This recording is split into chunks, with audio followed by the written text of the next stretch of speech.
When Jiang Cheng went to Zhang Tian's house after buying breakfast, he saw Kai Ruifeng and Zhao Shuai also get up. "Brother Jiang, why don't you eat it?" Zhao Shuai asked after eating the breakfast Ruo Jiang Cheng bought. "I have already eaten." Jiang Cheng said, "Ah, who did you eat with, Zhang Tian?" Zhao Shuai asked in surprise. "Yes, indeed." Jiang Cheng took out his mobile phone and planned to call that lawyer. When the call was over, the female lawyer was not surprised. As if she was ready, she readily agreed to meet in front of the court. Jiang Cheng and the others went to the court after cleaning up. As soon as he arrived at the door, Jiang Cheng saw a tall figure. Looking here, Jiang Cheng thought if this should be the lawyer. When he walked over, Jiang Cheng was completely taken aback.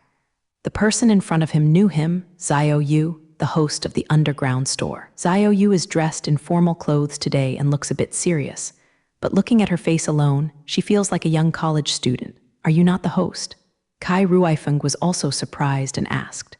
Xiao Yu made a silent gesture to Ruo Kai Ruifeng. "I'm still a lawyer." Xiao Yu blinked playfully. "Huh, are you okay? You are so young and still in college," Zhao Shuai asked. "Don't look down on me. Besides, I have graduated from university." Xiao Yu said with a pouting mouth. I was very dissatisfied that Zhao Shuai didn't believe him. "How do you call you?" Jiang Cheng asked. "Zheng Yu," Xiao Yu said with a smile. "Just call me Xiao Yu. I will trouble you, Xiao Yu," Jiang Cheng said. "It's okay, aren't you friends of Zhang Tian? And this eldest brother also helped me that day. I should thank you in the first place." Xiao Yu said, "I don't know what your names are." "My name is Jiang Cheng. It was him that helped you that day, Kai Ruifeng, and he was Zhao Shuai and she was Yunduo." Jiang Cheng introduced these people to Xiao Yu. "Wow, your name is Yunduo." Xiao Yu walked to Yunduo and said, and then looked up and down at Yunduo, "Your skirt looks so good. Where did you buy it?" Although Yunduo can't tell that this dress is from the Kaio country, but after spending so many days with these men, they don't know how to appreciate it. When they finally saw a cute girl who was about the same age as him, they started to discuss it. The rest of the boys looked at each other. The way girls establish friendship is really incomprehensible. When several people arrived at the court, they saw that neither the legal person nor the plaintiff had arrived yet. "Do you want to get familiar with our case first?" Jiang Cheng said to Xiao Yu. Xiao Yu took a look at the documents Ruo Jiang Cheng had prepared. After a long time, "I almost know, have you found the evidence now?" Xiao Yu asked. "I found the witness, I just notified him." Jiang Cheng called Jinzihan just now. Jinzihan also agreed to come over later. "Then there is no problem," Xiao Yu said. Jiang Cheng looked at Ruo Xiao Yu very relaxed, thinking about this case that he currently has a great advantage, but he doesn't know why he is always upset. After a while, Jiang Cheng saw those Ula disciples coming, and they also brought a strange man who seemed to be a lawyer. "Meet again, Mr. Jiang, you are really coming," a boy said with a smirk. The other three people are also smiling. It is not certain who loses. Zhao Shuai was really angry when he looked at these people. "Roar, then just walk and see." The other boy said yin and yang weirdly at this time. The legal person also came. Jiang Cheng saw that the legal person of the member country was wearing green clothes. Today's legal person is already showing off. It looks like he is over 40 years old and a little fat. There was also a female legal person next to it, and it seemed that this case was still taken seriously. But Jiang Cheng did not see the inspector. After reading the opinion, it seems that the person is ready to open the court. It seems that there are indeed no inspectors here.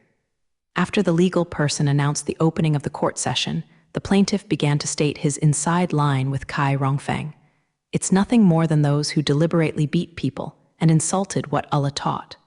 Also released the video taken out of context.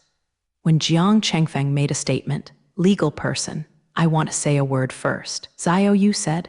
The Wula disciple who was opposite looked at Xiao Yu with a very disdainful eyes and disdain for her, as if she said that she had very little qualifications and was not good at all. "You said," said the legal person. "Our client was taken to the well team for interrogation before, but was later released because of insufficient evidence." Xiao Yu said. Many of the people present didn't know what Xiao Yu meant, was confused. Jiang Cheng really felt Xiao Yu's intentions. She was a fact that happened before she told the legal person to prove that the other party had framed herself before. Then the legal person would not subconsciously feel that she must be guilty. Jiang Cheng admired Xiao Yu a little bit more. Our client went to the market before and later had a conflict with the plaintiff. But what happened before the conflict was important. That is, the plaintiff first robbed the client's property and then vilified our client in the public. Opposite. Later, the defendant made the move first, and our client made an instinctive response in order to protect himself. Xiao Yu's statement is concise and clear. What evidence do you have? Asked the legal person. Wait, legal person, we should refute it first. Jiang Cheng obviously became flustered after hearing Xiao Yu's statement. Oops, Xiao Yu said. What's wrong? Jiang Cheng asked. My country's law stipulates that if the plaintiff succeeds in rebutting, the defendant has no opportunity to show evidence. Xiao Yu said, but such an approach is very unscrupulous, so ordinary lawyers would not do this, which would make people feel shameless. Xiao Yu continued, these people are too cruel, too shameless. Zhao Shuai was very angry when he heard Xiao Yu's words. Moreover, this legal rule is problematic. How can this be done? It's very unfair to the defendant, isn't it? Yunduo said, there is no way, we can only deal with it. Xiao Yu said, it's okay, take it easy. Jiang Cheng soothed. Jiang Cheng's cell phone rang at this time, and Jiang Cheng opened and found that it was a text message sent to him by Jin Jinhan and asked if he could enter the venue. Jiang Cheng looked at the text message, so he had to reply to wait a while. Jiang Cheng thought that if this matter must be done, otherwise Jin Jinhan's risky actions would become meaningless. At this moment, the legal person also agreed to the opposite request and asked them to state. Jiang Cheng looked at the guy opposite and smiled at himself triumphantly, as if they had already won. Jiang Cheng saw that the other party first released the video at that time, and Jiang Cheng saw that this video was not quite the same as the one circulating on the internet. This should be more detailed, and even with the statement of the shopkeeper, Jiang Cheng saw that the statement of the shopkeeper was completely black and white, but said that the Ula disciples were completely victims. Jiang Cheng didn't expect this situation, but he was really shocked when he saw such a video that reversed right and wrong for no reason. Such a video can be said to have lost. The entire courtroom was boiling at this time.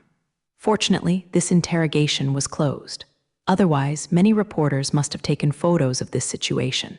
But at this time, the few viewers underneath are all pointing to their side. Jiang Cheng saw that if those people had angry eyes, he felt that he could be killed by their eyes. At this time, the legal person seems to be letting go and is about to convict himself. Jiang Cheng was about to speak. Corporate, I have one thing to say. Xiao Yu's voice sounded at this time. The focus of the audience was all on Xiao Yu alone. Xiao Yu stood up slowly, without any cowardice. Xiao Yu stood tall and stood firmly in place. I know. According to Chinese law, if the plaintiff can refute the defendant, then the defendant is not qualified to present evidence. But today's case is special. The plaintiff is a disciple of the Allah religion. We all know that the purpose of the Allah religion is to be benevolent and treat others with virtue. Although the plaintiff's defense just now makes me feel impeccable, I want to ask the goddess Allah to give the plaintiff can give us a chance to show evidence. I wonder if the plaintiff agrees. Jiang Cheng just wanted to applaud after hearing Xiao Yu's words at this time. Xiao Yu did not insist on requesting evidence from her side to refute her, but Xiao Yu just spoke with the Pope of the birds. Makes the other party unable to refuse. After all, one of the most serious crimes that the other party has given to himself is to insult Allahism. Then the other party regards himself as the most pious Allahism. If the other party does not agree, it will violate the most basic pope of Allahism. So even though Xiao Yu's remarks were asking the other party, she actually didn't give the other party any opportunity to refuse. Sure enough, after listening to Xiao Yu's words, the Wula disciple opposite, his expression completely changed. What do you mean, we disagree? The girl opposite stood up and said angrily. Jiang Cheng saw that this girl was the female disciple of Allah who had previously clashed with him.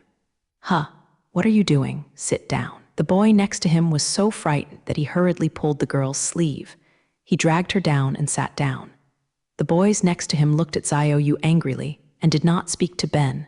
Oh, Xiao Yu, you are really amazing. Kai Ruifeng said, looking at Xiao Yu's delicate profile. Xiao Yu just smiled and said nothing. Almost a few minutes passed. The person on the other side did not give an accurate reply. In fact, it may be said to be angry into anger. Jiang Cheng saw that the man opposite had been scolding the lawyer angrily, but it seemed that he was really anxious. The legal person has not spoken for a long time and has been waiting for the Ula disciples to give a reply. Jiang Cheng can see that this legal person is not afraid to offend these people. Seeing that the audience below Ruo became anxious, the French man asked to clear his throat, "Plaintiff, do you have any answers?" The opposing person also started to urge, and then he did not dare to delay any longer. "Look, we agree to the defendant to show evidence." When Jiang Cheng saw that the time had come, he called Jin Zihan. When Jin Jinhan walked in, the expressions on the face of the opposite person could be said to be brilliant. They all grew their mouths one after another, especially the eldest boy who stood up directly, pointing at Jin Jinhan and couldn't speak. Jin Jinhan was wearing a black suit today, and he looked upright, with all his hair combed up, revealing a delicate and handsome wrist. He is very suitable for imitation stars, so handsome. Zhao Shuai-tut said, "Today's Jin Hanhan feels completely different from yesterday's. If his eyebrows were completely naive yesterday, then today's Jin Hanhan feels completely sharp, with stability and maturity that doesn't match his age." Jin Jinhan walked straight to the witness box as if he hadn't seen the brother and sister of the plaintiff stand. "Please show witness testimony." The legal person said, "I am a disciple of the Allah Church." Just as Jin Jinhan finished speaking this sentence, the audience murmured, "But I can't understand the brothers and sisters for a long time. I went to the material market with them that day. The brothers found a latex plastic, but the defendant had already bought the item. So my brothers began to threaten the shopkeeper. But then the defendant did not agree to sell this item, so my brother became angry, insulted them in public, and then beat others. Later, the defendant made a counterattack in order to protect himself, but the video at that time only had the latter. In one paragraph, all the crimes of the previous brothers and sisters were covered, but my sister was singing and filmed the whole process." After finishing talking, Jin Jinhan handed the evidence in his hand to the legal person. When the legal person played this complete video, the audience below really started to boil, all vying to discuss the evil deeds of the Allah disciples. The plaintiff's bench at this time was really stunned. "Jin Jinhan, you traitor, you usually look like a mere promise. You are pretending to be a pig and eating a tiger. What good is it for you to eat something inside and out?" Girl kept facing her like crazy. Jin Jinhan speaks badly. "Okay, now I declare that the defendant is not guilty, and the plaintiff will be arrested first and then sentenced later," said the legal person. The team members also came up to take the plaintiff away at this time. When the boys walked by Jin Jinhan, they all kicked him viciously, and the last one was still talking in Jin Jinhan's ear. But from the beginning to the end, Jin Jinhan stood calmly in place, seemingly not fluctuating in his emotions. Jiang Cheng felt that this Jin Jinhan was definitely not an ordinary person, and he must have his own purpose in doing this. Jiang Cheng walked to Jin Jinhan. "Thank you, it's okay." Jin Jinhan laughed, and now he was like that shy boy again. "Is it okay for you to go back like this?" Jiang Cheng was a little worried. If Jin Zihan did such a thing, the Allah would not be able to tolerate him. "It's okay, don't worry," Jin Jinhan said with a smile. I left first and finished talking about Jin Jinhan and turned around. Jiang Cheng looked at the young man who was rid of the epidemic and couldn't guess why he did it. This matter was finally solved perfectly. Kai Rongfeng sighed and walked to Xiao Yu's side. "I really appreciate you this time. You are great." "It's okay, shouldn't I do it?" Xiao Yu said with a smile. "Yes, Xiao Yu, you should be thankful most this time, especially the way you looked just now, really domineering." Yun Duo said to Xiao Yu with a look of admiration. Haha, Xiao Yu blushed a bit after being praised, scratching her head embarrassedly. "Then let's go have a big meal together. It can be regarded as repaying Xiao Yu." Zhao Shuai said, "Okay, let's go." Several people agreed. Zhao Shuai quickly found a good restaurant nearby. "Brother Jiang, have you seen it? There are still people taking pictures of us." As soon as Zhao Shuai entered the restaurant, he found that several people were taking pictures with their mobile phones. "If you want to shoot, let them do it." Jiang Cheng said, "Nothing to adjust. Yes, we are not stars, there is no privacy to hide." Kai Rongfeng also said frankly, A few people sat calmly in the reserved positions. With Zhao Shuai, of course, they ordered a lot of food. At this time, the atmosphere on the table is really relaxed, which can be regarded as alleviating the fatigue and anxiety over the past few days. Recently, when someone used a mobile phone, the mobile phone exploded and he was blown up. Yunduo Jiruo said in the news. Really? What's the matter? Zhao Yu asked. It is said that there is a problem with Kai Teng's accessory chip. Yunduo said, Kai Teng? Jiang Cheng thought of this name very well. It was Zhang Tian's company. No, isn't that Zhang Tian's company? Zhao Yu exclaimed. How is it possible that Kai Teng is an old company for many years, and its product reputation is very good in all aspects? Now the fishing boats on the internet are very strenuous, and they are all saying that there are problems with Kai Teng's products, and many people have expressed that they want to return them. Zhao Shuai also looked at the news on the phone and said, Is it so serious? The matter has not been determined yet, is it? Jiang Cheng said, Nowadays, mobile phones are essential things in people's lives. Once this happens, many people will be irrational. Yunduo said with a frown. Yes, you see, many people on the internet are scolding Zhang Tian, poof, although I don't like him, but at least he helped us, right? Zhao Shuai looked at the malicious and imitative remarks made by people on the internet cursing Zhang Tian, and he couldn't stand it anymore.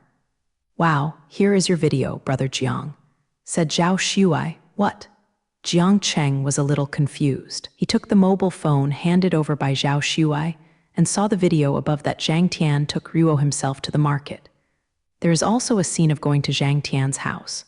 Yes, these keyboard guys are really lunatics. This case has been clarified. It is a problem with the disciples of the Allah cult. Now it is still saying that Zhang Tian is protecting you and insulting the Allah cult. Zhao Yu felt really speechless looking at these remarks. We can't control what others say. Jiang Cheng returned the phone to Zhang Tian and didn't want to bother with those people. I first go to a Zhao Kite & Company. You go back first. No, Jiang Cheng thought for a while. Zhang Tian's home may have been lived in by anxiety. Go to me first. Zhao Yu said, Well, thank you anyway, I will go now. Throat, Brother Jiang, let's go together. Kai Feng said, Yes, Brother Jiang, I want to go too. Zhao Shuai said, At this time, the more people go, the more troublesome it becomes. Jiang Cheng said that Zhao Shuai and Kai Ruifeng knew that at this time, Jiang Cheng would go alone. It is really troublesome to go there. Jiang Cheng quickly went out by car and went to Zhang Tian's company. Jiang Cheng thought a lot on the way. He knew that this incident could not be true. It was likely that Zhang Tian was deliberately framed, and this incident was probably related to himself. Jiang Cheng is a little bit arrogant at this time. In case Zhang Tian was really hurt because of himself, Jiang Cheng sighed, but he still didn't think well. If he hadn't been so reckless to go to Zhang Tian's house, now these things would make things worse. After a short while, I arrived at Kai Teng Company. Jiang Cheng saw that there were many journalists here, and the pool was almost blocked. After Jiang Cheng got off the car, he walked straight to the company in front. Jiang Cheng squeezed out of the crowded reporters and was sweating halfway through. At this time, he was also recognized. One reporter kept taking pictures of Jiang Cheng. The reporters in front of him were rushing to see Jiang Cheng, but some reporters obviously didn't know Jiang Cheng. Many of the beating videos circulated are also model shots, and few people really recognize it. Because of the confusion of these people, Jiang Cheng just made way for Jiang Cheng, and Jiang Cheng easily entered the company. Strangely, Jiang Cheng came in smoothly this time. No one stopped Jiang Cheng, so he let him go upstairs, and Jiang Cheng went directly to Zhang Tian's office. As soon as he arrived in front of Zhang Tian's office, Jiang Cheng saw Zhang Tian's assistant come out. Mr. Jiang, we are in a meeting, Mr. Zhang. Please go to the fitness room for a break first. Jiang Cheng went to sit on the sofa in the lounge. Looking at this lounge, it is also gray and white, just like his house. Zhang Tian came back soon after. As soon as he walked in, Zhang Tian was also taken aback when he saw Jiang Cheng. But only for a moment. What are you doing? Jiang Cheng looked at Zhang Tian. Everything was exactly the same as when he went out in the morning, but his expression was inevitably very tired. Let me help you. Can you do it yourself? Jiang Cheng said jokingly. Zhang Tian said nothing after hearing Jiang Cheng's words. It's hard to squeeze in for you. Let's talk about business. What's the situation? Jiang Cheng asked. In general, we were framed by others. The cell phone that exploded was indeed ours and no problem could be found, but I am sure that our product is fine," Zhang Tian said confidently. Jiang Cheng looked at Zhang Tianjian's face and knew that this incident was mostly framed. "Then look at the wreckage of the exploded mobile phone first.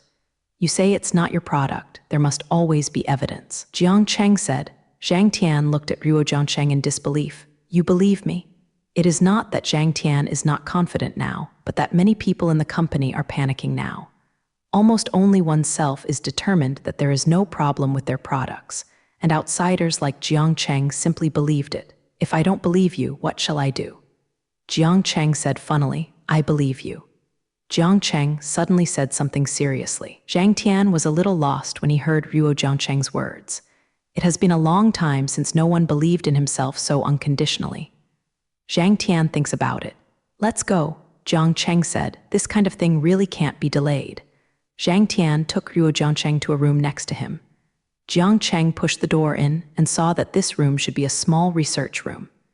Cheng Tian pointed to a broken cell phone placed on the table. "That's it. I checked it and it was indeed our battery core. However, it seems that the explosion caused by the overcharge of the battery cell indicates that our battery is not off. But I always feel that there is a problem." Zhang Tianjiu said, "Let me see." Jiang Cheng walked over and saw that the mobile phone in front of him had exploded to pieces. Jiang Cheng saw the side the analyzer should have just been used up, and the power has not been cut off. Jiang Cheng took out the cell phone cell and brought it under the analyzer. Jiang Cheng looked around and found that the cell was indeed a quality problem because it could not withstand the high temperature and then exploded. Zhang Tian was always looking out the window, not knowing what he was looking at, as if he was not worried at all. Jiang Cheng looked at this battery cell, always feeling that he didn't know where else. After a while, Jiang Cheng felt as if something was jumping in his mustard bracelet. Jiang Cheng looked at the things in the mustard bracelet. It turned out that the flower was the flower that Wu Shan once gave him to express his gratitude. Jiang Cheng suddenly understood the reason for all this. "Can you open this chip and take a look?" Jiang Cheng asked. "Inside the chip?" Zhang Tian asked. "Yes, I think there is a problem." Jiang Cheng said, "If you decide to cut it, cut it." Zhang Tian said. Jiang Cheng knows what Zhang Tian means like this, which means he believes in himself very much. Once cut open, the chip cannot be restored. If there are no problems in it, then what is waiting for Zhang Tian is not just civil compensation, but criminal. The case is up. Zhang Tian was going to jail for deliberately destroying evidence. Jiang Cheng didn't say anything, since now Zhang Tian completely trusts himself. "But I am really sure," Jiang Cheng thought. Zhang Tianjiu walked to the nearest cutting machine and cut the chip open. The flower in Jiang Cheng's mustard bracelet jumped even more. Jiang Cheng looked at the sliced chip. Suddenly, his eyes lit up. "Look at this," Jiang Cheng pointed to a small piece of black powder and said, "What's wrong with this? Isn't it just the blasted plastic debris?" Zhang Tian asked suspiciously. Jiang Cheng had forgotten his own system. He could see things that ordinary people couldn't see. "This is not ordinary powder, it is amethyst powder." "What? How could it be? If it was a purple stone, it had been used for half a year before it exploded." Zhang Tian said, "Yes, this mobile phone can be used because most of the energy is extracted from the purple stone. That is, only the function of generating high heat is left. So after a few months of use, it will eventually burn out the chip due to the high temperature. This caused the explosion problem that later seemed to be caused by the quality of the chip." "Can you tell?" Zhang Tian said suspiciously. "Yes, you can see that you can go to the supervisor to check the ingredients. There must be amethyst powder, and this amount is enough to burst a mobile phone, but not very powerful." Jiang Cheng said, "It can be seen that the people who did this do not want to make people really accident. They just want to frame it." "Have you gotten revenge recently?" Jiang Cheng asked. "A company like ours must have enemies." Zhang Tian said, "However, it will not be our competitors." Zhang Tianjiu said, "Is it because of me?" Jiang Cheng seems to be asking questions, but it is actually his own problem that Jiang Cheng can't find out now. Zhang Tian did not reply. The expression on his face was faint. He didn't know what to think about. "Are you going to test this now?" Jiang Cheng asked. "Okay, after getting the results, go to show evidence." Zhang Tian looked at the panic-stricken company, and some people even started planning to hold a Taoist meeting. "Get up." Jiang Cheng said, no need, now things are almost resolved. Zhang Tian refused, send the Buddha to the west. Jiang Cheng said with a smile. He knew what Zhang Tian should know. Zhang Tian didn't say anything. It also made Jiang Cheng go out with Ruo himself. As soon as he walked to the door, Zhang Tian was really surprised by the hustle and bustle before him, but he still walked slowly in front of these reporters. These reporters were very excited when Zhang Tian came out. If you go forward, how do you explain this incident? May I ask whether your company's chips have been sold a lot, etc.? Many screen profit issues. Zhang Tianyang is here. First of all, let me clarify that the investigation and handling of this issue has nothing to do with Kai Teng Company. Someone deliberately murdered Kai Teng, and now I have found out the reason. It will be announced later. Zhang Tian said solemnly. The reporters below are still crowded, and they have to ask Zhang Tian questions. But Zhang Tian ignored it, just walk forward. Because of Zhang Tian's existence, the reporter did not even notice Jiang Cheng behind Zhang Tian. Jiang Cheng looked at Zhang Tian's height in front of him. Alas, he was really completely covered. Zhang Tian took Jiang Cheng into his car. I'm sorry, Jiang Cheng said. No need to pay, it has nothing to do with you. Zhang Tian said. Jiang Cheng looked at Zhang Tian, not wanting to say anything, and said nothing. And I should thank you, right? Zhang Tian smiled. Thank me? I don't need anything for today. Jiang Cheng said. No, Zhang Tian said, because you are the first person besides my mother to believe in me that much. Zhang Tian said it was too calm, so calm that Jiang Cheng did not respond to what he said. Looking at Zhang Tianying's straight face, Jiang Cheng felt for the first time that this person was not as strong as he appeared to be. In fact, you were not serious when you said that you asked me to find your father for you. Jiang Cheng said, he thinks Zhang Tian can do it himself. It's true. Zhang Tian simply said. Zhang Tian didn't speak for a long time. Jiang Cheng found that as long as he talked about Zhang Tian as his father, he became very silent, as if he did not want to say more. Here, let's go, Zhang Tian said to Jiang Cheng. Jiang Cheng saw Zhang Tian parked his car in front of a tall building. Jiang Cheng saw that this was actually the inspector's house. At first, Jiang Cheng thought there was no inspector's house.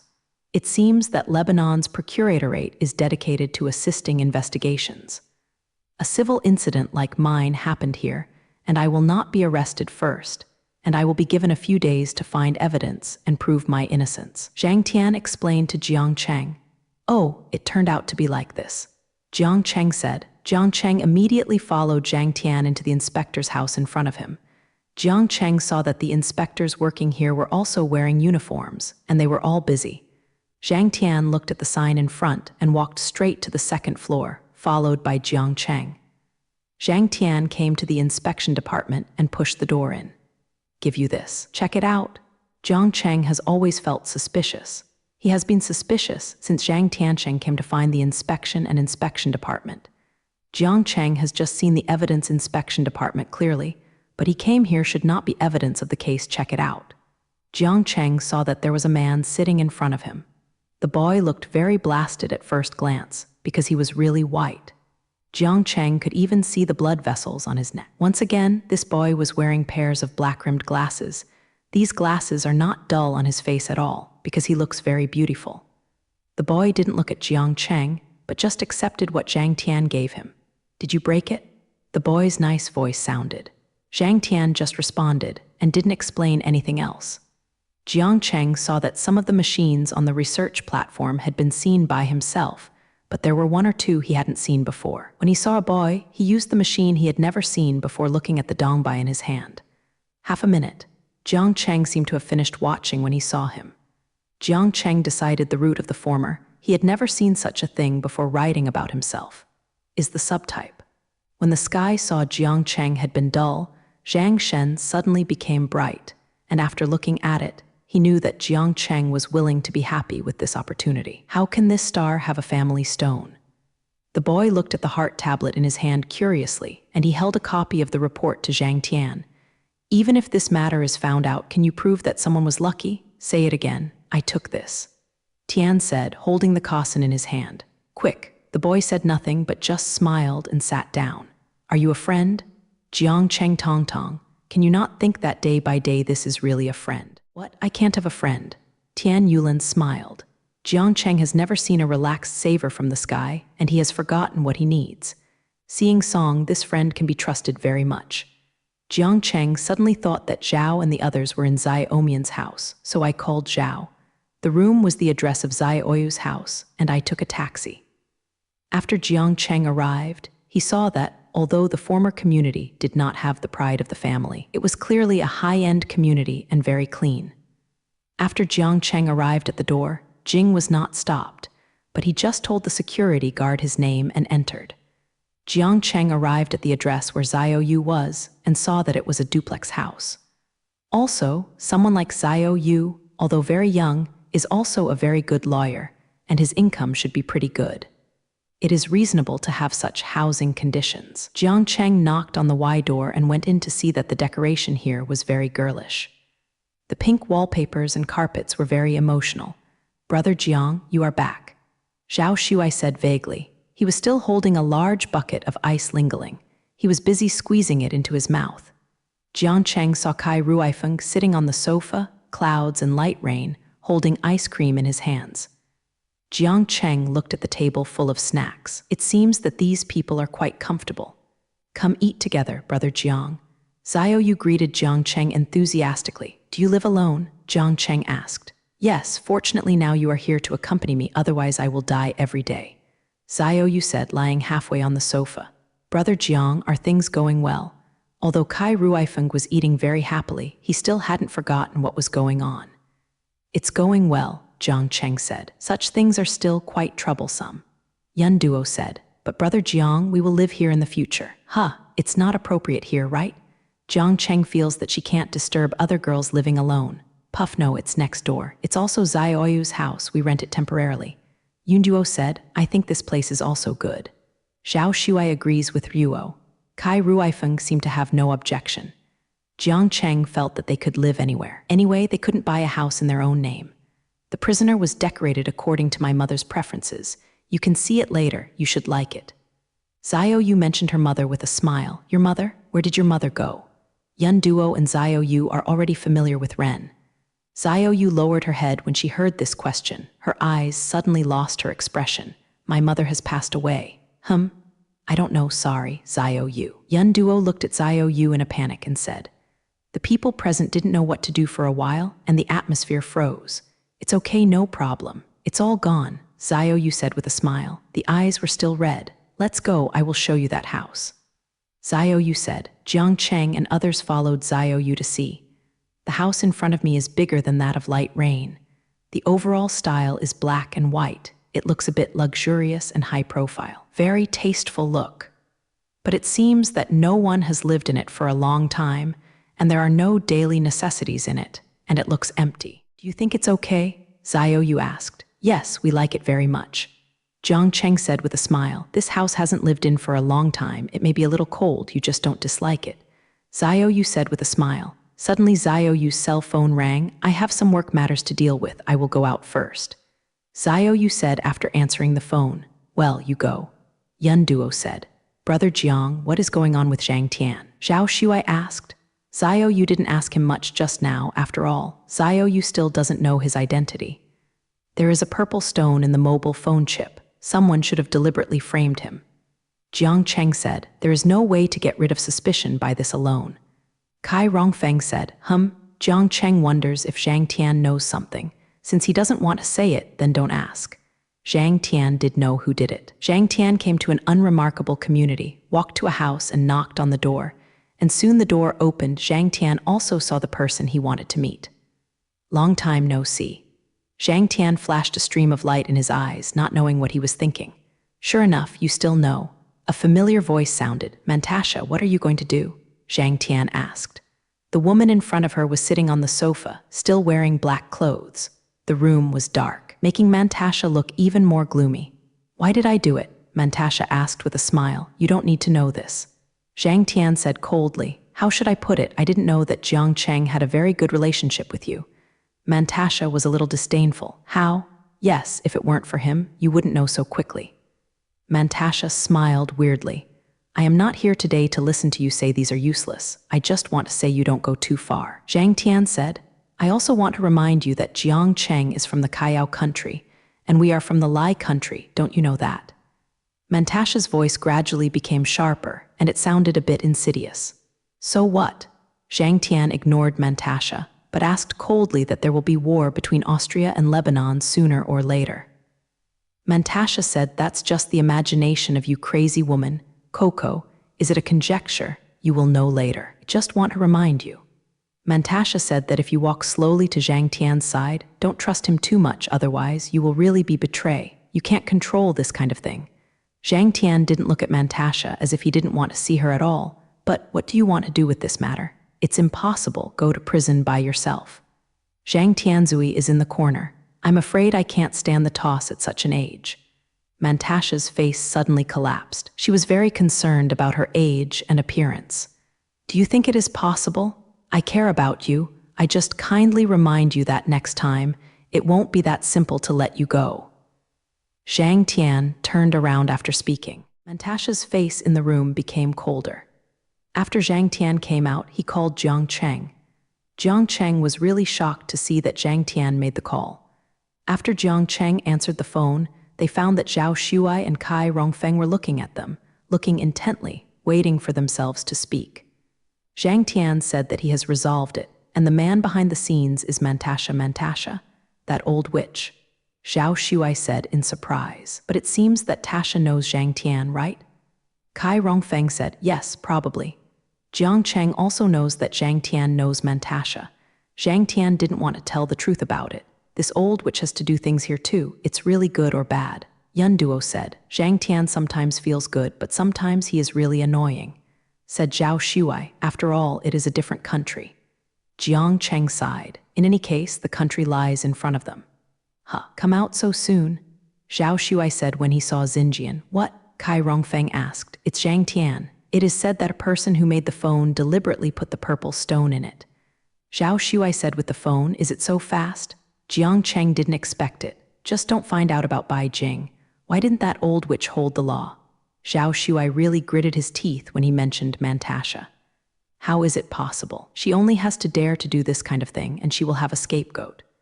Kai Rongfeng said, Jiang Cheng also knew that this kind of thing could not cause Mantasha to have an accident. It's just that things that endanger the people are handled in such a simple way. Really a little unwilling, Jiang Cheng thought. I always feel that if that old witch picks things up, she will fix us. Yun Duo said, it's okay, hasn't she been doing things before? Jiang Cheng thinks, always he will make Mantasha pay the price. Look at this picture. Yun Duo walked to the TV and saw a photo. In the photo is Xiao Yu and a beautiful woman. She looks like Xiao Yu. She should be Xiao Yu's mother, but this picture is incomplete.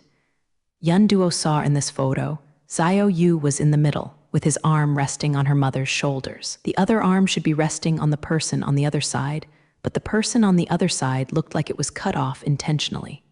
This is. Kai Ruifeng has also seen this broken photo. No wonder Xiao Yu never mentioned her father. She just said that her mother had passed away. Clouds look like the smiling light rain on the photo, regrettably. At that time, she was very happy. Jiang Cheng didn't pay much attention to this. Since the person involved didn't want to talk about her family affairs, it was unbearable to look back. Asking others is just a sorrow. Don't mention it when she comes back. She certainly didn't want to mention it. Jiang Cheng said, of course, we are not stupid. Zhao Shuai takes it for granted. The most worrying is you, your mouth, always nonsense. The cloud gave Zhao Shuai a glance. What happened to me, you guy? Zhao Shuai retorted. Kai Ruifeng and Jiang Cheng looked at each other and laughed. The two of them were quarreling again. Jiang Cheng, Zhao Shuai, and others had been renting in Zai Oyu's house for several days. It's been so pleasant these days, brother Jiang. Zhao Shuai said while lying on the sofa gnawing an apple, we are really fine these few days, and it feels like the days of fear are really far away. Yun Duo is still wearing a mask and said vaguely, these days, Yun Duo has been going out with Xiao Yu to choose the street. It's really nice to eat, but the Allah sect is about to recruit disciples recently, no?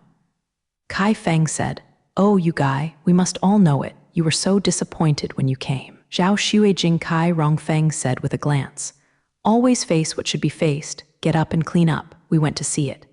Jiang Cheng said, brother Jiang, will the Allah people refuse to accept us, and why do we go in?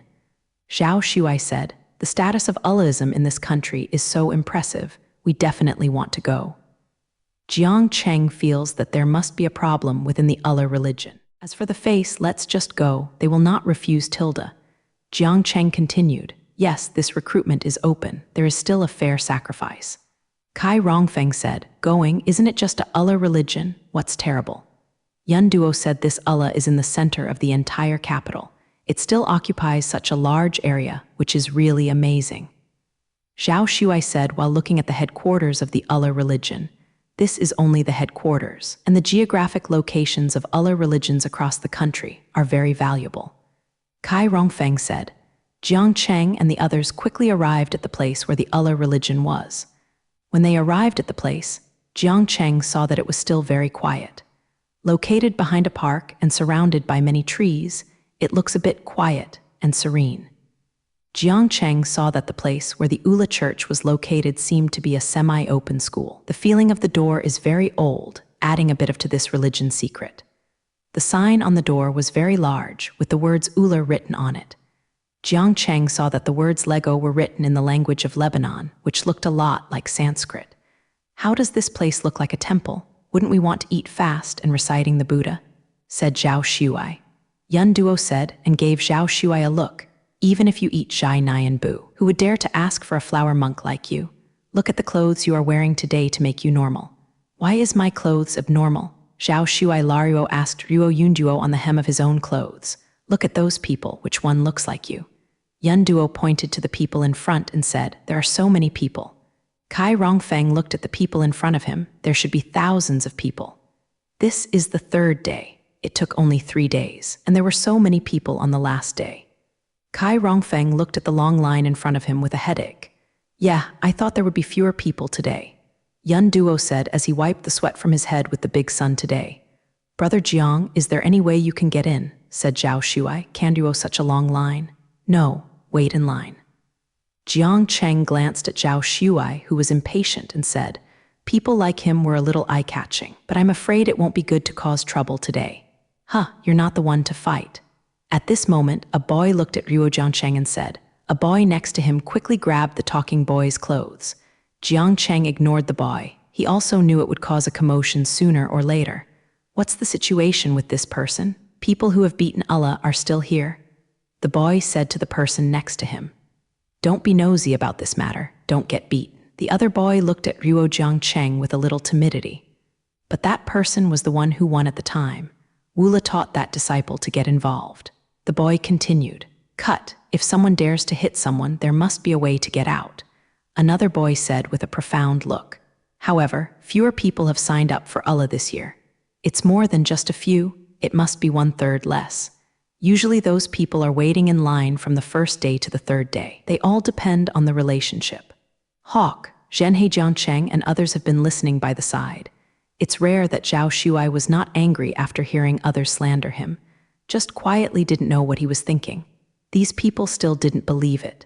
Zhao Shuai thought for a long time before saying a word. "What do you think?" The status of Allahism in some people's hearts is really unshakable. No one would allow the holy things in their hearts to be tarnished casually. Yun Duo said as he looked at the crowd in the distance. "But do you know how they recruit?" Yun Duo asked. "I don't know. It's said that the assessment methods are different every year, but Allahism is nothing more than the religious exams left by the predecessors." Kai Ruifeng said, "But Allahism is very strange. I have checked it, and it seems that there are no specific guidelines at all. First, 100 candidates are selected by the 3 candidates, then 20 are selected by the law protector, and finally 9 are selected by the head." Jiang Cheng said, "The Allah religion only accepts so many people every year," Yun Duo said suspiciously, "but this is too troublesome. It's like the #1 scholar in the ancient test." Yun Duo said withdrawn, "But Allahism is collected every year, so there are a lot of people." Kai Rongfeng said, "Alas, what if you all go and buy then, and I'm the only one left?" Zhao Shuai said with a sad face. "Is this time lost? Jin makes you usually unlearned and skillless." Yun Duo was a little amused to see Zhao Shuai, who was so sad. Jiang Cheng couldn't help laughing when he looked at Zhao Shuai like this. After Jiang Cheng and the others waited for half an hour, fortunately, we arrived early. It seems that we will be able to get in a while.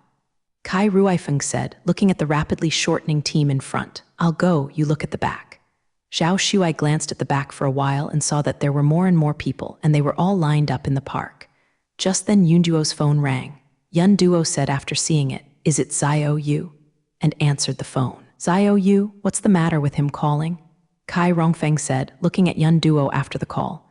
Zhao Shuai looked at Kai Ruifeng's calm and steady Junxiu with a little eagerness. The corner of his mouth suddenly bends at Lenovo's recent events. He, a good friend, should be in a situation.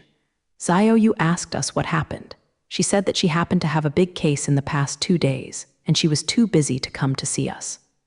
Yun Duo said Ryuo. When Zhao Shuai saw Kai Rongfeng's obviously disappointed eyes, he smiled even worse.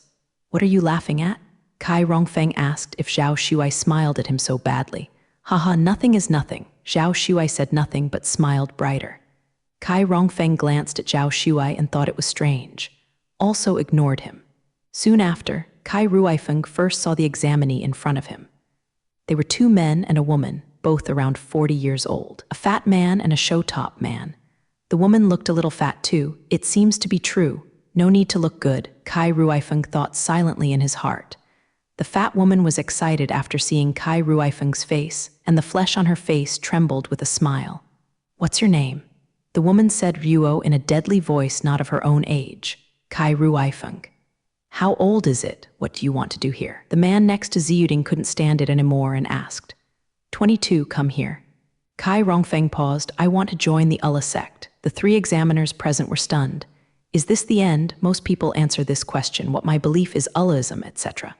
"I like this reason, haha," said the fat man who had not spoken. "Is this done?" Kai Ruifeng thought, this is too random. "But this handsome guy, I think you are so familiar." The fat woman said with a smile. Kai Ruifeng shook her heart. Could it be that she remembered that she had beaten a Allahist before? When Kai Rongfeng was thinking about countermeasures, "You think you have seen a good young boy." The man from Ziyuding stunned the woman. "You person, I don't want to talk about it. I think this is fine." "I don't think so," said the man from Ziyuding. "Judging from the look of his little white face, it feels impossible."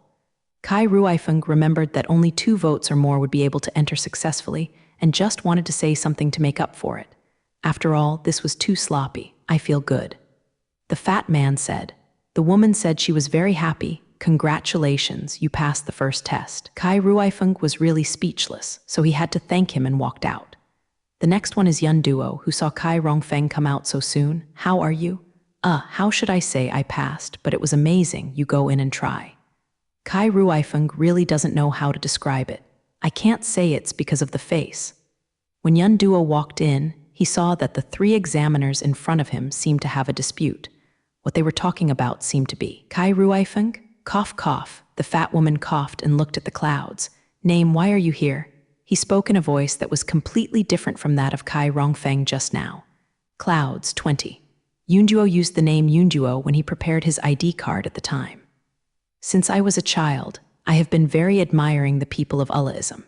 They all think it is cool, and I also regard several Allah religions as my beliefs. Although I have not taught in Allah for the past 2 decades, I have always restrained myself with this and allowed myself to do it." The fat woman interrupted Yunduo's words impatiently. "I've heard you words countless times, and many people have said that. Do you know their formation? I think this little girl can be yin, so ask about other things." The bald man glanced at the fat woman and said, "Do you have any specialties?" The fat man asked. Yun Duo found that these examinees didn't ask about academic qualifications, which was easy to handle, otherwise they would have to forge. "My specialty is to make some small inventions," Yun Duo said with a smile. For example, the fat man came to be interested and asked, "I didn't expect the delicate little girl in front of me to like these things. For example, a small fan." Of course, Yunduo can't tell the truth, but this is not nonsense. She has indeed made some small inventions herself. "I think it's very good, hardworking, easy to ask, and smart, and good-looking." Fat men admire. "I think it's also very good." The man from Ziyuding said lightly. Yunduo saw that both of them agreed, and there was nothing left but bowed happily. "Thank you, just left." The fat woman saw her leaving like this and was angrily speechless. She just left. It's a pity that Yun Duo can't hear her. As soon as the cloud came out, Jiang Cheng said, "Brother Jiang, I passed too." "Great." Jiang Cheng smiled and went in. At this time, the fat woman hadn't recovered from the cloud's ignorance, and Jiang Zai didn't pay attention when she came in. "Is it you? Do you dare to come?" The man from Ziyuding looked at Jiang Cheng and said excitedly. Jiang Cheng had a bad idea, and he might have to talk about the fight to teach the disciples before, but since he dared to come, Jiang Cheng was best prepared to deal with it. "You are so familiar." The fat woman saw that she was a long, handsome boy again and said with that greasy voice again, "He is the one who beat Lai Wai."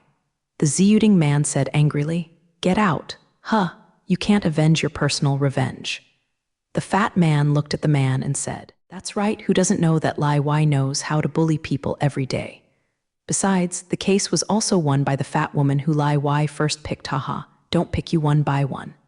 The bald man looked at the hypocritical two and said, "I won't agree, you are free." The man Ziyuding leaned on his back and said nothing. "Your name is Jiang Cheng, right?"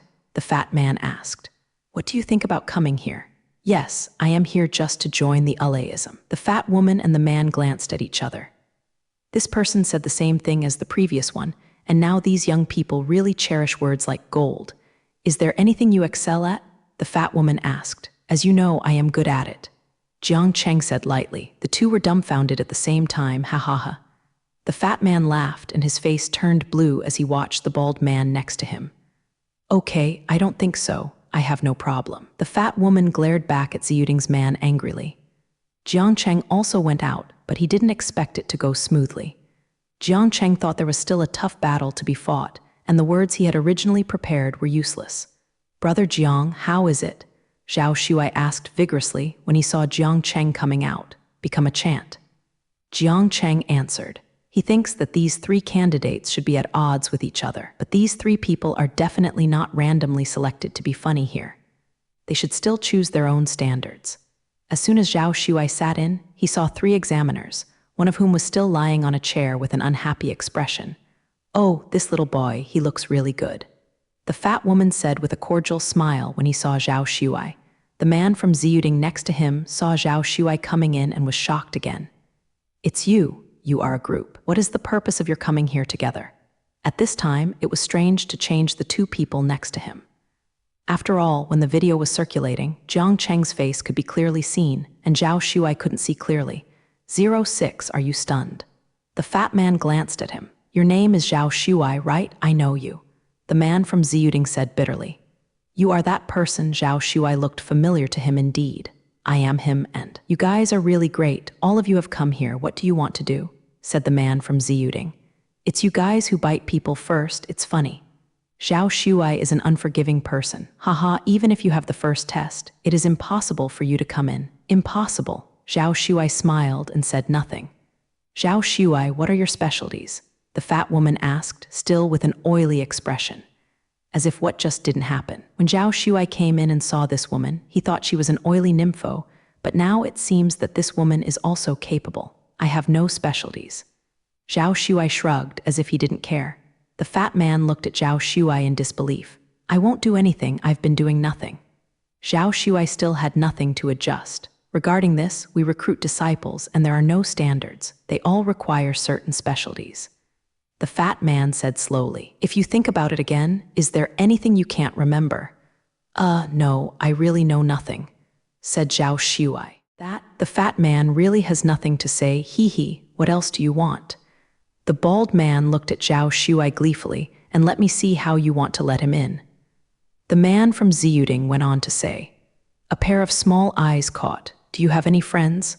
the fat woman asked. When this problem came up, it was not just Zhao Shuai, but the man next to Ziyuding looked at the fat woman angrily. "Friends, the one who just went out," said Zhao Shuai. "That's fine. I really admire the boy just now. When I look at you, I know that you are a capable person and a friend of his. I think you must be very good." The fat woman said with a smile, "I think it's also very good." I agreed. The fat man said with a smile, "What? You are crazy." Ziyuding stood up manly. "What do you mean? You person don't avenge your personal revenge." The fat man doesn't want to talk to him. Turned to Zhao Shuai. "Congratulations, you just tried it in." "Thank you." Zhao Shuai went out. "It's done." Yun Duo guessed after looking at Zhao Shuai's happy expression. Yes, it's funny, do you know? Zhao Shuai didn't know what was going on until now, so he entered.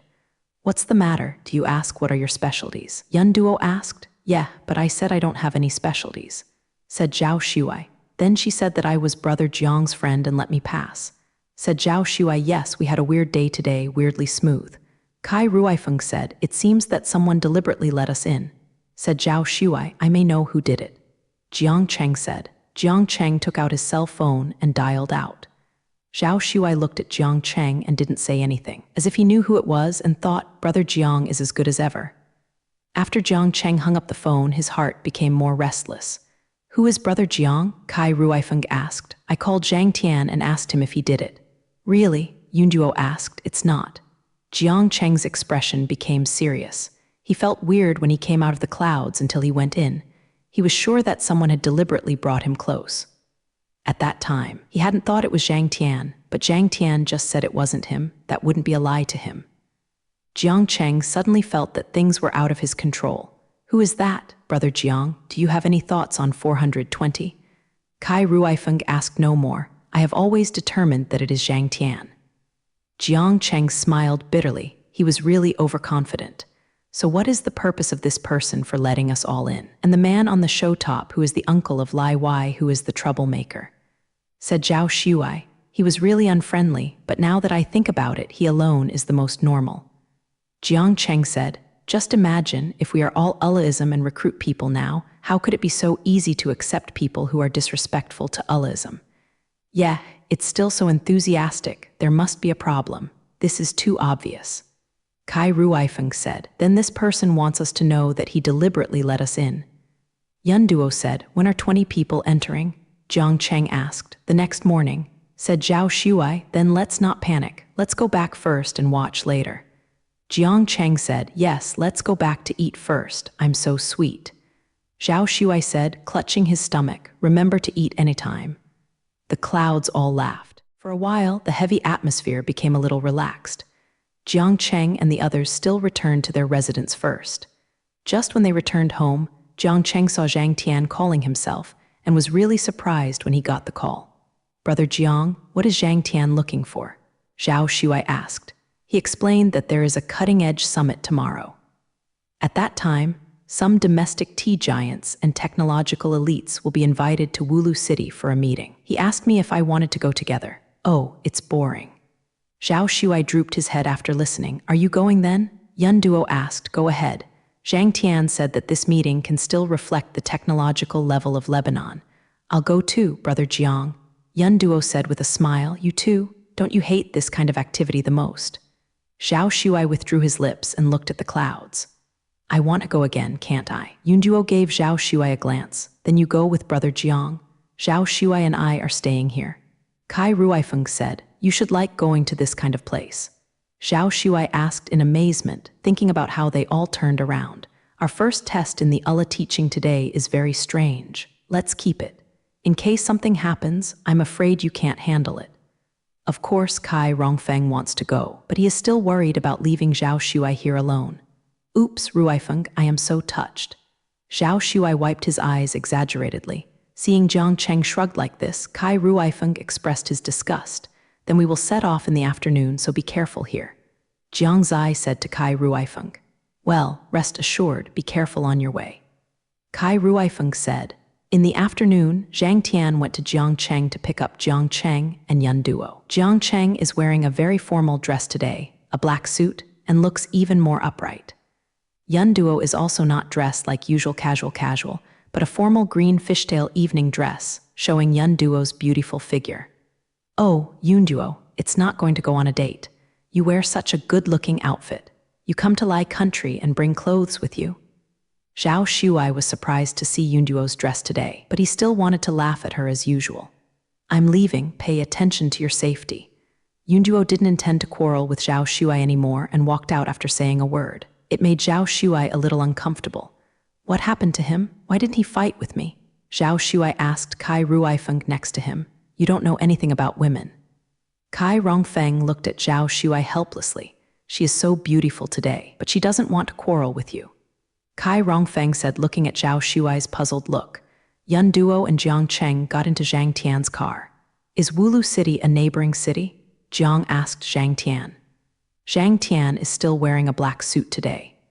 The difference is that his hairstyle is very energetic, and he looks a bit like a real urban elite, but because he is very young, he does not look dull but handsome and young. Zhang Tian glanced at Jiang Cheng and Yunduo. Night is here. Is this summit held every year? Jiang Cheng asked. No, once in 4 years. Zhang Tian replied, so how did you get this quota? Jiang Cheng asked. It is still difficult to bring himself and Yunduo. It's not bad if I can go, I can take a few people there. Zhang Tian said arrogant things casually, but Jiang Cheng also knows that Zhang Tian's social status is still quite high here, and it sounds not objectionable. Why did you bring us here? Yunduo still doesn't believe that Zhang Tian is entirely on his side. Bai Jing has kidnapped himself before. Find someone to accompany me? Zhang Tian said casually. He didn't know why, he just thought Jiang Cheng wanted to go, and then he called. Jiang Cheng also felt Zhang Tian's goodwill now. Maybe he didn't feel it himself. But Jiang Cheng felt that Zhang Tian seemed to regard himself as a friend. Yunduo realized that Zhang Tian's words were still so unpleasant, and immediately stopped talking. The atmosphere in the car became very quiet for a while, and the 3 people stopped talking. Just in the weird atmosphere, Jiang Cheng and the others arrived in Wulu City. When they first arrived in the city, Jiang Cheng felt that the air here was completely different from the previous emperor capital. Because there were lakes and more trees, the air was fresher. I think this is great. Brother Jiang, Yunduo said. Yes, it feels very peaceful, like a water town in the south of the Yangtze River. Jiang Cheng sees the obviously slower pace of life here and feels a lot more relaxed. Get off the bus. Zhang Tian parked his car in front of a community. Jiang Cheng saw that this community was not as luxurious and high-end as Jiang Cheng had seen before. It looked more ordinary, but fortunately in the center of the city, it didn't look too loud. There is a sort of quiet feeling. Here is my house, let's live here first. Zhang Tian said. After speaking, he brought Jiang Cheng and Yunduo to the second house. I'll find someone to clean up this place in advance. Zhang Tian opened the door and let Jiang Cheng and Yunduo enter. Jiang Cheng saw that this house also continued Zhang Tian's usual style, and it seemed simple and majestic. You still have a good vision of decorating the house. Yunduo also liked the bright house in front of him. I will sleep for a while, you guys do it yourself. Zhang Tian seems sleepy and can't open his eyes. He looks really sleepy. Brother Jiang, do you feel that Zhang Tian seems to be easily sleepy? Yunduo said when Zhang Tian walked away.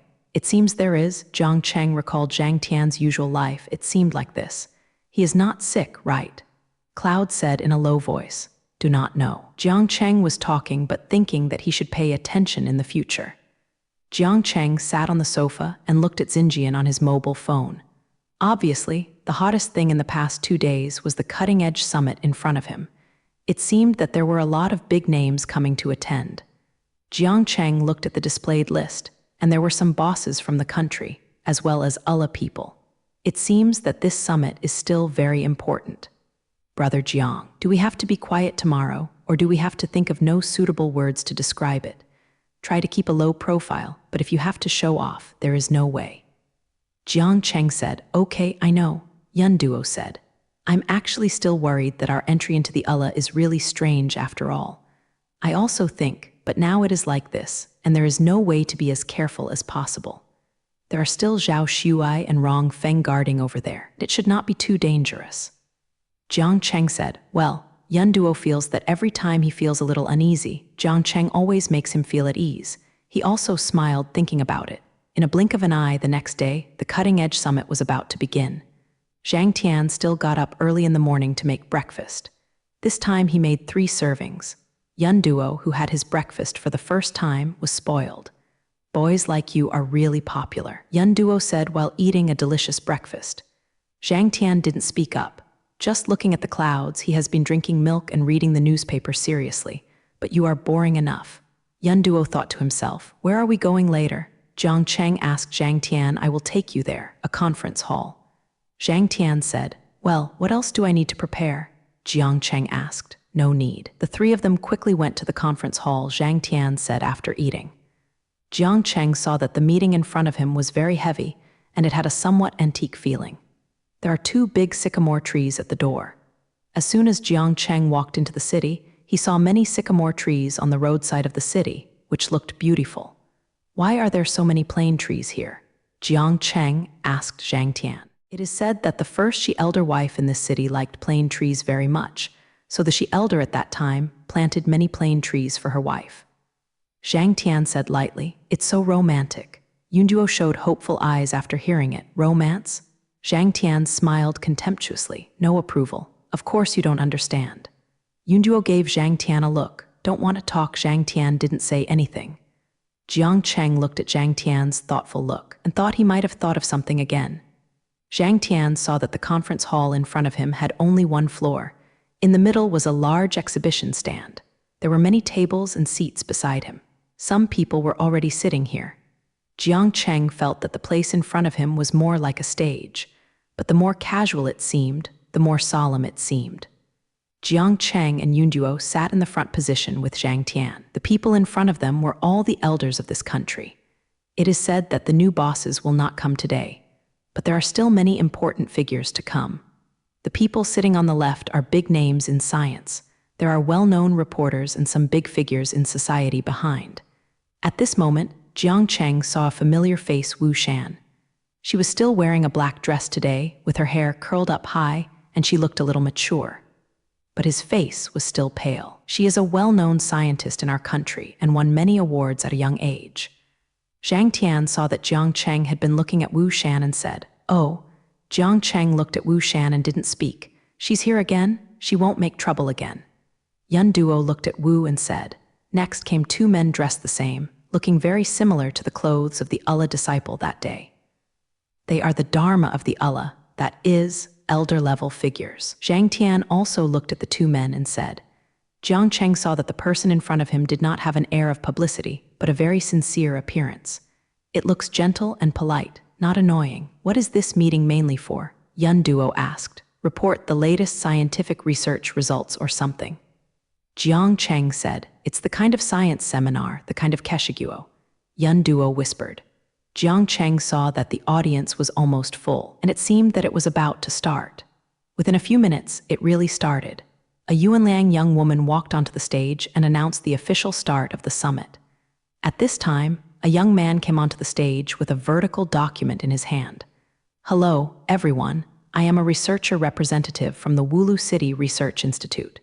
What I want to tell you today is the results of our institute this year. This year our institute has done 15 studies." Yun Duo was drowsy. "This is so boring. Isn't that what a serious scientific conference is like?" "It's very troublesome," Jiang Cheng said. Jiang Cheng has heard the point. Wulu City has done a lot of research this year. Even if they are doing research 365 days a year, does it feel right? Do you think it is wrong? Zhang Tian said. "Isn't it right?" Jiang Cheng said. "What can be done if it is wrong? Although Lebanon's technology is relatively advanced, you can see that they are very exaggerated." Zhang Tian took a sip of the tea on the table. Jiang Cheng saw Zhang Tian's fingers touching the white porcelain teacup in front of him, speaking these words carelessly. "Is it all like this?" Jiang Cheng asked. "You will listen later." Jiang Cheng later discovered that everyone who came up to report was very exaggerated. It sounds like every city is doing research day and night. However, the subsequent research results are very meager, or there is no useful progress at all. Jiang Cheng didn't want to listen anymore. At this time, a middle-aged man walked up to the stage and talked about the research results of his city research institute. Our research institute has studied 5 items this year, and the final result is 1. The photoelectric control method has been developed. At this time, everyone underneath was forced to move. What's the matter with this person? Yes, there are only 5 studies still going on. Jiang Cheng looked at the middle-aged people in the stands, wearing simple sportswear, feeling that everyone present was out of place. At this time, sweat was oozing out of the man's head. He became even more nervous when he heard the discussion and conversation of the people in the audience. He wiped the sweat from his forehead with grapefruit. Finally came to tell the truth, the result was left out like this. Yun said, "What is the situation in your city?" One of the people in the audience who looked like an executive of the country spoke. "That is, it is the real situation."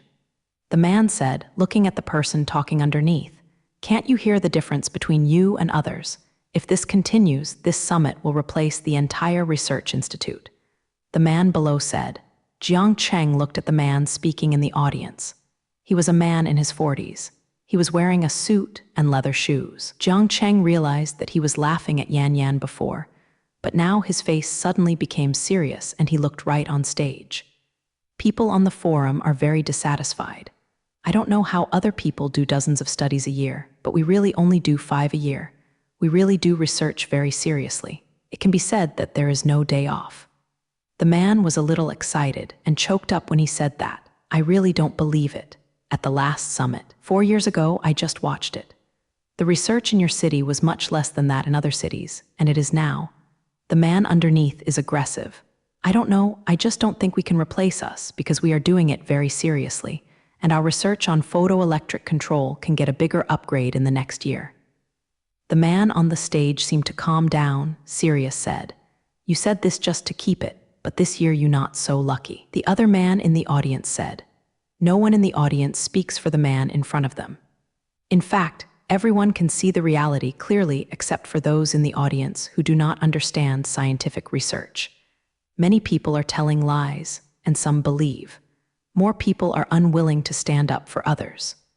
Jiang Cheng feels that even if he is not from Lebanon, as long as he is a qualified scholar, he should not let this situation develop. Jiang Zai couldn't bear the excitement in his heart, so he stood up. Seeing this, Zhang Tian next to him pressed OK tilde Jiang Cheng. Jiang Cheng saw Zhang Tian pressing himself and winking at himself, facing the other side. Jiang Cheng saw that someone stood up in front of him, and Jiang Zai was startled when he saw that figure from behind. It's Wumu.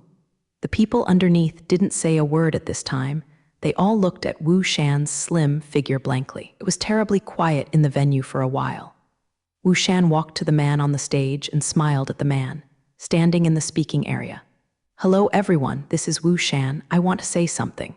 Wu Shan looked at the people in the audience and suddenly saw Jiang Cheng as if he was frightened and paused for a moment. It seems that she only saw that she was there now.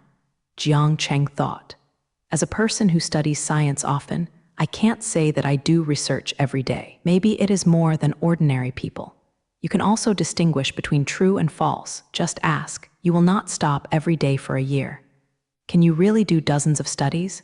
Even if you are a genius, you can't be sure that you can do this. Let's take a look at the final results. Some research institutes do a lot of research a year, and it can be said that there are no useful results. Others said many final results, but many of them were from previous years. So who are you doing so many research projects for? Just this eldest brother, what he said is abnormal. It is because their researchers don't work hard. Do you really have a conscience?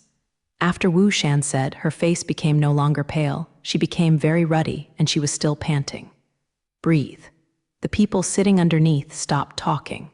All of them lowered their heads, and the people who had just questioned the men on the stage stopped talking. Isn't Wu afraid to offend people?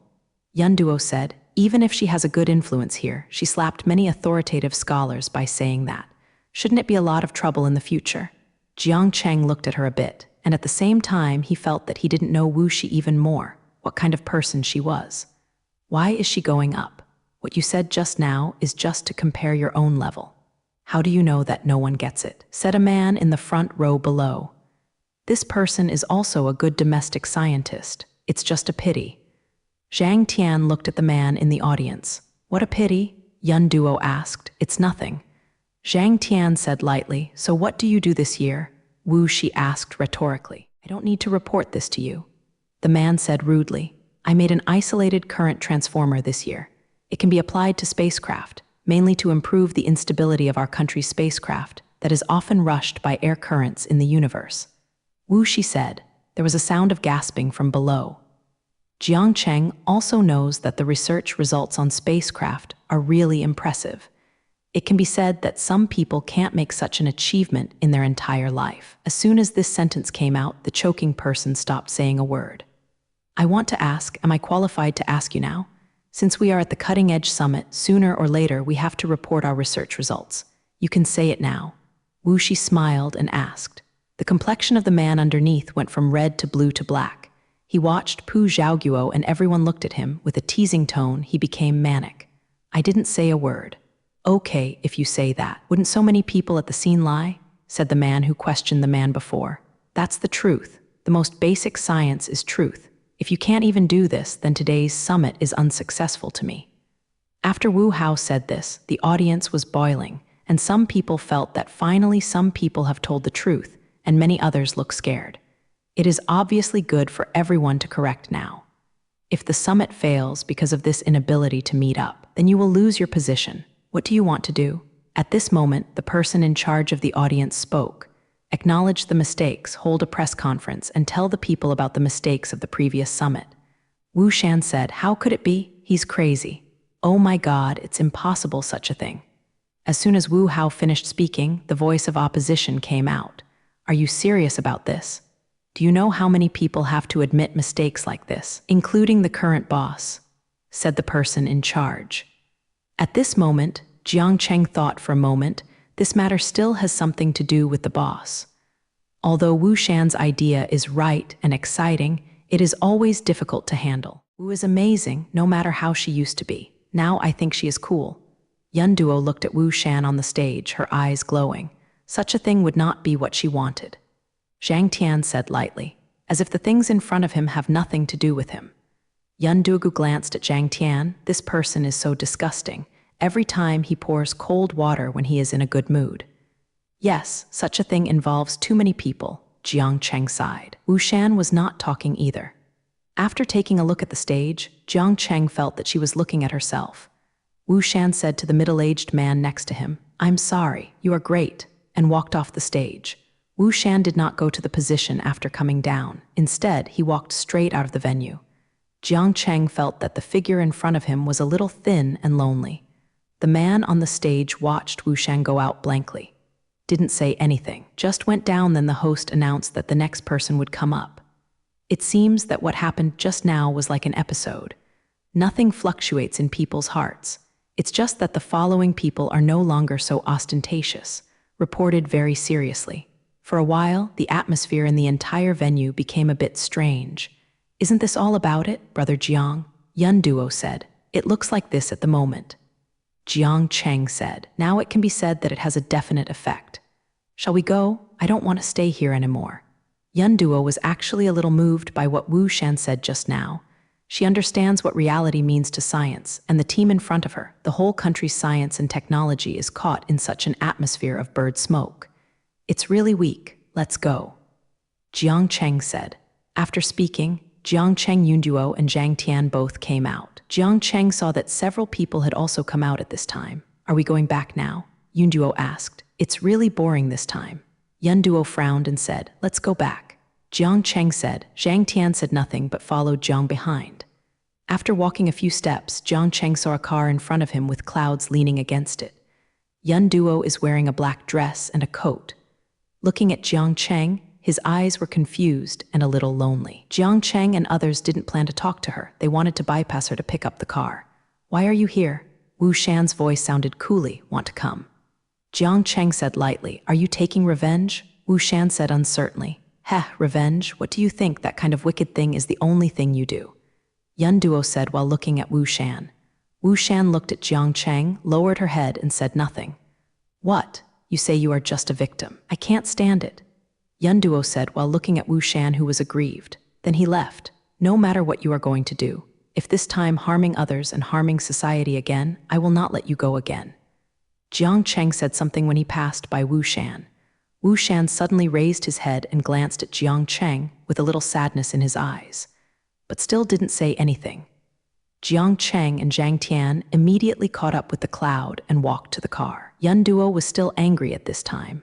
Say nothing. Are you okay? Jiang Cheng asked. Brother Jiang, Yun Duo suddenly looked at Jiang Cheng, her eyes suddenly a little sharp. Do you think Wu Shan has any purpose? After speaking, Yun Duo kept looking at Jiang Cheng's face for fear of missing a little expression on his face. I guess so. I think Mantasha and her are doing something. Jiang Cheng said seriously. Just now Wu Shigeng went up. Jiang Cheng was surprised on the one hand. On the other hand, Jiang Cheng suspected that she had something else. Yun Duo looked at Jiang Cheng without any special expression, just analyzed it seriously, and then turned his eyes away, not so angry. Jiang Cheng didn't notice the changes in the clouds, but felt that he should continue to pay attention to this matter in the future. Chang Tian didn't say a word during the whole journey, but drove silently. For a while, the atmosphere was as awkward as when it came. It's just that this time I don't care about it. Everyone has their own thoughts. In this way, I arrived in the capital very quickly. Zhang Tianxian sent Jiang Cheng and Yunduo home. I'm leaving. Zhang Tian still said lightly and left. When Jiang Cheng and Yunduo arrived home, they saw that Zhao Shuai and Kai Rongfeng were not there. Oh, where did they go? Yunduo looked at every room. There was no one. You called to ask. Jiang Cheng said. When Yunduo was about to make a call, someone knocked on the door and said, "This is coming." Yunduo quickly walked over and opened the door, found it was light rain. You are back. Xiao Yu said with a smile, okay, just came back. Xiao Yu, do you know where they went? Yunduo asked. I don't know, I have been busy these days, so I just slept at the company. Xiao Yu said. Yunduo saw that Xiao Yu's hairstyle was messy and she didn't seem to be in good spirits. Go and rest. It looks like you are tired. Well, I am really sleepy. Xiao Yu said, you can't find it to call me, let's look for it together. They should just go out shopping, you go to rest. It's okay. Yunduo said. After Xiao Yu left, Yunduo took out his phone and called Zhao Shuai. When Jiang Cheng heard Yunduo's call, he seemed to have mentioned the Aleism. For a while, my heart was raised. I don't know what the situation is. As soon as Yunduo hung up, his expression was not very good. Brother Jiang, Zhao Shuai said that after we left, someone asked them to go to Allah, but what? Jiang Cheng asked. After they went, the person who asked them to go was not there, and they are still there waiting. Yunduo said, why don't you come back? Can't you come back? Jiang Cheng almost understood the situation. Zhao Shuai said it's okay, they will come back soon, let us wait for them. Yunduo is also a little worried. Zhao Shuai was still smiling hippie when he called, but Yunduo knew that the more dangerous Zhao Shuai was, the more relaxed he would pretend. Now he definitely doesn't want to go with Jiang Cheng, just in case something really happens. What's this? I'll take a look at 0. Jiang Cheng also knows that the situation is not optimistic after listening. Going soon, I am going too. Yunduo stood up anxiously after speaking and tripped over the hem of the long dress. He fell on the sofa at once. Are you okay? Jiang Cheng said as he looked at the cloud sitting on the sofa. It's okay. The sofa is very soft. Yunduo said, I will go too, Brother Jiang. Forget it, don't go, I'll go. Jiang Cheng said, this matter is very troublesome. It is better to keep one person. Jiang Cheng was afraid that Yunduo would disagree and went on. Yunduo paused but did not insist. Okay, let me know if there is any situation. Well, I'm leaving. Jiang Cheng hurried out. Jiang Cheng hurriedly took a taxi to the place where Ula taught. When Jiang Cheng arrived here, he saw that there were not so many people today, and only a few people paid homage to the goddess Ula. It suddenly became quiet. Jiang Cheng went in easily. When Jiang Cheng went there that day, he only entered the front hall of the Marathon Church. He had an exam here that day, but now many people are here to worship. Jiang Cheng went out and realized that this place was really big. After walking for a few minutes, I don't know where it is. It seems that I haven't reached the place where the real Allah disciples live. Jiang Cheng saw a person next to him who seemed to be walking in. Jiang Cheng followed him, and after walking for a while, Jiang Cheng saw that there were fewer and fewer people around him, and felt that he should have reached the place where the real Allah disciples lived. It's just that I still don't know where Zhao Shuai is. Jiang Cheng has never dared to call Zhao Shuai, fearing that there will be other people next to him. But in this situation, Jiang Cheng still called Zhao Shuai, Brother Jiang, why are you here? Didn't you say that you don't come? Ugh, forget it, I know you, I should have thought that you would definitely come. Where are you? Jiang Cheng asked. To be precise, I don't know where this is. We are not restricted to freedom and can go in and out on our own, but Ruifeng and I can't get out. We will return to our original position no matter how we walk.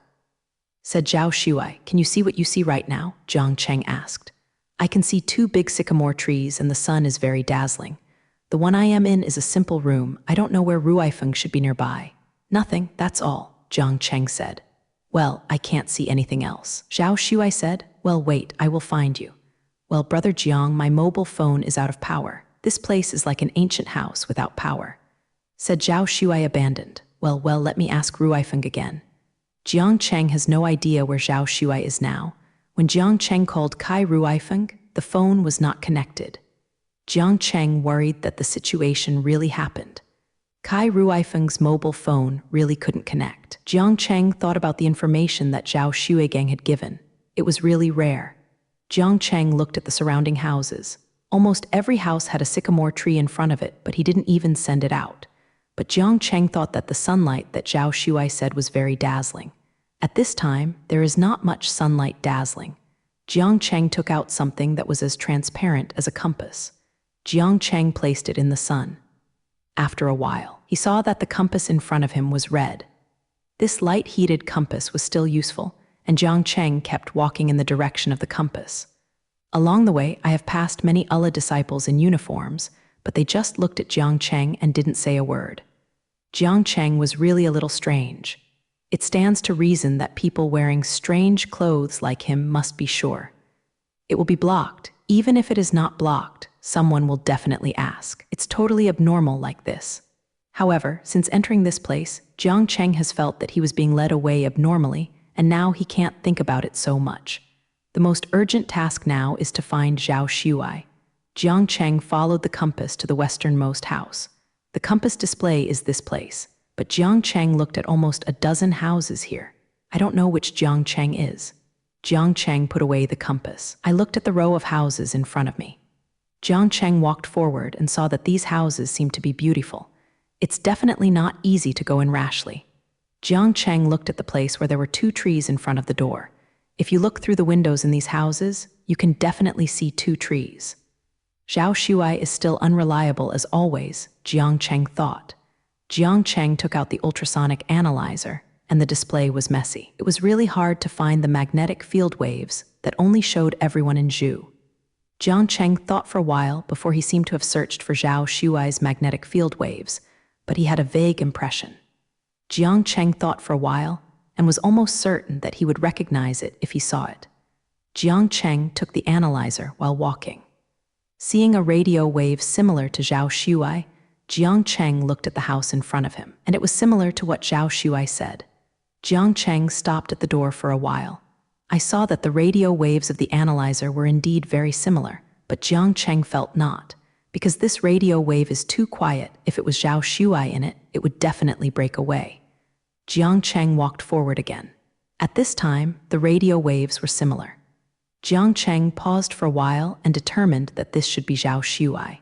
When he reached the door, Jiang Cheng let out a deep breath. This was the first time he was so uncertain and a little nervous. Jiang Cheng opened the door, seeing that the house in front of me is very bright and a lot of sunlight shines in from the windows. It seems that the house is warm. There are no lights here, and it looks like there is indeed no electricity. It looked like a simple suite. Jiang Zai came in and saw the living room. Jiang Cheng walked in and saw Zhao Shuai. Zhao Shuai sat on the bed, staring at Jiang Cheng blankly, as if there was no reaction. Jiang, brother Jiang, Zhao Shuai asked uncertainly, "You pinch me, see if I am dreaming." Zhao Shuai foolishly asked Jiang Cheng to pinch himself. Jiang Cheng didn't move Zhao Shuai. "Of course it's true. If you don't wake up, I can leave." "Oh, don't, I believe it. Just kidding. Brother Jiang," Zhao Shuai smiled. "You are so fast, I really didn't expect it. What about Kai Ruifeng? Do you have any thread bag?" Jiang Cheng asked. "Do not know, we just came, was separated." Zhao Shuai said, "Ugh, this is numb." Jiang Cheng said, "I just called Rongfeng, but it didn't work." "Really? I can't make calls, I can only receive calls." Zhao Shuai looked anxious. "What to do, Rongfeng? No, Zhao Shuai is very nervous. Don't panic, I think it should be fine. The reason why I caught you here without imitating you is that I want me to come to you, lead us." Jiang Cheng said, "How did you get here?" Jiang Cheng asked. "I just received a call saying let us come over, saying that there is a supplementary test to be done for us. Ruifeng and I came without precautions at the time. As a result, we were separated as soon as we got here. Then I never saw Rongfeng," Zhao Shuai recalled. "After that, I was taken here. I found out that I couldn't send any messages or make calls. No one stopped me after I went out, but no matter how I left, I couldn't go out. I looked at the people next to me. People are going crazy." Zhao Shuai said, "You mean you can see Zhu people walking around, but you can't get out?" Jiang Cheng asked. Jiang Cheng suddenly remembered the one on the wall that Zhang Tian saw when he was in the Kai family tunnel before. If it was that, it could be completely explained. Jiang Cheng was somewhat relieved, having been in Lebanon for so long. I haven't seen anyone practice physical yet. Zhang Tian doesn't use it anymore. I haven't seen it for a long time. Let's go. Let's go out first. Jiang Cheng said, Brother Jiang, don't you have that kind of situation where you can't get out? Zhao Shuai asked me suspiciously, you follow me? Jiang Cheng said. Zhao Shuai slowly followed Jiang Cheng out. Zhao Shuai walked cautiously with some expectation. Wow, I really came out, ha. Zhao Shuai saw Jiang Cheng outside and the different scenery and was very happy with a smile. Then how do we find Ruifeng? Zhao Shuai asked. I now suspect that he may not be in this space anymore. Jiang Cheng actually thought of four-dimensional space from the very beginning. When they first came to Lebanon, then how can we find it? These people really deceive people too much. Zhao Shuai kicked the tree next to him, but his feet hurt. They just want to make us stumbling. I want to give us a good look. But what is their ultimate purpose? I really can't say for sure. Jiang said, then let's go to Ruifeng now. I am really a little disturbed. Zhao Shuai said, follow me. Jiang Cheng said. Zhao Shuai followed Jiang Cheng out of the room and walked forward until he reached a garden.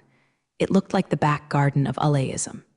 At this time, there were only a few people in this garden, trimming the vegetation.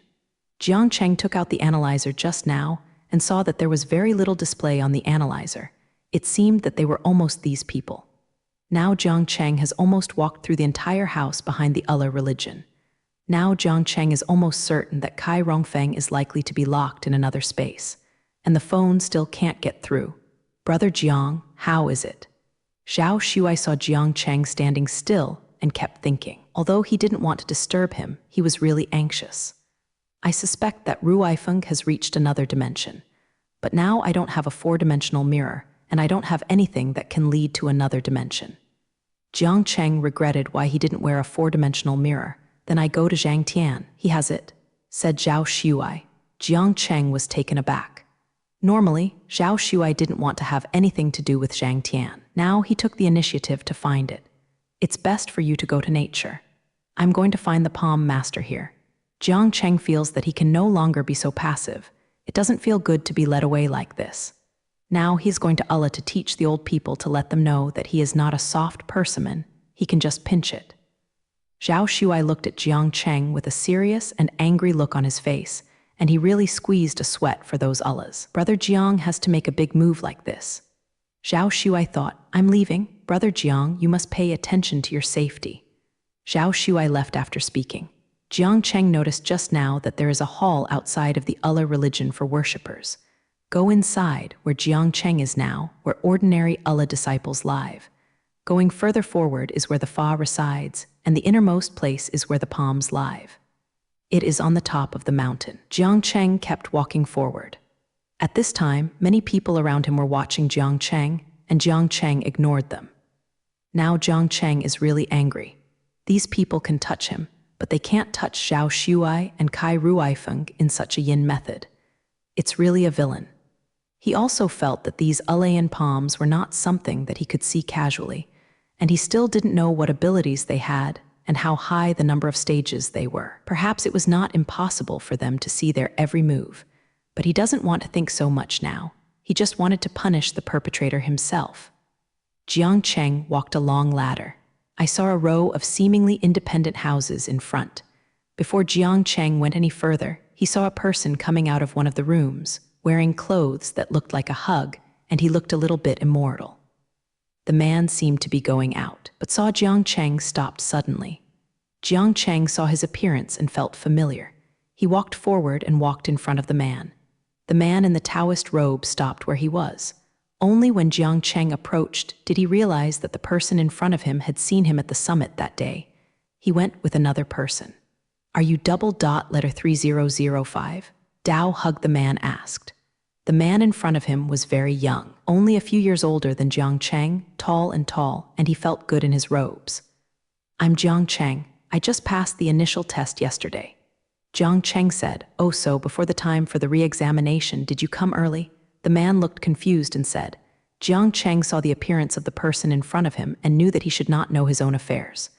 I am here to find your palms. There is something else. Jiang Cheng said, Palm Sovereign, you okay? I'll take you there.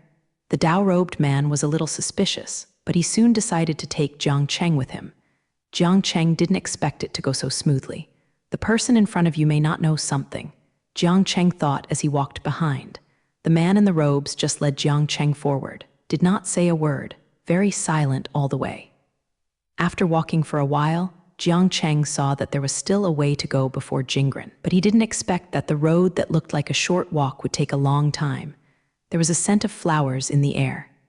Jiang Cheng saw that a circle of flowers appeared in front of him, with some purple flowers planted in it. The petals looked like lotus petals, but they were clusters of long. It looks good. In front of him, the man in Dao Pao suddenly walked to the flower garden, picked a flower, and handed it to Jiang Cheng behind him. Give you. Jiang Cheng received flowers for the first time in his life and felt very complicated for a while, watching the man in front of him jump off. Smiled. What kind of flower is this? Jiang Cheng asked. Violet flower, said the man in Dao robe. It only grows in hot places. It is not easy to grow here. There was some regret in the man's voice. It looks very nice and fragrant. Jiang Cheng said. The man in the robes didn't speak anymore and walked in silence. It took another 10 minutes to reach the destination. Jiang Cheng looked at the house in front of him, but he couldn't say that it was a house. It looked more like a cave. It looks very long from the outside. The man in robes walked to the door, looked at it. It's not a coincidence that you came. The palm is closed for training and will not see people for a short time. Do you want to wait or go? Asked the man in Dao robe. Let me go first. It's been so long since the mistake. Zhao Shuai may have returned. Jiang Cheng thought, maybe this matter has nothing to do with Palm Sovereign. The people in front of you didn't mix up either. Who is that? Let's go, I'm going too. The Dao robe man said. Jiang Cheng was a little curious about the man in front of him. He looked very young, very naive, and even cynical, as if he had not grown up. I didn't ask about the fact that I came to find the palm of my hand, so I brought myself, and now I leave without asking myself a word. It seems to have nothing to do with myself. But looking at him, it seems that he really doesn't understand this. Jiang Cheng really couldn't understand him. Jiang Cheng was planning to go back the same way, thinking that Zhao had nothing to gain, and another man walked in front of him. This man seemed to be 50 years old and wore a lot of ordinary clothes. Da Fei, why are you going? The man asked. He also looked at Jiang Cheng behind him. He came to find the palm master, and I brought him. The man in the robe said casually, Da Fei, you are really too foolish. Can anyone bring here? The man glanced at the man in Dao robe, looking at Jiang Cheng. Who are you? Is the palm of the hand the one you can see if you want? The man's voice was a bit harsh. I am Jiang Cheng. Jiang Cheng said. As soon as Jiang Cheng finished speaking, he saw that the face of the man facing suddenly changed. I came to my friend. Jiang Cheng felt that the person in front of him might know something. Oh, yeah. The man glanced at Jiang Cheng, then at the man in the Taoist robe. I know where they are, come with me. The man said with a smile, but the smile hurts. Do you know? Jiang Cheng asked. I know. Aren't you the ones who just entered the first test that day? I remember. The man said. Jiang Cheng always felt that the man in front of him was not good. The man in the robes looked at Jiang Cheng, then I'm going. Then he left. Jiang Cheng looked at the back of the man in the robes and was speechless for a while. He really had never seen such a strange person. Jiang Cheng thought, let's go. The man watched the man in Dao gown go, and the smile on his face suddenly disappeared. You set it up. Jiang Cheng said lightly. He followed in the footsteps of the man in front. The man in front did not answer, just walked quickly. Jiang Cheng also followed him, didn't say anything. Where did the other person go? The man in front suddenly asked. Jiang Cheng didn't speak either, just followed. Don't say it now, I will let you speak later. The man in front snorted coldly. The tone was very bad. Jiang Cheng didn't care either. Who will regret it is not necessarily. Jiang Cheng thought, the appearance of walking for 10 minutes. Jiang Cheng saw that the man in front of him led him to the place he had just been. It just went a little bit further in. There is a very inconspicuous room. Jiang Cheng walked in with the man in front. Walking inside, Jiang Cheng saw a very strange scene. The room is surrounded by mirrors. To be precise, they are all 4-dimensional mirrors. Jiang Cheng had a feeling that Kai Ruifeng might be in this. The friend you are looking for is here. The man sat on the only chair in this room. Where do you think he is? Jiang Cheng understood what the man meant at this time. He wanted to find out where Kai Rongfeng was. However, the mirrors in front all looked the same. Didn't you go in, friends? That's it. The man said slightly ironically. Jiang Cheng didn't care about this man's agitation. If now he has acted on his tricks, and he is so excited to enter the mirror, then something really happened. Jiang Cheng settled down and thought for a while.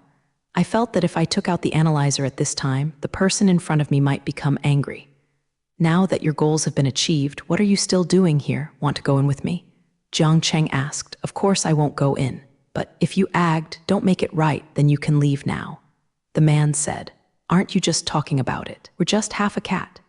Jiang Cheng also said in a mocking tone, not my friend, so funny. The man was a little angry and his eyes were a little unnatural and he glanced elsewhere. The place Jiang Cheng saw him was the corner mirror. I don't know if Rong Feng is there. Jiang Cheng was a little confused. Forget it, I won't go in, look at you like this. It must be dangerous inside. Jiang Cheng said with a scared expression. The man looked at Jiang Cheng like this. Contempt deepened.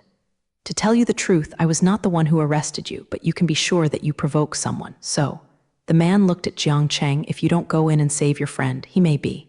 The man said and did the act of wiping the neck. So you are entrusted by others? Jiang Cheng asked. Sure, we have no grudges, the man said, but if you tell where the other of you has gone, I can also consider letting you go now. The man said. Jiang Cheng was a little funny, this man. Now he only wants to live in his own country. Does he think he can trap himself? Jiang Cheng thought, the other one, don't you know, are you not watching us? Jiang Cheng is a bit arrogant.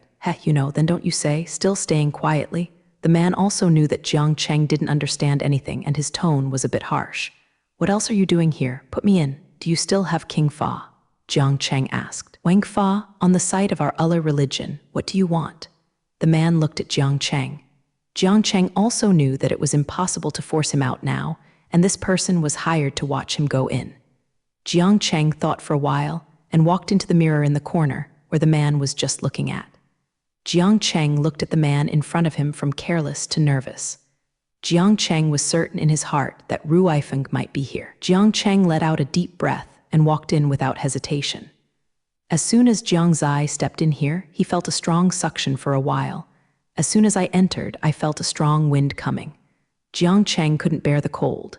Jiang Cheng saw the scene in front of him, which was a large desert. From here, there was no greenery. Just looking at it, Jiang Cheng felt that his throat was a little dry. Jiang Cheng took out his cell phone and looked at it. The time could be displayed. Jiang Cheng tried to unplug the phone. As expected, there was no signal at all. Jiang Cheng took out the ultrasonic analyzer, but there was no fluctuation at all. It seemed that there was no one in the country this week. Jiang Cheng turned on the analyzer and walked forward. Jiang Cheng looked at his footprints deep and shallow on the ground before he was truly sure that he was indeed in the desert. In this way, Bo walked aimlessly for 20 minutes. There seemed to be a gust of wind in front of him, and Jiang Cheng could not see the road ahead. Jiang Cheng clearly felt the sand spread on his face. Fortunately, I closed my mouth, or I would have to blow a mouthful of sand. Jiang Cheng took out a coat and put it on, feeling really cold. After walking for almost 10 minutes, it was really difficult, Jiang Cheng felt, but he was a little surprised to see someone from a distance. How can there be anyone here? Jiang Cheng watched as he got closer and closer to those people and became even more panicked. Jiang Zai seemed to hear the camel bell, hurrying to hide behind a big rock next to him. Jiang Cheng looked at the person in front of him, feeling that he was really sneaky, but in this situation, he didn't know anything about it. However, it is really troublesome to appear. Jiang Cheng just wanted to find Ru Eifeng this time, so everything was safe. Jiang Cheng saw the people in front of him walking slowly. There were almost a dozen people and even a few camels. Jiang Zai couldn't see clearly what the objects were carrying on the camels. Those people seemed to be talking about something. This is so real, Jiang was thinking. Jiang Cheng could hear the voices of those people talking from a distance, as if they were talking about teacups, and those people did not notice Jiang Cheng at all. Jiang Cheng watched them walk away and stood up. Jiang Cheng was also sure now that the Ru Eifeng he had previously guessed was wrong in another dimension, and now it is proved that this must be an illusion if it is another dimension. Jiang Cheng may not be so flustered. At least it is a real space. But the illusion is entirely conjecture. It's the thinking space of others, and in this case, the degree of safety is greatly reduced. Jiang Cheng was a little panicked. Jiang Cheng looked at the vast desert and really didn't know what to do. Jiang Cheng thought for a while. My own high-tech products are probably not available here. Some mentality collapsed for a while, but waiting like this will definitely not work. He thought for a moment that Zhang Tian had also experienced illusions at the time. Although Zhang Tian was in a state of delusion, he remembered the physical training methods he had seen in the Kai family. Jiang Zai understood that he had the same physique as Zhang Tian and could not practice, but it's best not to do it because it's still too dangerous. A little carelessness, like Zhang Tian's illusion, still slight. If the degree is deep, it will really get confused. But in such a situation of isolation and helplessness, Jiang Cheng has no time to take care of anything else. I thought about the training methods I saw at the time. I feel that I will stop when I reach the first level, and then I can connect to the illusion, know the approximate location of Kai Rongfeng, know him, and come out by myself. Jiang Cheng sat down on the spot and closed his eyes. After thinking about those steps, he put his hands on his knees, and his Danshan became angry, making his whole body and heart tense. Within a few seconds, Jiang Cheng felt a flow of air rushing in his body wantonly. I feel that many veins in my body are being propped up. Jiang Cheng was a little bored. Jiang Cheng forcefully suppressed the breath that was about to gush out of his body, slowly moving his breath. Slowly breathe. But it still feels uncomfortable now. I feel that my thoughts are going far away and I can't concentrate at all. Jiang Cheng felt that he might be the same as Kai Ruifeng before, and it was very likely that he was about to fall into an illusion. Jiang Cheng tried his best to stay awake. Control your own mind as much as possible to stay sober. I thought about the steps I saw before, going to the next step. As soon as he raised his hand, Jiang Cheng felt as if an overbearing air current rushed out of his body. Jiang Cheng really couldn't help it anymore. The Hungarian accent was very painful. Moreover, he couldn't control his thoughts at all, and slowly, Jiang Cheng was already unclear tilde waking up. On the other side, Zhao Shuai had no idea that Jiang Cheng's situation was very dangerous. After being sent out by Jiang Cheng, Zhao Shuai quickly called Zhang Tian. Zhang Tian looked shocked when he answered the phone. Zhao Shuai didn't have time to be hypocritical, but simply explained his intentions and went to Zhang Tian's house. You should just call there and wait for me to get there. Zhang Tian said helplessly when he saw Zhao Shuai, who was exhausted and panting at the door. You didn't say it earlier. Now Japanese let her speak. Zhao Shuai said angrily, you didn't give a chance either. Zhang Tian was a little helpless. He just hung up the phone when he wanted to talk to Zhao Shuai, and then no one answered the call. It seemed that he hurried to his home. Let's go now. Zhang Tian said, let me go in for a drink first. Zhao Shuai seems to be really thirsty to speak. Are you going too? Zhao Shuai drank several mouthfuls and said, of course, Jiang Cheng meant to let me go. Zhang Tian said, but this time he really guessed wrong. Jiang Cheng didn't want him to get involved. No, Brother Jiang just asked me to ask you for a four-dimensional mirror, Zhao Shuai said. Let's go, this time things are definitely not that simple, Zhang Tian said. Brother Jiang should be fine, said Zhao Shuai. There are also things he can't handle. Zhang Tian said his thoughts drifted away. Throat. I really don't believe him. Since I met Brother Jiang, he has been very good. He can handle everything, and he is very stable, but he is not losing his integrity, Zhao Shuai said with a look of admiration on his face. Zhang Tian looked a little funny at Zhao Shuai, but anyway, this time, Zhang Tian was a little worried. Zhang Tian drove the car and brought Zhao Shuai to Wulei Jiao soon. This time I went in with the same prophet, and Zhang Tian's appearance attracted many people's attention. You contact Jiang Cheng now, Zhang Tian said after putting the car away. Zhao Shuai answered and called Jiang Cheng. Why can't I get through? Zhao Shuai said and called again, but still no one answered. Zhao Shuai was a little panicked. It's over. What happened to Brother Jiang? Zhao Shuai's face appeared deep. Panic. Don't worry, where will you meet for the last time? Zhang Tian asked. Yes, walking forward. Zhao Shuai took Zhang Tian forward as he said. Fortunately, Zhao Shuai didn't get lost this time, and he quickly found the place where he had just separated from Jiang Cheng.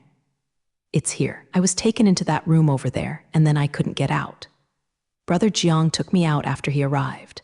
Then Brother Jiang guessed that Ruifeng might be locked in another space by them, so he let me go to you and ask for the four-dimensional mirror, and then he is here waiting for me. But now, what about the others?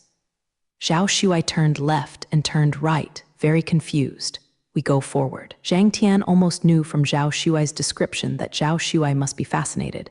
But now where Kai Rongfeng is, Chang Tian has a different guess. Walked forward for a while. Zhang Tian suddenly pulled Zhao Shuai down and hid behind a big tree next to him. What are you doing? Zhao Shuai was covered by Zhang Tian when he wanted to ask. Zhang Tian motioned Zhao Shuai not to speak with his eyes. How's it going? Did he guess right? A man's voice sounded. Zhao Shuai poked his head and saw the Ziyuding man that day. There was a man standing opposite him. Guessed right. I don't know how he knew. Then he went in without saying anything. Didn't say anything? The Ziyuding man was a little suspicious. I said it, but it was just a few words. At first, he was very greedy for life and fear of death, so he didn't want to go in. Later, when I said that your friend might not be able to get out, he went in. The man said that he was a little bit more angry. Greed of life and fear of death, ha ha. That's a personal thing, don't be careless, now they are both inside. I see how they get rid of it. Those who bully me will have to pay, said the man from Ziyuding viciously. Now one of the three of them ran away. The remaining two all went in. The man said, one ran away, it was still there when I saw it. What do you think? Ziyuding man said angrily. The man did not speak.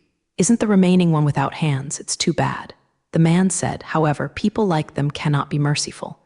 The Ziyuding man said with a bad look. But now that he ran away, then forget it. If you are watching here, he may come back again. The man Ziyuding said and left. The man glanced at Ziyuding's back and looked impatiently. Who thought he was? The whole angel called me.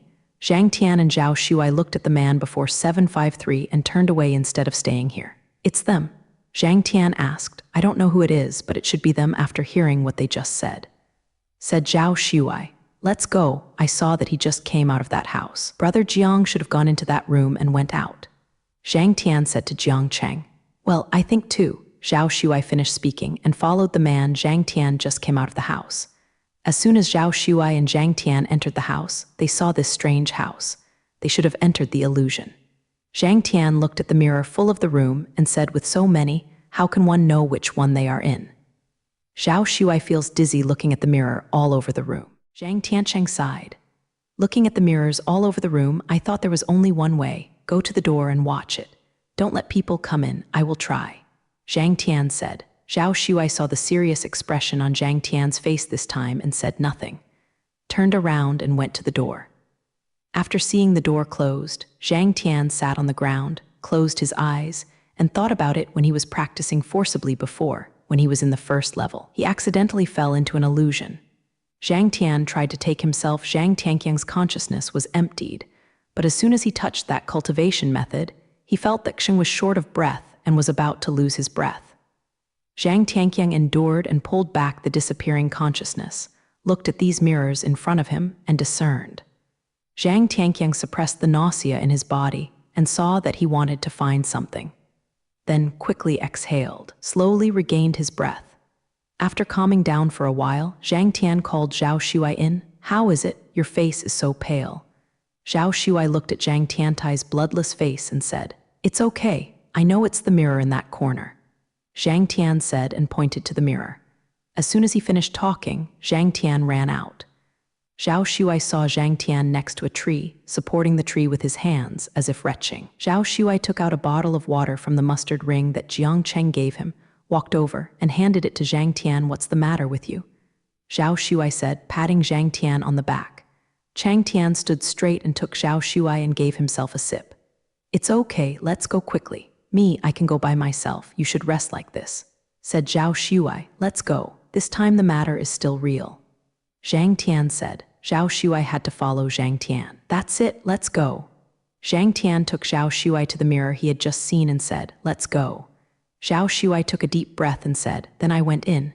Zhang Tian followed in behind. As soon as they came in, the two of them were shocked by the scene in front of them, and the desert in front of them was endless. It looks extremely bleak. Oh my God, such an illusion? What the hell? Zhao Shuai looked at such a place and really fell apart. Normally, this illusion doesn't seem so weird at least. Zhang Tian said, then where are they? Zhao Shuai asked. Let's take a look. I think Jiang Cheng should not go far. Zhang Tian said, in such an environment, Jiang Cheng wouldn't go too far rashly. The two walked forward like this. At this time, the wind in the desert is getting stronger and stronger. Why is this scene so real? It really hurts on the face. Zhao Shuai now feels that his face is covered with sand. Zhang Tian looked at Zhao Shuai and did not speak. Just looking at the yellow sand in the sky, I think it is really difficult to solve this time. Look at there is a store there. Zhao Shuai pointed to a store on the roadside and said to Zhang Tian, "This illusion is very real." Zhang Tian did not see it strange as if he often saw it. If it wasn't for the timing, I would really like to go in and see if it was real. Zhao Shuai's tone was eager to try. In this kind of illusion, everything can happen, and we must pay attention to safety. Like this kind of shop, we can see it now, but we may not see it when we come back later. Zhang Tian said, "Is it so magical?" Zhao Shuai was not scared, but more curious. Look at the person in front. Zhang Tian seems to have seen Jiang Cheng and was very excited. After talking to Zhao Shuai, he ran forward. It's just that the wind is very strong, and it's hard to walk in this kind of desert. It's even more difficult now. It's hard to go. Zhang Tian wanted to run faster, but was tripped. He almost fell a few times after walking a short distance. Zhao Shuai quickly followed Zhang Tian and ran forward. When Zhang Tian arrived, he saw the person in front of him frowning and sitting cross-legged on the ground, but his calves and feet zero. Two were buried in the sand. Zhao Shuai also saw the scene before him. "Oh my God, Brother Jiang." Zhao Shuai had never seen Jiang Cheng so embarrassed. At this time, watching Jiang Cheng like this, tears were about to come down. "Jiang Cheng, Jiang Cheng, Jiang Cheng." Zhang Tian yelled and shook him, but Jiang Cheng didn't react at all, only his frowned brows stretched out. But there was no sign of waking up. Brother Jiang, wake up soon." Zhao Shuai also shook Jiang Cheng, but there was still no response at all. "Zhang Tian, what's wrong with Brother Jiang? What should I do?" Zhao Shuai is very anxious. "I think it might be an illusion." Zhang Tian said while looking at Jiang Cheng. "Illusion? How is it possible?" Zhao Shuai asked suspiciously. "I think he should be like this." Zhang Tian doesn't know why Jiang Cheng fell into the illusion, but no matter what, it's all bad luck. We are going to go to his illusion now and pull him out first. It's too dangerous now. Zhang Tian said, "How to get in?" Said Zhao Shuai. "I'll find a way to get in later. You are guarding us outside. If you see that our expressions are wrong, call us quickly." Zhang Tian said to Zhao Shuai, "Well, don't worry, I'll watch without blinking." Zhao Shuai said seriously. Zhang Tian closed his eyes and sat on the ground after he said it. Zhang Tian just guessed that Jiang Cheng should have used cultivation techniques to cause him to fall into the illusion. He successfully entered Jiang Cheng's illusion without much effort. As soon as Zhang Tian came in, he was stunned by the scene in front of him. There was darkness in front of him, to be precise, darkness with shining light. It looks like the universe. How could Jiang Zai's illusion be like this? Zhang Tian found it incredible. Illusion is the most fragile and reluctant scene of person, or the most memorable scene of one's favorite. It seems that Jiang Cheng is most memorable in the universe. Zhang Tian looked at the vast universe in front of him, and his planet seemed so small here. Before, he had only seen pictures of the universe on the TV network, but now it feels really shocking. And because it was in an illusion, Zhang Tian felt unreal when he saw his feet on the ground, as if stepping on many stars. Zhang Tian just walked forward. Seeing huge planets next to me, I must have seemed so small. Zhang Tian kept walking forward without stopping. Not long after he left, Zhang Tian saw a low-key but textured spaceship floating in front. Zhang Tian felt that the person in the spaceship before him was Jiang Cheng. Zhang Tian walked to the front of the spacecraft and saw that the hatch was closed. But Zhang Tian still pushed with his hand, and to his surprise, he was pushed away like this. Zhang Tian walked in slowly and saw that the spacecraft was very luxurious. It looked very advanced, much more advanced than the spacecraft of his own country. Zhang Tian walked to the control room and saw that the person sitting inside was Jiang Cheng. Jiang Cheng was studying the data on the screen at this time and was still thinking about something. Jiang Cheng in front of him is no different from what he usually touches. The only difference is that he looks more serious and unsmiling, although Jiang Cheng is usually a face insurance. But now, it looks more like a scientist. Zhang Tian knew that Jiang Cheng couldn't see himself at all. Just walked to his side, watching him imitate. Jiang Cheng was proud of the probability of encountering a black hole, and Zhang Tian was a little speechless, but after thinking about it, it was in line with Jiang Cheng's style. Zhang Tian just watched Jiang Cheng sitting by the side and doing the calculation. After almost 10 minutes, Jiang Cheng had been doing this one action, sitting the same thing repeatedly. He even felt that Jiang Cheng had to sleep for a while. Just when he was drowsy, Zhang Tian felt a violent impact and shook himself almost to the ground. Chang Tian looked up. Jiang Cheng also stopped the calculation at this time, looking at the outside situation through the front display. Zhang Tian didn't see anything, just felt that something had hit him.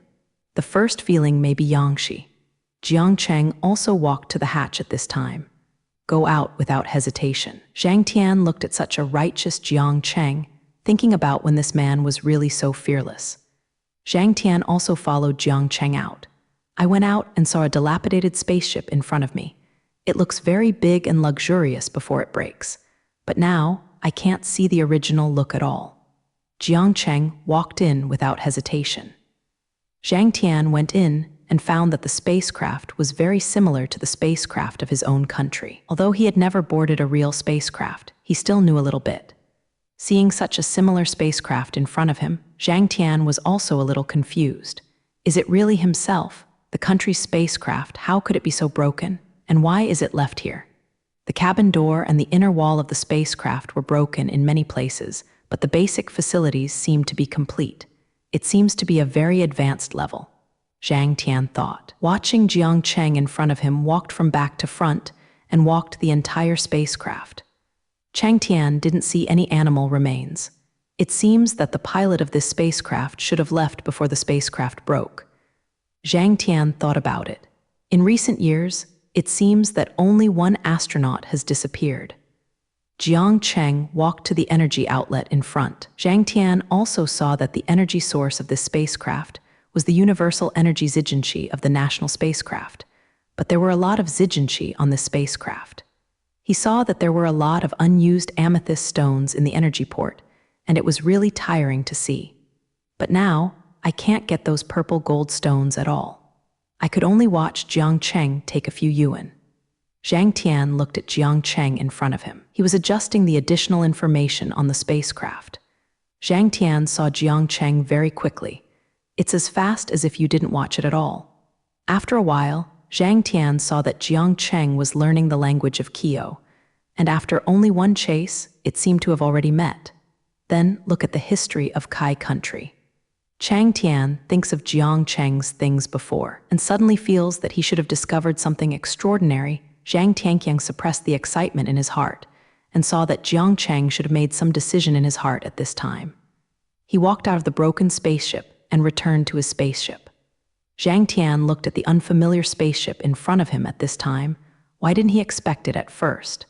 Jiang Cheng is not a person from this planet at all.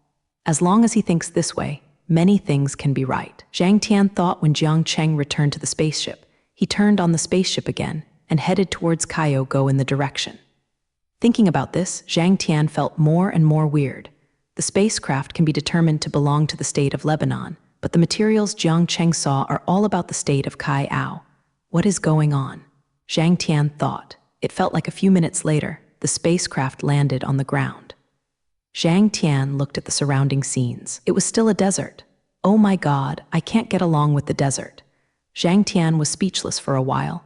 Jiang Cheng seems to be planning to change the means of transportation here and then go to Kaiao country. Zhang Tian saw Jiang Cheng's intention clearly. Jiang Cheng put away the spacecraft and took out a car. Zhang Tian looked at Jiang Cheng's mustard bracelet.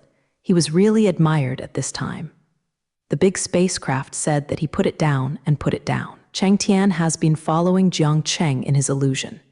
It can also be said that looking back on Jiang Cheng's past, he has never found the right time to bring Jiang Cheng out. Zhang Tian knew that if he couldn't find the right time to bring Jiang Cheng out, he might be in danger. After Jiang Cheng arrived in the town of Kaiao country, Zhang Tian felt that the picture before him had changed. There is a tunnel in front of me. Zhang Tian looked at the familiar tunnel in front of him, and he couldn't remember it for a while. Jiang Cheng seemed to be being chased at this time, looking a little serious. Zhang Tian watched Jiang Cheng run past him before thinking about going. Jiang Cheng couldn't see him at all. He felt that he was really too nervous. Jiang Cheng ran over, and Zhang Tiankai saw Lai Pu chasing after him. This person is really not a good thing, Zhang Tian thought. How did Jiang Cheng provoke him? Zhang Tian saw that Jiang Cheng and Lai Pu were about to work, and for a while they were a little confused. Why didn't the two of them start a fight after a while? Zhang Tian really didn't calm down when he saw Lai Pu's cat-iron cannon. That's the time, Zhang Tian thought. Now Lai Jiangcheng is the wisest choice. When the illusion is the weakest, that is, when a person's mood fluctuates the most, pulling him out of the illusion at this time is the least dangerous and the easiest to break the illusion. Jiangcheng, wake up, this is not true. Zhang Tian came to Jiangcheng and shook him and shouted. Jiangcheng did not move at all, but was immersed in his own scene. Jiangcheng. Zhang Tian shouted, but Jiangcheng still did not move. Zhang Tian was really panicked at this time. It seemed that he couldn't wake him at all. Jiangcheng is different from himself. He comes from a different planet. What does he have that he doesn't have? Zhang Tian looked at Jiangcheng and thought. Suddenly, Zhang Tian saw the mustard bracelet on Jiangcheng, right? He brought it from his planet. Only that can make him sober. Zhang Tian walked to Jiangcheng and turned the mustard seeds in his hand. At this moment, Jiangcheng suddenly looked at his bracelet. Zhang Tian also noticed and continued to turn the bracelet on Jiangcheng's wrist. Jiangcheng, can you hear it? Jiangcheng actually looked at his face. I know you can see me now, listen to me. What you are in now is an illusion. Get out with me. Zhang Tian said to Jiangcheng. After listening to Jiangcheng's puzzled expression, he might be distrustful. Jiangcheng's expression was very suspicious, and he seemed to distrust Zhang Tian. I know you may not believe me, but I know that you are not from this planet. As soon as Zhang Tian finished speaking, he saw Jiangcheng grabbing his wrist, widening his eyes, and looking at himself. I can't explain so much now, you go with me first. It's dangerous here, Zhang Tian said with the last glimmer of hope. Zhang Tian looked at Lai Pu, who was on the opposite side, and seemed to be so angry that he was going to deal with Jiang Zai. If you don't leave anymore, you will be here too. Zhang Tian thought. When Zhang Tian saw Jiangcheng suddenly let go, he looked at himself and nodded. Before Zhang Tian had time to be happy, he saw Lai Pu launching a cat-ionic cannon. Zhang Tian hurriedly took Jiangcheng and ran to the other end. In this case, he obviously couldn't run to the original place. Zhang Tian had no choice but to meditate on Buju in his heart, and then to his dream, he went out from the opening that appeared in front of him. On the other side, Zhao Shuai really waited anxiously. Looking at the two people in front of them, their expressions were calm, but they were too late to come out. His heart was really anxious. Suddenly he saw that the two people in front of him were moving.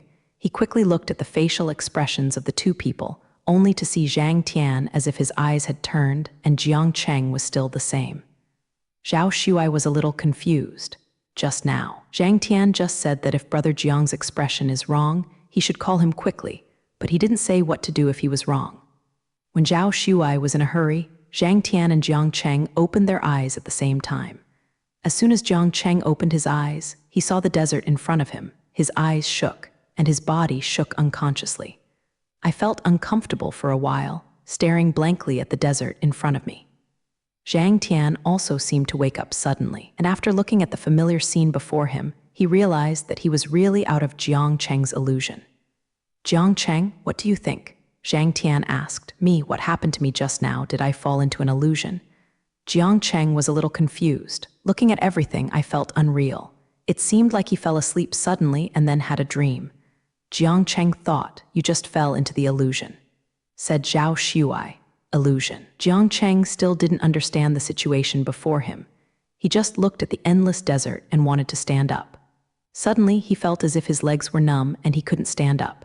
He looked at his calves and feet completely covered by SARS. Living, Brother Jiang, are you awake now? Zhao Shuai tried to ask and walked to Jiangcheng's side and pulled all the sand off his legs with his hands. Can you try to stand up? Zhao Shuai asked cautiously. I'm fine. Jiangcheng was made a little funny by Zhao Shuai's tone. He stood up slowly, feeling dizzy for a while, thinking that fortunately his physique is different from ordinary people. Otherwise, he would really fall. Jiang, after a while, Cheng was afraid if he didn't wake up at that time, then he would really die there. Jiangcheng thought about seeing Zhang Tian next to him. His face was pale now, he looked very weak, and his lips were not bloody. Jiangcheng knew that he must have wasted a lot of energy just now. How are you? It's okay. Jiangcheng asked. It's okay. Zhang Tian said lightly, not a little different from his usual tone, but Jiang Cheng still heard fatigue in his tone. Zhang Tian also slowly tried to stand up, but he just got up a little before he fell.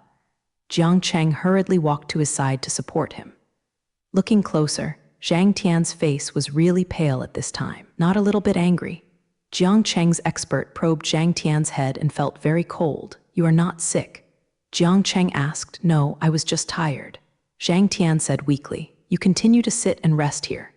Jiang Cheng took out the bottle of vitamin C water from the mustard bracelet and handed it to Zhang Tian.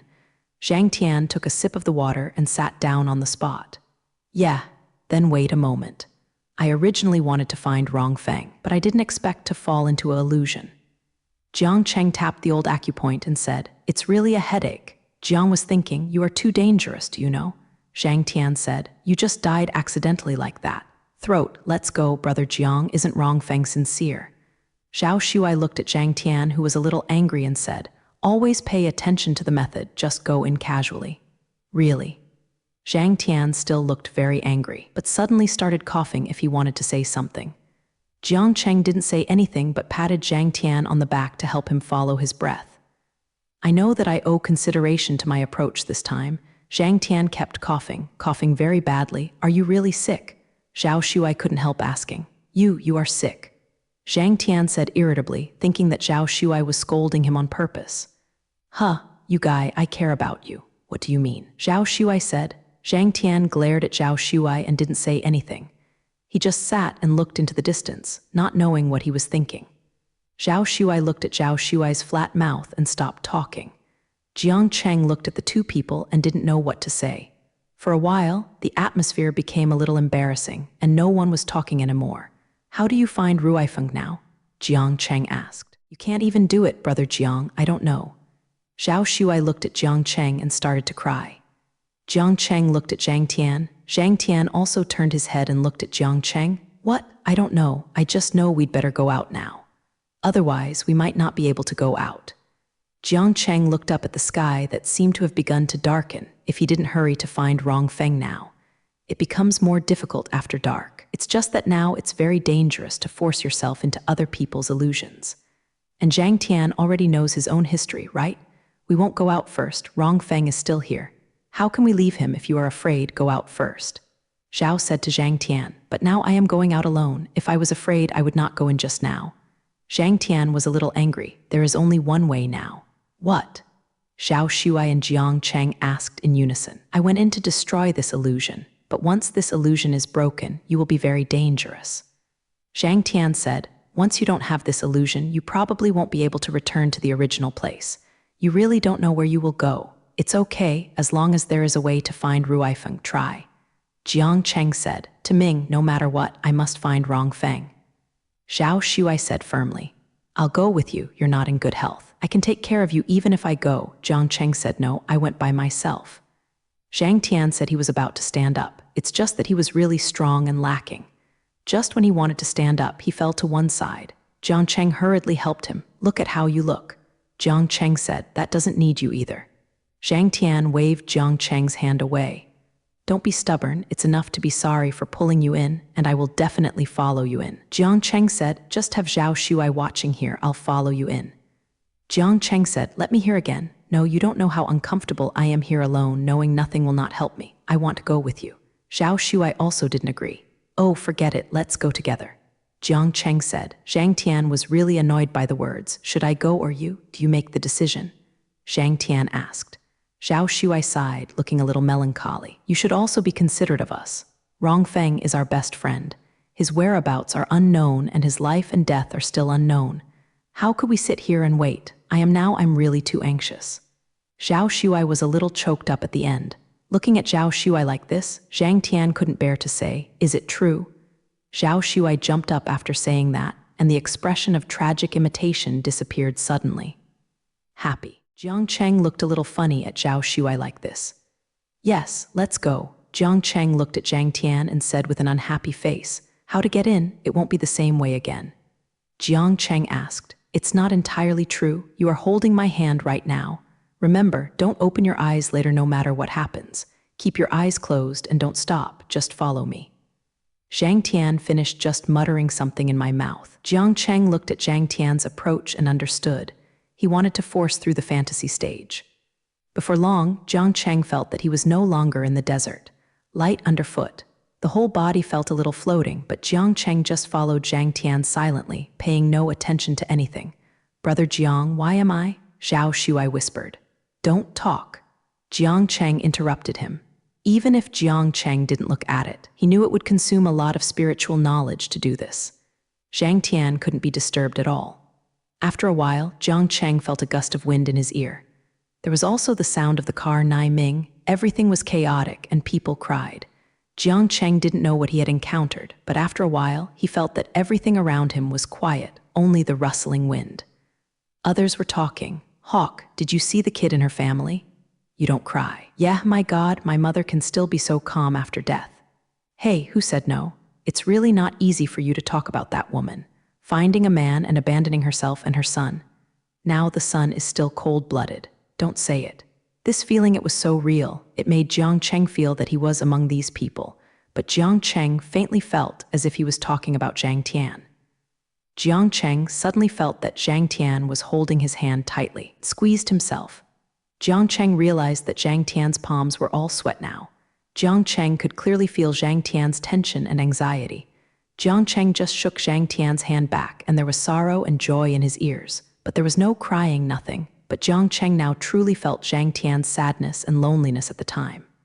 After a while, Jiang Cheng felt that the wind seemed to be bigger.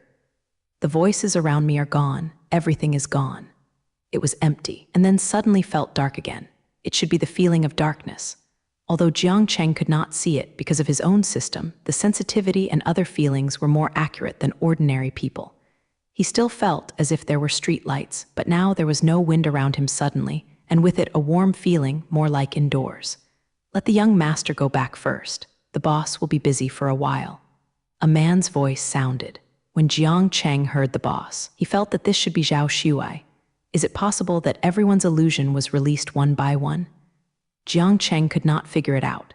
"Alas, this is really pitiful. Don't talk about him. I'm the boss's bodyguard. I've only seen the boss this month. He's really too busy." Another man said yes. "The young master comes to this door every day to wait for the boss. He often falls asleep after waiting here." The young master's mother passed away early, so pitiful. After listening to Jiang Cheng, he felt that Zhao Shuai next to him was a little changed. He seemed to wrestle away from his hand. Jiang Cheng hurriedly clenched Zhao Shuai's hand, did not let him move. "I don't want to apply for science."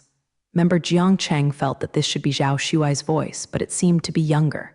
At this time, it seemed to say angrily, "What do you want to take the test?" The boss's voice sounded, "Don't engage in those that don't. Your brain is not bad. Now there is really a shortage of scientific researchers in China. It wasn't necessary for you. But don't forget whose son you are. You must set an example." "I don't want to do it. I don't want to do a role model. What if I am your son?" "I don't want to do it. I don't want to do it. This is my own school. Why do you force me?" Zhao Shuai's tone was angry. "Am I forcing you? I'm doing it for your own good." The boss seemed to stand up and walked a few steps. "Good for me. Ever since I was young, what did you do for me? You work all day, busy country, and you can't see it several times a year. Now you still want me to bury my youth for this country, for the so-called role model?" Zhao Shuai said, choked up. "You blame me so?" the boss asked. There was a deep weakness in his tone. "Yes, I just blame you. I don't want to be your son at all." Zhao Shuai said that he couldn't help himself. Snap! Jiang Cheng heard that this was the sound of a fan. It should be the boss who hit Zhao Shuai with his hands, Jiang Cheng thought. After all, he really said something very confusing. The whole air seemed to freeze for a while. There was a feeling of depression in the air. After a long time, "Shuai, Dad is not all right. I know. Can I report it?" Zhao Shuai left after saying, "I just beat him. I really didn't mean it just now. I, my boss, was still talking to myself." Jiang Cheng felt that now Zhao Shuai was holding his hand more and more cold. From just now, Jiang Cheng seemed to feel that Zhao Shuai seemed to be shaking. Jiang Cheng didn't expect that Zhao Shuai and his father were so stiff at the time. Before he recovered from the incident just now, Jiang Cheng felt that the scene around him had changed again. This time it was himself, Jiang Cheng thought. Suddenly someone ran into Jiang Cheng's side. Jiang Cheng was pushed by the person just now, but still did not open his eyes, still closed his eyes, and did not move forward. Slowly feel what is happening around me. What should I do now? The door is locked. How can we get out? How do I know that when she looked for me, she just said that I would give them color quietly? Then you have made such a big deal. What if you are found out? You don't want to die. I don't know, I didn't do it. I just blacked the computer connected to the display. I didn't expect so many viruses. What? How can you commit such a problem? And how can you do such a big thing? I was still weird just now. I think that woman is borrowing a knife to kill someone. Jiang Cheng listened to it for a long time and didn't know what it was about himself. You see someone is up. Just him, can he do it? Jin knows, I haven't seen him at all. Who is he? Look again, I don't think he can do it. Jiang Cheng just felt that the people around him were stubborn and could not hear anything, has been arguing. Jiang Cheng feels that everything is so unreal, even if curiosity is really overwhelming people now. He can't open his eyes. What to do if this virus cannot be eliminated? We really can't get out. I'm afraid it's not just a matter of being unable to get out. We might be quarantined alone. So serious? God. Yes, it is so terrible, so someone must remove this virus. Jiang Cheng understood a little bit now. These people in front of him should be from the Kai-Ao country. At that time, the virus broke out in the Academy of Sciences in the imperial capital of the kingdom. After so long, Jiang Cheng could also feel the anxiety in his heart at that time. Even the most powerful scientific community in our country can't do it. Can he do it? Yes, it's just going to show off. Puff, forget it, let it down. Jiang Cheng didn't know that there were so many controversies when he went up to remove the virus. Do these people have so many complaints and abuses against themselves? Jiang Cheng was a little bit chilly.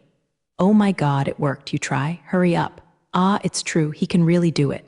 I go, it's clear, I thought it was just a sense of existence. Let me go, awesome, this man, I really took it. Yes, that's awesome, he looks pretty handsome, my God. Oh, come on, who is it? Say he is just a little white-faced, now he won't slap his face. It seems like a couple is talking next to him. Only then did Jiang Cheng determine that it was the virus in the Kio country.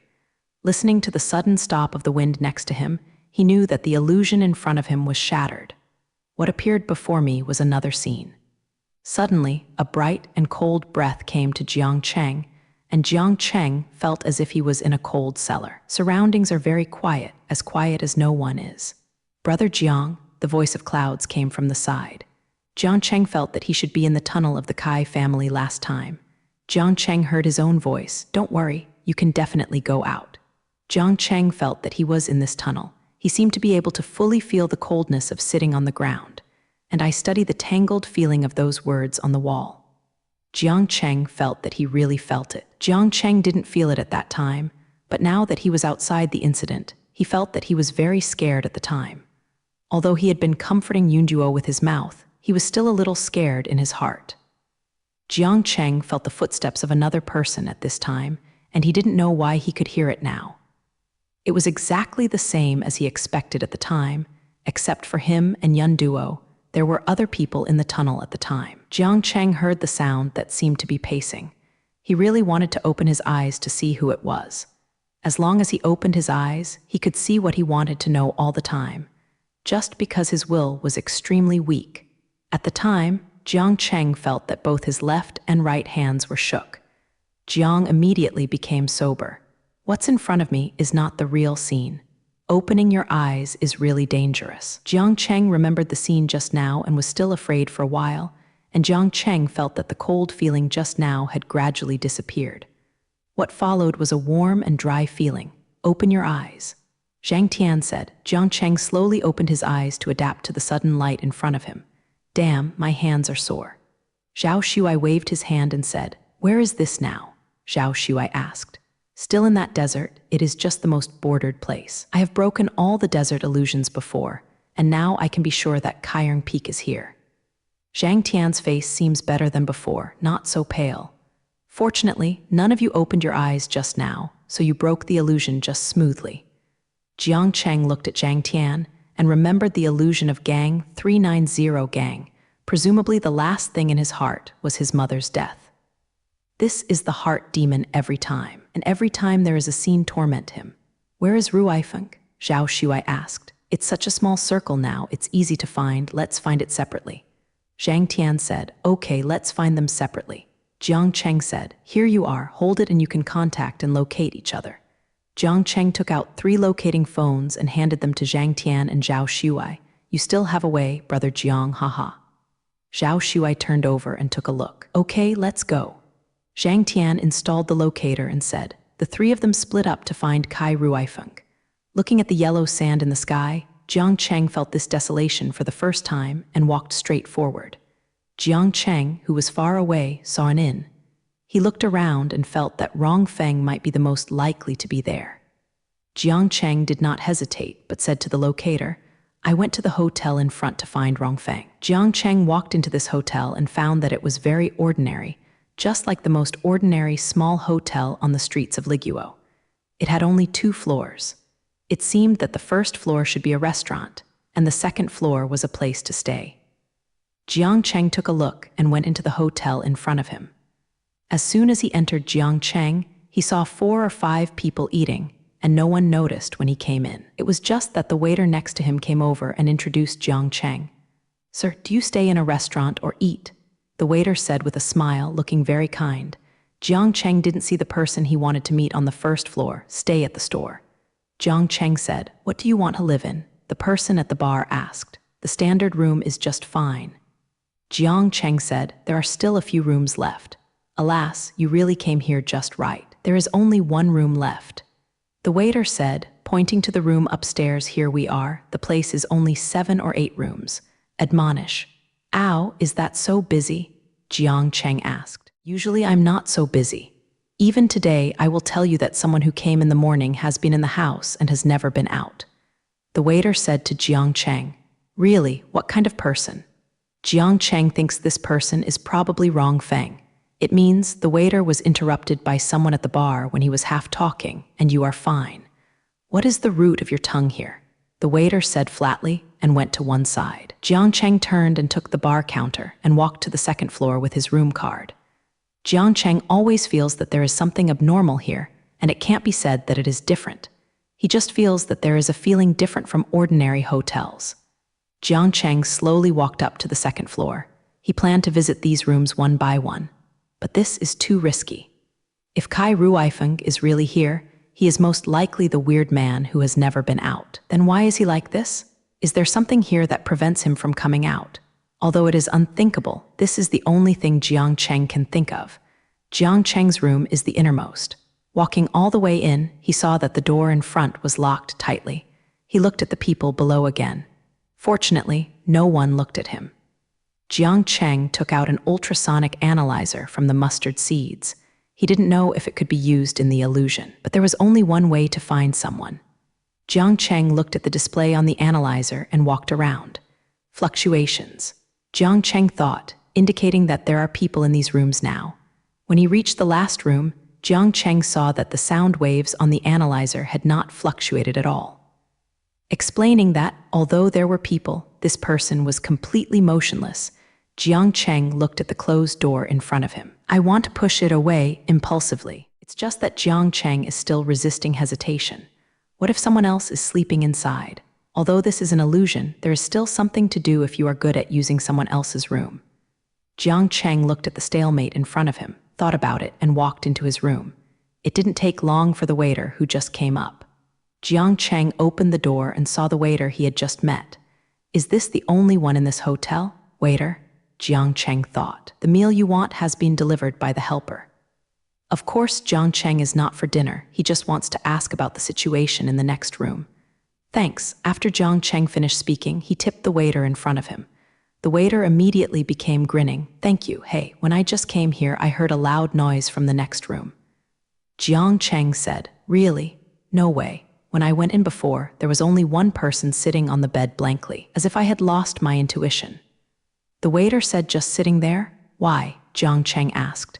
I didn't know if it was right, but the man seemed to lose consciousness when I entered and sat blankly, and then I didn't see him come out today.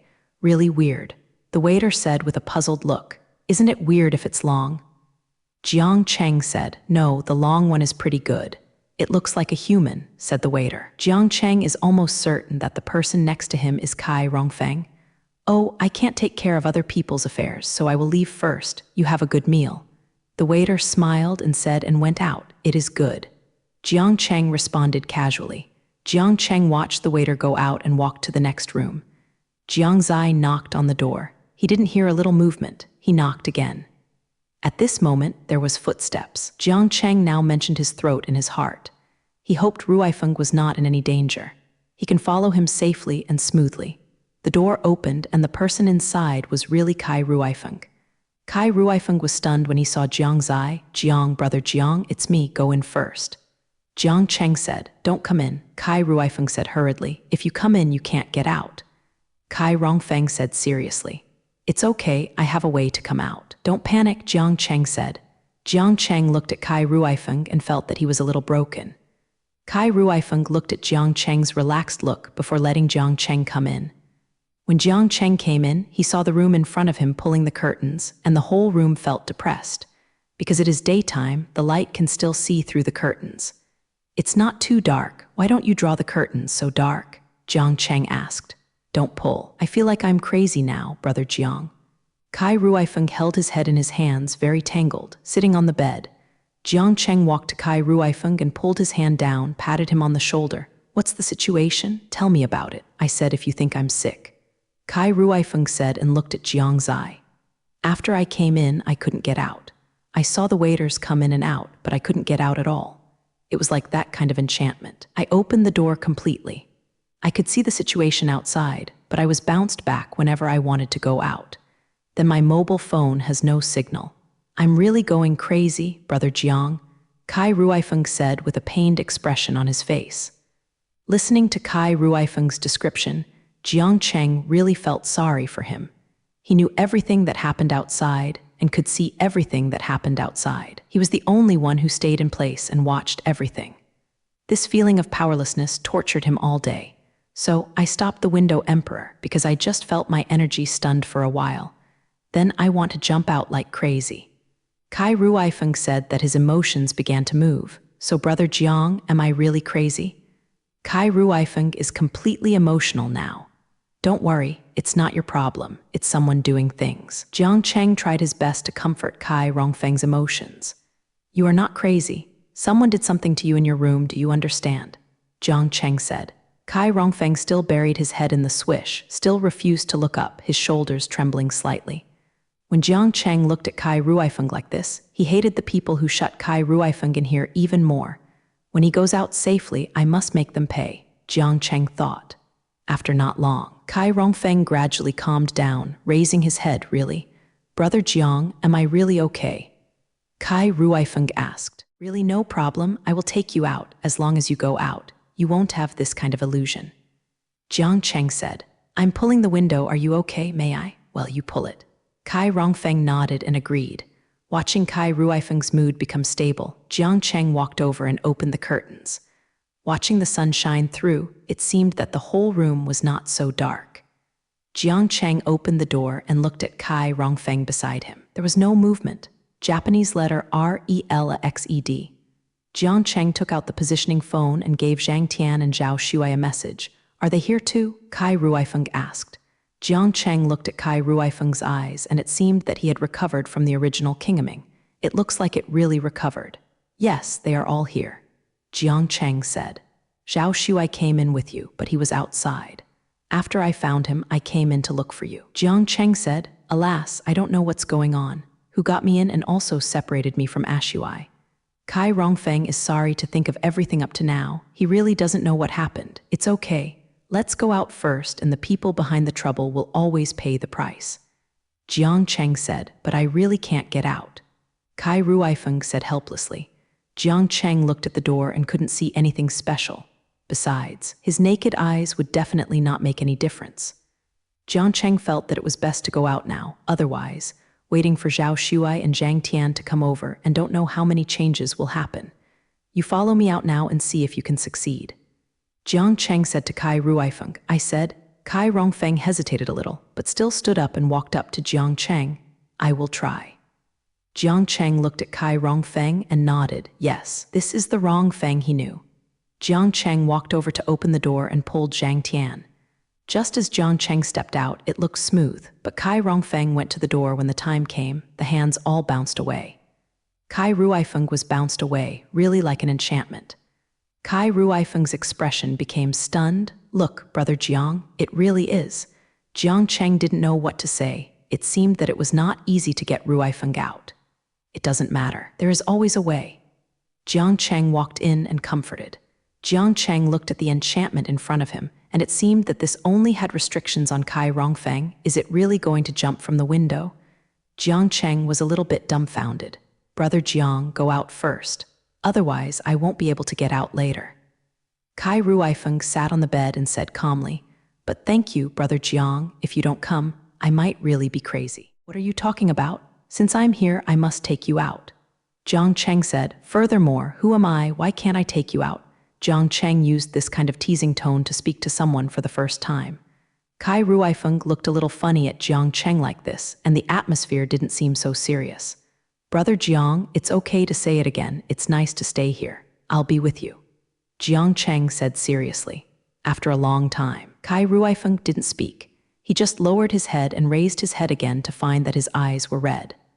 Brother Jiang, you brother, I admit it. Jiang Cheng looked at Kai Ruifeng, who was emotional and didn't say a word.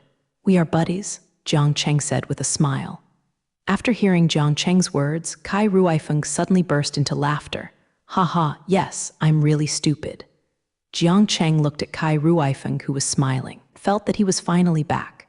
That's right, there is always a way to get out. Jiang Cheng said. At this moment, Jiang Cheng's locator heard a sound. Jiang Cheng leaned to his ear and listened. It was Zhang Tian's voice. Jiang Cheng, I have arrived.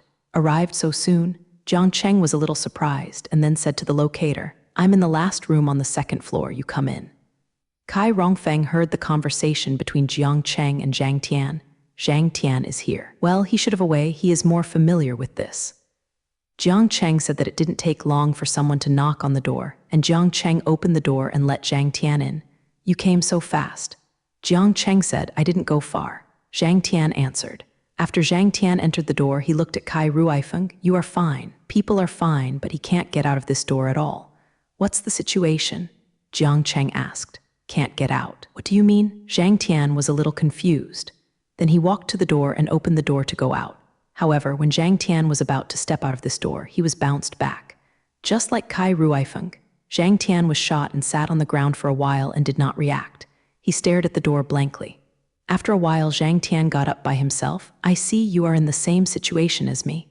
Zhang Tian asked Kai Ruifeng. Yes, I'm like this, but Brother Jiang wouldn't be like this. What's the situation? Kai Rongfeng said. Jiang Cheng looked at the situation in front of him a little bit. Can it be that he is the only one who can come and go freely? There is an enchantment at this door, so you can't get out when you come in. Zhang Tian said lightly. As for why Jiang Cheng can go out, it should be because of him, not a normal person. Zhang Tian continued. Not an ordinary person. Kai Feng looked at Jiang Cheng with some doubts. Jiang Cheng almost had an idea in his heart. It may be because of his system, and the reason is that he is not from this planet. Jiang Cheng thought. Zhang Tian looked at Jiang Cheng and was silent, not knowing what he was thinking. At this time, Zhao Shuai's voice came from the locator. Brother Jiang, I'm here too. You can drink tea and eat something on the first floor. Jiang Cheng said to the locator, we are on the second floor, but don't come up first. Ah, Brother Jiang, are you in any danger? Zhao Shuai said anxiously after hearing Jiang Cheng's words. Yes, there are some problems now, but don't come in now, Jiang said. Jiang Cheng felt that it was very likely that Zhao Shuai would not be able to get out after coming in, so we still didn't let Zhao Shuai come in. If there was a problem, we couldn't let everyone take the risk here. Zhao Shuai agreed and never came up again.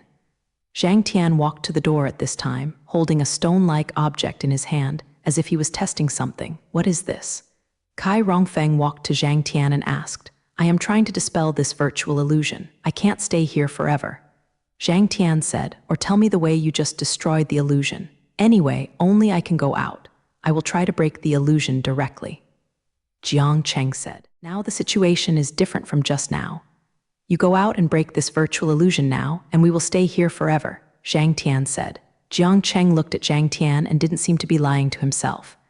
I also feel that this method should not work. Jiang Cheng watched Zhang Tian holding an old stone, but once he held it close to the door, there was a pink light glowing, looking very dreamy.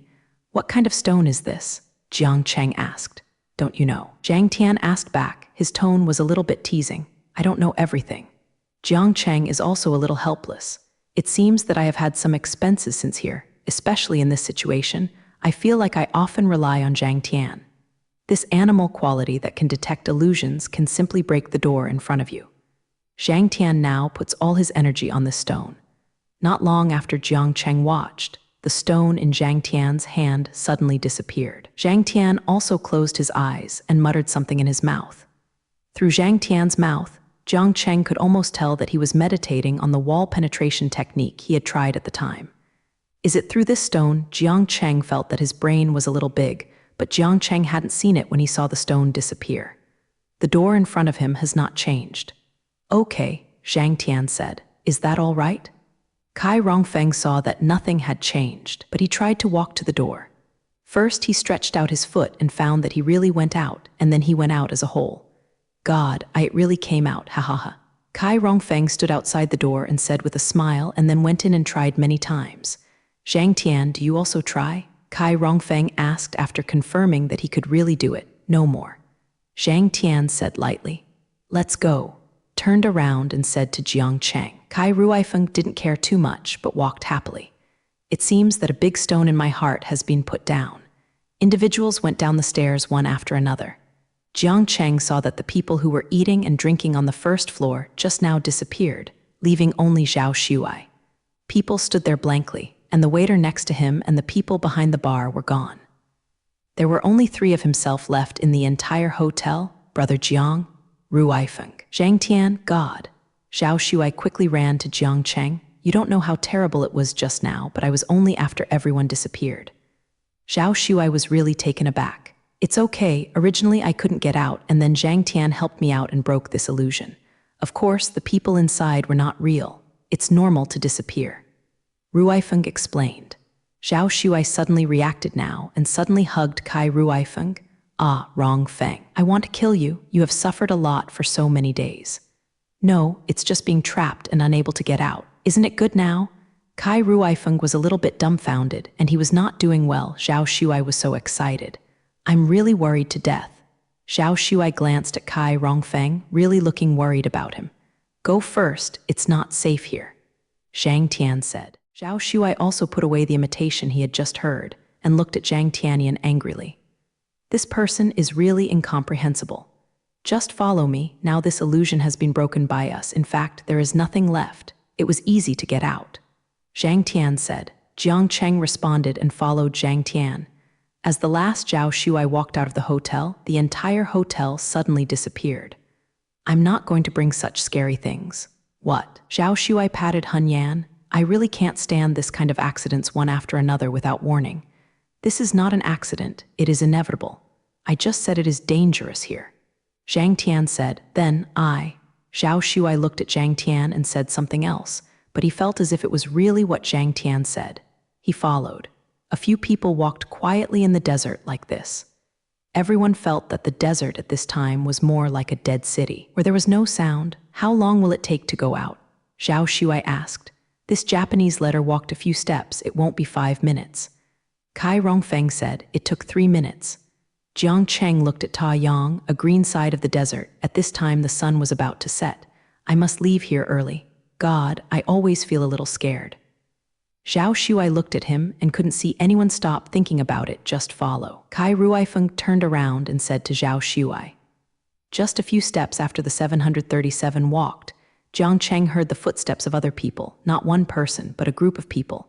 Logically speaking, there should be no one here. What's the situation? Jiang Cheng thought to himself. There are people in the distance. Jiang Cheng said after discovering that Zhang Tian and the others were not aware of it. How is it possible? Zhang Tian was taken aback. Before Jiang Cheng could think of a solution, he saw a group of people coming in front of him. To be precise, it was a group of people riding horses, just like the horse bandits riding horses in a TV series. "This is someone, boss." One of the leaders pointed to Jiang Cheng and others and said to the people behind. Jiang Cheng heard that he was speaking in the national language, and it seemed that there were many of them. Jiangcheng watched more and more people think about him. There are almost 10 people from Jiangcheng and others.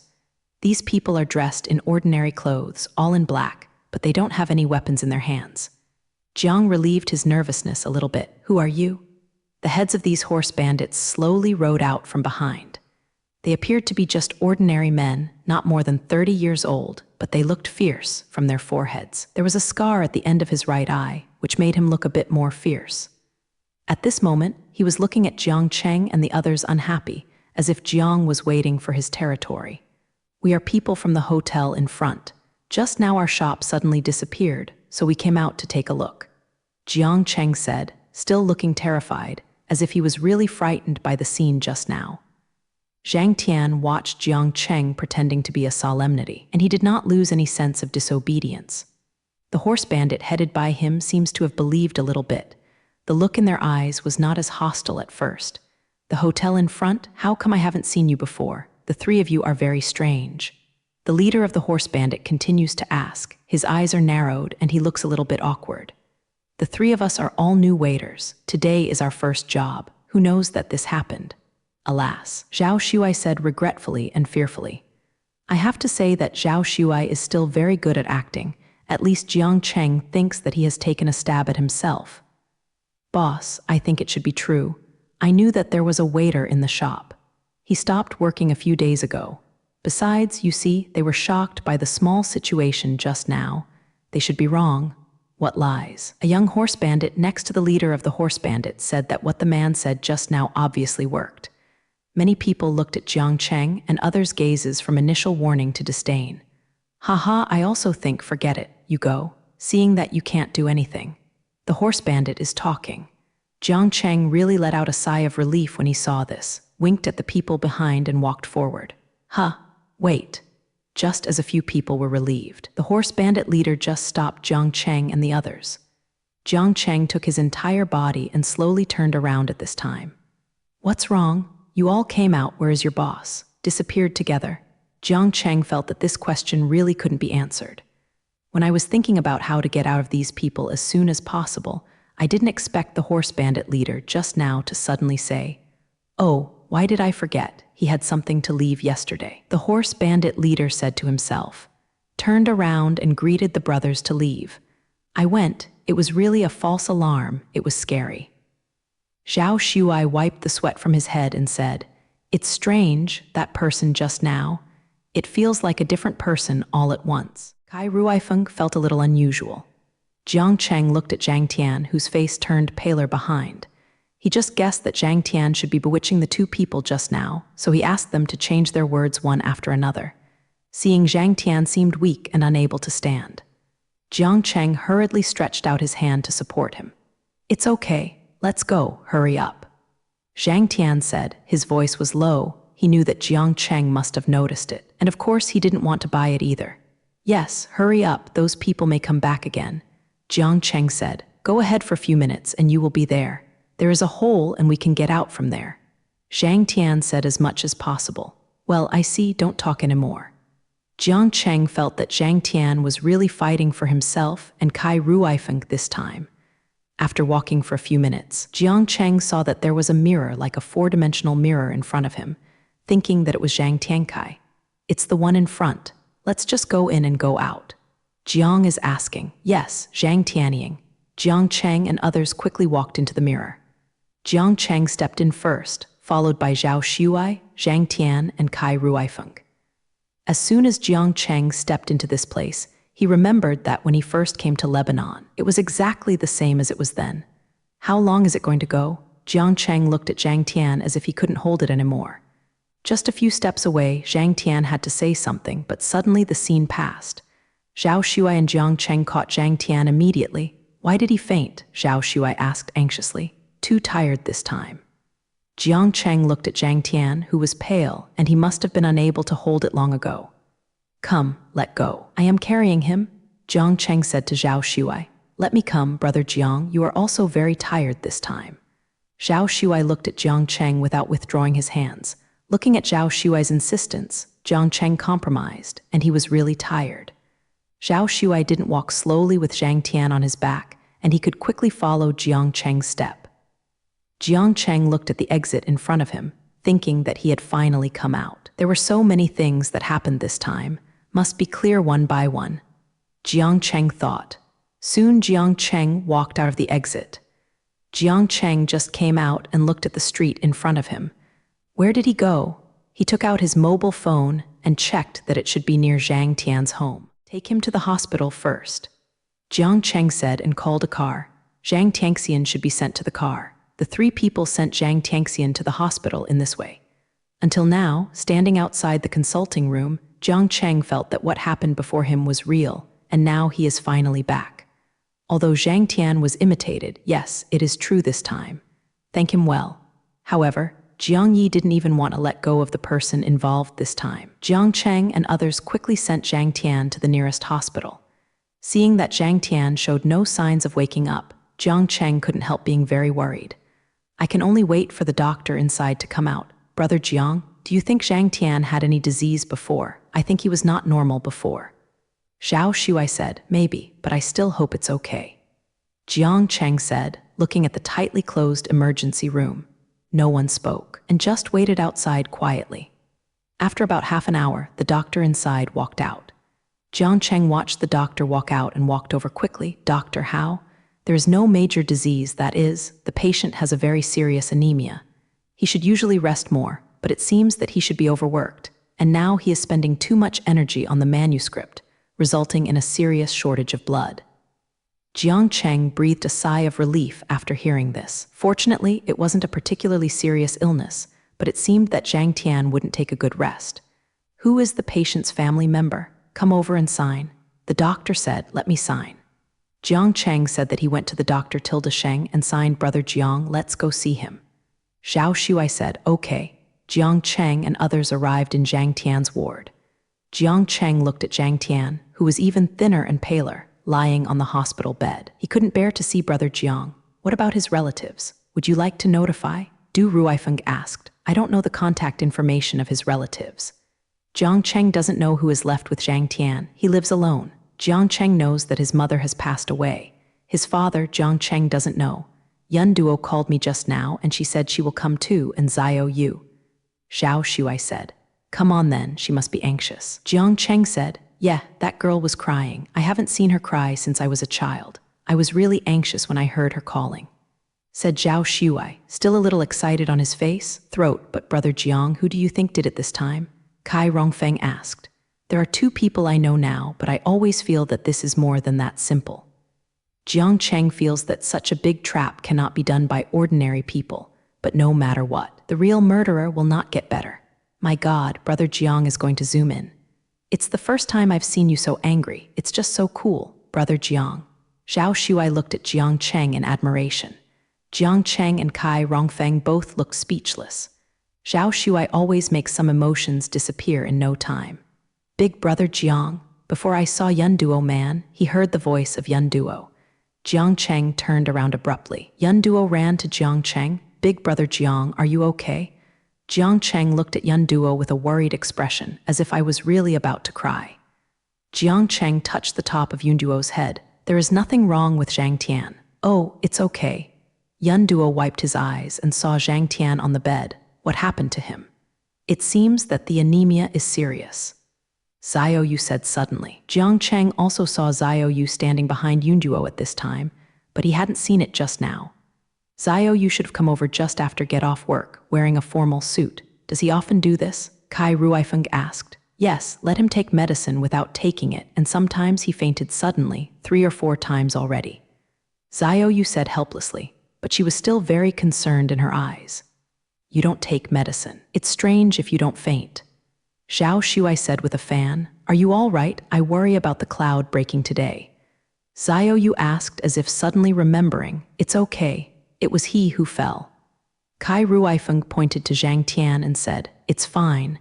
Zio Yu said with a smile. At this moment, Jiang Cheng saw Zhang Tian's eyelashes moved. Jiang Cheng thought. Sure enough, Zhang Tian opened his eyes in the next second. I just opened and closed my eyes. After a while, I got used to it and opened again. Seeing so many people in front of him seemed to be suddenly very surprised, looking at Jiang Cheng and others blankly. Are you hungry? How do you feel? Jiang Cheng asked. After a while, Zhang Tianyu said, "This is a VIP ward. It's expensive." For a while, the entire ward was quiet. Not long after, Zhao Shuai suddenly began to laugh, and then Yun Duo Zioyu also began to laugh. Jiang Cheng was also a little bit jealous. He did not expect Zhang Tiangang's first sentence to be this. "Zhang Tian, you are so rich, can't you stay better? Why do you keep the money?" Zioyu said with a smile, "I think he is completely healed, and he can even make jokes." Zhao Shuai said, "Why are there so many of you? What are you doing here?" Zhang Tian said after a while. For the first time, Jiang Cheng felt that Zhang Tian had the potential to tell cold jokes, and it's the kind that speaks surprisingly and endlessly. "How do you feel about your body?" Jiang Cheng asked seriously. "It's good, you don't need to be hospitalized, you can leave later." Zhang Tian said, Don't worry, your anemia is very serious. You usually don't take medicine. You must be hospitalized this time." Kai Rongfeng looked at Zhang Tian as if he had the intention to leave and said, "Yes, don't trample on your body anymore. It's better, nothing is wrong." Said Zhao Shuai, "I'm sick, don't make a fuss." Zhang Tian said lightly, still in his usual tone, "Okay, you must live here today and I will look at you." Jiang Cheng said. Zhang Tian looked at Jiang Cheng like he was suddenly poor, and he didn't react. It's still useful for Brother Jiang to speak. Zhao Shuai said with a smile. Everyone present also laughed, and Zhang Tian turned to lie down a little speechlessly. "I'll go now, I still have a job." Zioyu said to Jiang Cheng and others. "You go, Zioyu, this is fine." Yun Duo said. Zioyu walked out after speaking. "You go back and rest first." Jiang Cheng said to Zhao Shuai and the others, "This is enough for me alone. Today is too tired. Especially Ruifeng, go back and rest." "You are also very tired, Brother Jiang. I am here to guard," Kai Ruifeng said. "I keep it. I didn't actually do anything." Said Zhao Shuai, "Throat, what are you arguing about? I'm not doing anything. I'm here, you all go back." Yun Duo said. Just finished talking, Zhang Tian sat up all at once. Jiang Cheng and the others were also stunned, looking at Zhang Tian and wondering what to say. "You really think I'm dizzy? I don't need someone to be with me, just go back." Zhang Tian said, "It's better to check who did this thing this time." Zhang Tian continued. Jiang Cheng looked at Zhang Tian with a firm face, and it was not good to say anything. "Then okay, let's go. There may be something to ask you in the future." For this matter, Jiang Cheng feels that Zhang Tian must also know a little bit. "Okay, go slowly and not send it." Zhang Tian lay down after speaking. "What kind of attitude, Brother Jiang? Look at him." Zhao Shuai looked at Zhang Tian's ecstatic look and felt unhappy again. "Okay, be considerate of the patient." Jiang Cheng said he went out and helped Zhang Tian shut the door. After waiting for the three people to go out, Zhang Tian, who was lying alone in the ward, looked at the ceiling blankly, and suddenly his eyes became wet. "Brother Jiang, how do you plan to check?" Zhao Shuai asked in the car going back. "Sleep first," Jiang Cheng said lightly. Zhao Shuai couldn't keep his mouth shut after listening and stayed for a while. Really? Of course, I'm really tired," Jiang Cheng said. After arriving home, Jiang Cheng couldn't wait to go to bed. "It looks like Brother Jiang is really exhausted." Said Zhao Shuai, "Brother Jiang is fine, right?" Yun Duo said while looking at Jiang Cheng's back. Jiang Cheng really wanted to sleep at this time, and he was not sleepy. It was just that entering the desert fantasy land consumed too much energy. "I really can't hold it anymore." Jiang Cheng had no time to think so much and fell asleep. Jiang Cheng woke up the next morning, and Jiang Cheng opened the curtains and looked at what it looked like just before dawn. "I looked at the time, and it was just after 5 o'clock. Jiang Cheng looked at the scenery outside the picture and felt that after a good night's sleep, he felt much better and he felt more comfortable. The continuous pressure in the past few days is gone. Jiang Cheng walked to the living room and found that Kai Ruifeng was already sitting on the sofa reading the newspaper. There is also breakfast on the table. "Morning, Brother Jiang." Kai Ruifeng said with a smile. "Get up so early?" Jiang Cheng said. "Yes, I went to bed very early, but it didn't take long for me to wake up." Kai Rongfeng said, "You go wash first, come over for breakfast when you're done." Kai Ruifeng continued. Well, Jiang Cheng smiled and went to wash. It seems that Ruifeng is back to the original state, which is great. Jiang Cheng came to the table and saw that Kai Ruifeng had prepared a very rich morning. "Brother Jiang," Zhang Tian just called. Kai Ruifeng also sat opposite Jiang Cheng and said, "What did you say?" Jiang Cheng asked. "Did not say anything. Just said we can go to him later, I know. Let's go over after eating." Jiang Cheng said. What do you think is the matter, Brother Jiang? Kai Rongfeng looked at Jiang Cheng with a clear look and felt that he should know what Zhang Tian told him to do in the past. It's a matter of desert fantasy. Jiang Cheng said, Oh, that should be dealt with as soon as possible. Shall we not wait for Zhao Shuai and them later? Kai Rongfeng asked. Stop calling, let's go. Jiang Cheng still wants to deal with this matter as soon as possible. The two quickly finished breakfast and set off to Zhang Tian's house. Zhang Tian's home was the same as when they left that day. There was no change, except that Zhang Tian opened the door quickly. I came so early. Nothing, Jiang Cheng should. Zhang Tian's dangerous look today should be the best time Jiang Cheng has seen him in so many days. He looks ruddy and full of energy. Jiang Cheng and Kai Ruifeng were sitting on the sofa, and Zhang Tian had just made tea and made it for Jiang Cheng and Kai Rongfeng. Jiang Cheng took a sip of tea. Are you all well? All right, thanks. Zhang Tian also took a sip of tea and said, This thank you is really confusing. I don't know why he is thanking him. Eyes, do you find anything? Jiang Cheng asked. I checked it, and they were the one who shut down Zhao Shuai and Kai Ruifeng that day. After Zhang Tian finished speaking, he took out 2 photos to Jiang Cheng and Kai Ruifeng. The man named Lai Bin on the show top was the uncle of the Allah disciple that you beat that day. This time he was because of his nephew. The other is a relatively ordinary Allah disciple who seems to be just an accomplice. It is because of what Lai Bin has the handle that he has to listen to his orders. Zhang Tian said, It was a desert fantasy that Lai Bin won? Kai Maifeng asked. The only evidence found was the 2 of them, but I think he did not do the illusion. He does not have the itself. Zhang Tian said, That Lai Bin is not even an elder. He doesn't have that ability. Zhang Tian continued. Then someone else has intervened in this matter. Kai Ruifeng asked. There must be, but it is impossible to find out now. Zhang Tian said, Jiang Cheng also knew that of course the person who was in the fantasy world could not be found out so easily. If Zhang Tian couldn't find out, then there is nothing he can do here. The only way is to go to Allahism and see for yourself. It seems that you already have a solution. Zhang Tian asked as he looked at Jiang Cheng thinking. Well, almost. Some ideas. Jiang Cheng said, and one more thing, there have been demonstrations recently. Zhang Tian said, Demonstration? Why? Jiang Cheng asked. The demonstrators' banner is to save the country's technological productivity. Zhang Tian said, What's the reason for this? Kai Ruifeng has never heard this slogan used in demonstrations. Regardless of the slogan, their social influence is still great. Zhang Tian said, Has this demonstration affected your company?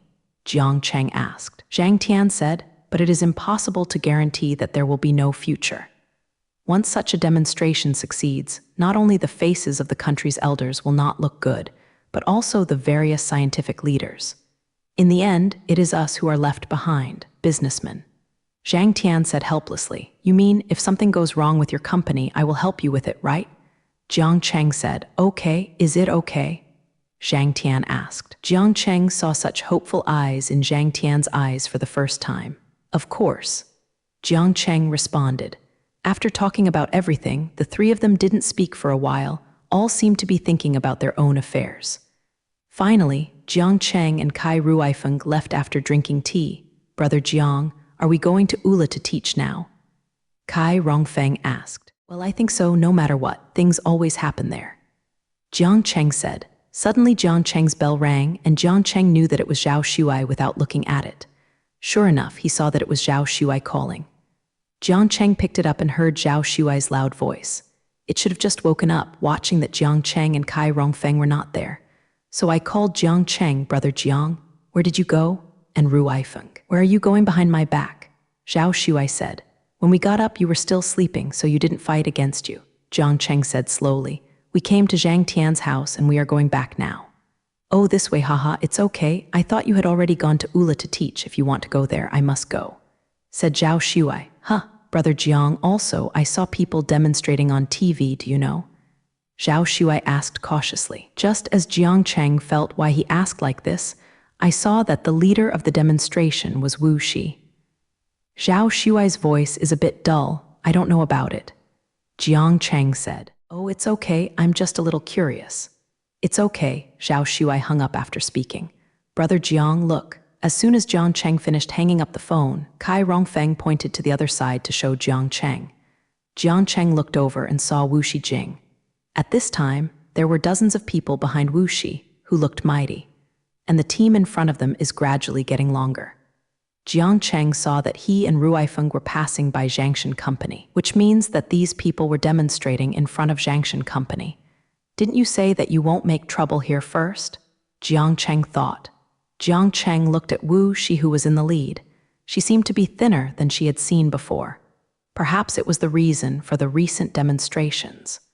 These demonstrators still carry banners that look like that. Jiang Cheng remembered what Zhang Tian said today. This time the demonstration was so powerful that it seemed that a large part of it relied on Wu. After all, she was more famous in this country. Jiang Cheng thought, these people are really smart, but why did they stop Changshan's company in the first place? Kai Ruifeng asked. I now seriously suspect that Zhang Tian may have asked you to help him if he knew in advance. Kai Rongfeng said seriously, it's okay. Jiang Cheng looked at Kai Ruifeng and smiled. It doesn't matter what Zhang Tian thinks. The key is that he still owes Zhang Tian after all. Look at Brother Jiang, the one standing at their door is their company. Kai Ruifeng said. Jiang Cheng of course also saw it. Standing in front of a group of demonstrators should be the representative of Jiangshan Company to solve the problem. It seemed that the man was at a loss at this time. Jiang Cheng knew that these demonstrators were still coming this time. Let's go and take a look, Jiang Cheng said to Kai Ruifeng. Kai Rongfeng followed Jiang Cheng behind the demonstrators. Tell your general manager to come out. Jiang Cheng heard a demonstrator in front of him say, I just said that our president is not there, and now the company's full authority entrusts me to handle it. Just tell me what you want. The representative at the door said, You? Why? Can you call the shots? We don't want to talk to you. The demonstrators are still aggressive. This is too much, so arrogant at the door of other people's company. Kai Ruifeng frowned and said. Jiang Cheng looked at Wu Hao and did not care that the man's aggressive remarks were standing aside. His expression was faint, as if nothing was in his eyes. Jiang Cheng knew that the banner of these demonstrators, this time, was still orthodox, and that the ones he saw at the cutting-edge summit should be reorganized. But it's better not to condone things like this. Jiang Cheng heard the demonstrators speak more and more aggressively, and their voices became louder and louder. The employee at the door could not speak directly and kept pushing back. Seeing that the scene could not be controlled directly, Jiang Cheng and Kai Rongfeng crowded. Passing the crowd, walking to the front, Jiang Cheng just walked to the front when he saw that the two were about to start their hands. Jiang Cheng walked over and stood beside the employee, looking at the demonstrators below. Okay, tell me what's the matter. At this time, Wu Shan raised her head in surprise, looking at Jiang Cheng's side with a helpless expression, but looking at this side with no expression on her face. Help, who are you? Another one who doesn't care? Yes, it seems to be a rescue again. Zhu Guo was noisy again, casting all kinds of contempt at Jiang Cheng. At this time, there was already a mess underneath. On the contrary, Jiang Cheng was very calm but stood quietly and looked at Wu. Japanese letter a FTER. A while, Wu Hao spoke suddenly. Okay, stop talking. No one speaks anymore in time. Everyone looked at Wu Shan, showing puzzled eyes. Wu Shan walked slowly in front of Jiang Cheng, looking at Jiang Cheng helplessly and impatiently. Why are you here? Jiang Cheng looked at Wu Hao. She was still very bright, but she was a little thin and her complexion was a little pale, and her already pale skin was almost transparent. Why are you here to demonstrate? Jiang Cheng didn't answer Wu Shan, but just asked. What's the matter with you? Are you now hard to protect yourself? Wu Shi didn't say a word. A young man behind her looked at Jiang Cheng, somewhat unkind. The president said that I will handle it all. After Jiang Cheng finished speaking, the employees next to him also looked at Jiang Cheng gratefully. He who believes it. There are so many people who say this all day long. Which one is trying to calm things down? Said the man. Did the president really ask you to come and deal with it? Are you alone? The employee behind Jiang Cheng asked quietly. There was a little suspicion in his tone. Jiang Cheng just nodded and said nothing. Are you doing things for Zhang Tian now? Hajime asked contemptuously. Okay, Jiang Cheng responded. Jiang Cheng didn't want to say any reason but didn't want to answer such boring questions. Wu Shan opened her eyes wide after listening, looking at Jiang Cheng blankly. It was unbelievable. She didn't expect Jiang Cheng to admit it casually. How much benefit did he give you, let you do things for him? Wu Hao walked up to Jiang Cheng and said in a voice that 2 people could only hear, "You may not know who he is." Wu Shan looked at Jiang Cheng with some playfulness. "I know, he didn't give me any benefits, but I was willing to help him." Jiang Cheng said. Wu Shan was a little surprised, then a little frustrated. Stepped back a few steps, watching Jiang Cheng laughed, then dared to ask Mr. Jiang, "How do you want to drive us away for your master?" "I don't know, but I heard that you work in your National Academy of Sciences." Jiang Zai asked like a chatter, "Is it okay for you to do this? You don't need to worry about this." Wu Shan said, "I know, but I just want to ask." Jiang Cheng said, "I can't do anything to you, I can only stand here and look at you." Wu Shan smiled after listening, looking at us still. "Are you this kind of person? I just want to say that you did not see the cutting-edge summit that day, and I don't think there is anything wrong with such a demonstration." "Then why don't you go to other places to demonstrate?" Jiang Cheng asked. "This is not the first choice, right? What do you do in such a commercial street to demonstrate in front of such a company?" Jiang Cheng said, "What does it have to do with you? I'm good enough for athlete's foot, you should let go." Wu said angrily, "I'm still saying that, I can't control your business, and I don't think this demonstration is too bad, but you are only aware of the purpose of your demonstration here." Jiang Cheng said word by word, "Wu Shan's dangerous looks are getting worse and worse. What are the thoughts of these people behind you demonstrating? What do you think would happen if they knew your true thoughts?"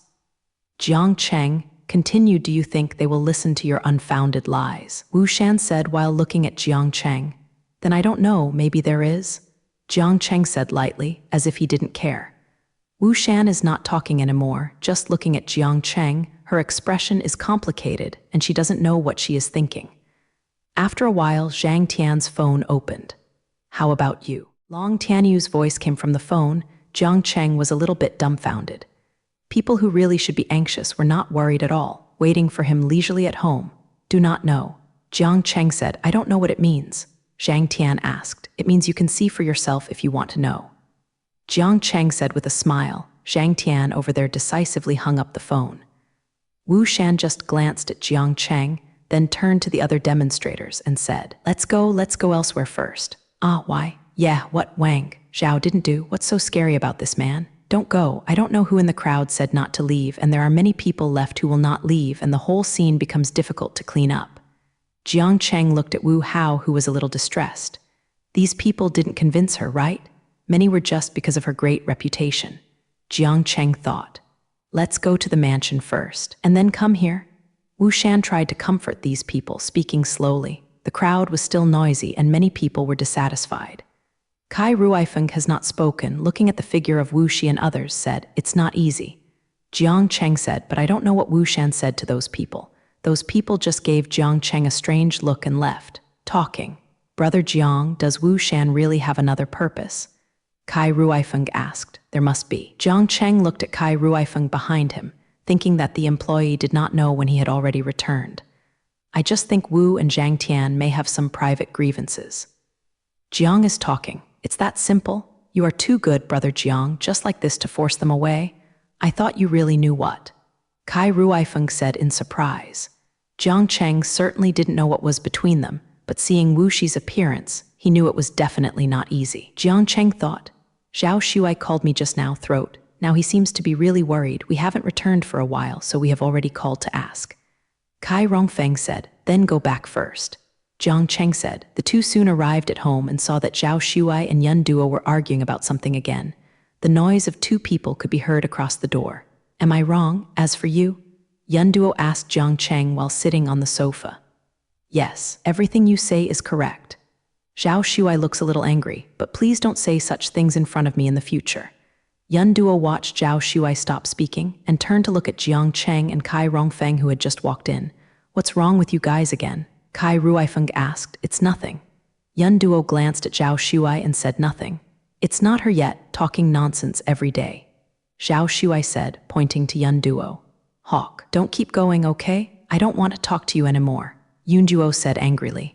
Jiang Cheng looked at the 2 people who often quarreled, but they weren't as real as this time. It seems that both of them are really angry.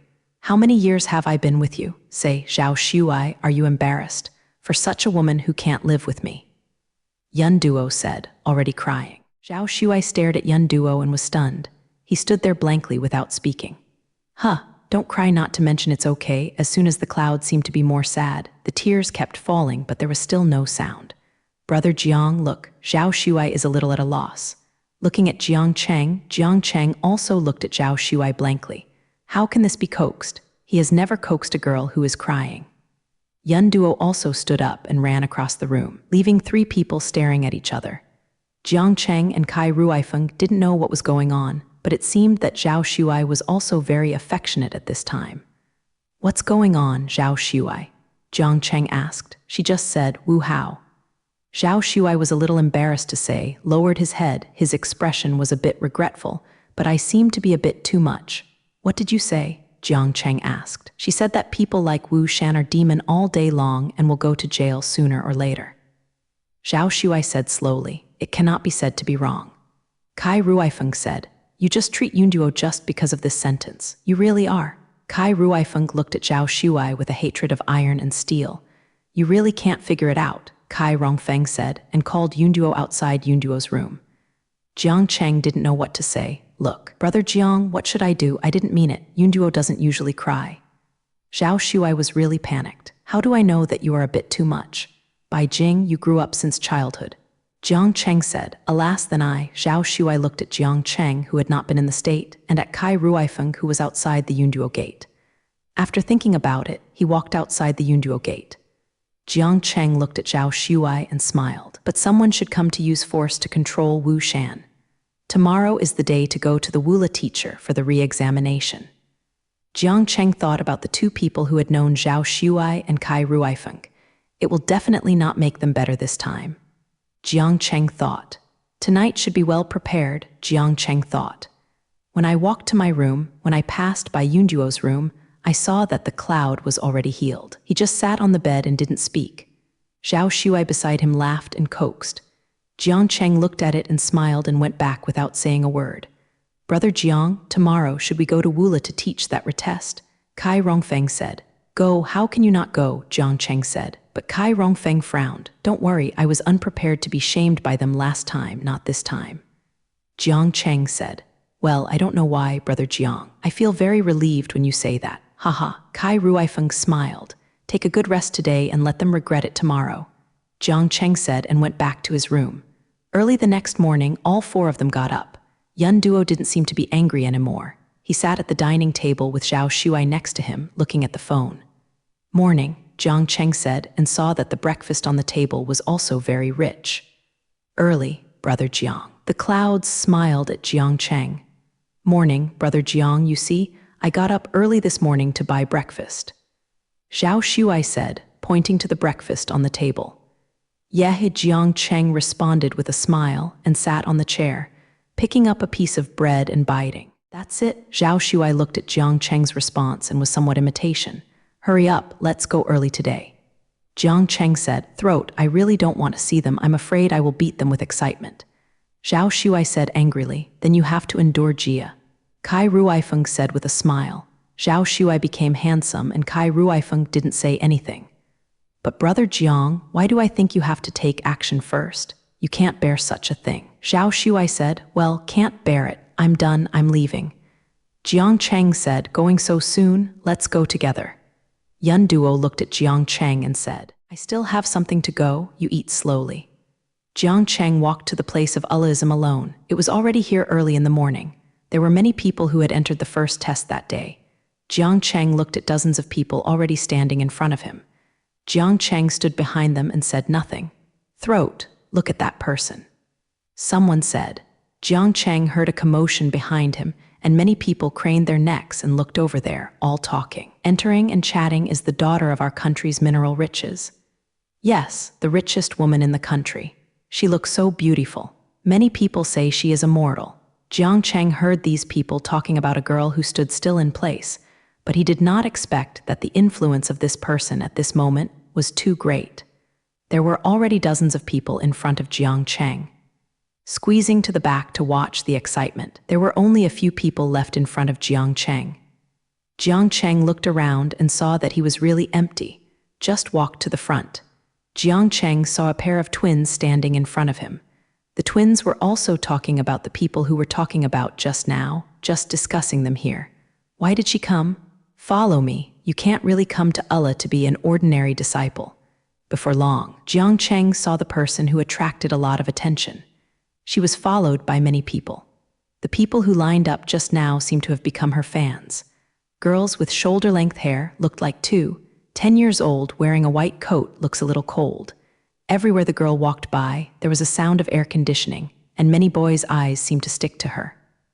At this time, she did not line up, but went straight to the front of the line and stood there. But none of these people had any objections, and all stood behind Jiang Cheng again and continued to line up. Jiang Cheng didn't speak either. The door opened when the girl came to Wula to teach, and the door was opened by 2 Wulashu disciples wearing ordinary uniforms. Jiang Cheng walked in with the few people on the right. As soon as Jiang Cheng walked in, he saw exactly the same place as that day, without a slight change. After Jiang Cheng looked at all these people coming in, the entire Allah religion seemed a bit crowded. Jiang Cheng thought about the houses he had visited that day. He kept walking forward and looked at the map sent by Zhang Tian on his phone. Jiang Cheng quickly found the room of Lai Bin, the man on the top of the show. Jiang Cheng looked at the room in front of him, although it was independent, but not like the room where the elder lived.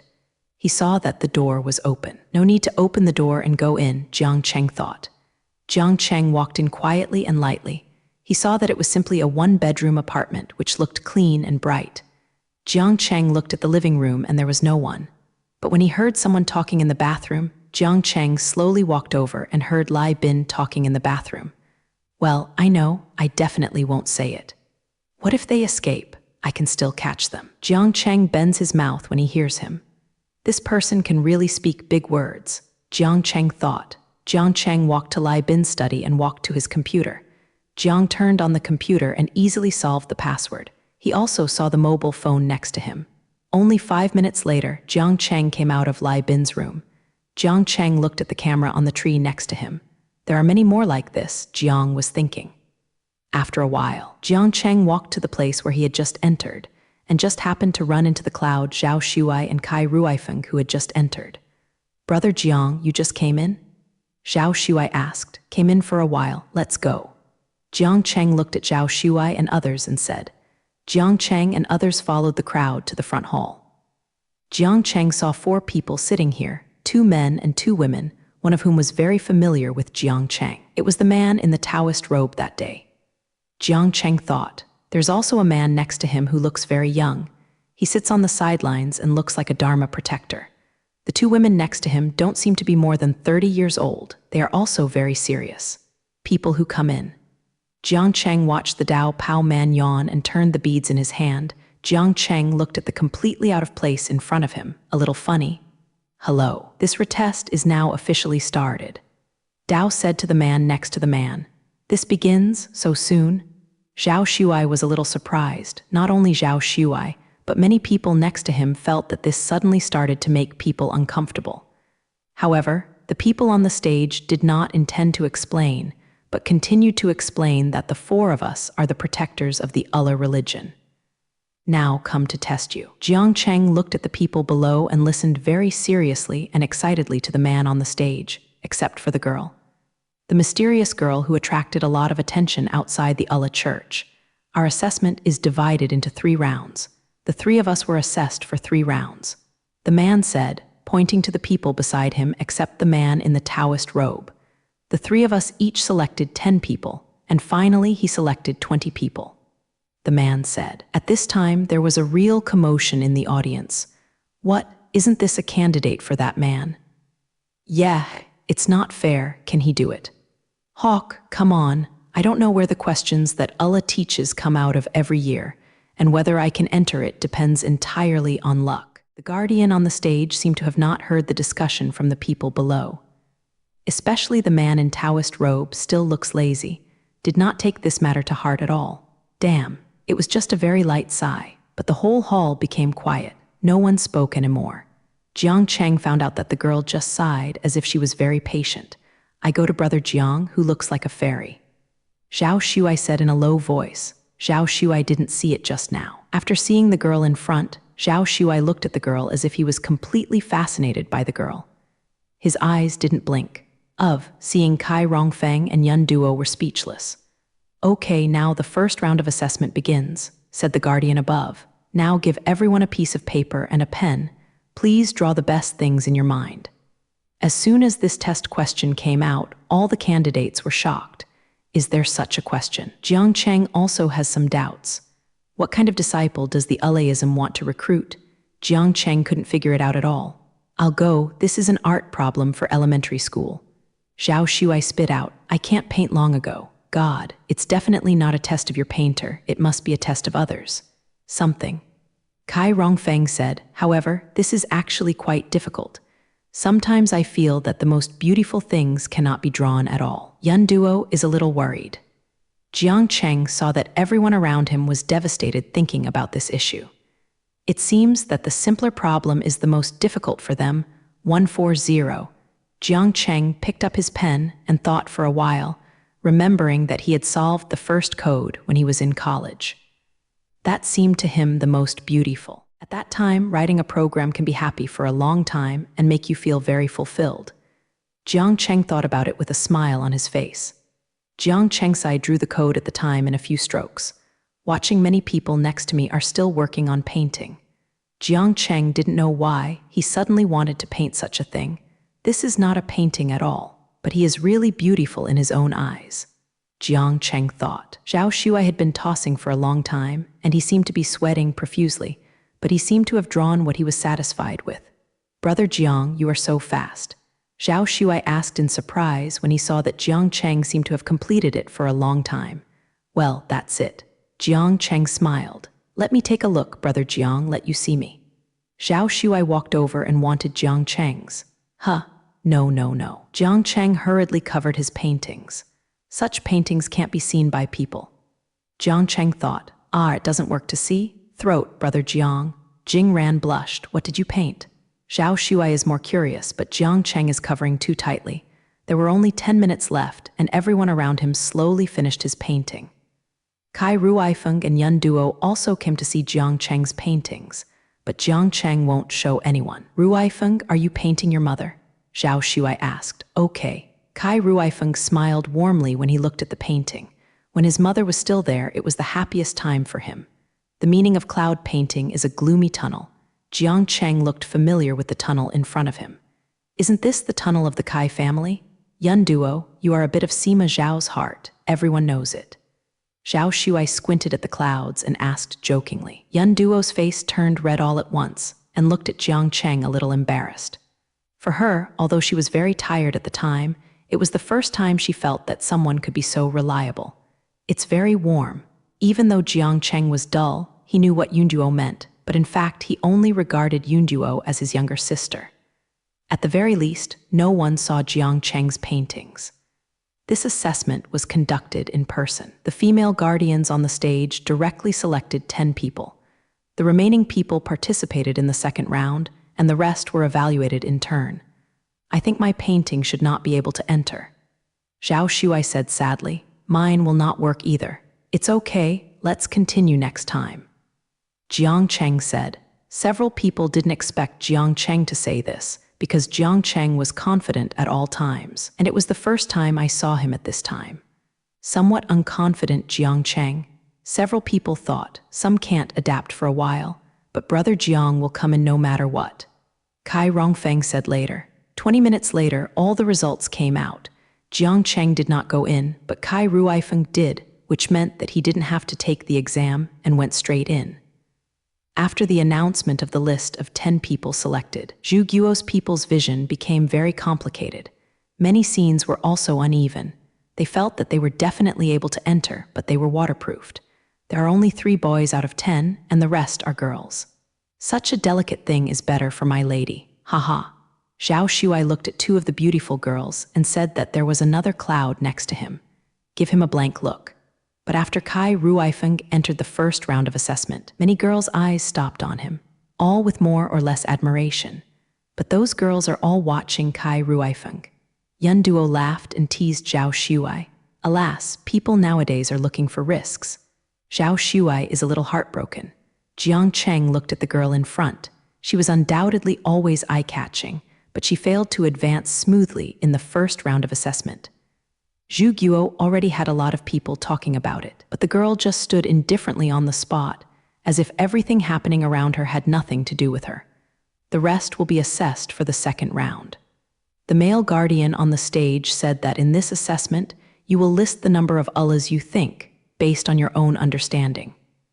After the topic was announced this time, not many people had objections. It seems that this type of topic is what many people have prepared. Many people have already begun to write with foreign wine. Jiang Cheng looked at the paper in front of him, really helpless.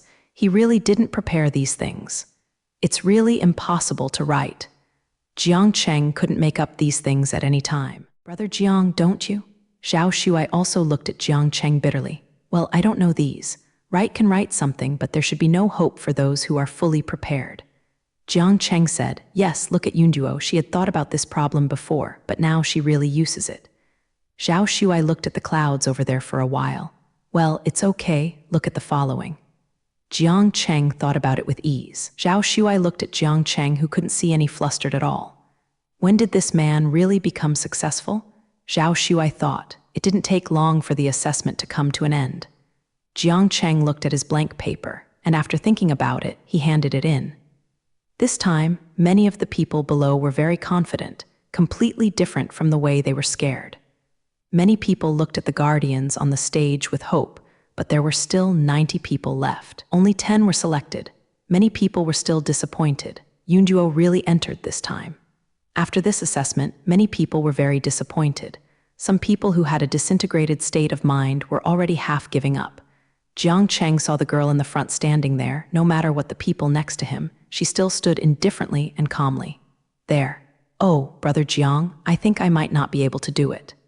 Zhao Shuai said to Jiang Cheng. Jiang Cheng didn't know what to say to comfort him, and Bai Jing himself did not advance with Ben in the first 2 rounds. But now that Yunduo and Rongfeng are both in, I don't think it's okay. I don't really want to come here either. Zhao Shuai said. Jiang Cheng looked at Zhao Shuai's serious expression and knew that this is definitely not the place Zhao Shuai wanted to come. Then you are leaving now? Jiang Cheng asked. Since I'm here, I'll finish participating, although I still yearn for a free life outside, said Zhao Shuai. All right, everyone, pay attention. The 3rd round of assessment has begun. Everyone knows that it is the internet age, so this time we are going to test that the computers in front of everyone are broken, and the computer should be fixed within the specified time for 10 minutes. Of course, it's not just as simple as repairing the computer. The source programs of these computers are all wrong, which means that the computer can be restored to normal use within 10 minutes. The guardian on stage said. The people in the audience were a bit crazy for a while, and some were computer idiots at all. But even those who have really come into contact with this kind of people can rarely complete these in such a short period of time. What, the first 2 assessments so simple? This time this is not a grade at all, okay? Yeah, what is going on? Ha, you didn't see it? This is because we deliberately made it impossible for us to make it in the 3rd round. They will save trouble. Yeah, they can directly enter the first 2 rounds. Many people below protested, and a few even slammed the door out. Many people stand still and don't know what to do. The whole hall became chaotic. It's just that the guardian on the stage didn't look a little flustered. They just sat in a chair and looked at the situation underneath seriously, as if they had been in this situation many times. Jiang Cheng looked at the computer in front of him, opened it, and looked around. There are many problems, but for himself, it is not a problem at all. Zhao Shuai watched Jiang Cheng's fingers flip and flick on the keyboard. This kind of thing was really the most suitable for Brother Jiang. Zhao Shuai thought, watching Jiang Cheng's series of very skilled movements. I feel that this kind of Brother Jiang really knows him. 3 minutes later, Jiang Cheng was finished, as if the task in front of him was set specifically for himself. It's easy to get it done. Jiang Cheng looked at Zhao Shuai over there and found that there was only the last step left in his work. After another 3 minutes, Zhao Shuai also finished. Brother Jiang, you are still that great. Zhao Shuai looked up and found Jiang, looking at him sincerely, and then looking at him with a look of admiration. Jiang Cheng was a little bit surprised. He never knew that Zhao Shuai was so good. This assessment is not difficult to say, but for some top tea workers, such a job it will take at least 10 minutes. But Zhao Shuai took 5 or 6 minutes to complete it. Jiang Cheng looked at Zhao Shuai's indifferent appearance. For the first time, he felt that he was usually play around a little bit. Seriously, it must be amazing. Zhao Shuai didn't know that Jiang Cheng on the side had already taken a look at himself. Still continue to worship Jiang Cheng? Brother Jiang, I think we too will definitely be able to enter this time. Look at them. Jiang Cheng also looked at the participants around him. There were less than 2 minutes left, but the rest of them were obviously unable to play. When the time was up, the guardian on stage announced the end. At this time, many people have already left the field, and it seems that it is clear that you will not enter the retest. At this time, Jiang Cheng discovered that there were 11 people who completed this task. In this way, it only depends on how long it took to complete, Jiang Cheng thought. The following is an announcement of the 3rd round of promotion list. The guardian on the stage stood up and said his name, and when he reached Zhao Shuai, it was over. Zhao Shuai was also stunned that there was no name Jiang Cheng. What? Brother Jiang, why didn't you have it? You should be the first. Zhao Shuai looked at Jiang Cheng and said, Jiang Cheng also had some doubts. I have a question. Zhao Shuai raised his hand and shouted. The law protector on the stage also looked to this side and asked Zhao Shuai, please speak. The person next to me only took 3 minutes to complete it. Why is there no his name alone? Jiang Cheng didn't say anything. He almost had a care in his heart. Because he was tied with another person, and then he was eliminated. The female guardian on the stage said as if it were a matter of course. With whom is there such a rule? Zhao Shuai was about to rush up to question them, tied with Q kinking. As for this rule, there is one. When 2 people have the same grade, one of them will be eliminated. The female guardian went on, what's the reason? Jiang Cheng stopped Zhao Shuai, who wanted to rush forward, and asked lightly. The people next to him have forgotten the imitation heart that was not selected and just watched the farce in front of them with relish. Still discussing, who is this person? I don't know what is good or bad. Oh, don't say that, people are very capable. Even if the 3rd round of the assessment is national, few people can complete it in such a short time. Right, that's what I said, but that's Q kinking. Just relying on the power of her family, is it necessary for him to ask such questions? Reason? There is no reason, the female guardian on the stage said with a smile. Jiang Cheng looked at the girl in front of her, who was still indifferent, or a figure from behind, as if the people and things around her had nothing to do with her. Brother Jiang, forget it, I don't want to enter. He thinks they are such a fair and honest cheating. Zhao Shuai's face turned red. Kai Rongfeng and Yun Duo next to him were also very angry. They walked to Jiang Cheng. Brother Jiang, what do you plan to do? Let me say, let's go together. Coming here is meant to give them face. With big brother Jiang's ability, do we need them to choose? Yun Duo looked at the female guardian, who was still smiling on the stage. Jiang Cheng hadn't spoken, but the door was noisy. Jiang Cheng looked back and saw a familiar figure. Isn't that the man from Ziyuding? Zhao Shuai saw the man immediately. He still dared to show up so openly. I haven't gone to find him yet. Zhao Shuai didn't get angry when he saw him. Calm down, here are all other people. You want to go up and hit him directly. Kai Lingfeng took Zhao Shuai's eager hand and said. Jiang Cheng looked at Lai Bin's panic and smiled. He didn't speak and stood quietly.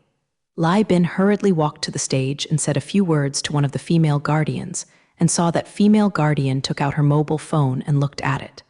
After that, she looked the same as Lai Bin, and the 2 of them arrived with their mobile phones again. Next to the guardian, the 3 of them were watching something together. The man in the Dao robe next to him still sat on the side, grabbing the corner of his robe and looking at something. Regardless of what happened next to him, what's wrong with that Ziyuding? Zhao Shuai asked, looking at the mess on the stage. It seems that he received a gift from me. Jiang Cheng smiled. Yun Duo and Kai Rongfeng. Zhao Shuai looked at Jiang Cheng's smile and shuddered. It was really scary, Jiang Cheng's smile, it looks healing. Zhao Shuai thought, what gift, brother Jiang? Zhao Shuai asked excitedly. Don't worry, you'll find out later. Jiang Cheng said unhurriedly. When Kai Ruifeng looked at Jiang Cheng's appearance, he knew that the man must have suffered. The people under the stage also looked at the sudden situation on the stage, a mess for a while. Jiang Cheng looked up. Lai Bin didn't know when he had reached the man in the Dao Pao. He was saying something to him with a flattering smile. The man in the robes just slowly lowered his eyes to look at the thing in Lai Bin's hand. Looking at the mouth shape, he should have said, "I won't." Lai Bin next to him had a helpless expression. At this time, the male guardian on the stage said, "Today's assessment is here first. Because of our internal reasons, the rest of the assessment will be completed tomorrow. Let's go back first." The audience also walked out noisily. When Jiang Cheng was about to turn around and walk away, he saw Lai Bin on the stage coming down listlessly. He happened to pass by Jiang Cheng and suddenly stopped Jiang Cheng. "It's you did it." Lai Bin looked at Jiang Cheng with wide eyes. Jiang Cheng slowly pulled his sleeves out of his hands. Looking at him, "What happened to me?" Many people were surrounded by him soon. Both looked at Jiang Cheng and Lai Bin. "What is going on here?" "Do not know. You have hacked my computer and cell phone. Not only that, as long as I call someone whose cell phone is just like mine." Lai Bin looked at Jiang Cheng as if he insisted on Jiang Cheng. "What is your intention? You certainly did not come to our Allah to teach. I have no such ability. It was just eliminated by you." Jiang Zai was talking and looked at the guardians on the stage. Those guardians bowed their heads and stopped talking. They didn't look like they just took for granted. Jiang Cheng said that he was about to turn around. "Don't go." Lai Bin grabbed Jiang Cheng's you again. "Oh, you guys, I don't have to say anything. Look for evidence," spitting blood. Zhao Shuai also came over and took Lai Bin's hand away and said, "Of course I have seen it, but if the monitoring is clean, you must have erased it." Lai Bin is already a little crazy, speaking very loudly. "What you said are all your own conjectures. If you don't have any evidence, you will bite people indiscriminately. I will sue you for harassment." Jiang Cheng watched Lai Bin and spoke slowly. "You," Lai Bin said to Jiang Cheng, "my computer has a lot of internal Allah teaching documents. You must be trying to steal those things." Jiang Cheng, who I won't let you go, is a little impatient. He didn't expect Lai Bin to be such a person, looking at the person in front of him with a little boredom. Slowly pulled Lai Bin's hand holding his sleeve away and looked at Lai Bin impatiently. Looking at Jiang Cheng's chilly eyes, Lai Bin couldn't help but feel a little flustered. He was able to stabilize his mind, thinking that this is his own territory and what he can do with himself. Also looked at Jiang Cheng sideways. Has the third round of assessment started? There was a nice male voice. Everyone looked at the stands. It turned out that it was a man in a Taoist robe who had been sitting. He didn't know when he stood up or looked at the corners of his clothes. I looked at the audience with some unknown reason. The audience is silent. I don't know what to say. Guhuhuo, my computer and mobile phone were hacked by this person, and a lot of Allah teaching documents were lost. Lai Bin pointed to Jiang Cheng and said, the man on the stage just glanced at Jiang Cheng and then looked at the other guards who closed. What's the situation? Is the third round of assessment finished? I went back to sleep after it was over. Dao hugged the man and yawned lazily. Looks very sleepy. The people in the entire hall were stunned. So did the people on the stage, and the male guardian hurriedly glanced at Lai Bin. You go out first, let's talk about something after the test is over. What else did Lai Bin say? Several Allah disciples came over and let Lai Bin out. He walked with Jiang Cheng angrily, a look of bitter feud. Oh, this person is really disgusting. Yun Duo said, looking at Lai Bin who was going away.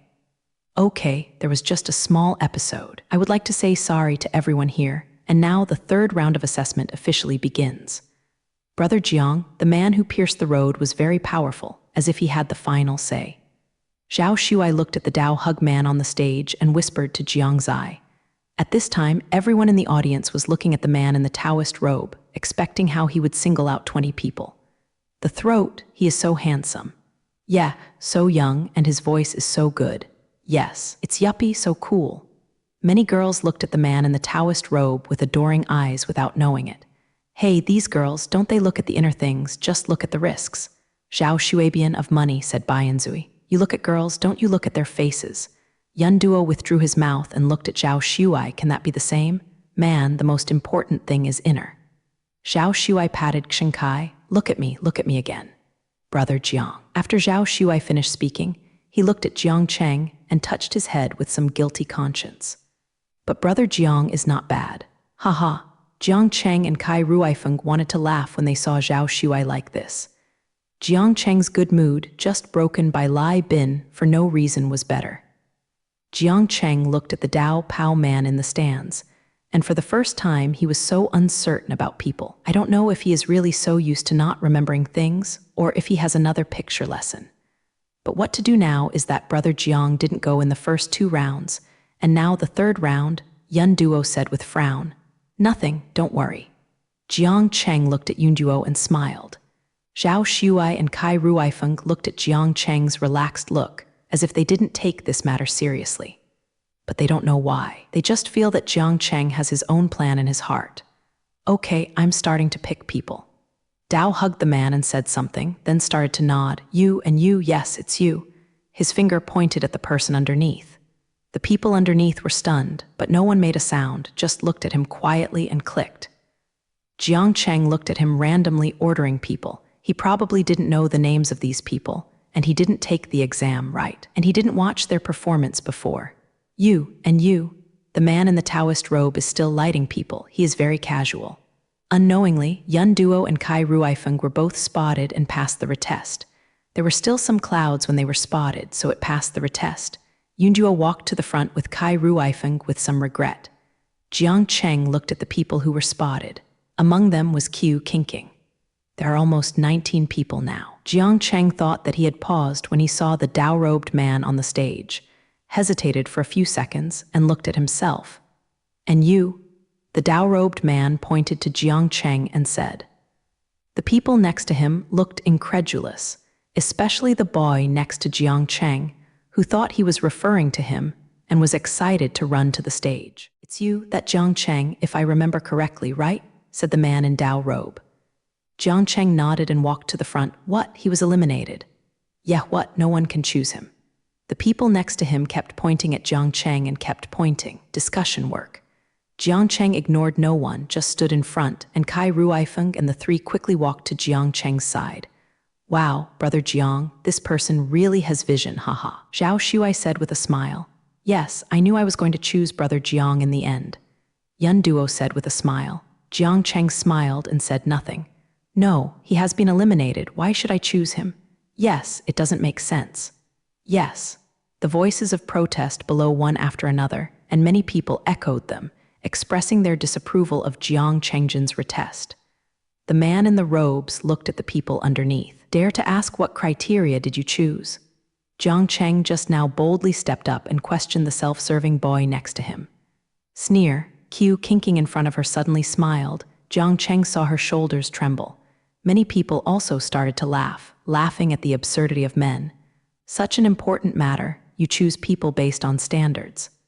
The boy just now continued to question. Many people below expressed their complete dissatisfaction. Have been protesting. Dao, hugging the man, pinched his eyebrows a little irritably and walked straight away without looking at the person underneath.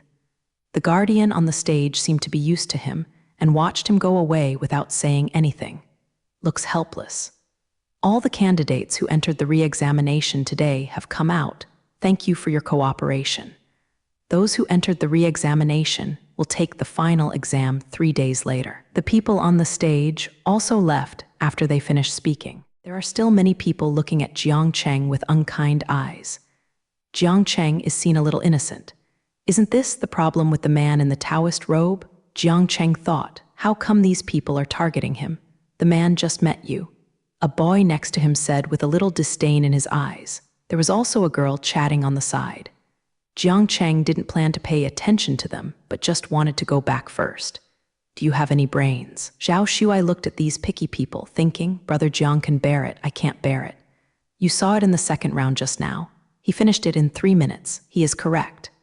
After Zhao Shuai just finished speaking, the person next to him continued to say that Jiang Cheng had walked through the back door. But no matter what, the rules were the rules. He just got eliminated. I care about your rules and know how much you weigh. Kai Rongfeng said annoyingly. At this moment, Qiu Qingqing in front also turned around. The people next to him were not bothering Jiang Cheng for a while. Jiang Cheng also looked at Qiu Qingqing, who had turned around. This time it was not through someone else.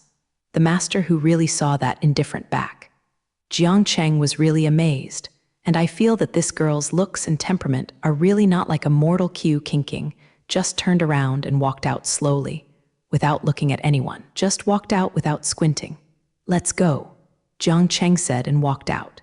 After walking for a while, he found that Zhao Shuai did not follow, only Kai Rongfeng and Yun Duo behind. Jiang Cheng turned around and took a look. Zhao Shuai ran after him. "Huh, you people, why don't you wait for me?" said Zhao Shuai. "Don't want your old people who are fascinated. Just immerse yourself in your own world no matter how you call it." The cloud said coolly. Zhao Shuai couldn't refute for a while, and his face flushed. "However, she is really beautiful. She feels like a fairy." Zhao Shuai smiled very much. Jiang Cheng looked at Zhao Shuai like this, really helpless. "Brother Jiang, just say, is she good-looking?"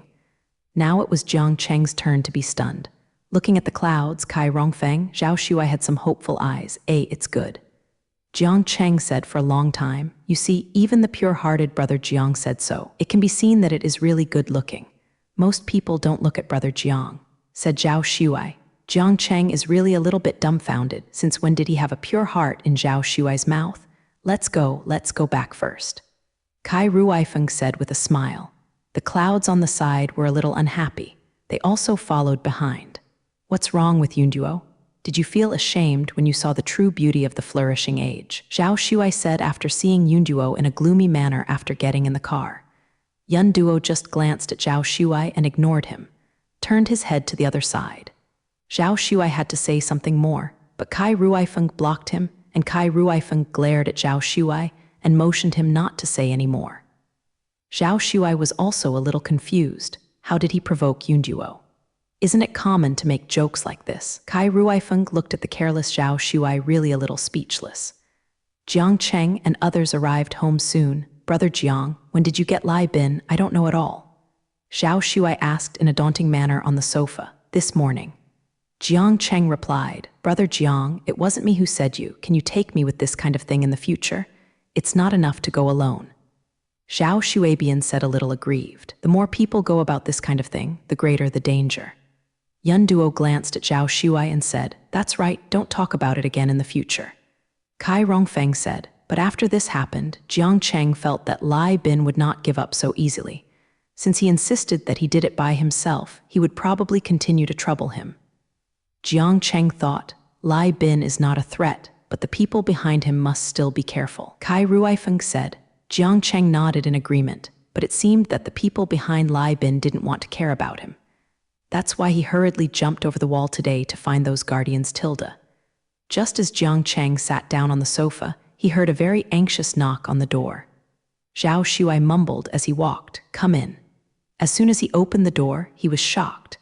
Standing at the door were Lai Bin and 4 or 5 Allah disciples. Lai Bin's expression was still fierce, and several Allah disciples who followed were still wearing Allah uniforms, and they also looked very uncomfortable. "Where is Jiang Cheng?" said Lai Bin, who was about to squeeze in. Zhao Shuai was busy blocking the door from entering. "Huh, you guy, I can sue you for a private house." Jiang Cheng and others also heard the voice and quickly walked to the door. Lai Bin was very anxious when he saw Jiang Zai. "Jiang Cheng, I want to sue you. Tell me what." Jiang Cheng is a little funny. "Sue you for stealing other people's residences and hacking other people's computers and phones," Lai Bin said. His face was angry and arrogant. "Don't spit, people. What evidence do you have?" Yunduo said. "Evidence? Do you think I don't have it?" Lai Bin pulled a person from behind to front of him. "It is him. He is the witness." "Witness? What did you see?" Jiang Cheng looked at the boy who was used as a witness, and he looked like a very young disciple of Marathi. "Right, what did you see?" Kai Rongfeng also looked at the man and asked. Boys are looked at by many people like this, a little scared. He was hiding behind Lai Bin in a solitary manner. Me. The boy looked timid. Lai Bin was a little angry when he saw this and pulled the boy out from behind. "What are you afraid of? Just say what you see." "I am here. What are you afraid of?" Lai Bin said angrily. The boy slowly teased him when he heard Lai Bin's words, but he still looked scared. "I saw him enter Captain Lai's room that day." "That day, that's it," Jiang Cheng said slowly. He didn't care at all. "What do you mean by this? What are you doing in my room?" Lai Bin looked at Jiang Cheng's appearance and was furious. "I entered your room. Do you think you're looking for someone to come, and that means someone will believe me when you see me in your room?" Jiang Cheng said, "Huh." Lai Bin still has to argue with anger. "Wait a minute, you are also a private house now. Are you now just pulling someone over and framing us?" Zhao Shuai sneered. "Yes, your Allahs have monitoring, right? Call it out to see." Yun Duo said, "Is he still standing here if there is monitoring?" This is what Kai Rongfeng said, looking for faults. Everyone said Lai Bin's face is getting worse and worse. But what are you doing today? Jiang Cheng raised his eyebrows and asked. He also looked at some of the Ula disciples behind Lai Bin. Are you here to fight? Or do you lock us up? You still know how good I am, Lai Bin said with a smile. I thought you were not afraid of it, but I am here today. Of course, I am not here to fight with you. I just remind you to make you aware. It is best to wake up now. Lai Bin continued. Shen Wu.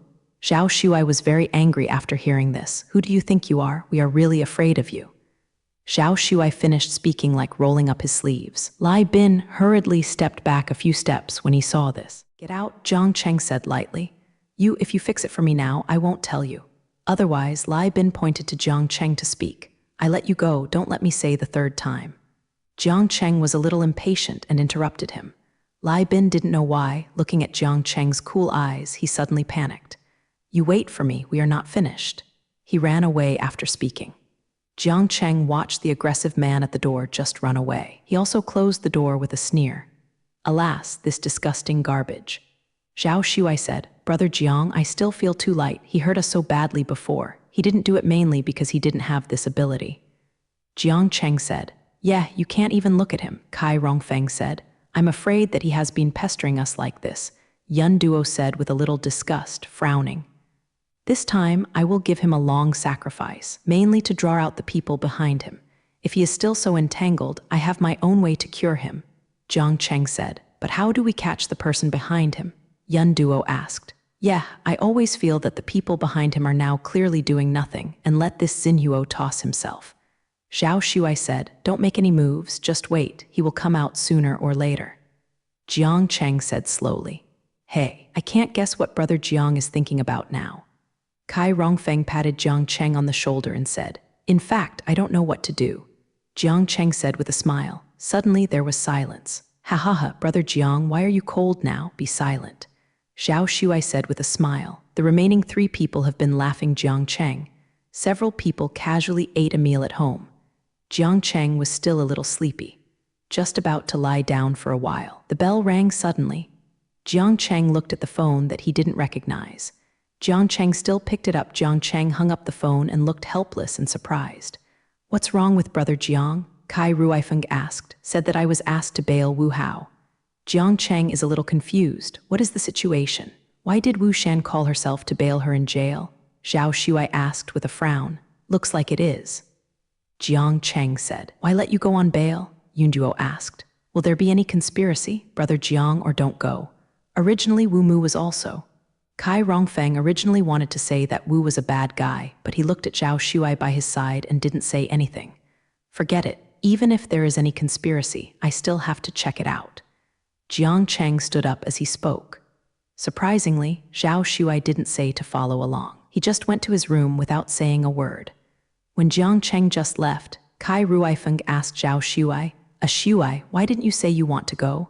In case she really has any conspiracy, I will drag Brother Jiang if I go. Zhao Shuai looked nonchalant. Just think clearly, what's so good about that kind of woman? Yun Duo gave Zhao Shuai a look. Zhao Shuai's eyes dimmed suddenly, and he lowered his head and said nothing. Jiang Cheng went to the team that he said on the phone. Walking in, 2 young team members walked up to Jiang Cheng at the door. What do you do? One of the team members asked with a weak tone. I come to bail. Jiang Cheng said, Go that way, you'll be at the very end, don't walk around. That team member seems to have encountered something annoying, and Jiang Cheng's tone was angry and he walked in the direction he said without caring. Jiang Cheng turned around and heard the team behind him say, It's all these jumbled things. Those who have suffered cannot leave work on time all day long. Too annoying. The other seems to be comforting. Oh, it's okay, it's no way, right? Jiang Cheng shook his head a little speechless, just because he wanted to go home on time. He wouldn't work as an errand and lose his temper casually. Jiang Cheng walked to the last house, knocked on the door, and soon the door opened. Jiang Cheng saw 2 players sitting at the door, and then it was indeed Wu Shan sitting behind a table. At this time, Wu Shan looked bored and didn't seem to be nervous or disturbed at all. The corners of his lips curled when he saw Jiang Cheng mailing in. Jiang Cheng suddenly regretted it. It seemed that she was fine at all. Are you here to bail her? A female team member asked. Yup. Jiang Cheng should register first, come with me. The female team member asked Jiang Cheng to sit with him on the other side. She took out a notebook and wrote something. Jiang Cheng saw that there was a computer next to him, and he didn't know why he had to write by hand. Jiang Cheng was a little confused, but nothing say what. Name, who are you, her? The female team member asked. Jiang Cheng. Jiang Cheng said and handed his ID card to the female team member. I'm her friend. Well, do you know what she committed? The female team member asked. Good eyes. Jiang Cheng looked at it, and it seemed that Wu Mu was the only one here. He thought it was because of the demonstration before he came, but it looks like it should not be. I don't know. Jiang Cheng said. She hacked the computer of our team, but fortunately, it was discovered quickly and not very serious. But it still had a serious impact. The male player next to him said. Jiang Cheng looked at Wu. This kind of thing was done like her, but why was it so easy to be discovered? Jiang Cheng was a little suspicious. You don't have to doubt, we all have evidence monitoring. You can come and have a look, said the female team member. Is this equipment still useful? Jiang Cheng asked. He walked to the computer screen they were talking about and looked at it. Yes, fortunately, it was discovered early. It was only the computers in our office that suffered. Now someone has been found to contain it. The female team member said. Jiang Cheng looked at the person on the screen. It was indeed Wu Shan. It seemed that she entered the team in the black clothes she is wearing now. Maybe because of a problem, it looks vaguely monitored, but she can still watch. It was Wu Hat who came out, but this is even more strange. Wu Shan wants to black the computer. Why not destroy this monitoring? Isn't this an explicit request for someone to catch her? Jiang Cheng looked at Wu Shi at the back. Her face was indifferent, neither sad nor happy. But his face was pale, and it seemed that he hadn't taken a good rest for many days. Can I be released on bail now? Jiang Cheng asked. It stands to reason, yes. Now she has been locked up for 1 day and she can be released on bail. It is enough to pay the bail as a guarantee. The female team member said. Jiang Cheng went through the formalities as they said and took Wu Hao out. Wu Shan was expressionless throughout. There is no change, as if it has nothing to do with her. Jiang Cheng always felt something was wrong with Wu, who was so calm. After coming out of the Jing team, Wu Shan followed Jiang Cheng and walked quietly. Just as Jiang Cheng was about to turn around and ask Wu Hao questions, he saw Wu Shan as if he was about to faint and fell over. Jiang Cheng hurriedly caught her. I smelled the smell of disinfectant coming from her body. Jiang Cheng picked up Wu Shan, walked to the side of the road to block the car, and when he really hugged her, Jiang Cheng realized that Wu Shan was so light. It feels like bones. Jiang Cheng took Wu Shan to the nearest hospital and was admitted to the emergency department without delay. Jiang Cheng looked at the lights flashing above the emergency room. Although I don't know what happened to Wu Shan, Jiang Cheng felt a little distressed for her. He didn't know what happened to Wu Shan, but he felt that what happened before him should not be that simple, and Wu Hao would not be so easily calculated. But what is it except wrong? Jiang Cheng didn't know. I just hope she wakes up sooner. Asked clearly. 10 minutes later, there was still no movement inside, and the lights were still flashing, indicating that the people inside had not awakened. Jiang Cheng had never felt this 10 minutes so difficult. There was a trace of fear in my heart, but after another 20 minutes, a doctor appeared inside. Jiang Cheng walked over and asked about the situation. Doctor, how is it? The doctor looked at Jiang Cheng with a bad tone. Are you her lover? How can you take care of her? She has a very serious anemia, but she has not eaten in the past 2 days. I didn't rest. Fortunately, it was only a short period of time today. I didn't have enough blood. If I fainted, I don't know when I will wake up next time. After listening to the doctor's words, Jiang Cheng didn't refute, but didn't understand why Wu Shan didn't eat for 2 days. Jiang Cheng went to the side to complete the procedures, bought some porridge and chicken soup and brought it to the ward. Wu Shan still did not wake up. I've been taking some drips. It still looked pale and fragile. When Jiang Cheng saw Wu Shan stretch out the quilt's hand, it seemed that there was no meat at all. I don't know if she usually has any relatives, Jiang Cheng thought. A few minutes later, Wu Shan's fingers moved. Jiang Cheng looked at Wu Shan motionlessly when he saw it, and saw Wu Hat's thick eyelashes trembled, then opened his eyes. Just opened her eyes, Wu Shan narrowed her eyes as if uncomfortable.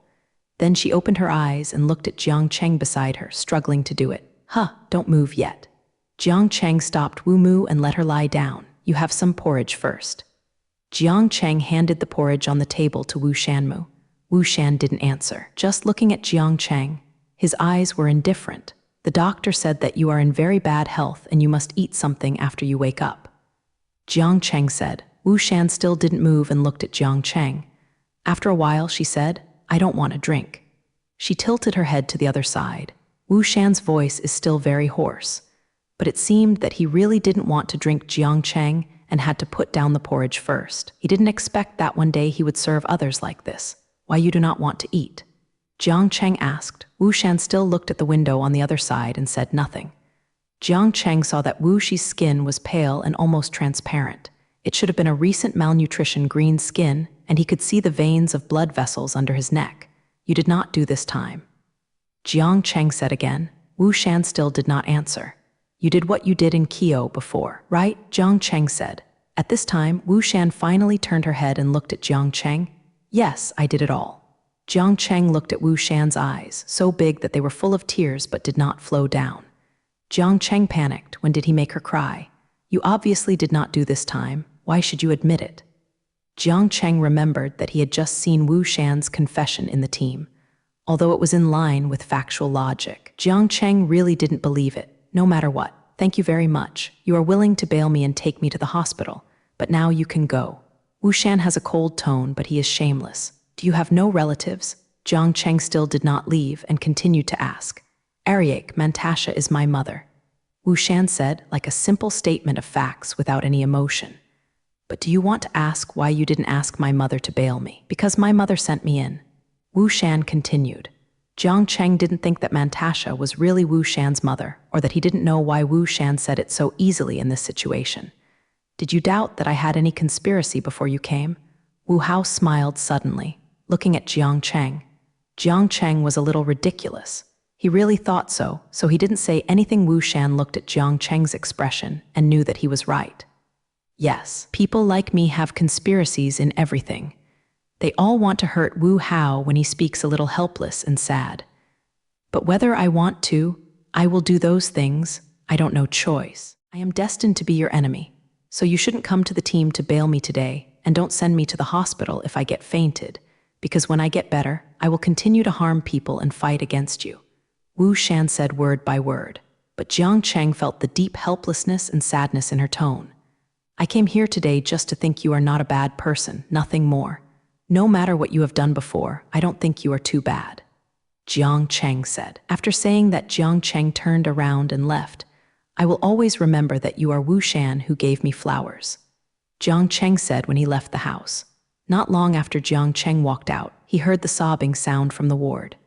Jiang Cheng suddenly felt a little heartache. It just happened. He always felt that Wu Hao had problems, but he didn't expect that there might be many things he really did misunderstood Wu Shi. After walking a few steps, Jiang Cheng saw a black figure walking in front of him, and he got closer and closer. I have met Scientist Jiang. It's Mantasha, Jiang Cheng thought. Mantasha stood still in front of Jiang Cheng.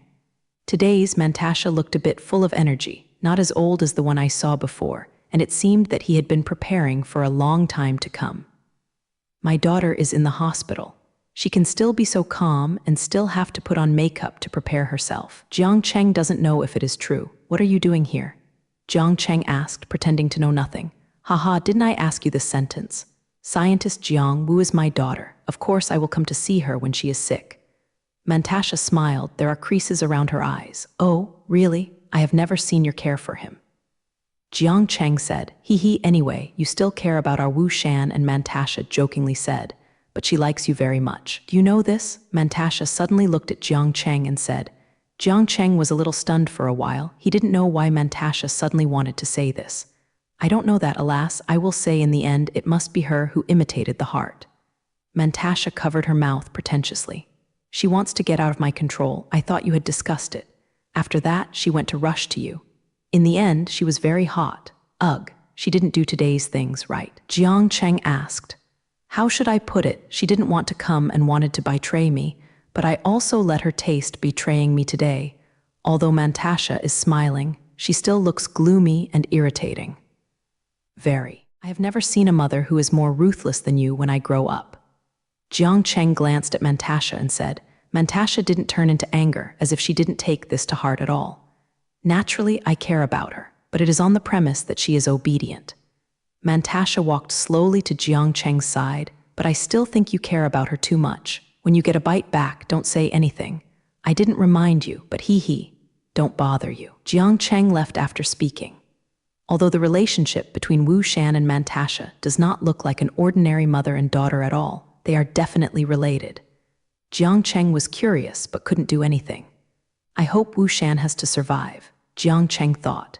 Here Jiang Cheng hasn't come back. Zhang Tian has already arrived at Jiang Cheng's house. Zhao Shuai always thought it was Jiang Cheng and soon opened the door and said, "Brother Jiang, why are you here?" Zhao Shuai asked, looking at Kai Rongfeng in front of him. "I have something to do with you." Zhang Tian said and walked in. "Huh, you guy, now treat this as your own home." Zhao Shuai closed the door and said, "Where is Jiang Cheng?" Zhang Tian looked around and asked, "Out, sit down." Yun Duo poured a glass of water for Zhang Tian. "Is there anything wrong?" Kai Ruifeng looked at Zhang Tian and asked. It seemed that something was going on. "You know the Lai Bin taught by Wula?" Zhang Tian said, "I know, it's the one who has been pestering Brother Jiang. What kind of demon is he doing?" Zhao Shuai asked arrogantly. "There is someone behind him." Zhang Tian took a sip of water and said, "What does it mean to keep him troublesome? Why can't I understand?" Zhao Shuai asked. "After you join the Ullah sect, he will definitely make you just give up on this matter, Tilda." Zhang Tian looked at Zhao Shuai and said, "How do you know? Could it be that what he did?" Kai Rongfeng asked, looking at Zhang Tian confidently. "I don't know what he's going to do at the moment, but it is certain that he will not let it go." Zhang Tian said, "Do you mean to start first? Do him?" Zhao Shuai made a wipe of his neck. Before Zhang Tian spoke, Zhao Shuai said anxiously, "It's definitely not possible. Brother Jiang won't agree. What do you think?" Kai Rongfeng glanced at Zhao Shuai. "Surely not. It must be a lesson for him and ring a bell for him." Zhang Tian said, "How to fix it? I still don't understand." Zhao Shuai looked confused. He must know what to do after Jiang Cheng comes back. Zhang Tian said, "But Brother Jiang shouldn't want to shoot first, I think." Kai Ruifeng said. Zhang Tian looked at Kai Ruifeng and didn't say anything. Of course he knew Jiang Cheng's thoughts, and he also knew that he certainly didn't want to be too public. But the reality was forced to this point, and it was not a matter of willingness or unwillingness. At this moment, Jiang Cheng came back and just walked in to see Zhang Tian sitting on the sofa. He was taken aback and smiled. "Why are you here?" He said, "Let us rule Lai Bin first." Kai Rongfeng said, "Did Lai Bin do anything?" Jiang Cheng asked. "I haven't done it now, but I don't know when to do it." Zhang Tian said. Jiang Cheng looked at Zhang Tian's firm expression, lowered his head and thought for a while. Zhang Tian should have any basis for saying this, but it might be inconvenient for him to say this. "But Brother Jiang, what did you think?" Yun Duo asked, looking at Jiang Cheng's entanglement. "It turns out that I didn't plan to do it first. After all, we are unfamiliar with the place of life here. If we really choose something, we can't do anything to others." Jiang Cheng said, "You have me." Zhang Tian said word by word, "I'll go back first, you can figure it out." Zhang Tian looked at Jiang Cheng and left. Jiang Cheng was a little shocked by Zhang Tian's words. "Don't just say, there is him, what does Zhang Tian mean? Is he going to be on our side?" Zhao Shuai looked at Zhang Tian going out, also a little stunned. "It should be." Jiang Cheng said, suddenly sighing, "When did he feel so useless? I was bullied by others and I still gave in here blindly. Really is go, let's go to Allah to teach." Jiang Cheng said. The remaining few people were stunned. Now. Zhao Shuai asked, "God, Brother Jiang is so handsome, haha, this is Brother Jiang." Kai Rongfeng also smiled. He then stood up. Yun Duo also smiled with a look of admiration. "Yes, Brother Jiang is so cool." Jiang Cheng smiled. Really, thanks to Zhang Tian, if people in the world only know that they can protect themselves and just give in, then it really doesn't make sense. Jiang Cheng and others soon went to the Allah church together. "Brother Jiang, do you have any good ideas?" Zhao Shuai looked at Jiang Cheng and asked. "Confidential now? You will know when you go." Jiang Cheng said, with a dizzying expression, that there are no special activities in the Allah religion. The recent recruiting of the new first son also takes 3 days before the final exam. Now both the courtyard and the hall are people who come to worship and make wishes. Let's go directly to Lai Bin. Jiang Cheng said and walked behind the hall. Why can their backyard always come and go at will? Kai Ruifeng, this kind of pope must not hide their residence. Jiang Cheng also thought about this issue at the beginning. Later, when he saw their pope by chance, he discovered this rule. No wonder, it's good, saving us the time to find a way to get in, said Zhao Shuai. Don't go to the backyard. Jiang Cheng saw the boy who had come to his home to testify before, and he was dragging a broom to sweep the floor. Jiang Cheng thought for a while, walked to the boy's side. Hello, after the boy heard the sound. He quickly turned around and saw Jiang Cheng suddenly excited. You are not the one. The boy looked scared. Jiang Cheng was a little helpless. He looked so bad. Don't be afraid. Didn't Lai Bin ask you to testify last time? I'm looking for him now to talk about the last time. If I say it clearly, nothing will happen to you, Jiang Cheng said and looked at the boy's hand in front of him. He looked very young in his 20s, with a childish face, big eyes, a little cute and white skin, so that Jiang Cheng could clearly see what he was holding in his hand. A cocoon was formed on the broom. The boy still looks a little scared. I didn't speak. I just looked at Jiang Zai and I was looking for him now, but I didn't know where he was. You take me there. Jiang Cheng looked at the boy's appearance, unexpectedly, involuntarily gave birth to some pity. He couldn't help but relax, but Jiang Cheng can be sure that no one saw him when he went to Lai Bin's room that day. This boy should have been intimidated by Lai Bin, so that he was so panicked when he went to his home that day. The boy thought for a while and looked up at Jiang Cheng. I didn't see you in his room at all, and I believe you, but I was really forced to do it last time. I really can't help it. The boy said the eyes are red again. Jiang Cheng touched his nose. He did it. The boy in front of him suddenly issued a good person card, and he couldn't get off the stage. Yun Duo and Kai Rongfeng next to him also laughed at Jiang Cheng like this. The boy in front of him was so cute that Jiang Cheng wanted to protect him. In fact, Jiang Cheng did the same. Jiang Cheng touched the boy's head.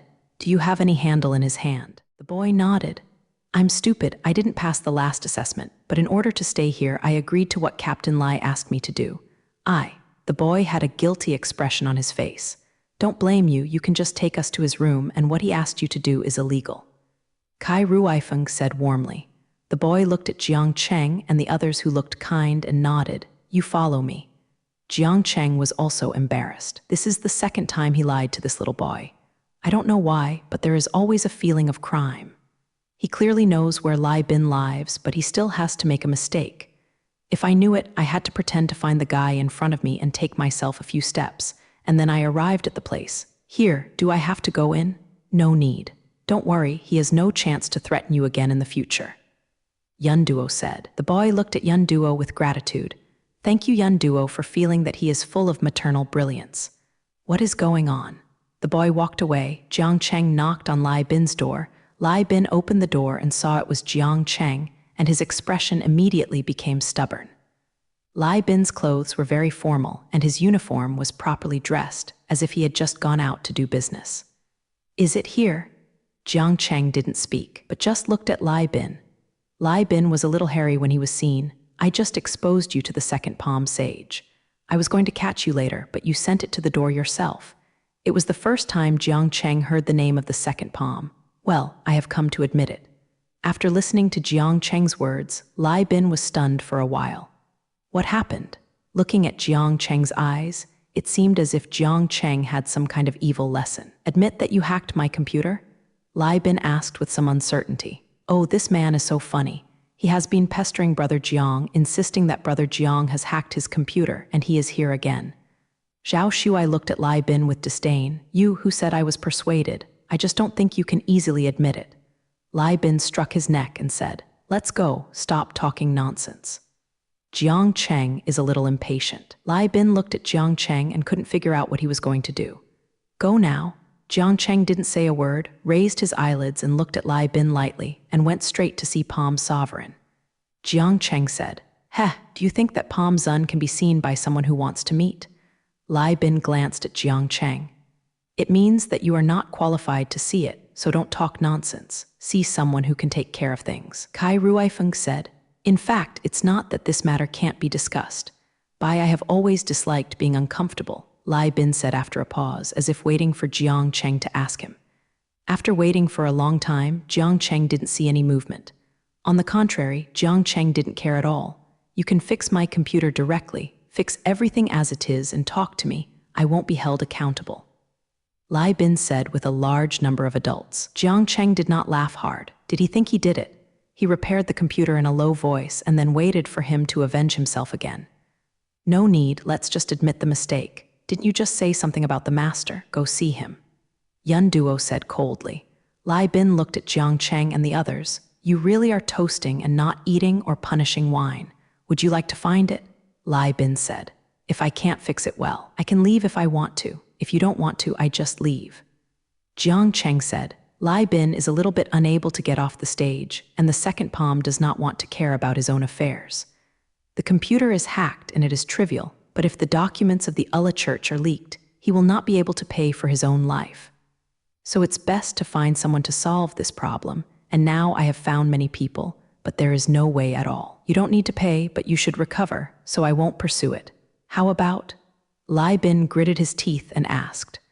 Jiang Cheng looked at Lai Bin's original appearance and became completely scared now.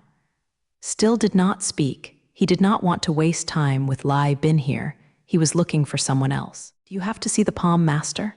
The Palm Master is in retreat. Lai Bin became a little bit irritated. Anyone, just take care of things. We are here to confess our sins. Zhao Shuai almost understood Jiang Cheng's meaning and said something arrogantly. Zhao Shuai really angered Lai Bin in this way, and Lai Bin's eyes became angry when he looked at Jiang Cheng and others. Jiang Cheng admired Zhao Shuai in this respect. He was really good at angering others. Well, since you all want to find hardship, then I will take you there. Ha ha. Lai Bin smiled terribly. Jiang Cheng directly ignored him like this, just nodded. Lai Bin locked the door angrily and walked ahead angrily. After walking a few steps forward, Lai Bin saw the boy just now, and Jiang Cheng saw it from a distance. But the boy soon lowered his head, looking a little scared. Even so, Lai Bin recognized the person, and Jiang Cheng saw him walking in front of the boy. You go too, know how to be a witness. Lai Bin smiled maliciously, about to pat the boy's shoulder. The boy shrank his neck in fright, but his imaginary hand did not come up and opened his eyes to see a pair of slender and white hands holding Lai Bin.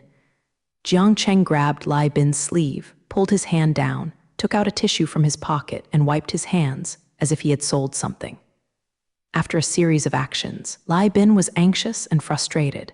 He raised his hand to wave to Jiang Cheng, but was easily grasped by Jiang Cheng. I have already pleaded guilty, so I don't need any witnesses.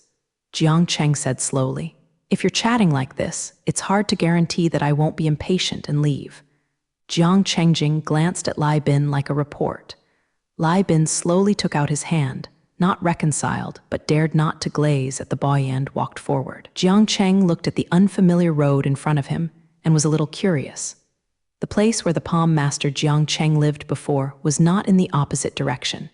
How could this second Palm Master, who had never heard of it, be on the other side? Jiang Cheng thought about it but didn't speak. After walking for 10 minutes to reach the place, Jiang Cheng looked at the house in front of him. Compared with the cave-like house of the palm statue he had seen before, the small Western-style building in front of him was obviously normal, and it looked exquisite. It looks more like a simple rich man's living. Before Jiang Cheng saw Lai Bin, he seemed to have called for instructions. But when he was about to knock at the door, Lai Bin seemed hesitant. Jiang Zai felt that he guessed the same. The patron behind him is afraid that he doesn't want to admit what happened before, but this is best.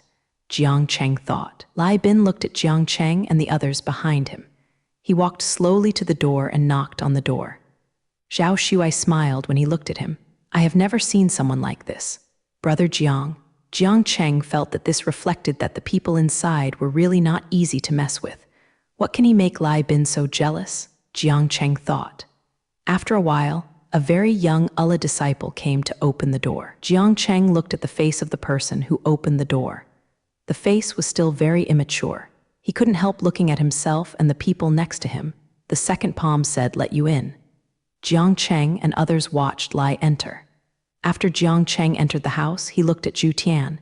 The decoration inside looked completely different from the outside, and the inside could be described as a palace section.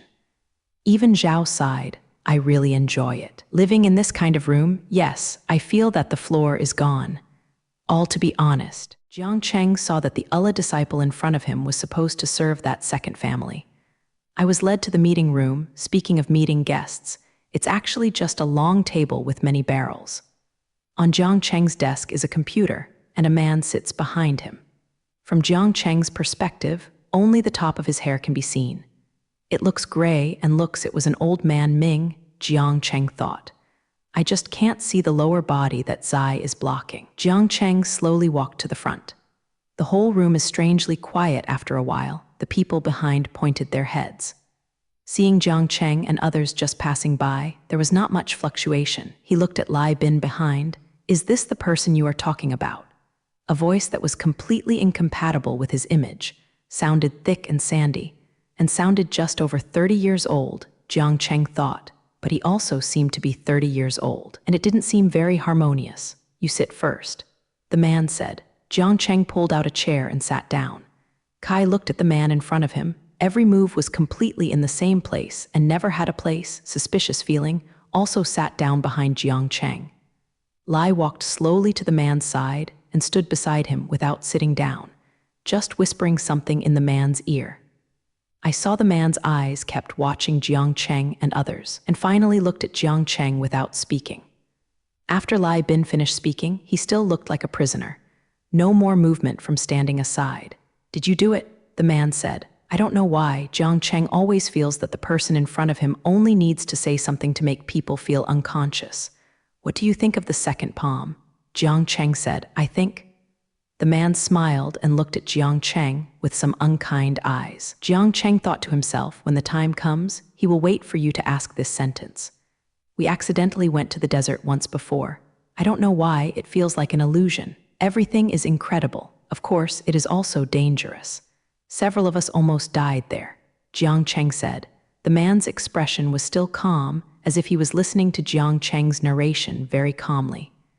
It's just that Jiang Cheng saw that the look in his eyes was stunned. Jiang Cheng was almost certain that the person in front of the environment was undoubtedly the person in front of him. It is just such a person, why should he get rid of himself? Then you still came out accidentally, right?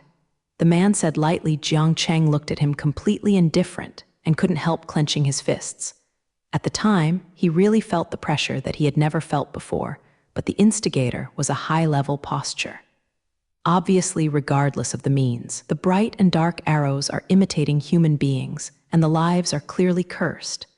Jiang Cheng suppressed the memory in his heart. Yes, but then I learned that it was Lai Bin's copy at the time, so it might be improper. Jiang Cheng said lightly. The man glanced at Jiang Cheng and said slowly, Then you fix it, we won't embarrass you again. I don't know how to repair. Lai Bin said this before, Jiang Cheng said seriously. Zhao Shuai also silently ruined Jiang Cheng's face without blushing at all when he said nonsense. The man looked at Jiang Cheng, still looking calm. Then how to solve it? Jiang Cheng looked at the man and said word by word, I just want to figure out what happened last time. By Jing, that was my motivation and the reason why I did it. The last time, of course. Lai Bin stood up, a little embarrassed and angry, but he was interrupted by the man behind him. He gave Lai Bin a look, and Lai Bin gave Jiang Cheng a hard look, and some reluctantly stood aside. I originally wanted to disturb Master Zuzan, but it seemed that I heard that he was closed, so I came here. Jiang Cheng said slowly, the eyes are firm. Master Palm is really busy lately. The man said slowly, but this matter, I can also call the shots. The man smiled suddenly. It's okay to fake it. He waved to the side, and the people outside the door. You go with them first. The man said to Lai Bin beside him. Lai Bin's face suddenly became very exciting, scared and incredibly afraid. Second Palm Master, Before he finished speaking, he was taken away by the person next to him. Jiang Cheng looked at Lai Bin's desperate face. His mouth bends unconsciously, and his goal was achieved. Jiang Cheng thought, looking at the man in front, really fierce. I almost understand, Lai Bin. I usually use private power without authorization. I think you are responsible for this matter, so don't worry. The man said, his hands kept rubbing under him.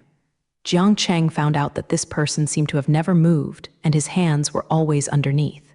Is it? Sure enough, the man slowly moved ahead. Let me go. Zhao Shuai said when he was born suddenly. Brother Jiang, of course Jiang 06 Zai also noticed that this man was in a wheelchair. Of course Jiang Cheng didn't expect it, but looking at the man's proficiency in pushing a wheelchair, he was afraid that he would have been familiar with such a life long ago. Make you laugh, my legs have always been like this. The man smiled and got closer to Jiang Cheng. It's okay. Jiang Cheng also smiled. Zhao Shuai watched the interaction between these two people. Although they seemed to be smiling, he really felt the gunpowder. Jiang Cheng looked at the man in front of him. He really knew that he only wanted Lai Bin to stop pestering him, and he was going to completely cut off the conspiracy that Lai Bin wanted to do. Only by letting these people fight in their dens and the dogs bite the dogs can the best solve. Speaking of this matter, our Allah education disciples are not in place, but I heard that some of you have passed the retest recently. The man said okay. Jiang Cheng responded. He felt that the person in front of him would never let him go so easily. Then you guys are all very capable. The man said, looking at Zhao Shuai and others behind him. It's mainly luck, said Zhao Shuai. Ha ha ha, it's really interesting, this kid. How strict our Allah teaching is and how difficult it is to come in, I know very well. The man said with a smile, don't be humble anymore. Jiang Cheng and the others had no choice but to stop talking. Jiang Cheng wanted to leave, but it seemed that the person in front of him would not let him go. Jiang Cheng sat quietly and watched the man's fingers keep rubbing the wheelchair armrest. I am still very optimistic about you. If you become the lucky 9 people, we may be able to meet frequently in the future. The man said, Master Palm will test us personally when the time comes. Yun Duo said. A strange color crossed the man's eyes. Yes, it seems that you are looking forward to meeting Master Palm. Yes, Zhao Shuai said, looking forward to it. Ha ha, in fact, he is just as old as you, and he is easy to get along with, you will know by then. Unlike me, he is already very old, and all his youth is dedicated to Allah's teaching. Some men regret to say, you look so young too. Zhao Shuai started the flattering mode again. Haha, aren't you complimenting me? I'm over 40. The man smiled and said, this may be after Jiang Cheng entered the door. He smiled most sincerely, Jiang Cheng thought, but you are really big. Speaking of what Lai Bin did to you, you might also blame us Allah for teaching.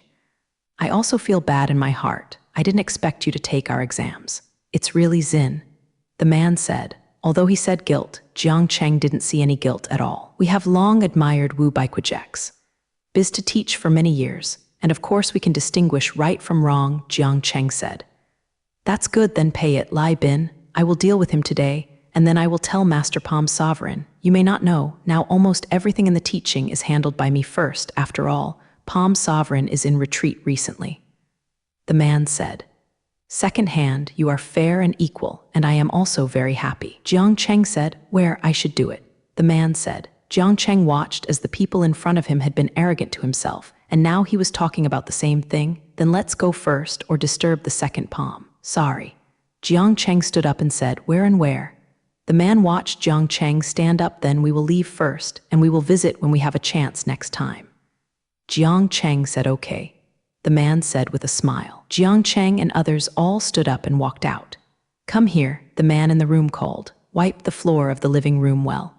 After speaking, the man's face became gloomy. The Allah disciple who was summoned carefully lifted the floor. Jiang Cheng came out of the house and felt that the air outside was much better. Brother Jiang, how come this goes so smoothly? I feel abnormal. Kai Ruifeng frowned. Kai said, I think he looks very gloomy, but he is really cautious about laughing. The cloud trembled to express his discomfort. Certainly will not give up. Jiang Cheng said, remembering that the man said that he was the true eldest man of Allahism. Although the words did not sound threatening, he still told himself, it seems that the water of Allahism is not so deep. Zhao Shuai said, several people were walking forward. Suddenly, a person Jiang Cheng came out of the front, turning and looked intently. It was the man in Taoist robe. That protector? What should I do, Brother Jiang? Zhao Shuai looked at the protector and felt nervous about what he did today. Jiang Cheng looked at the man in Dao Pao and seemed to see his side.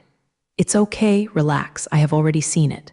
Jiang Cheng said. Jiang Cheng and the others walked casually. He ran into the Dao Hug man in front of him without taking a few steps.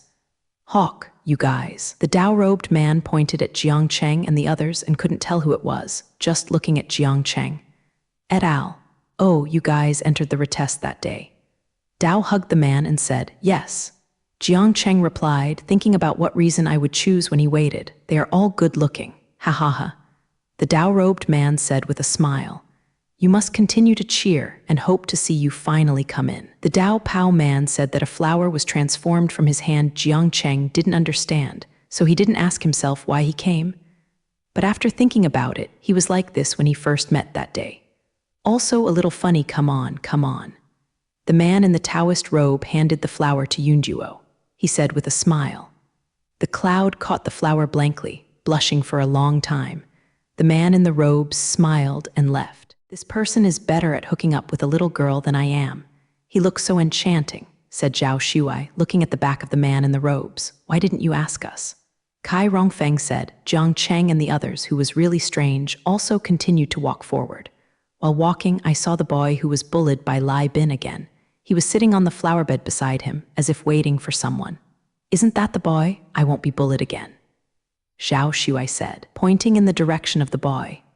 Unexpectedly, the boy saw Jiang Cheng and others coming, and he ran towards this side.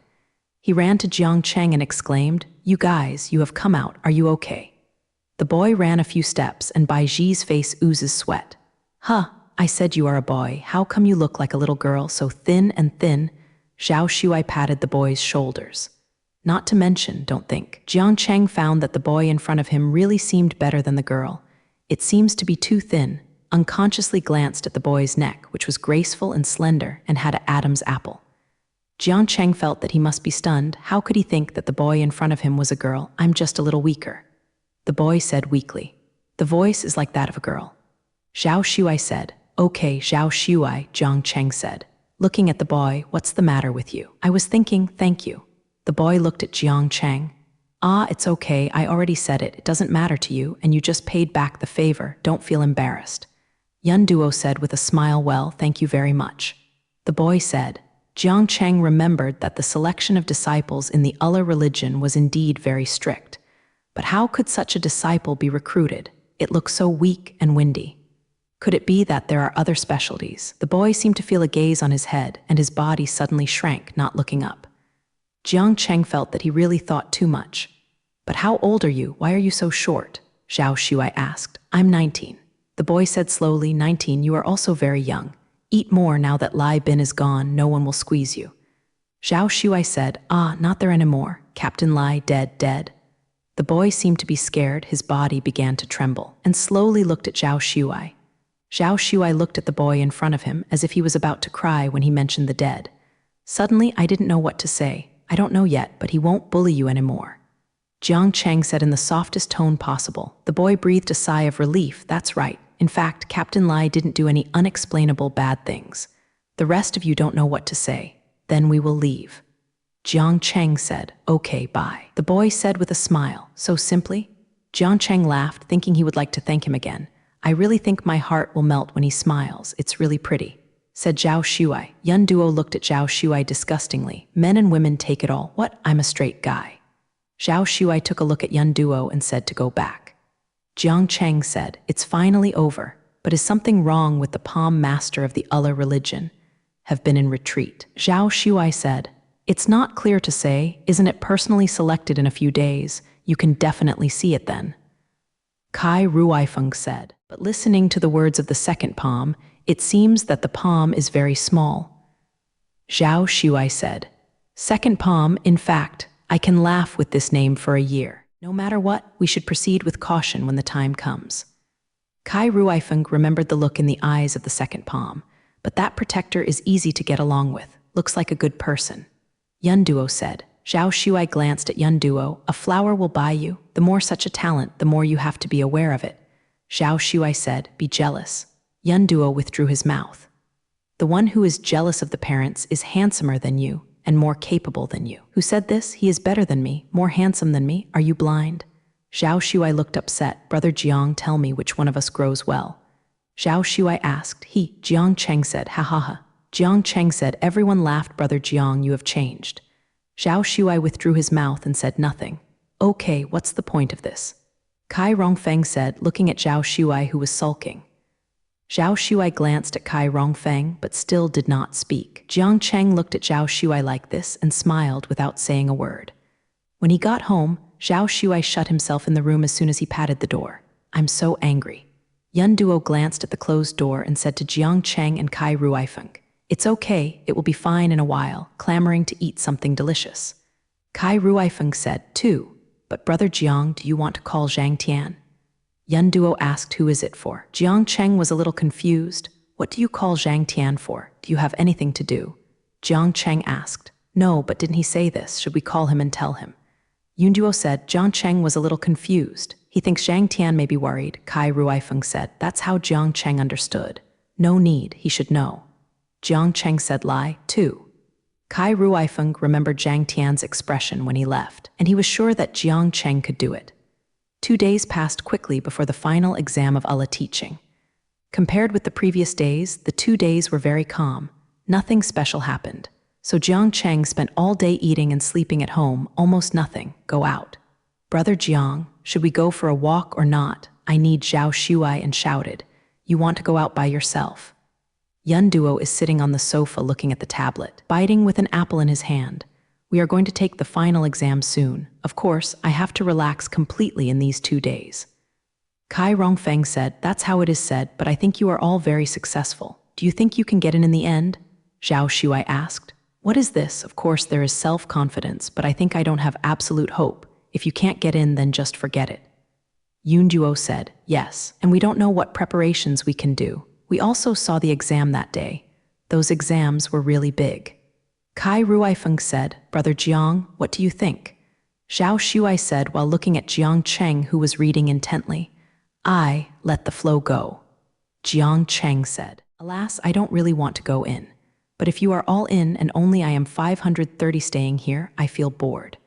Zhao Shuai flapped his mouth and said, ha ha ha, you really are. Yun Duo said with a smile. When the time was up, Jiang Cheng and others were ready to go to the Allah religion. Today, the entrance of the Ula church still looks very lively. The relatives of many people come to cheer for their selected relatives. It looks like the college entrance examination I took before. Jiang Cheng thought, these people have made the doorway of the Allah religion impossible. Not after a while, the doorway became suddenly quiet. Zhu Guo's people looked in another direction. Who's here again? Yun Duo asked, looking at the way that was automatically let go over there. Everyone watched the movement over there. Jiang Cheng only saw a girl in a white skirt stepped off a luxury car. Then a few people in black got off the car who seemed to be the girl's bodyguard. Q kinking, someone next to him said, yes, it's really good looking. Don't think about it, it's a fairy. The girl said a few words to the man in black next to her. Those people drove the car and left. These people really regard Q kinking as a goddess. Yun Duo sighed and thought, oh, it's really good looking. If I could talk to her, I would be happy to die. Zhao Shuai had already squeezed forward to look at Q kinking. Let's go in too. Jiang Cheng smiled and said, although everyone loves to watch beautiful people, Jiang Cheng thinks that the most important thing is that person's quality. After arriving in the main hall, obviously there are already 20 people here, which means that these people have already arrived. Jiang Cheng also saw the twins he saw that day. It turns out that they also passed the final exam. Jiang Cheng thought, at this time, there is no Palm Sovereign in the hall. It seems that only 20 people have arrived. Brother Jiang, a lot of people are watching us. Zhao Shuai looked at Q kinking, who was standing in front of him with excitement. Q kinking stood alone from start to finish, looking out of tune with these personalities. The whole body exudes the aura of keeping away from strangers. Jiang Cheng heard Zhao Shuai's words and looked around, and found that many people were indeed looking at him.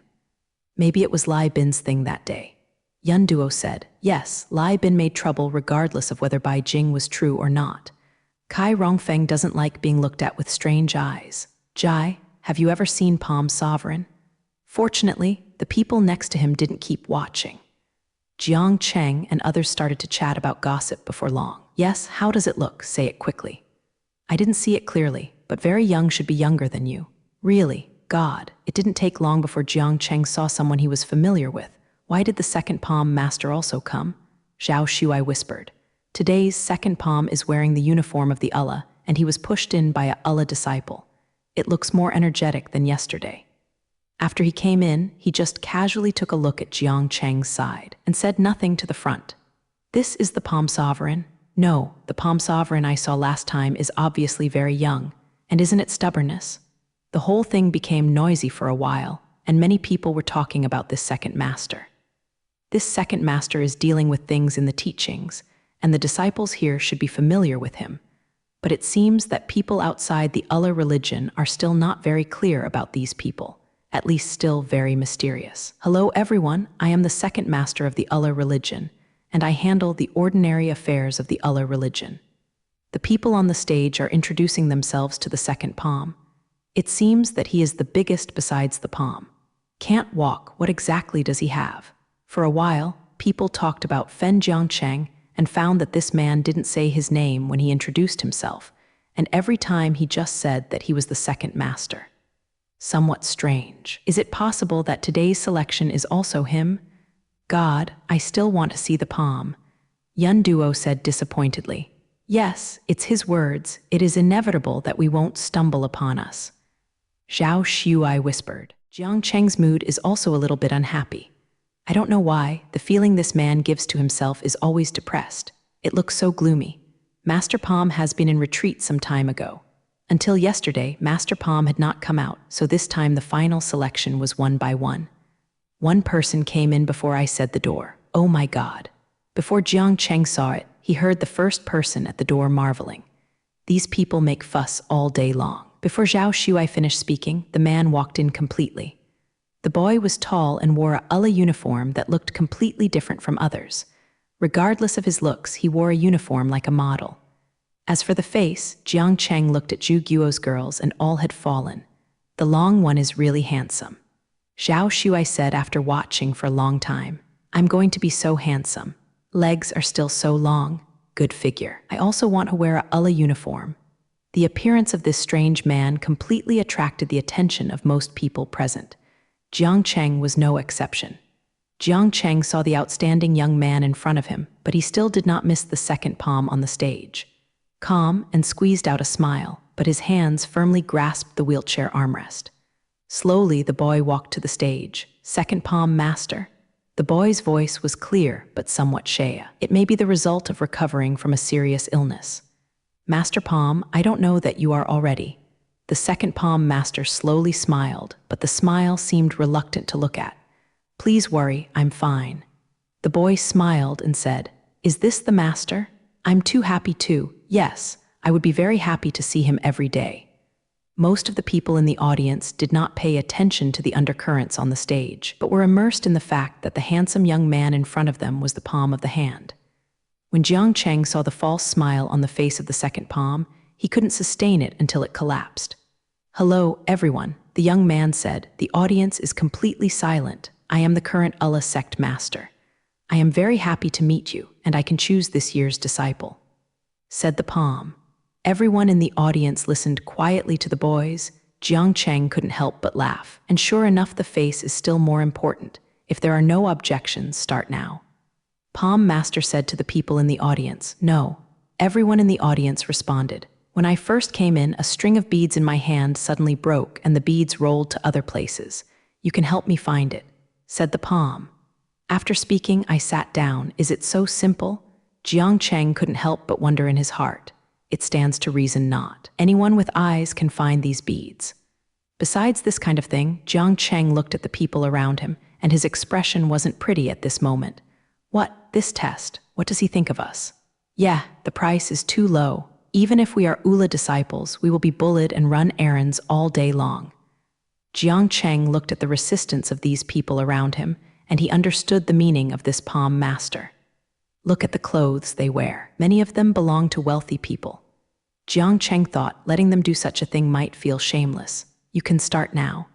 Zun Zun smiled and said. Jiang Cheng didn't say anything. He looked at Zhao Shuai and others next to him. They didn't complain about coming. He turned around and walked out first. Zhao Shuai, Yunduo, and Kai Rongfeng also followed out. Many of the remaining entrants are still unwilling. All stood still and didn't move. I saw the girl in the front also slowly walked out. That's Q Kinking.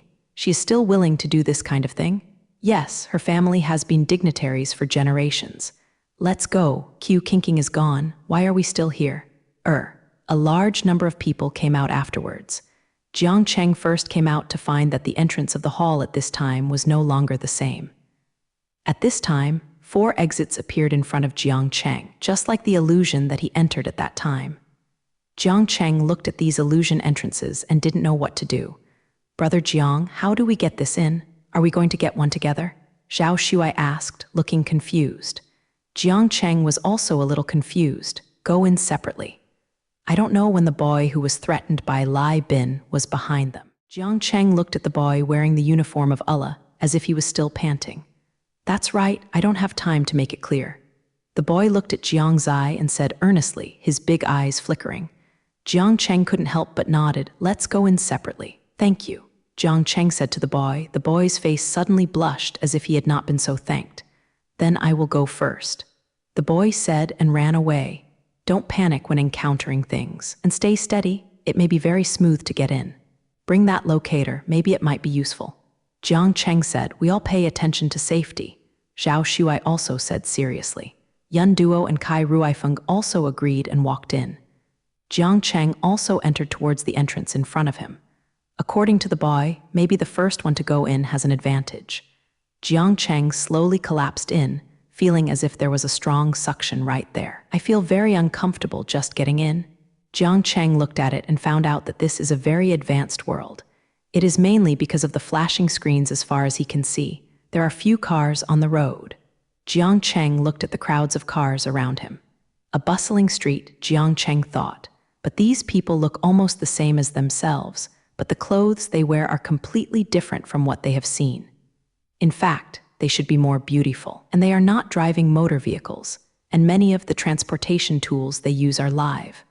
This is a very advanced world, no doubt. Jiang Cheng walked forward and found that the shops here rarely looked like salespersons. Jiang Cheng casually entered a shop next to him and saw a robot that looked almost the same as a human being and was also very skilled. "Sir, what do you need?" said the robot. If Jiang Cheng hadn't seen the person in front of him as if he had no life at all, he would really think he was a real human being. Jiang Cheng looked at this shop, which was a simple supermarket, although there was no clerk. But it looked neat. Jiang Cheng took a bottle of water casually, looked at the payment method, and found that the currency used here is also the currency of the country, which is not very numb, Jiang Cheng thought. Jiang Cheng walked out slowly and looked at the clean and tidy street in front of him. There was no crowdedness of the earth at all. Everyone was in good order. Jiang Cheng always felt that this illusion can be said to be more than a simple illusion. This world is compared to the desert before. The illusion is completely different. This can be said to be a complete world. As Jiang Cheng walked forward, he could still see a huge electronic screen on the building in front. The advertisements on it are just as prosperous, Jiang Cheng thought. Jiang Cheng walked forward and saw a lot of residential buildings, standing on both sides of the road. Jiang Cheng thinks that these houses are not different from those on the earth, but they don't seem to be that tall. It seems that there are only 5 or 6 floors at most. Jiang Cheng walked forward slowly. "I feel that I suddenly don't know where to go, and I suddenly lost my direction. The world in front of me is too ideal. It seems that what I have always been expecting is such a world." Jiang Cheng thought, "It seemed that I wanted to be here. The idea of permanent residence." Jiang Cheng hurriedly stood up, looked at everything around him. Yes, this is the world he has always been expecting. This is what I expect in my heart. What I just thought was so dangerous. This is not a place to stay for long. This is the world in my heart, the desire in my heart, that is my greed. Jiang Cheng couldn't help oozing cold sweat. My top priority now is to go out and find the beads. Jiang Cheng seemed to suddenly understand the purpose of Palm's sovereign asking him to find beads. He allows everyone to enter the world they want, depending on how many people can hold it, and how many people still remember their original purpose. Jiang Cheng slowly looked at the world in front of him. It was too real. Jiang Cheng really felt the floor, felt the blue of the sky. There was no pollution at all. Everything looked so clean and bright. Suddenly, there was a quarrel in front of him. And suddenly Jiang Cheng saw a man running by his side, holding a leather bag in his hand, and someone chasing him behind. Jiang Cheng realized that this should be a robbery, and hurriedly ran after him. The people in front ran really fast, Jiang Cheng thought as he ran.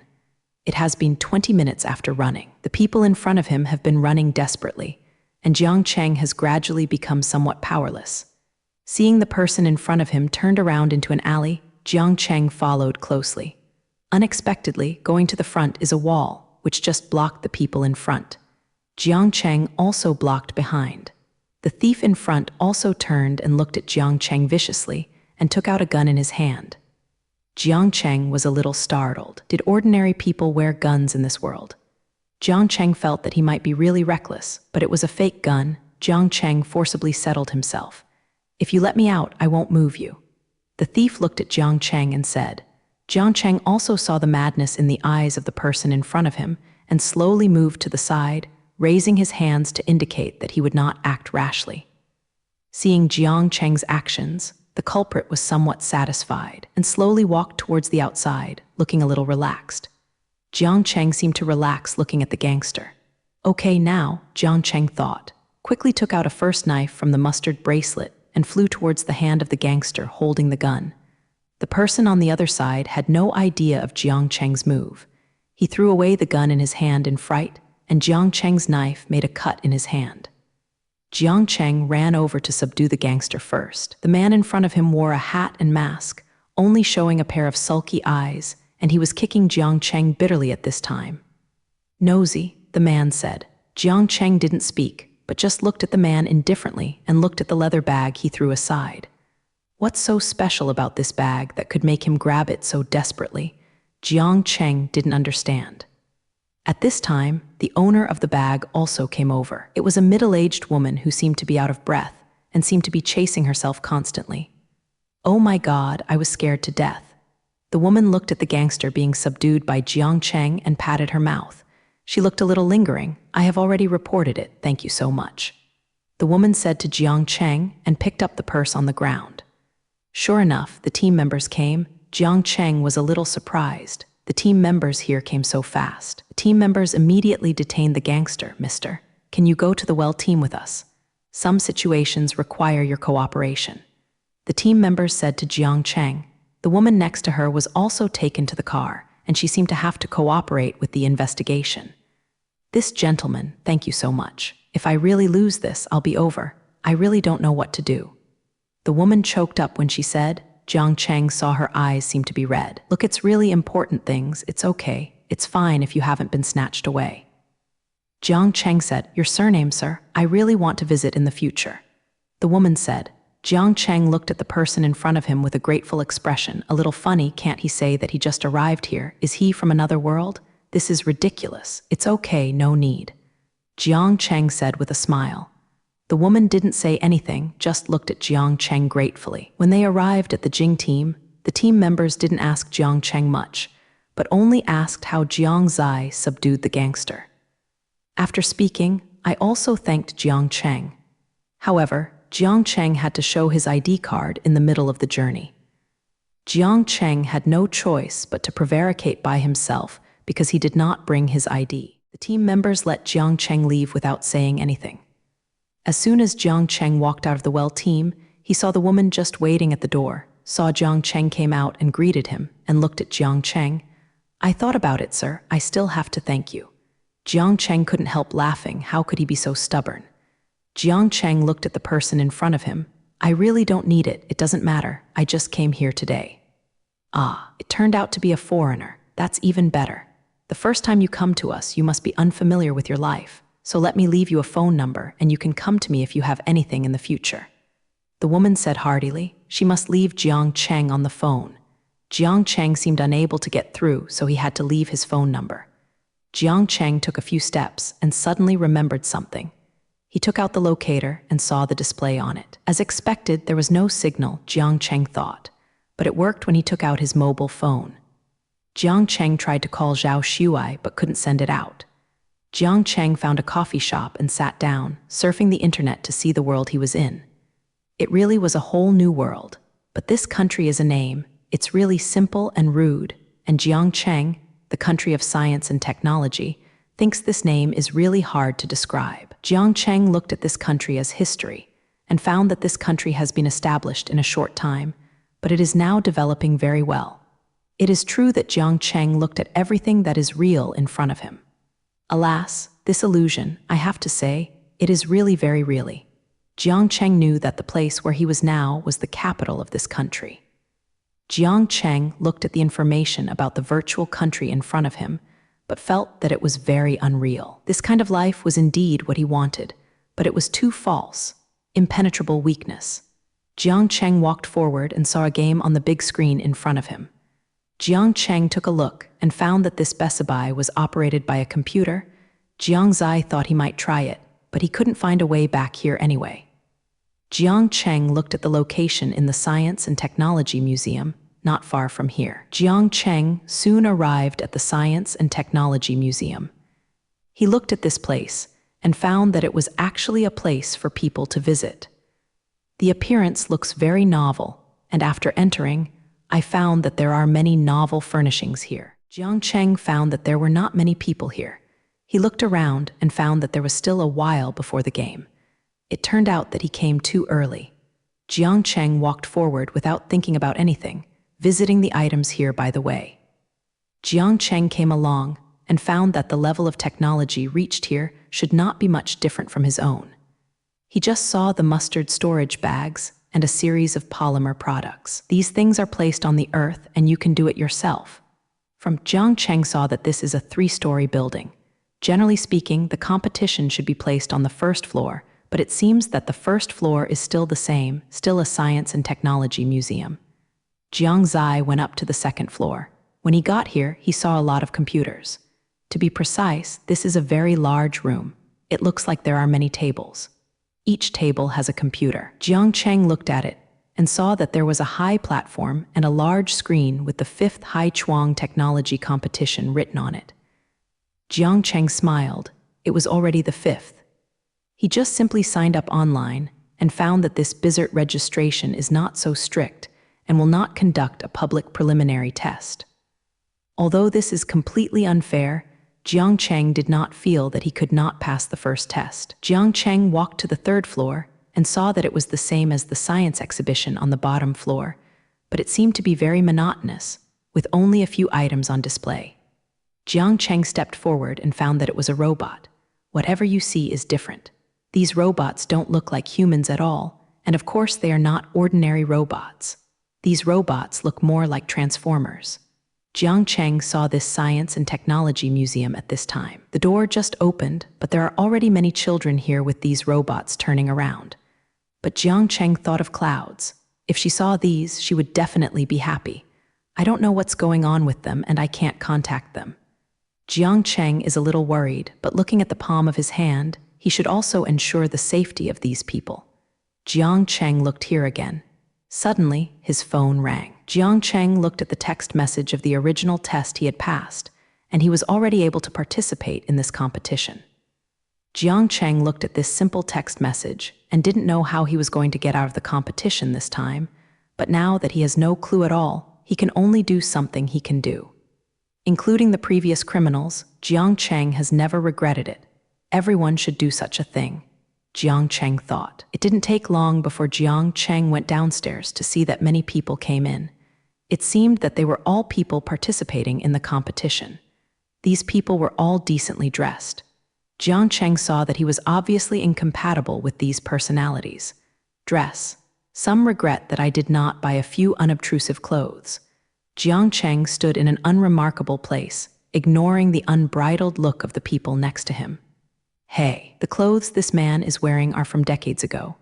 Yes, he is embarrassed to come out. Jiang Cheng was a little speechless, and he would be talked about here for a while if he didn't wear well. A person came in from the door. At this time, the whole scene was quiet, and his eyes gathered on the person who came in. Of course, Jiang Zai saw it too. It was Qiu Qingqing. It seems that she has entered a world with herself. Jiang Cheng thought. The people next to him began to talk about Qiu Qingqing. He has a great throat, my God. Yes, look at this place. There are not many women in her own right. But I have never seen her so beautiful. Past. It seems that the aesthetics of the people here is still similar to that of the Lai people. Jiang Cheng thought, watching Qiu Qingqing walk to the first row without squinting, standing on the side, cold face all the way, at least not seeing him so many times. After she laughed, Jiang Cheng didn't know what it means for these people to pursue such cold people. After Qiu Qingqing came in, the eyes of many boys were completely entangled with her. and there were many people who came forward to ask for contact information. For a while, the whole stadium was quiet a lot. It's just that Q Kinking completely ignores anyone here and doesn't say a word. Isn't it that I can't speak? Yaba.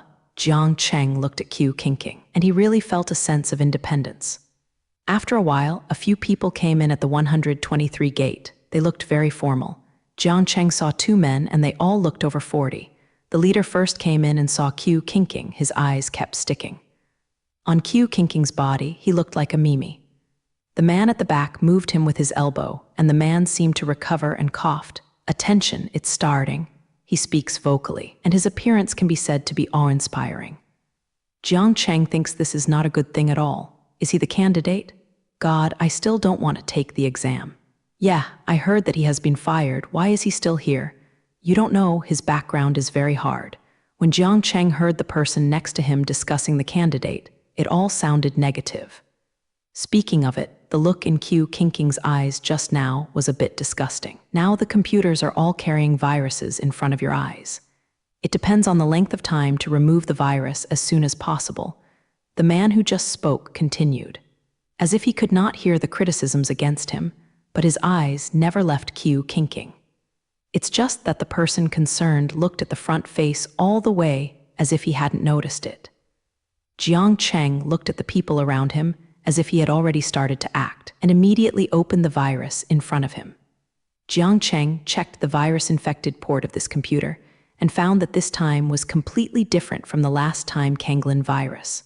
More troublesome. Jiang Cheng is also focusing on the virus in front of him. Jiang Cheng heard that there was no movement at all. I am afraid the people next to him are also helpless. After the boy next to Jiang Cheng realized that he couldn't get rid of the virus at all, he looked a little bit ashamed to see Jiang Cheng next to him. He could only see that the boy next to him was not old, but he looked calm, as if he knew everything in front of him. His fingers were constantly flying on the keyboard. Eyes have been staring at the computer screen and don't know why he just thinks he can. Jiang Cheng didn't have time to take care of other things at this time. He stared at the virus in front of him. No matter how troublesome it was almost impossible now. Jiang Cheng thought his subordinates were able to operate faster, and it was done. Jiang Cheng was a little frustrated when he saw the computer returning to normal. The boy next to Jiang Cheng also seemed very excited. Okay, isn't it? You are so cool. Jiang Cheng only then saw the boy who had been looking at him next to him. The boy also looked younger, dressed very fashionable, and looked a little handsome. Jiang Cheng just nodded and said nothing. But the person next to him still continued to talk to Jiang Cheng enthusiastically. I can't make it out at all. You are too good. I have just been watching you operate. You are really good. The boy looked at Jiang Cheng with admiration. Jiang Cheng was also embarrassed by the praise and smiled, but still can't say anything. Just look at the boy and smile. Some people around are still leaning on the computer and continuously operating. But many people have given up, very upset. Jiang Cheng saw Q Kinking in front, standing in front of him with his back straight, and he could see if it was done or he was usually indifferent. It's just that the examiner came to Q Kinking's side again and seemed to say something, but the distance was too far and Jiang Cheng couldn't hear it.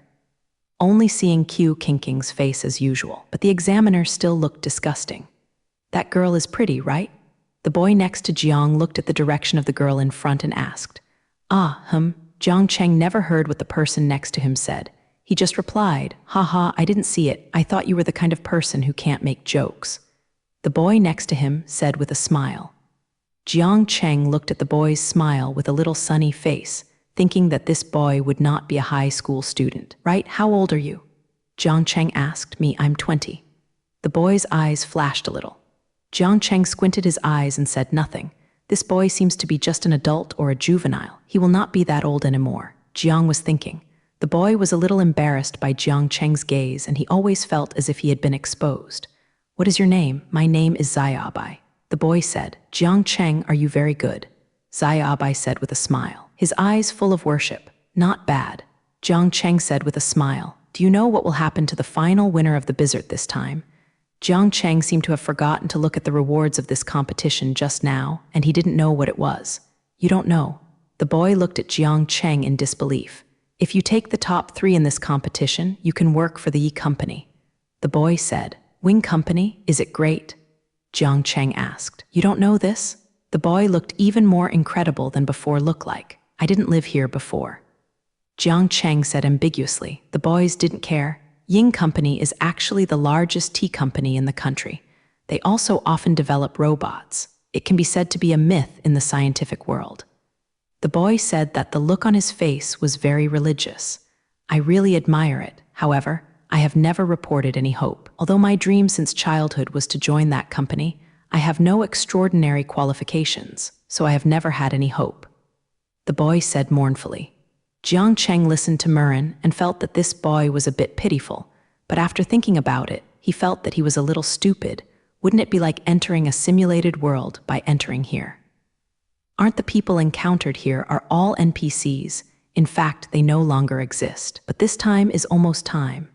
The examinees on the stage also checked the final results one by one. Another examiner walked to Jiang Cheng and looked at the boy next to Jiang Cheng first. He shook his head and said nothing. When he walked to Jiang's side, he saw that Jiang Cheng was a little surprised. The time is short. The examiner said. Jiang Cheng nodded without speaking. The examiner checked and smiled at Jiang Cheng. It's okay, boy. What is your name? Asked the examiner. Jiang Cheng. The examiner seemed to have remembered the name and walked behind. It's just that all the words are praising Jiang Cheng. At this time, everyone on the side saw Jiang Cheng's performance, and the people who had just laughed at Jiang Cheng blushed, not saying anything. Let me just say, although he is inconspicuous on the outside, he is not an ordinary person only by his temperament. Someone next to him said loudly, Come on, you didn't say that just now. Jiang Cheng ignored these people's words, just stood quietly. Not long after that, the 2 examiners who had just gone down came back on stage. We have made a decision now, said the examiner who had just spoken to Jiang Cheng. What, just this one question? God is over, then I don't have a chance at all. For a while, everyone seemed to be unable to accept it, and they were all noisy. Yes, there is only this question. 5 people have just completed it. Now we have to choose 3 people. The tester said. The examiner then read the names of Jiang Cheng, Q Kinking, and 3 others. The people underneath were surprised to hear that Q Kinking had also completed it. This is too powerful. Obviously, you can rely on the face, but it depends on Huayan. For time, many people looked at Q Kinking again. Jiang Cheng feels that it's good to stand next to Q Kinking. At least she's very good and can make others ignore her existence completely. It took a while after the examinee had finished speaking that someone remembered that even if 5 people had been selected, 3 people still had to be selected. How do I choose 3? Someone asked below. Time. The tester said. The examinee also announced the time once and again. Jiang Cheng and Q Kinking were tied for first place. Therefore, Jiang Cheng and Q Kinking, respectively, had a boy who advanced. Jiang Zai carefully listened to the names of the people he read this time and found that the remaining person was Zio by Jiang Cheng was a little puzzled. Hearing what Zaiabai said meant he was not good at all, so it seemed that he was still the best here. Brother, meet again? Zaiabai walked to Jiang Cheng and said, Very happy, you are pretty good too. Jiang Cheng brags from the table. He can't figure out the thoughts of the sunshine boy in front of him, but it seems that he is not malicious. Jiang Cheng didn't think much. Well, this time we have selected people. Thank you all for coming. The tester said. Jiang Cheng was about to lament that this competition was fair and easy, and the other examiner spoke. Wait, the examiner who had been staring at Q Kinking held the other one, as if the 2 were talking and kept looking at this side. Don't know why, Jiang Cheng has a bad premonition. I always feel as if I'm looking at myself. Jiang Cheng saw that the 2 people seemed to have a quarrel, but in the end one of them had to agree. We just discussed, and now it's Kinking, Zaiabai, and Team Lai that are promoted. The examiner kept looking at Q Kinking and called Kinking. I don't know why Jiang Cheng felt as if Q Kinking was shaking, maybe because of his heart. Right, but why was I replaced? Why replace me? Jiang Cheng asked. There is no reason you are not as good as him. The tester said unreasonably, with a wretched light in his small eyes. There must be a reason. Jiang Cheng said. It looks calm, but Jiang Cheng is actually quite calm. In this kind of place, it is not true. Jiang Cheng will naturally not take it seriously. It's just that such a thing is very unpleasant. Yes, what do you mean? Shady, still so obvious? Little Whiteboard said dangerously. At this moment, the named Lai team seemed to come up, walked to Jiang Zai, and looked at Jiang Cheng with a very picky look. Jiang Cheng looked at how old the Lai team was. He seemed to be about 20 years old.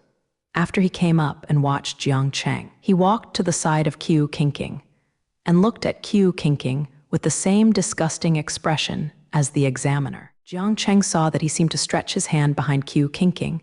Jiang Cheng walked over and took Lai's hand. Team Lai still resisted, but Jiang Cheng held his hand tightly. He couldn't move at all. He grinned at Jiang Cheng. Let go, Team Lai said viciously. At this moment, Qiu Qingqing seemed to have only noticed it. He turned around and looked at Jiang Cheng and looked at Team Lai. It seemed a little puzzled, but he still didn't speak, but just watched quietly for a few seconds before turning around, as if it had nothing to do with her at this time. Jiang Cheng couldn't help but laugh a little.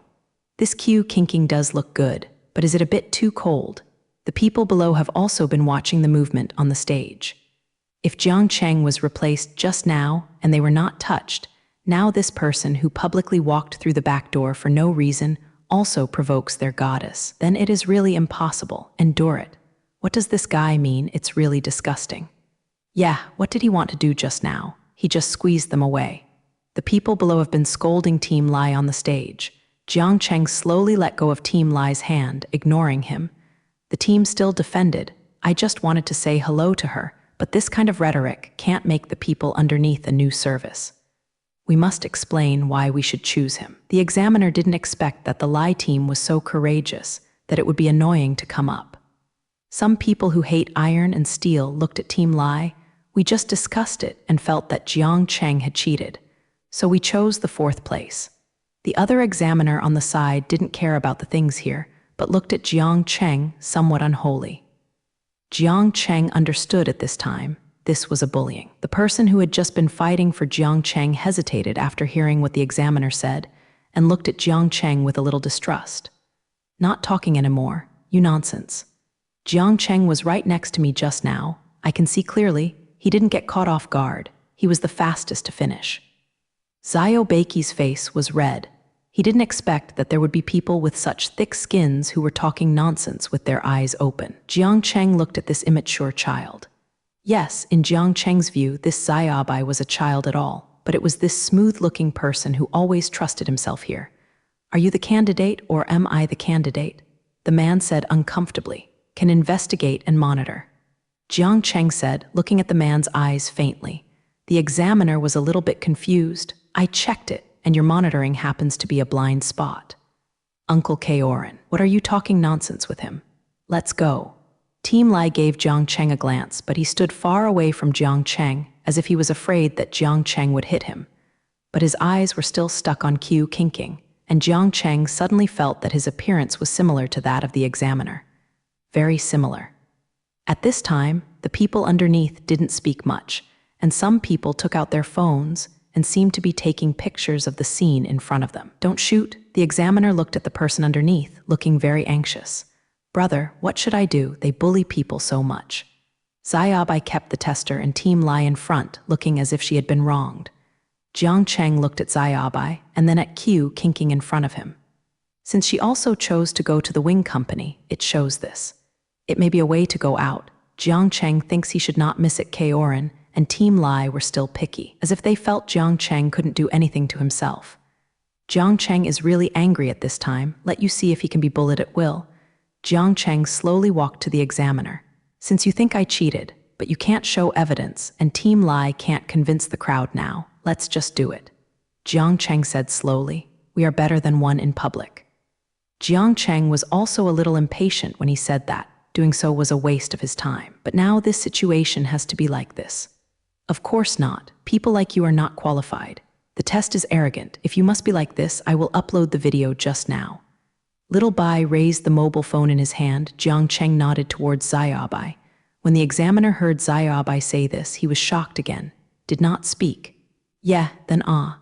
Yeah, if there is no ghost in my heart, the person next to Baya kept talking, and the scene was a little uncontrollable for a while. The examinee looked a little excited at the people below. And don't convince yourself, this is not a solution. But Team Li, let's compare. The examiner looked at Jiang Cheng with a bad look. Can't take a test. I don't want to compare. Team Lai ran up to the candidate and Jiang Zai and gave Jiang Cheng a bitter look. Team Lai pulled the candidate to the side, and the two were talking about something. After discussing it for a long time, he came back. Let's compare it to a game, the tester said. The rest of the people who are singing are a little speechless. What? This is all better than games. Wing Company is not a game. What? You didn't see it. The Li team is actually the default, so he must get it in the end. Jiang Cheng looked at the arrogant look of Team Lai at this time and asked disdainfully, Okay, what game? Jiang Cheng asked. It's better than fleeing, the tester said. The Lai team on the side looked more and more excited, as if he was already gone. Jiang Cheng has never played this. How to play? Jiang Cheng asked. The examiner led the two people to the front two computers and downloaded the games on the computers respectively. Jiang Cheng looked at the game on the screen. This should be the kind of survival game. Jiang Cheng looked at it and thought, haven't you played this? Xiao Bai ran over to ask Jiang Cheng. He looked at Jiang Zai with a confused look, and it seemed that he didn't understand this game. I was worried for a while. No. Jiang Cheng answered truthfully, he really hasn't played, but it doesn't seem to be difficult. Jiang Cheng thought, really? This is how to do. This game requires examiner proficiency. Xiao Bai is even more worried. Jiang Cheng looked at the confidence of the opposite Lai team and knew that he should be good at playing this game. But now if they are asking for other games, these people don't know if they are going to do something again. Jiang Cheng didn't want to waste any more time. It's okay, it doesn't look difficult, Jiang Cheng said and thought to Xiao Bai. At this time, the audience who had been watching the lively scene also ran up to two people to watch. They were all excited, except for Qiu Qingqing. She still stood quietly. He seemed to be looking at the phone seriously. He seemed completely disinterested in what happened here. The game was downloaded in a while. Let's start, the examiner said lightly. At this time, I don't fully care about whether the Lai team will be or not. It seems that his expression is also very relaxed. He seems to be very relieved. Team Li quickly sat down and was ready to start. What are the rules? Jiang Cheng asked. Haven't you played? Asked the examiner. Nothing. There was a lot of commotion around. Crazy, you dare to agree? Yes, I thought he played. Yeah, I don't think he has much drama. The examinee's expression became more relaxed, and Jai Zhizhai couldn't help thinking about it. The game setting is that when you enter a cave at the same time, the first person to come out is. The tester said, Oh, let's get started. Jiang Cheng said lightly. Team Lai looked at Jiang Cheng like this and thought he was pretending, so simply knowing the rules, he would never come out the first time he played. Team Li thought. In this way, the two people quickly entered the game. Jiang Cheng looked at the game and found that there was almost an escape plot, and he had to beware of some wild animals. The cave in front of him seemed to be foggy too. I don't know if I can go out. Jiang Cheng is operating, and it is indeed like Xiao Bai said that it requires proficiency. Jiang Cheng didn't panic, on the contrary. It would be good to do this, and he wouldn't worry that someone next to him would deliberately disturb him. Jiang Cheng slowly seemed to figure out the rules of the game. It's really not difficult. Xiao Bai watched Jiang Cheng become fully familiar with the game in less than 5 minutes, and he seemed to have a somewhat powerful feeling. Xiao Bai really admired Jiang Cheng too much. This is amazing. However, the Lai team on the side is also very stable. It seems that Gao Xiao Bai, who is also in this game, is still a little bit sweaty about Jiang Cheng's situation. But looking at Jiang Cheng, it was indeed very light. In fact, Jiang Cheng is also very relaxed because of work reasons, and he hasn't played a game for a long time. This time, I really took this opportunity to play. Jiang Cheng couldn't help but feel a little excited, and he was in a good mood to fight monsters in the cave. No worries about going out at all. The people on the side looked dumbfounded, and this person was too distracted. He really played the game. Team Li is indeed a little sweaty. Maybe it's a lot of pressure. Instead, I took a few steps wrong. If this continues, he himself will be in a mess. Team Lai looked at Jiang Cheng on one side at this time. It seemed that the light cars he operated were familiar with, and he looked like someone who had never played before. The Lai team looked more and more stressed. The operation became more and more chaotic, but Jiang Cheng almost seemed to be going out at this time. Jiang Cheng didn't pay attention. He didn't seem to play much. He seemed to have almost come out. This game is quite fun. Jiang Cheng felt more relaxed thinking about playing. Within a few minutes, Jiang Cheng was finished. The people next to him saw that Jiang Cheng had finished it so quickly. They all expressed their envy. It's amazing. Really a professional player. What, I haven't played it just now. Mom, genius. Team Lai saw that Jiang Cheng had finished and his mentality collapsed, jumped up on the angry chair. Didn't you say you can't play? I can't. Jiang Cheng looked innocent when asked, how is it possible? You must have played. Team Lai said in disbelief. That expression seemed like Jiang Cheng was heinous. Well, anyway, I won too. Now you have no objections. Jiang Cheng said lightly, I don't even want to care about this madman. Team Lai will still be entangled, and the people on the side can't help it. Yeah, I just wanted to take the place of others, and now I say it is better than a game, but they have never played, and they have won. Yes, if I want him, there is no face to stand here. Team Lai's face turned pale for a while. It was really ugly. I'll do the test. The tester didn't want to say anything and looked at Team Lai impatiently. Uncle, you can't leave me alone. You must let me if you say it. Team Li was anxious to cry. Okay, get out of here. The examiner interrupted Team Lai's words with a little anger. Jiang Cheng was close at this time, and he almost understood what these people were saying. Team Lai looked at Jiang Cheng bitterly. Jiang Cheng completely ignored Team Lai at this time and just stood calmly on the side. Team Li saw that there was no hope, and the people next to him mocked himself, also left dingy. Okay, let's go. At this time, the other examiner also spoke and looked at the examiner. You will suffer sooner or later. Now is to remind you. After speaking, he left. The examiner looked at Jiang Cheng and said, you are pretty good. He left after he finished speaking. Brother, these people are really bullying. Xiaobai said angrily. It's okay, thank you too. Jiang Cheng said with a smile. Oh, no need? Xiaobai smiled shyly. After looking at Zhai Bai die, I didn't know why only Zhai and Xiaobai were killed. Why did Kinking leave? This a literary student is really interesting. No matter how you say it, they also came in together. It seems that Guo Kinking doesn't want to have a relationship with himself at all. Are you going now? Xiaobai joined. Jiang Cheng finished this same topic and lived with him, so he wanted to go to the original. There is no way to go. I looked at the sky outside, and it seemed like it couldn't be better. It's been a long time since this compares, so I already have orchids. It is really weird that Jiang Chengi got the 3 realms. Although it is not the real world, it is not connected. I also have a sense of money, how huge this is. I'm asking, you live with me. Xiao looked at Jiang Cheng and said, are you interested in checking? It's Ming, living alone, rebellious. Let's eat first and then go to my house. Good or not? Xiao Bai Yixi said. Jiang Cheng looked at Xiao Bai like this, but he was a little embarrassed to refuse. Just go. Lin is talking. Great. Xiao Bai smiled very happily.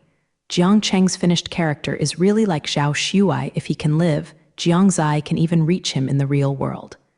Xiao Wu Jiang Cheng has a family and looks at this restaurant. Nothing special, it's not a big one. Yes, you believe me, this fruit is really delicious. Xiao Bai took a look at Jiang Cheng. Ying Si was lucky to go. When I went to Jiang Cheng for the 3rd time, I saw that the staff of this star were all robots. The star was not big, but the 3 songs were very good at making watch repairs. Xiao San is obviously a guest. Looking at Jiang Cheng, he reached a prominent position. Sit down and ordered a few. A robot that looked more like a vacuum cleaner arrived near Jiang Cheng. Jiang Cheng saw it stretched out its paws and presented an electronic menu like a human. Xiaobai, who is familiar with the road, gave the menu to the robot. Jiang Cheng was safe to hear the voices of these robots, and it sounded warm. Brother, how about? Xiaobai asked. What is it like? Jiang Cheng is a little confused. No, I just think you are very strange to these, as if you didn't live here before. Xiaobai said. Jiang Cheng was stunned for a few seconds. Intuition, he has been hiding well, but can he still see clearly? Jiang Cheng was a little speechless. Haha, brother, I'm just kidding. Why are you serious? Xiaobai said with a smile. Jiang Cheng also smiled. It didn't take long for the dishes to arrive. Jiang Cheng looked at these colorful dishes, and it seemed to make people move their index fingers. Plus, I really seemed to be very hungry. Jiang Cheng was not polite and was full. As Xiaobai said, it's really delicious. It's the kind of homely taste. It seems that the food is made by his mother. Jiang Cheng feels that he hasn't eaten it in a long time. It is really good. Jiang Cheng said after eating, yeah, haha. My parents are often away from home, so I come here to eat. These robots, don't look at them like this, but they are like my relatives, Xiao Bai said with a smile. But Jiang Cheng heard the sadness. Jiang Cheng and Xiao Bai went to Xiao Bai's house after eating. Just nearby, Jiang Cheng looked at Xiao Bai's house and felt it was a simple villa suite. Jiang Cheng went in here and it was very big, but it seemed that Xiao Bai lived alone and he was not accompanied by his relatives. But Jiang Cheng saw that the place was very clean and the flowers were all trimmed neatly. Xiao Bai doesn't seem to be someone who can do these things. Jiang was thinking. Xiao Bai also saw Jiang Cheng's doubts. My parents are often away, they will ask some nanny and aunts to come to the house for cleaning. Xiao Bai said, "Oh, this way." Jiang Cheng didn't walk anywhere. He just sat on the sofa and looked at the strange and cold house in front of him. Xiao Bai was really pitiful and seemed to have grown up by himself since childhood. "Brother, don't be cautious, just treat this as your own home." Xiao Bai said, "Yeah, good." Jiang Cheng said and saw a family portrait hanging on the front wall. Jiang Cheng looked at it as if Xiao Bai was 13 or 4 years old, and his parents, standing aside, looks very happy, but that woman seemed a bit familiar. Jiang Cheng thought for a while, isn't that woman the one who helped recover the bag? Jiang Cheng thought, it's really a coincidence. "Brother Jiang, where do you want to live? Live next to me."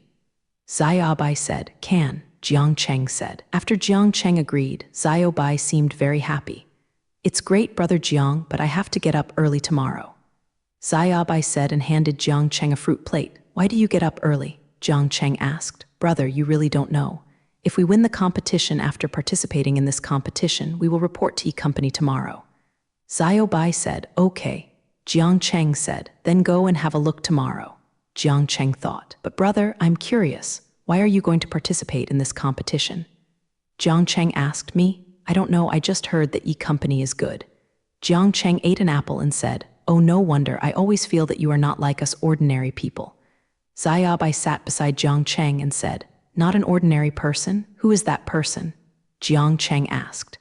"I think you are a 06 alien, haha, I was joking," Xiao Bai said with a smile. "Haha, maybe it really is."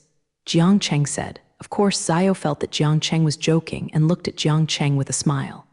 Jiang Cheng slept peacefully at Xiao Bai's house, and there was no panic of being in a different place in his heart. When Jiang Cheng got up early the next morning, he saw that Xiao Bai had already bought breakfast. "Morning, brother." Xiao Bai put breakfast on the table and said hello to Jiang Cheng. "Get up so early?" Xiao Bai asked. "You're just early. What time did you get up?" Jiang Cheng checked his watch and it was not 8. "I'm used to it. I get up every morning to exercise." Xiao Bai said with a smile, "Well, it's good." Jiang Cheng looked at Xiao Bai's body, still quite healthy. "What is your full name?" Jiang Cheng asked. "White." Xiao Bai said, "This name sounds nice." Jiang Cheng said in his mouth, "Mubai, Yiming, they all say it is the name of the idol drama. Haha." Xiao Bai said with a smile. Jiang Cheng also smiled and quickly finished breakfast. "Shall we go straight?" Jiang Cheng said. "I don't know where it is yet. I will go with you later, but the examiner yesterday, I think he will stumble you in the future." Xiao Bai said, "It's okay, don't worry." Jiang Cheng doesn't pay attention to such people at all, and it's a big deal that people will block the water. He will not stay here forever. "Yes, I believe you, brother. You were so cool yesterday. If only I had half your IQ." Xiao Bai said annoyedly. Jiang Cheng also found it funny looking at Xiao Bai saying, he was also very smart. "Keep saying that others are smart, let's go there early." Jiang Cheng said. Xiao Bai drove Jiang Cheng to the E-Company in less than 10 minutes. Jiang Cheng looked at this company, and the sign was the big 3-word Wing Company. This time is the time for work. Jiang Cheng saw that many people had already gone to work at this time. It was also true that Q kinking had not been seen. If it was Q kinking, many people must have already watched it. Jiang Cheng and Xiao Bai also walked in. The front desk at the door asked Jiang Cheng and Xiao Bai's identities. "We were just selected to come to Wing Company yesterday." Xiao Bai said, "Oh, well, you can just go directly to the general manager's office on the 23rd floor." The front desk said kindly. Jiang Cheng and Xiao Bai quickly took the elevator to the 23rd floor. "Brother, let's go directly to the general manager's office. I'm a little excited." Xiao Bai smiled and said, looking really excited, his face is blushing. "Up, why so excited? Jiang Cheng doesn't know who this general manager is, don't you know, brother? the general manager led his company's research team to research out the most advanced computer software last year, and this wing company reached its peak at that time last year. Xiao Bai said with a look of admiration, "That's pretty awesome." Jiang Cheng said, "Brother, your performance is too ordinary. Don't you have any ideas?" Xiao Bai raised his eyebrows and said, "Can you have any ideas?" Jiang Cheng didn't understand. "Don't you want to join this company's scientific research team?" Xiao Bai said with his eyes wide open. He didn't believe that Jiang Cheng was not moved by this. "Can we go in?" Jiang Cheng is a little uncertain. "I may not be able to, but you can, brother. You are so good." Xiao Bai looked at Jiang Cheng with admiration. Jiang Cheng was said to be embarrassed. "I am not as good as you said." "Alas, don't be modest, brother, I said there is it." Xiao Bai said. Jiang Cheng opened the door and there was a sentence inside, "Come in." It sounded thick. After Jiang Cheng and Xiao Bai pushed the door in, they saw a man in a suit and leather shoes standing in front of the French windows. After hearing the sound, the man turned around. Jiang Cheng saw that the man was in his 20s and looked very young. "You are the one selected this time." He looked so young, and the man smiled and said that he was kind. "Sit down first." The man pointed to the sofa to the side, motioned Jiang Cheng and Xiao Bai to sit down, and personally got 2 glasses of water and gave them to Jiang Cheng and Xiao Bai. "It looks pretty good," Jiang Cheng thought. The man looked at Jiang Cheng and Xiao Bai. "How old are you guys?" "They all feel like high school students." "Haha, I am over 20, and he is also 20. Jiang Cheng said with a smile. Jiang Cheng saw that Xiao Bai didn't say a word, just sitting on the side holding a water glass. "It looks silly." "Really? That's too young. I think he is really young." The general manager pointed to Xiao Bai and said. No one answered for a while. Jiang Cheng looked at Xiao Bai. He was still holding the water glass, as if he was frozen. The general manager also looked a little embarrassed and looked at Xiao Bai with some confusion. "Xiao Bai, Xiao Bai." Jiang Cheng yelled twice, and Xiao Bai seemed to react suddenly and suddenly looked at Jiang Cheng. What's wrong? What do you think? Ask you something." Jiang Cheng asked. Did you ask me?" Xiao Bai looked at the general manager and looked at him and immediately sat down. General manager, what's the matter?" Xiao Bai blushed when she spoke. "Haha, how old are you? So cute." The general manager was amused by Xiao Bai. "Me, I am 20. Xiao Bai still stammered. "Really? I don't think you are that old." The general manager said with a smile. Xiao Bai didn't say any more. "He admires you very much, and he has been incoherent since he came in." Jiang is talking. Xiao Bai looked at Jiang Cheng, then at the general manager. Yes, I'm just really nervous." "What are you nervous about? If you join the research team, we will get along with each other in the future. You are so nervous now. What should you do in the future?" The general manager said with a smile. Xiao Bai became more nervous after listening. "Really? We can still join the research team?" "Yes, but you must be at least 20 Japanese letter lines." The general manager said with a smile. Jiang Cheng looked at the general manager and knew that he should know that Xiao Bai was not 20 years old. Jiang Cheng had known this a long time ago, but he had never revealed it. Xiao Bai looked at the general manager and didn't say anything. He seems to know, Xiao Bai thought. He didn't want to lie in front of him. "I'm actually only 19, but I can really."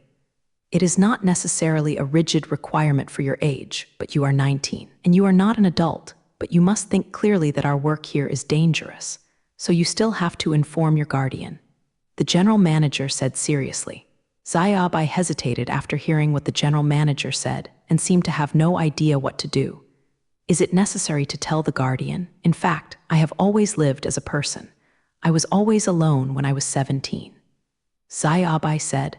Jiang Cheng didn't know why he was a little sad, but looking at Xiao Bai's relaxed look, I think he might have been used to it. "Where are your parents?"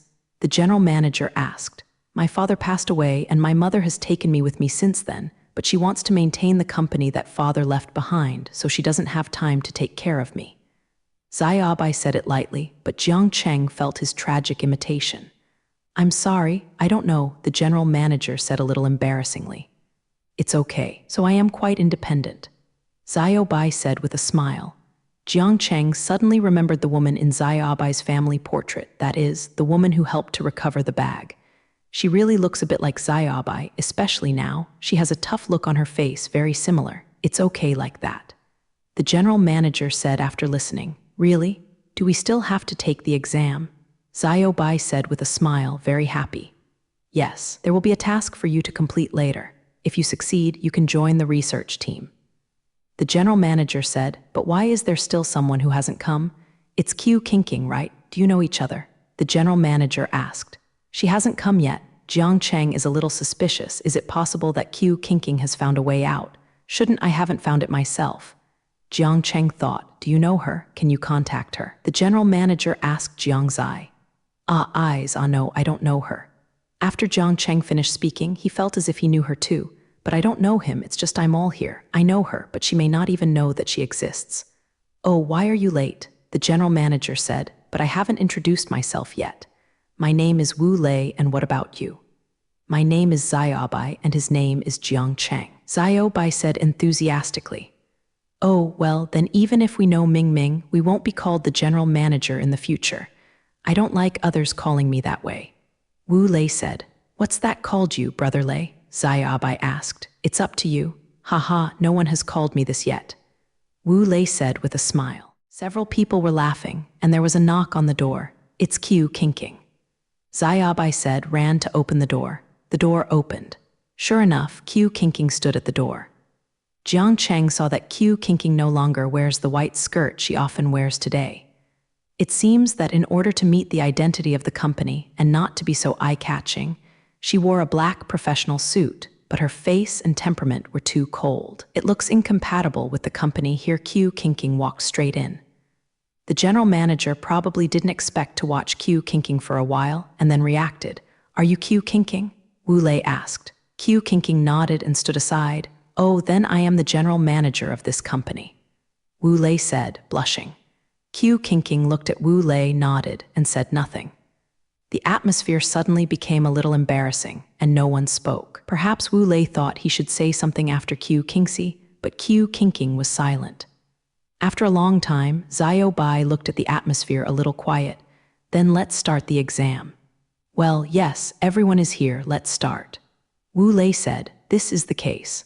Our country's network is a second-layer network. I have planned to develop a third-layer network, but now I have encountered a bottleneck. I don't know how to choose the interval from the first layer to the third layer. Wu Lei said, look if you can solve this problem. After hearing this, Jiang Cheng was a little confused because he had never studied such a network and did not know how the country's network works. Let me show you, this is it. Wu Lei said, pointing to the light paths on the computer monitor. This is still the second floor. You can try Jiang Cheng and look at these light paths. It seems that they are similar. There are 3 computers here, look at it. Wu Lei pointed to the 3 computers next to him and said, Jiang Cheng waited for Q Kinking and Xiao Bai to choose the remaining one by himself.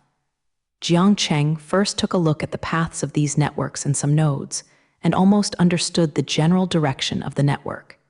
In fact, the principle is similar to that on Earth, except that this second layer is also the most advanced one that Jiang Cheng has seen before. It is the fastest network on Earth. Now this third layer is still somewhat challenging. Although Wu Lei said to give it a try, Jiang Cheng found that the network here is the source of the entire building of the Wing Company. Blacken. Sure enough, it's the general manager. This will give people the greatest pressure to burst out of potential. Jiang Cheng slowly looked for a way out and quickly operated his fingers on the keyboard. This second layer network looked very messy, and the connections needed to reach the second layer were far away. Jiang Cheng looked at it and thought. Of course, Xiao Bai noticed it when he started to operate, and he was a little flustered under his hands, but after seeing Jiang Cheng giving him a more reassuring smile, he felt less nervous. Wu Lei slowly relaxed and looked at these 3 people in different states, but they were all very confident. Jiang Cheng had always been calm and operated very quickly, but he seemed to know that they should be very confident. I am afraid that there are not many people like excellent people in the whole country. Although Xiao Bai is young, he is very smart and has a high enough IQ. It seems that he is inherently spiritual and sensitive to this profession. And Q Kinking, the operation is very skillful. It looks like Jiang Cheng should be similar, but probably not as good as Jiang Cheng. These 3 people, the choice this time is really good, Wu Lei thought. In recent years, the company has entered a lot of affiliates, not only without any professional strength, but but also compared with each other, corrupting the corporate culture. The entire company now has such outstanding people, almost old and retired. This time the people are really outstanding. Moreover, the events of yesterday's game have also been heard, and I also know the shady scenes, but these vulgar ethos themselves can't get rid of Wu Lei at all. He clenched his fists at the thought of here and felt really powerless. Almost 10 minutes have passed. Wu Lei saw Jiang Cheng as if standing up. He was finished so soon. Wu Lei looked around Jiang Cheng, and it seemed that it had indeed been completed. Have you done this before? Wu Lei asked. Nothing. Jiang Cheng said, so fast, let me take a look. Wu Lei was a little skeptical, but he still went to the computer in front of Jiang Cheng and looked at it. He looked at it, and he has reached the 3rd floor. Of course, he is not encountering a bottleneck. The upgrade of the 3rd layer was completed, but it took 3 full days. It's great, really amazing, Wu Lei said, exclaiming. Wu Lei was sighing. He saw that Q Kinking was standing next to him. It seemed that he was also finished. Wu Lei walked to Q Kinking. Q Kinking also let go, still cold, without any joy and excitement. Sometimes I wonder if she has no emotions at all. Wu Lei was also taken aback after seeing Q Kinking's 3rd floor. It was really pleasantly surprised. You are also very cool, Wu Lei said while looking at Q Kinking. This time Q Kinking finally had a reaction, just looking at Wu Lei and nodding. I'm done too, Zaya Abai said, very happy. Wu Lei looked at the time, 20 minutes, walked over and looked at it, and it was really done. It's really a hero who was born a boy. Wu Lei smiled and patted Zaya Abai on the shoulder and said with a smile, No, Yi and Sister Kinking are much better than me. Zaya Abai said familiarly, in fact, I have tried the 3rd layer myself a long time ago, but I spent 3 days at the time. I want to understand that for the first time, I felt that you were actually buried in my place. Wu Lei sighed. No, my dream is to come here. You can't leave me. Zaya Abai said hurriedly after hearing it. Jiang Cheng also looked at Zaya Abai. This young man was really amazing. At this age, I didn't have such a mind at all, and with the help of the system, I only answered a certain level in all aspects of IQ. Zaya Abai really should not be underestimated. Of course there is Q Kinking. She just stood aside silently, but it was really amazing. Do you have any ideas to go to the research team? Wu Lei asked, but he actually asked Q Kinking. Q Kinking looked at Wu Lei. If I go, can I get in touch with the latest robot production? Q Kinking said. The people present were a bit stunned, including Jiang Cheng. This was the first time he heard Q Shiking talking. How do you say it? It sounds very good. It sounds in line with her natural temperament and feels cold. Yes. Although Wu Lei didn't know why she suddenly asked this, it was indeed the case. Q Kinking nodded after getting the answer she wanted, expressing her agreement. Jiang Cheng almost knew now. Q Kinking really knew what came here, and he had certain goals. Jiang Cheng thought, I agree. Jiang Cheng said, of course, I am going in. Zio Zai said with a smile, well, I can take you there later. Wu Lei said, brother, you pinch me to see if I am dreaming. Zio Bai said to Jiang Cheng, I feel like I'm dreaming. Jiang Cheng smiled, then I will pinch it. He put his hand in front of Zaya Abai's arm. Forget it for the throat. I'll do it myself. He really knocked himself down. I'm going, it's true. Zaya Abai closed his eyes and opened it again. I have this dream since I was 10. Zaya Bai said, fortunately, I haven't worked hard for so many years in vain. Zaya Bai said that his eyes were a little wet. Jiang Cheng looked at such Zaya Abai and suddenly felt that he had made a mistake. Zaya Abai had such an ideal since he was a child and has worked hard for it for so long. It's really cool. You are really good. Wu Lei said with a smile. I have never seen a child of your age better than you. Wu Lei said, son, when I was your age, I knew nothing at all. I didn't have my own direction. Jiang Cheng thought about how he looked like 19. You are really great. Don't think you are better than others. Poor, you are very good. Jiang Cheng said with a smile, I am really happy. Zio Bai said with a smile. Jiang Cheng and Wu Lei also looked at each other and smiled. Jiang Cheng looked at Q Kinking next to him and suddenly felt that the corners of Q Kinking's mouth seemed to be curved, but when they looked at it, they felt that there was none. Q Kinking seemed to feel that others were looking at her and turned around to look at Jiang Zai. His eyes met. Jiang Cheng felt that this should be the first time Q Kinking looked at her. In just a few seconds, Q Kinking looked out the window. Wu Lei quickly took Jiang Cheng, Zaya Abai, and Q Kinking to the scientific research team, the so-called scientific research team, which is the entire 23rd to 30th floors of this company. If it is normal, those scientific research team passes are even owned by this company. It can't come up either. Jiang Cheng looked at the 24th floor. The decoration and furnishings here are obviously completely different from those below the 23rd floor. It looks more like a research institute. The people here also wear white lab coats. Put a research team in the company, Jiang Cheng thought, but what does this have to do with going out? Why did Q Kinking come here? Jiang Cheng watched Q Kinking walk with Wu Lei and did not look around. It looked the same as usual. Jiang Cheng saw Wu Lei take himself to the innermost room. At this time, there were 20 people inside. Cheng looked at these people and stopped their work. These are the 3 people just selected today, and they will be your colleagues in the future. Wu Lei introduced to these people. Jiang Cheng looked at these people. Most of them were boys. Of course, there were also a few girls. When these people saw Jiang Cheng and others coming in, they all looked at Jiang Cheng and them curiously, but in the end they all looked at Q Kinking. Hi everyone, my name is Mu Bai, and I am glad to meet you. Xiaobai bowed slightly and said. These people also clapped very cooperatively, smiling and looking very close. Hi everyone, this is Jiang Cheng. Jiang Cheng nodded and said, Q Kinking.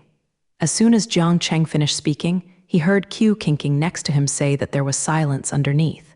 They all looked at Q Kinking blankly. Many people thought she hadn't finished speaking yet, of course. More people were immersed in her beauty. Everyone, please take care of them, but they are also excellent, Wu Lei said. The people below were a little confused. Have all 3 of Bizert entered the research team this time? A boy asked yes. Wu Lei said there was more commotion underneath at this time. It's amazing, all came in. Yes, no one has come in through the game for a long time. I plan to let them take over the development of robots. Who is responsible for this now? Wu Lei asked. Our group. A woman said she looks like she is 30 or 40 years old. She should be doing research normally. She looks a little rough and fat. Well, then you hand over and let them take over. Wu Lei said, Are we all retiring? The woman asked with some confusion after hearing it. The other people below are also a little puzzled. How can I let the newcomer do this directly? It seems that many workers below do not agree with Wu Lei. It's all noisy. Yes, your team will do everything else. Leave this to the 3 of them. Wu Lei repeated. The middle-aged woman looked a little unwilling, but she didn't say anything. It is good. After I saw Jiang Cheng and the others, he left. You can start now. If you don't understand, you can ask him. Jiang Zai pointed to a man with eyes and said where Jiang Cheng pointed at him, he looked at a boy with black-rimmed glasses, very thin. You can also ask me directly. Wu Lei said, I'm leaving now. You can read it today and you can come over tomorrow. Wu Lei said. He also issued a sign to each of the 3 people. This is a pass. Brush your face. Only you can come in. Wu Lei said, Okay, thanks. Jiang Cheng said, As it should be, I still have something to deal with, so let's go. Wu Lei left after speaking. In brother, I really didn't expect that I could one day enter the most powerful robot development of the scientific research team. My God. After Wu Lei left, Xiaobai Yan said excitedly, Yes, you are really lucky.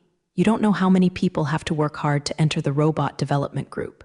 Many people here have been here for more than 10 years and still haven't reached that position.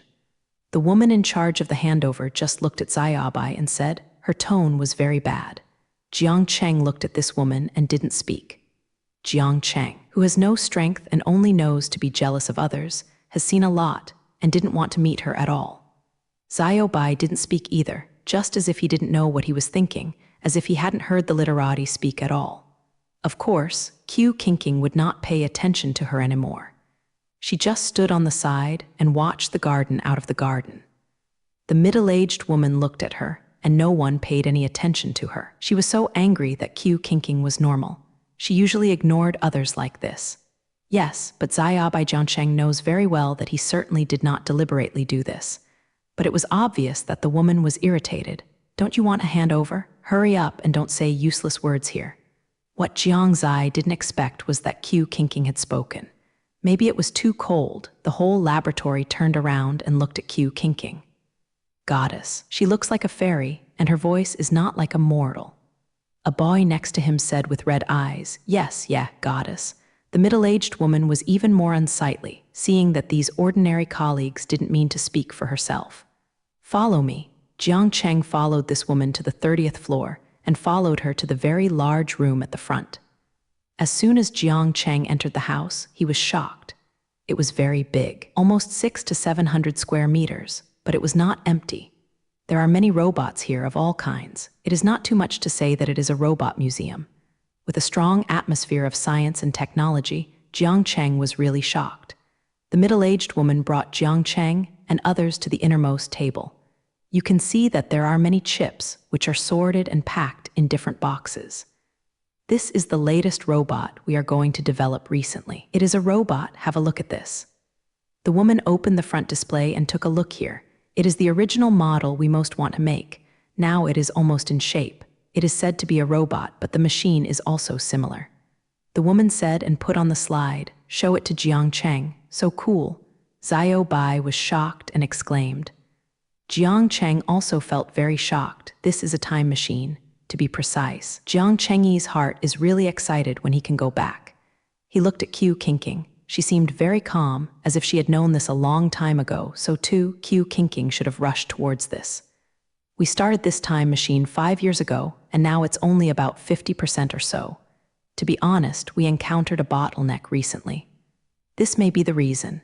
We have to be replaced, but I don't understand. Even if the people in our group are not good enough, they have really been working on this project for 5 years. The woman said her eyes were red. Jiang Cheng looked at the imitation woman in front of him and suddenly understood her aggressiveness just now. In fact, in the eyes of these people, this project is actually like a child. From conception to gradual cultivation, to later encounters because of the difficulties, they have never given up, and now they are suddenly being taken away by others. Whoever it is, it will not feel good in their hearts. We can let you join. The 3 of us are very few. Xiao Bai said. The woman suddenly looked at Xiao Bai, something unexpected, and after a while she said, "This is not something you can decide. Besides, I'm actually very tired." The woman suddenly smiled at Xiao Bai. "I'm actually here. In the past 5 years, I was really tired, but I got up early and greedy for the dark. I never found this difficult to do. I remember that when we have been working on this project, it was my happiest thing in decades." But the woman looked at Jiang Cheng. I suddenly felt that my whole person was relieved today, as if I had suddenly lifted a heavy burden. I also seemed to understand the intentions of Team Wu. I was so tired that this I can't get through can at all. The woman suddenly smiled, very relaxed. "Yeah, I should rest.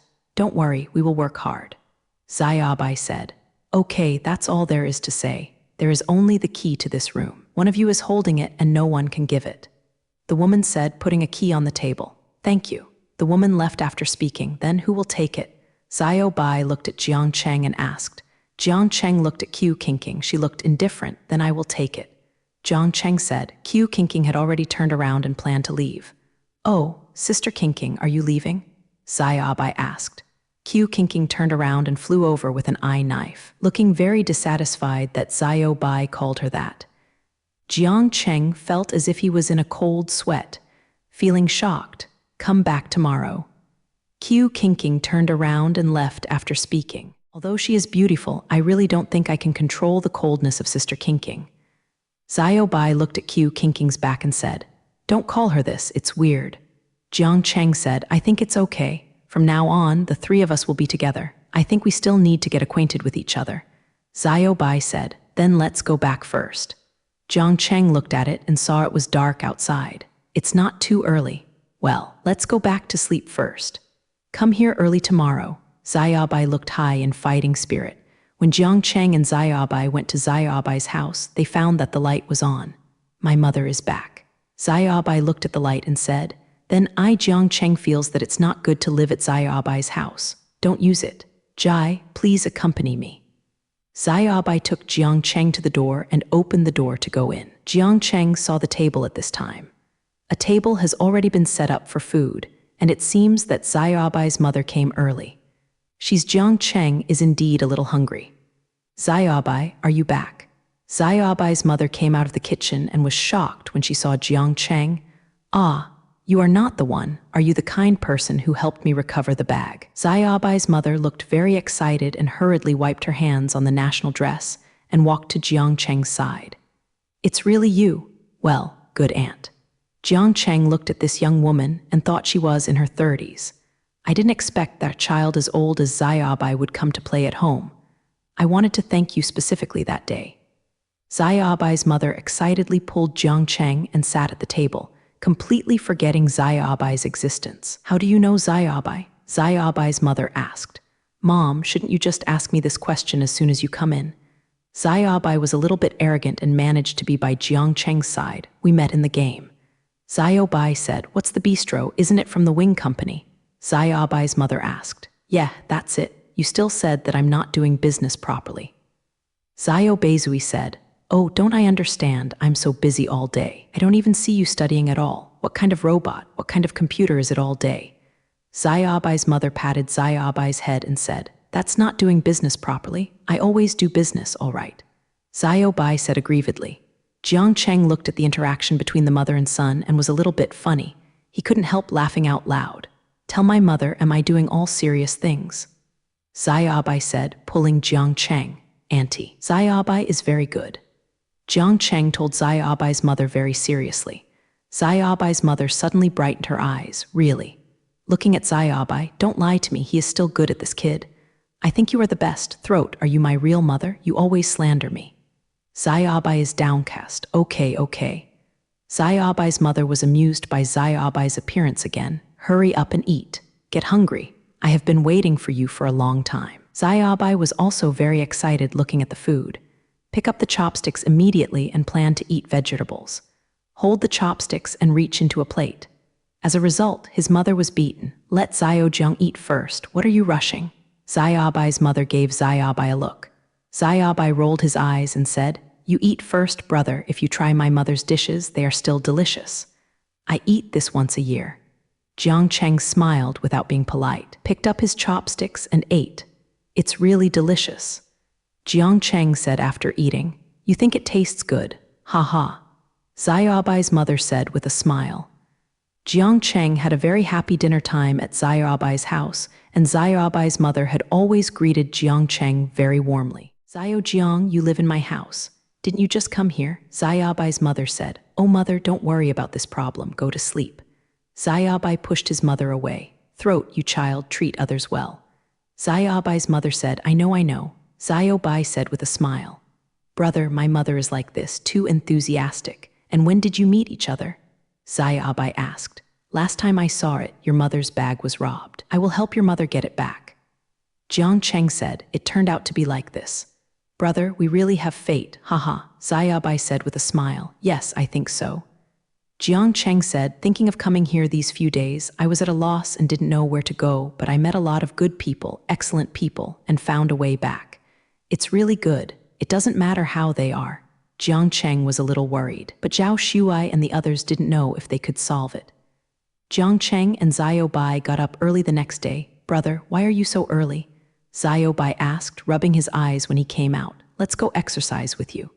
Jiang Cheng said, Let's go then, my mother is out. Xiaobai said, So early work? Jiang Cheng said, Yeah, it's been 5 or 6 years. Very tired. My mother wanted me to help her before. I used to think that my mother was too much. She always said that I didn't understand me, but I suddenly wanted to understand yesterday. Xiaobai looked at Jiang Cheng. What do you understand? Jiang Cheng asked. The reason why my mother worked so hard to maintain that company was all because of my dad. That was the last thing my dad left behind, so my mother must guard. Xiaobai said seriously, I looked at my mother as happy yesterday, and I suddenly felt that I was too reckless before. I made a decision.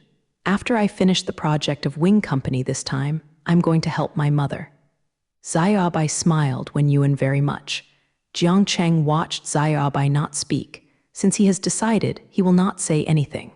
As long as he makes the decision, everything is good. After Xiaobai and Jiang Cheng jogged for a few laps, Jiang Cheng realized that Xiaobai's physical strength was still quite good. After a few rounds, he felt a little panting, but he still seemed to be in good condition.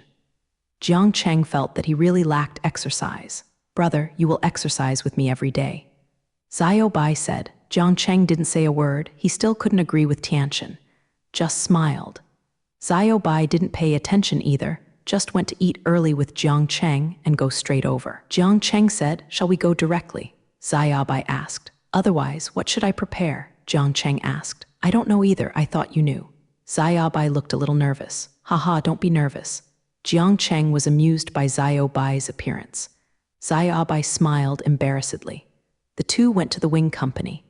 Jiang Cheng saw that everyone in the company seemed to be very busy, and it seemed that everyone was leaving in a hurry. Jiang Cheng and Xiaobai went straight to the 30th floor, and when they reached the building, they saw the man they saw yesterday, that is, the person Wu Lei wanted to ask if he didn't understand.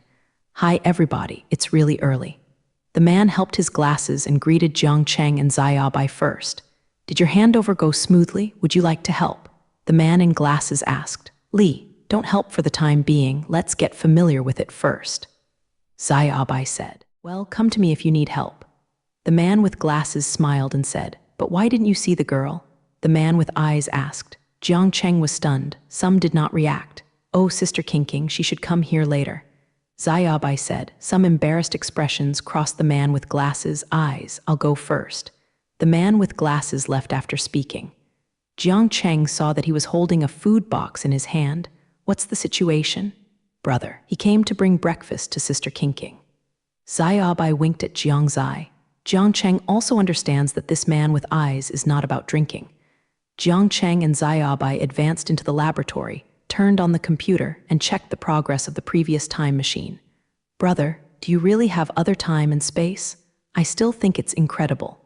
Xiaobai asked.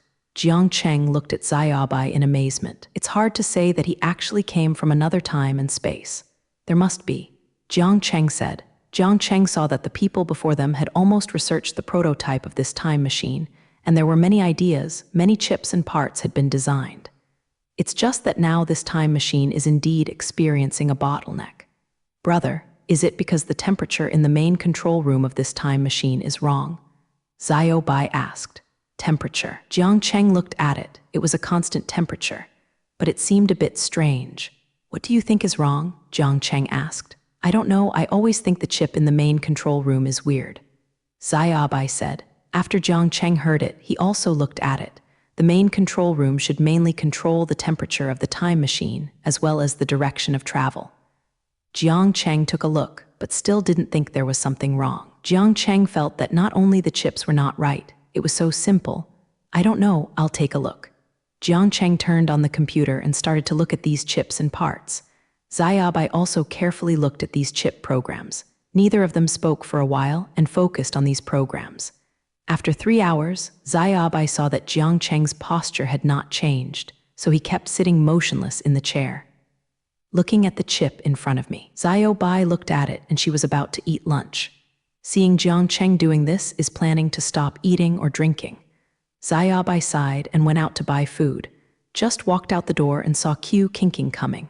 Q Kinking ignored Xiaobai and walked straight to the laboratory. Sister Kinking, Xiaobai said for a long time. Q Kinking stopped, slowly turned around, and looked at Xiaobai. Xiaobai is being haunted by Q Kinking and can't say anything. Would you like me to bring you lunch? His face flushed. No need. Q Kinking turned and left after speaking. Xiaobai was still looking at Q Kinking's back, thinking it's so pretty. Jiang Cheng really focused on these data. His brain was running fast, constantly calculating, looking for any possible errors. I didn't even notice that someone was going out or coming in, but Q Kinking did not disturb Jiang Cheng at all after coming in. I just walked to the other side and sat down to look at these materials. After Xiaobai came in, he saw this scene. Jiang Cheng remained unchanged from before. He didn't even throw the place where he was sitting and kept calculating. Xiaobai didn't know what to do. There is no way to fight him. Q Kinking is the same, very serious. Xiaobai silently finished his meal, walked to Jiang Cheng's side in brother. No one paid attention to him. Kinking sister. No one answered. Brother Zai. Xiaobai yelled. Jiang Cheng finally raised his head, looking at Xiaobai, very confused. Do you want to eat, brother?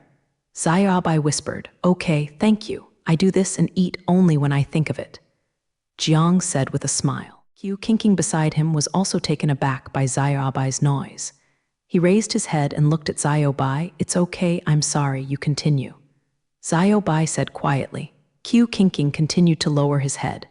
Jiang Cheng asked Xiaobai after eating, have you eaten? Have eaten. You are really amazing in brother. Bai said with a look of admiration. I just sit here for a few hours and I can't be completely thoughtless. Bai said, well, I continue, I feel almost done. Jiang Cheng said, what is it about? Bai asked. After feeling it, take a look at it. I have found a similar direction. Jiang Cheng said. Q kinking on the side didn't say a word, just kept looking at the data in his hand without making a sound. Jiang Cheng and Bai walked to the position and continued to look at the things in their hands. The entire laboratory is quiet with no sound. After another hour, Jiang Cheng stood up, went to an emulator, installed some spare chips on the emulator, and watched the simulation.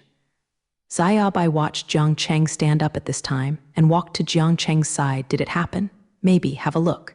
Jiang Cheng looked at the simulator, looking expectantly, while Bai watched motionlessly. Brother, if it moves, is it all right? Bai asked. Yes, it depends on whether you can move. Jiang Cheng is also a little nervous. Two people stared at this little simulator. They were slow, they really moved. Brother, it really moved. Oh my God, it took such a short time to succeed. Bai almost cried with excitement. You are too awesome, brother. Bai is just about to declare the world. Q kinking also walked to Jiang Cheng's side and looked at the simulator on the table. It's done? Jiang Cheng was shocked by Q kinking's question. It's done. It should be more profitable next. Jiang Cheng said, not bad. Q kinking said, although it is, Jiang Cheng thinks Q kinking is still quite unexpected.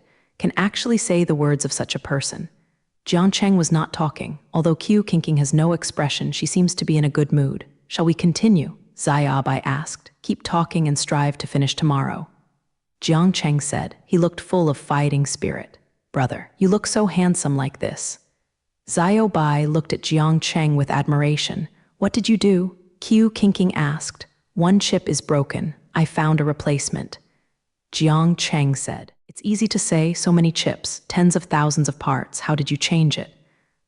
Bai said. Find it slowly and regularly. Jiang Cheng said. It's very cool. I really think you are not immortal. There is also Sister Kinking, but Sister Kinking is not alike because of her appearance. Don't eat, you won't really be a fairy. Bai said. Who said I don't eat? I only came after eating. Q baking said. Jiang Cheng felt that Q kinking spoke more today than all the things she said in the past few days combined. Really shocked. Suddenly, a bell rang. Jiang Cheng answered the phone and heard that it was Wu Lei, and Jiang Cheng thought it was time to come. Bai heard Jiang Cheng, and Wu Lei seemed to talk about this time machine. Before he finished listening, Bai saw his mother called and found out that he and Jiang Cheng were going back for dinner in the afternoon. He said he wanted to come and see. Jiang Cheng said, Manager Wu, when? Bai asked just now. Jiang Cheng said, sure enough, within a few minutes, Wu Lei came in with a look of joy. Is it really good, so fast? Wu Lei looked shocked. You take a look. Jiang Cheng gave up his position and let Wu Lei see. I go, really. I thought I was dreaming. It's really amazing. Wu Lei said, this project has lasted for 5 years, and this bottleneck has been stuck for many years. Our best workers in the country are here. But where were you before? Jiang Cheng, why didn't he show up? Wu Lei swallowed even more. He didn't say anything. Jiang Cheng thought I couldn't come here before. Let's have a celebration party. Wu Lei said, throat, no, it has not been completely resolved yet. I plan to continue research and development. Jiang Cheng said, oh, what are you doing in such a hurry? Really need to celebrate, Ming. It's worth celebrating, said Wu Lei. Jiang Cheng didn't know what to say. Let's wait for the final completion. Q kinking said. Wu Lei then looked at Q kinking, but he hadn't noticed just now. Well, that's okay. Wu Lei can't say why. I always feel Q kinking speaks very powerfully after Wu Lei finished speaking. He answered the phone again as if there was something to find him. I go first. There is still something. Come on, you guys, Wu Lei said with a smile. Brother, my mother said to go back for dinner tonight. Bai said. I was going to take you out of the restaurant. Babian fanned his mouth. Okay, your mother's food is delicious. Jiang Cheng said happily. After Jiang Cheng finished speaking, he walked to the front of the experimental platform and continued to look at the chip and simulator on the platform, turning on the computer and looking at the data on it. Looking at Jiang Cheng's hard work, Bai also walked to Jiang Cheng, watching the unfinished task. Of course, Q kinking also studied calculations on the sidelines. In this way until 7 o'clock in the evening, Bai's mother called Bai again. Bai realized that it was too late. Looking at Qiu Qingqing and Jiang Cheng beside them, they were still looking at the data in their hands. "Brother Zai," Zai Abai called out, and Jiang Cheng raised his head. "What's wrong?" Jiang Cheng asked. "It's already past 7 o'clock, my mother said to go back to eat. Shall we come back tomorrow?" Zai Abai asked. Jiang Cheng looked at it as it was almost dark outside, and the street lights and the lights in the tall buildings in the distance were showing through, and the research room was bright. "Are they all off work?" Jiang Cheng asked. It was the workers of Yi Company. "I don't know, but it should be off work, that's it," Zai Abai said. "It seems that I didn't feel so hungry when I just wanted to make a time machine, but now I stopped feeling really sick in my stomach. Then go back first." Jiang Cheng said, "The design drawings and models are almost the same. Just find someone to formally build it tomorrow." Jiang Cheng said. Just relying on himself and Zai Abai Qiu Qingqing must not be able to make such a big thing. "Yes, I have good money." Zai Abai said. "Where's Sister Qingqing? Don't you leave?" Zai Abai asked, looking at Qiu Qingqing, who was not moving in the same place. "I will go back later." Qiu Qingqing didn't look up but said something lightly. Zai Abai and Jiang Cheng didn't say anything, so they left, arrived at Zai Abai's house. As soon as he walked in, Zai Abai's mother greeted him. "You come back so late, you are hungry and can't afford it." Zai Abai's mother asked. "Hungry, Mom," Zai Abai said flatly. "Then I don't know if I will come back soon. Are you out to play?" Zai Abai's mother knocked on Zai Abai's head and said, "Heaven and earth conscience, I have been in the company with my brother. It is really the purpose of work. There is no 1 minute to rest. If it weren't for you to call, I wouldn't even know the time," Zai Abai said with a grievance. "Hey, really? But I think Zio Jiang's expression is really bad." Zai Abai's mother walked up to Jiang Cheng and looked at Jiang Cheng and said, "Isn't it, Mom? Let me tell you that when he started doing research, he just stopped eating or drinking. But he is really good." Zai Abai said, "Really? I don't know anything about your work, but I think Zio Jiang is a very good kid." Zai Abai's mother said with a smile. Jiang Cheng felt his head and didn't know what to say. "Come on, sit down and eat." Zai Abai's mother greeted Jiang Cheng and walked to the table. Jiang Cheng was not polite and planned to start eating after sitting down. Zai Abai silently walked to the dining table and sat down. Really, every time he came over, he forgot his son. Zai Abai thought silently in his heart. Jiang Cheng looked at the more dishes on the table today than yesterday, really dazzled. "How does it taste, Zio Jiang?" Zai Abai's mother asked. "Delicious." Jiang Cheng said with a smile, "Just delicious, eat more." As he said, he picked up Jiang Cheng to pick up vegetables. Zai Abai was still eating silently. "Zai Abai, can you help Zio Jiang?" Zai Abai's mother asked. "Mom, is it possible that I am here to make trouble?" Zai Abai rolled his eyes and said, "I'm afraid you will make trouble. It would be best if you could help." Zai Abai's mother said, "Although I am not as good as my brother, I enjoy the process of computing, writing programs, and testing performance. I always feel that those machines are not dead. They are also part of our lives. Whenever there is progress, I am very excited." Zai Abai said with a happy face, "Yes, I know you like this, but do you really plan to make this for the rest of your life?" Zai Abai's mother asked. "No, I plan to go to your company to help you after completing this research." Zai Abai said.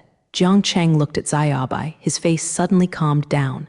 There was no excitement or depression from Gang Wang, just talking lightly. "Are you serious? I used to force you not to go. Why did you suddenly figure it out?"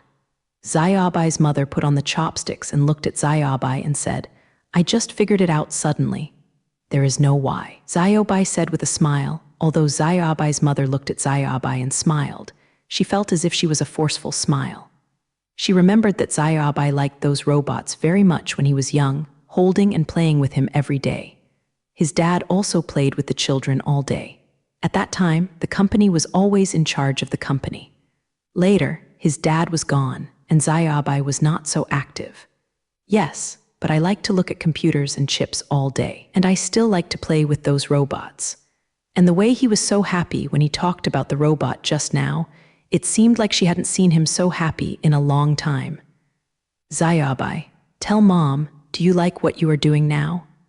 Zai Abai's mother asked. Zai Abai looked at her. "Well, I like it.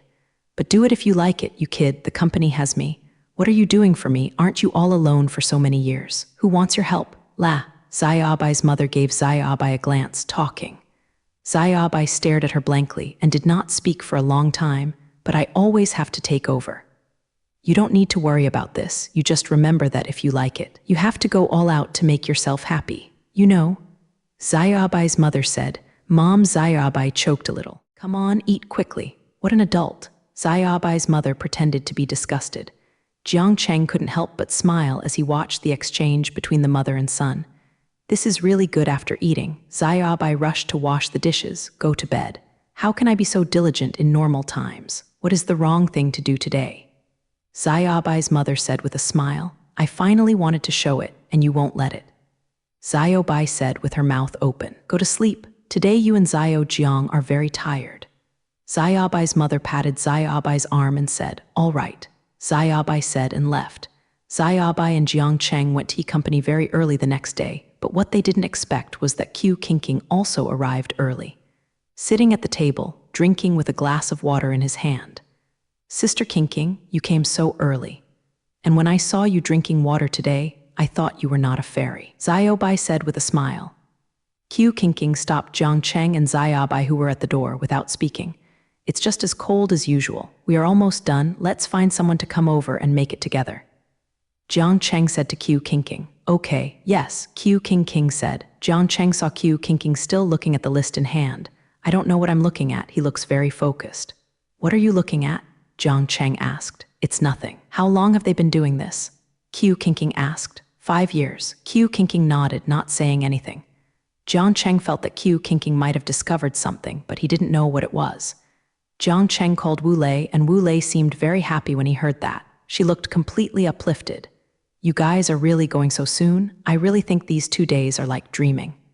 Wu Lei said, not quite well. Be careful in the production process. Who do you plan to find? Jiang Cheng asked. I haven't thought that you are really fast. I didn't expect it at all. I think no matter how good you are, it will take a year. Wu Lei said, let us participate too. Qiu Qingqing said suddenly. Wu Lei looked at Qiu Qingqing and then reacted after a while. Oh, of course my eyes can. Wu Lei said. Jiang Cheng looked at Qiu Qingqing and didn't say anything. She definitely had her reason to do so, and Jiang Cheng himself planned to participate in the production. I'll find someone over here now. Oh, yes, there is one more thing. As for the leader of the group that was in charge of this, she said she wanted to come and have a look. Wu Lei said, look at it. Of course I have no objection, you decide. Jiang Cheng said, what about you? Wu Lei looked at Zayabai and Qiu Qingqing and said. Qiu Qingqing and Zayabai also nodded and did not object. I will let her come and have a look. She still pays a lot for this project. Wu Lei said as he took out his mobile phone to make a call. Jiang Cheng also cannot deny that the reason why this project is so profitable is also due to their good foundation. Soon the woman rushed over. Head Wang is here. Wu Lei said, I dare not be. I am no longer the team leader. The woman smiled bitterly. She looks less haggard today than she was that day. He looks good. It should be okay to rest recently. Is it all right? Team leader Wang looked at Jiang Cheng and asked. Aye, Jiang Cheng answered. The woman looked surprised. The look on his face was a little unnatural. Quickly walked to the front of the experiment platform, looked at the simulator on it. I tried it. Wu Lei just patronized and was happy and didn't really see the final result. At this time, he also watched with excitement, completely absorbed. Team leader Wang's breathing was a bit unstable, and he still looked very nervous. My hands are shaking. Slowly, he saw the simulator in front of him moving for 5 years. She had never seen a little movement in this simulator. Every day is repeated calculations and inspections.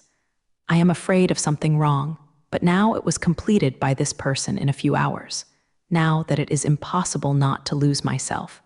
It's really good. Team leader Wang stared at the simulator blankly, without talking about Gu for a long time. The people present can hardly speak anymore.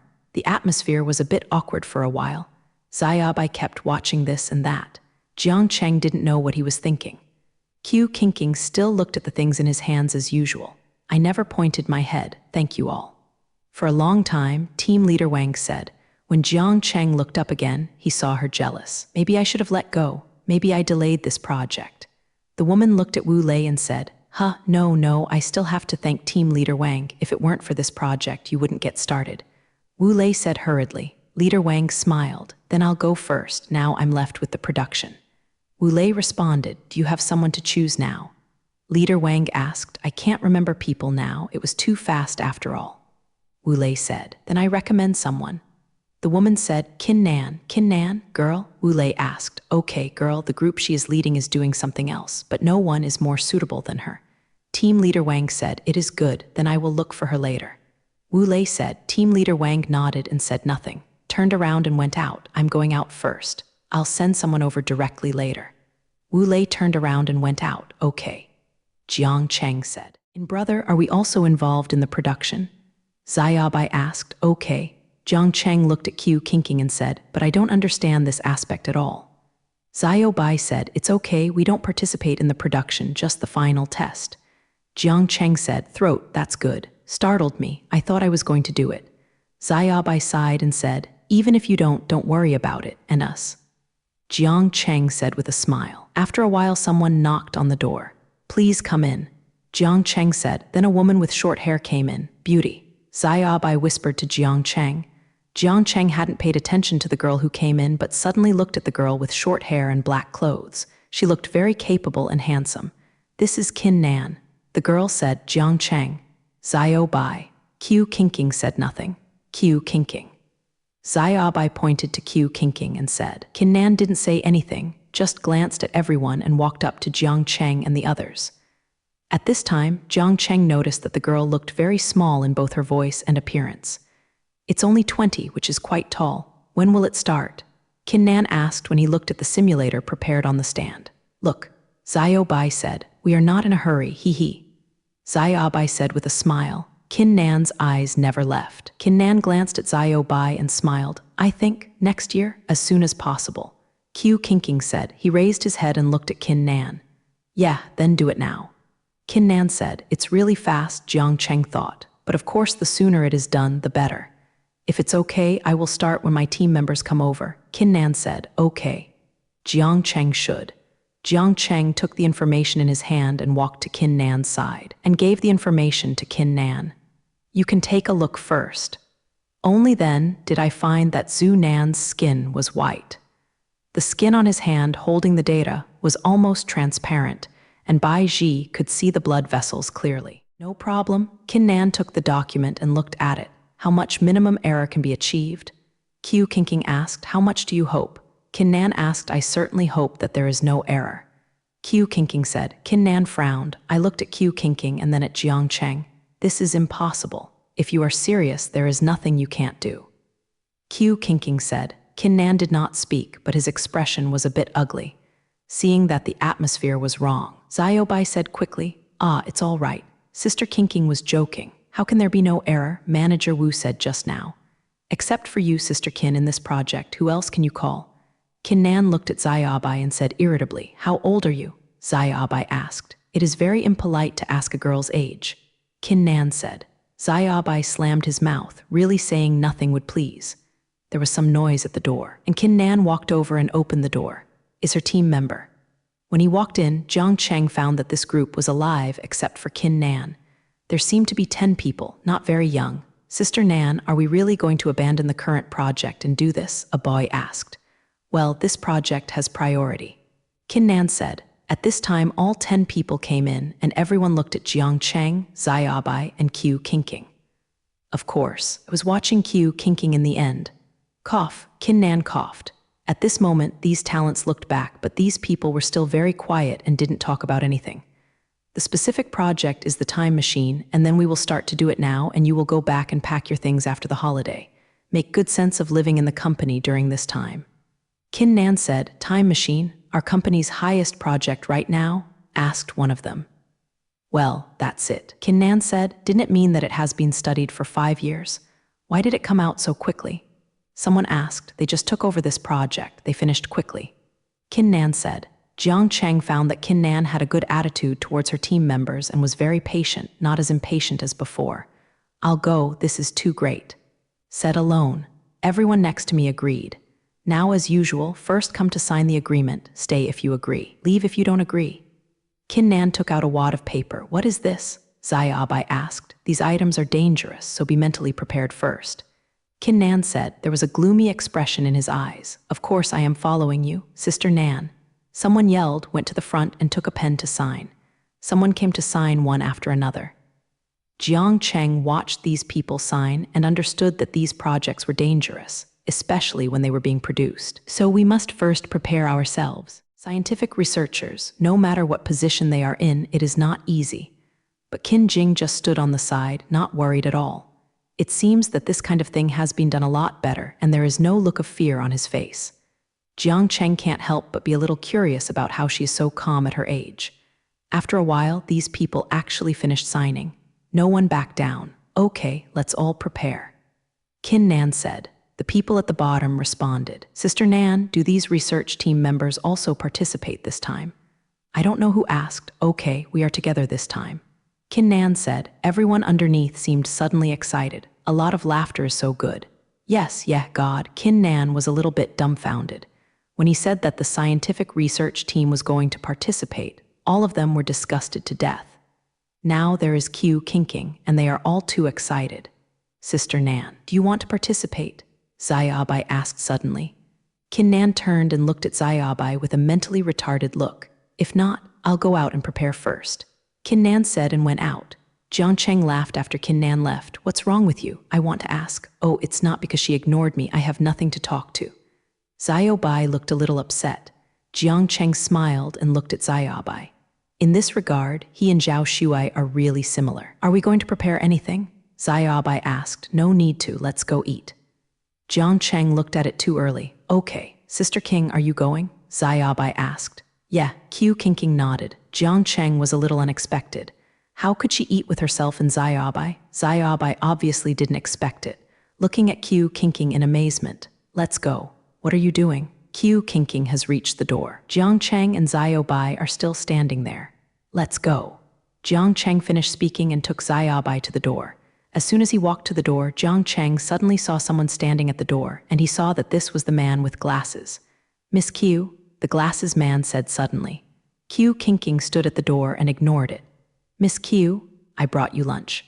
The man with glasses is holding a food box in his hand and wants to show it to Q King. Q King still did not look back, but his face was already impatient. Jiang Cheng looked at such an embarrassing atmosphere, and some didn't know what to do. It was not a solution to being stiff. Ah, let me take it first. I will help you. Xiaobai took the food box and looked at Q King. Q King turned around and left. The face of the man in glasses collapsed. His face was a little gloomy, turned around and left. Xiaobai didn't know what to do, looking at Jiang Cheng with the food box. Jiang Cheng was a bit funny. You can solve it. He also turned and left. Xiaobai had to put the food container on the ground and left. After Q King followed Jiang Cheng and Xiaobai to the restaurant outside. You go, I'm leaving. Q King said, Ah, Sister King, don't you eat? Xiaobai asked, Okay. Q King said, then turned and left. Jiang Cheng had obviously expected Q King not to eat, so I went to a restaurant next to Xiaobai and sat down. Brother, what does Sister King mean? Xiaobai asked. She should be hiding from that man with glasses. Jiang Cheng said, I forgot to say what I called the man with glasses. Man with glasses? Xiaobai looked at Jiang Cheng and didn't understand. Jiang Cheng stroked his forehead. It's the one who delivered the food. Xiaobai Japanese letter suddenly realized. No wonder Sister King doesn't seem to like that boy very much. But Xiaobai thought about it again. Hell if you like it. Jiang Cheng didn't speak and didn't know what he was thinking. Brother Zai, what are you thinking? Xiaobai asked as he looked at Jiang Cheng's soul not being at home. Nothing. Jiang Cheng looked at Xiaobai and smiled. He was just thinking about Zhao Shuai and the others. He didn't notice what Xiaobai asked. Throat, brother, I always feel that you are not the one with us. I don't know when I am leaving. Xiaobai looked at Jiang Cheng very seriously. Why do you think so? Jiang Cheng also asked. I don't know, I think that after you come, you can easily solve this century's problem, and you give me the feeling that you want to finish something quickly. Xiaobai said, while looking at Jiang Cheng. Jiang Cheng didn't expect that Xiaobai would see him so clearly, and he was a little stunned. Looked at Xiaobai blankly. But brother, if you are going to leave someday, you must tell me, otherwise I will be imitating. Xiaobai said with a smile. Jiang Cheng said, don't say it yet, talk about it later. Xiaobai lowered his head and said nothing. The expression is serious that Jiang Cheng has never seen before. Jiang Cheng looked at Xiaobai's eyes as if a little red, and for the first time felt that he was really selfish. Head down and eat, but there is no heart to think about anything else. The two finished their meal quietly for the first time. We returned to the Wing Company's laboratory together. Brother, don't you think that is Kin Nan? Xiaobai said, pointing to the person standing outside the laboratory. Throat. Yeah, she will be here soon. Jiang Cheng still locked the door of the laboratory when he left, but he didn't expect anyone to come back so quickly. Are you back? Kin Nan asked while looking at Jiang Cheng. Well, I went to dinner, thinking you didn't come back so soon. Jiang Cheng looked at Kin Nan and said, There is nothing to clean up, Kin Nan said. When Jiang Cheng opened the door and Xiaobai Kin Nan came in, he suddenly thought of Qiu Qingqing. Didn't she come back? Or she could not enter without the key.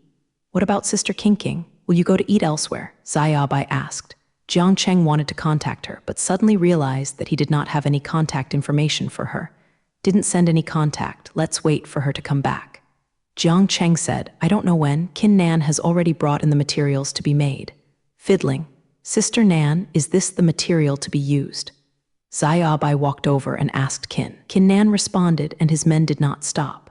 Do you want us to help? Xiaobai asked. Xiaobai, Jiang Cheng arrives. We have other things to do here. Jiang Cheng looked at Xiaobai, wishing to stick to Kin Nan forever and put aside his own work, a little chuckle.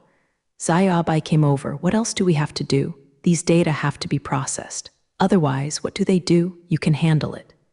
Jiang Cheng handed over all the data to Xiaobai. Xiaobai answered with a sound, sitting in a chair and calculating. Jiang Cheng walked to Kin Nan's side and looked at the materials. In Jiang Cheng's expectation, they are all mustard materials with high temperature resistance. Are all the materials available now? Jiang Cheng asked. It's all together. Kin Nan said. Jiang Cheng didn't know what counted as. There is also a rare source of energy. I don't have it now either. Kin Nan said. What?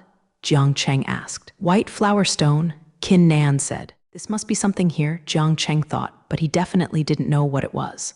Beihuashi, want this? How can I find it? Xiaobai didn't know what he heard, so he came over and said, Jiang Cheng didn't speak. It must be abnormal if he didn't know it. Yes, but without this, there is no way to do it. Kin Nan said helplessly, What should I do then? Xiaobai is very worried. Wait, then. Wu Lei should have a way. Kin Nan said nothing. Kin Nan seemed to call Wu Lei's name directly, very casually. However, Beihuashi is still unforgettable. I really can't find it, Xiaobai said. Jiang Cheng still doesn't know what Beihuashi is. I really don't know what they are talking about. Xiaobai seems to have received Jiang Cheng's questioning message. Beihuashi is in an extremely cold place. 387, but even if you go to that kind of place, it's not necessarily how many you find. Even if you find it, it may not work. Xiaobai said, Jiang Cheng didn't expect to be so numb. In this case, how long will it take for me to go out? But this is not the most troublesome. The most troublesome is that we are almost gone now. Xiaobai said, What do you say so much? It's not that you don't know. Xuanan watched Xiaobai keep popular science, asked, I'm afraid you don't know. Little Bai. Oh, this is a long way to do well. Xiaobai said, Can't hold on. Kin Nan said, looking at him, Yes, I feel a little tired. Xiaobai said, It's okay, have me with you. Jiang Cheng patted Xiaobai on the shoulder. After a while, Qiu Qingqing came in, quietly walked to the chair and sat down, didn't say anything, still looking at the things on hand. Sister Qingqing, where are you going? Xiaobai asked. Eat. Qiu Qingqing said lightly. He didn't lift his head. Aren't you being so rude? Kin Nan asked suddenly. Qiu Qingqing raised her head and looked at Kin Nan. Without expression, he lowered his head. The atmosphere suddenly became very embarrassing and several people stopped talking. Throat, shall we go find Beihuashi together? Xiaobai suddenly said that it might be too quiet. Still no one answered. I'm not going, can't find it. Kin Nan said suddenly. After speaking, he left. Xiaobai glanced at Qiu Qingqing and saw that she was still cold. She seems to be like this no matter what. How to find it? Jiang Cheng asked. Now since Wu Lei hasn't delivered it, it means that he doesn't have it in his hands. Now I have to find it myself. I do not know.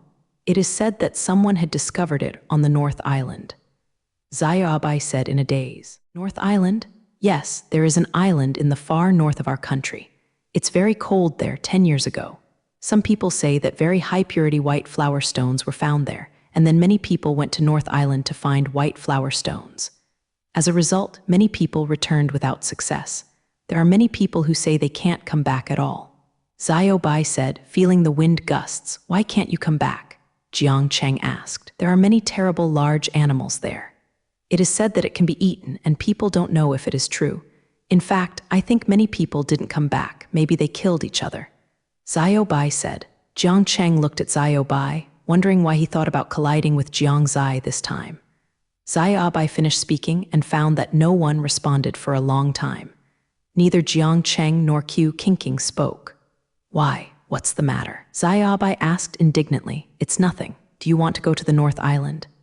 Jiang Cheng said, What, brother, do you want a fight like this? Let me tell you. Xiao Bai talked to Jiang Cheng. This project is not your own. Let Wing Company think of a solution. Why do you need to risk it yourself? I am going too. Qiu Qingqing said. Xiao Bai looked at Jiang Cheng and Qiu Qingqing in horror. What do you two think? I really want to go. There is something dangerous. It's at stake. Xiao Bai has never spoken so seriously and so hard. It seems to be really anxious. Jiang Cheng didn't know how to tell Xiao Bai that he couldn't stay here comfortably all the time, and no one could think of what would happen next. Arrived here, although Jiang Cheng kept telling himself that he would settle down if he came. But I'm still not used to being pinched by others. I still feel ambition in my heart. Then you go. I go first. Xiao Bai looked at Jiang Cheng and Qiu Qingqing and neither spoke. Jiang Cheng's face was a familiar and determined expression. He almost understood it. Oh, Xiao Bai, Jiang Cheng shouted, but Xiao Bai didn't stop. He went out soon. Jiang Cheng looked at Xiao Bai's back in anger and left, knowing that he is really angry. Of course he knew Xiao Bai was worried about himself. But I have to go. Jiang Cheng and Qiu Qingqing were speechless for a while, and they sat quietly for half an hour. Xiao Bai is back again. Xiao Bai, you. Jiang Cheng saw Xiao Bai come in and say. Xiao Bai just glanced at Jiang Cheng and said nothing. It's just still bulging. Stepped aside and sat down. Jiang Cheng had to walk to Xiao Bai's side. Don't be angry. I know it's dangerous, but I have to go. Jiang Cheng said, Can you tell me the reason? Xiao Bai asked. Jiang Cheng pursed his mouth and said nothing. Just looking at Xiao Bai suddenly smiled bitterly. Look at it, don't tell me the reason, but I still insist on going. Xiao Bai said, I'm done, then go chant, I am going too. Xiao Bai said, No, you can't go. Why are you going?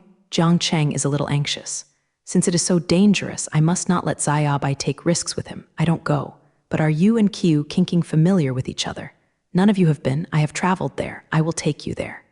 Xiao Bai said, Even if we are not familiar, Wu Lei will find someone to go with us. You definitely don't need to go. Jiang Cheng said. Just after Jiang Cheng finished talking about Wu Lei, he really came in. I heard you calling my name at the door. What's the matter? Wu Lei was still a little happy looking at his expression. But when I first came in, the atmosphere in front of me seemed strange. Xiao Bai is not a consistent laugh, looks a little angry. Jiang Cheng is also on the side. Wu Lei walked to Jiang Cheng and Xiao Bai. What's the matter with you? Is it necessary to be a time machine? Jiang Cheng asked. Wu Lei's expression changed. Yes. You know it all? Do you have, or does your company have it? Jiang Cheng asked. Hold the shark, no, but I will find it. Wu Lei said. Jiang Cheng was a little helpless. Why didn't you say such a thing earlier? Now I ask myself, and can you find such a thing at will? Then we went to find it, go to the North Island. Jiang Cheng said, What are you going? Wu Lei asked in a daze. How can you go? Do you know how dangerous it is? Wu Lei asked, disagreeing very much. Okay, I will go with Qiu Qingqing. Jiang Cheng said, And me? Xiao Bai said. Wu Lei looked at these three people. Are you crazy? Go together, you? Wu Lei asked. Jiang Cheng looked at Wu Lei with a firm look. Nod. Wu Lei sighed suddenly and fell into the chair. You all think so, do you know? If you just pass by like this, you don't even know how to die. Jiang Cheng looked at Wu Lei's emotions, really a bit agitated. Not talking, just watching Wu Lei not talking in this way. No one spoke, and there was a stalemate. Forget it, I'm afraid. Let's go. Wu Lei looked at these one more difficult to theory. Obtained. Let me equip you with some bodyguards. Go with you. Otherwise, I'm not at ease. Wu Lei said. All said it was dangerous. If you do, our goal is very big. That's not very dangerous. Xiao Bai said. Wu Lei thought for a while, and the reason seems to be the same. Why don't you go? You really haven't seen how dangerous you know it is. Wu Lei said with a bit of politeness. We can go by ourselves. Qiu Qingqing looked at Wu Lei and said lightly. The tone is beyond doubt. Wu Lei scratched his head, looking a little irritable. Forget it, let Qin Nan follow you. Wu Lei said, Sister Nan, she is following us? Xiao Bai is a little confused. Don't underestimate her. She is a dangerous woman. Wu Lei raised his eyebrows and said, "Why is it dangerous?" Xiao Bai asked, "You will know it then." Wu Lei said, "When are you going to leave?" Wu Lei asked. "We'll leave after handling the matter here. But if we and Qin Nan get together, will the production team not be messed up?" Xiao Bai asked. "Let Qin Nan handle it." Wu Lei said. Wu Lei left after speaking. "It seems that there is something very busy again. Brother, let's have a good meal later." "What's wrong with Xiao Bai?" Jiang Cheng asked. "It's too cold in the North Island. It's not delicious at all. Let's have a good meal here at the end." Xiao Bai said pitifully, "It is good." Jiang Cheng said with a smile. Jiang Cheng and others sorted and handed over the work to be done. It's already afternoon again. Jiang Cheng now somewhat understands why those office workers are so busy all day. I can now fully appreciate the hard work of office workers. Xiao Bai's mother is very busy tonight and will not go home. Xiao Bai took Jiang Cheng to a restaurant, and Jiang Cheng saw that there was no one operating after entering. There are still a few robots inside, but these robots weren't what Jiang Cheng saw before. The appearance of these robots is almost indistinguishable from humans. At this restaurant, I really think it is super delicious. You will try it later. Xiao Bai winked at Jiang Cheng and said, "Don't you need to say goodbye to your mother? I'm leaving tomorrow." Jiang Cheng said, "Let's talk about it when you call tomorrow. It's useless to say it. Make her worry for nothing."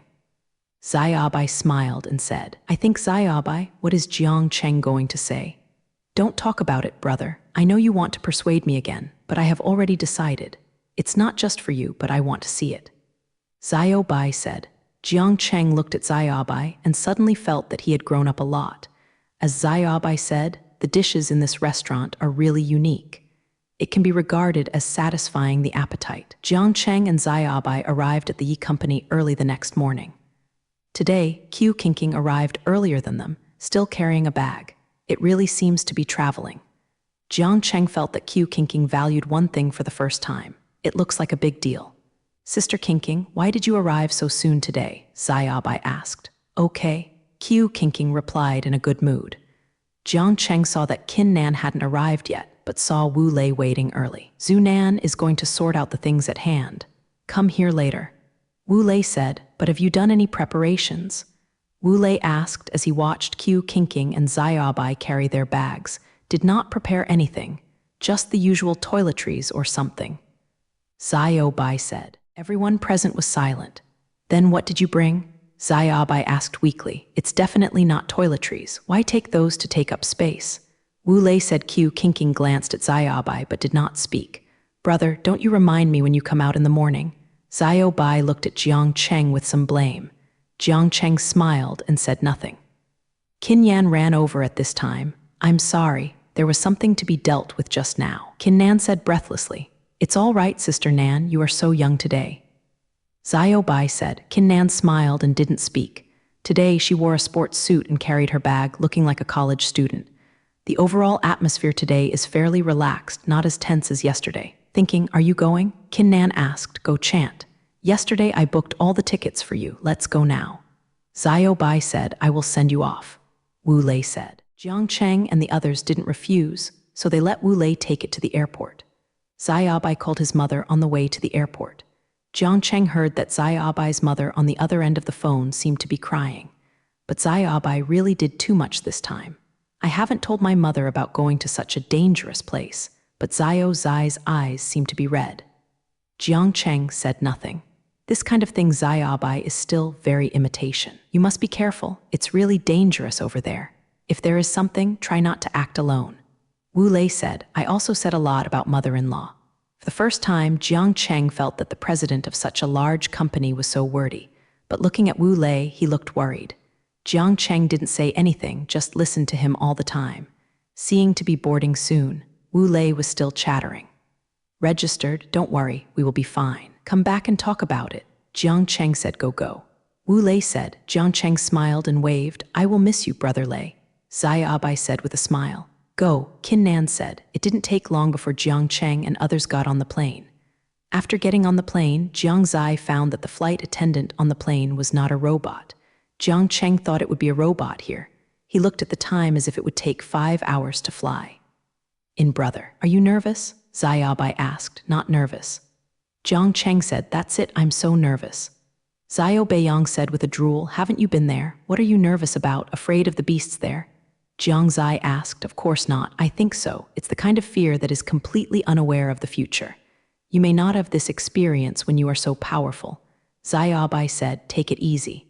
No matter what, I will protect you first." Jiang Zai patted Xiaobai on the shoulder and said.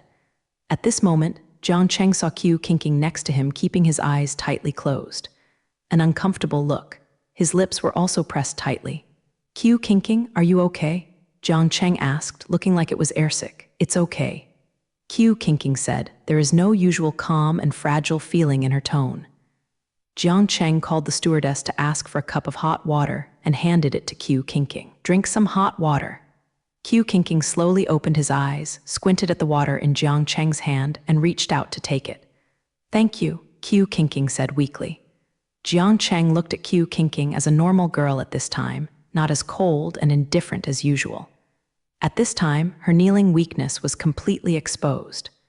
Slowly, when the plane took off, Qiu Qingqing slowly opened his eyes and slowly returned to Qingming. Just as Jiang Cheng was about to turn around to talk to Xiaobai, he saw that Xiaobai next to him was already talking to Qin Nan continuously.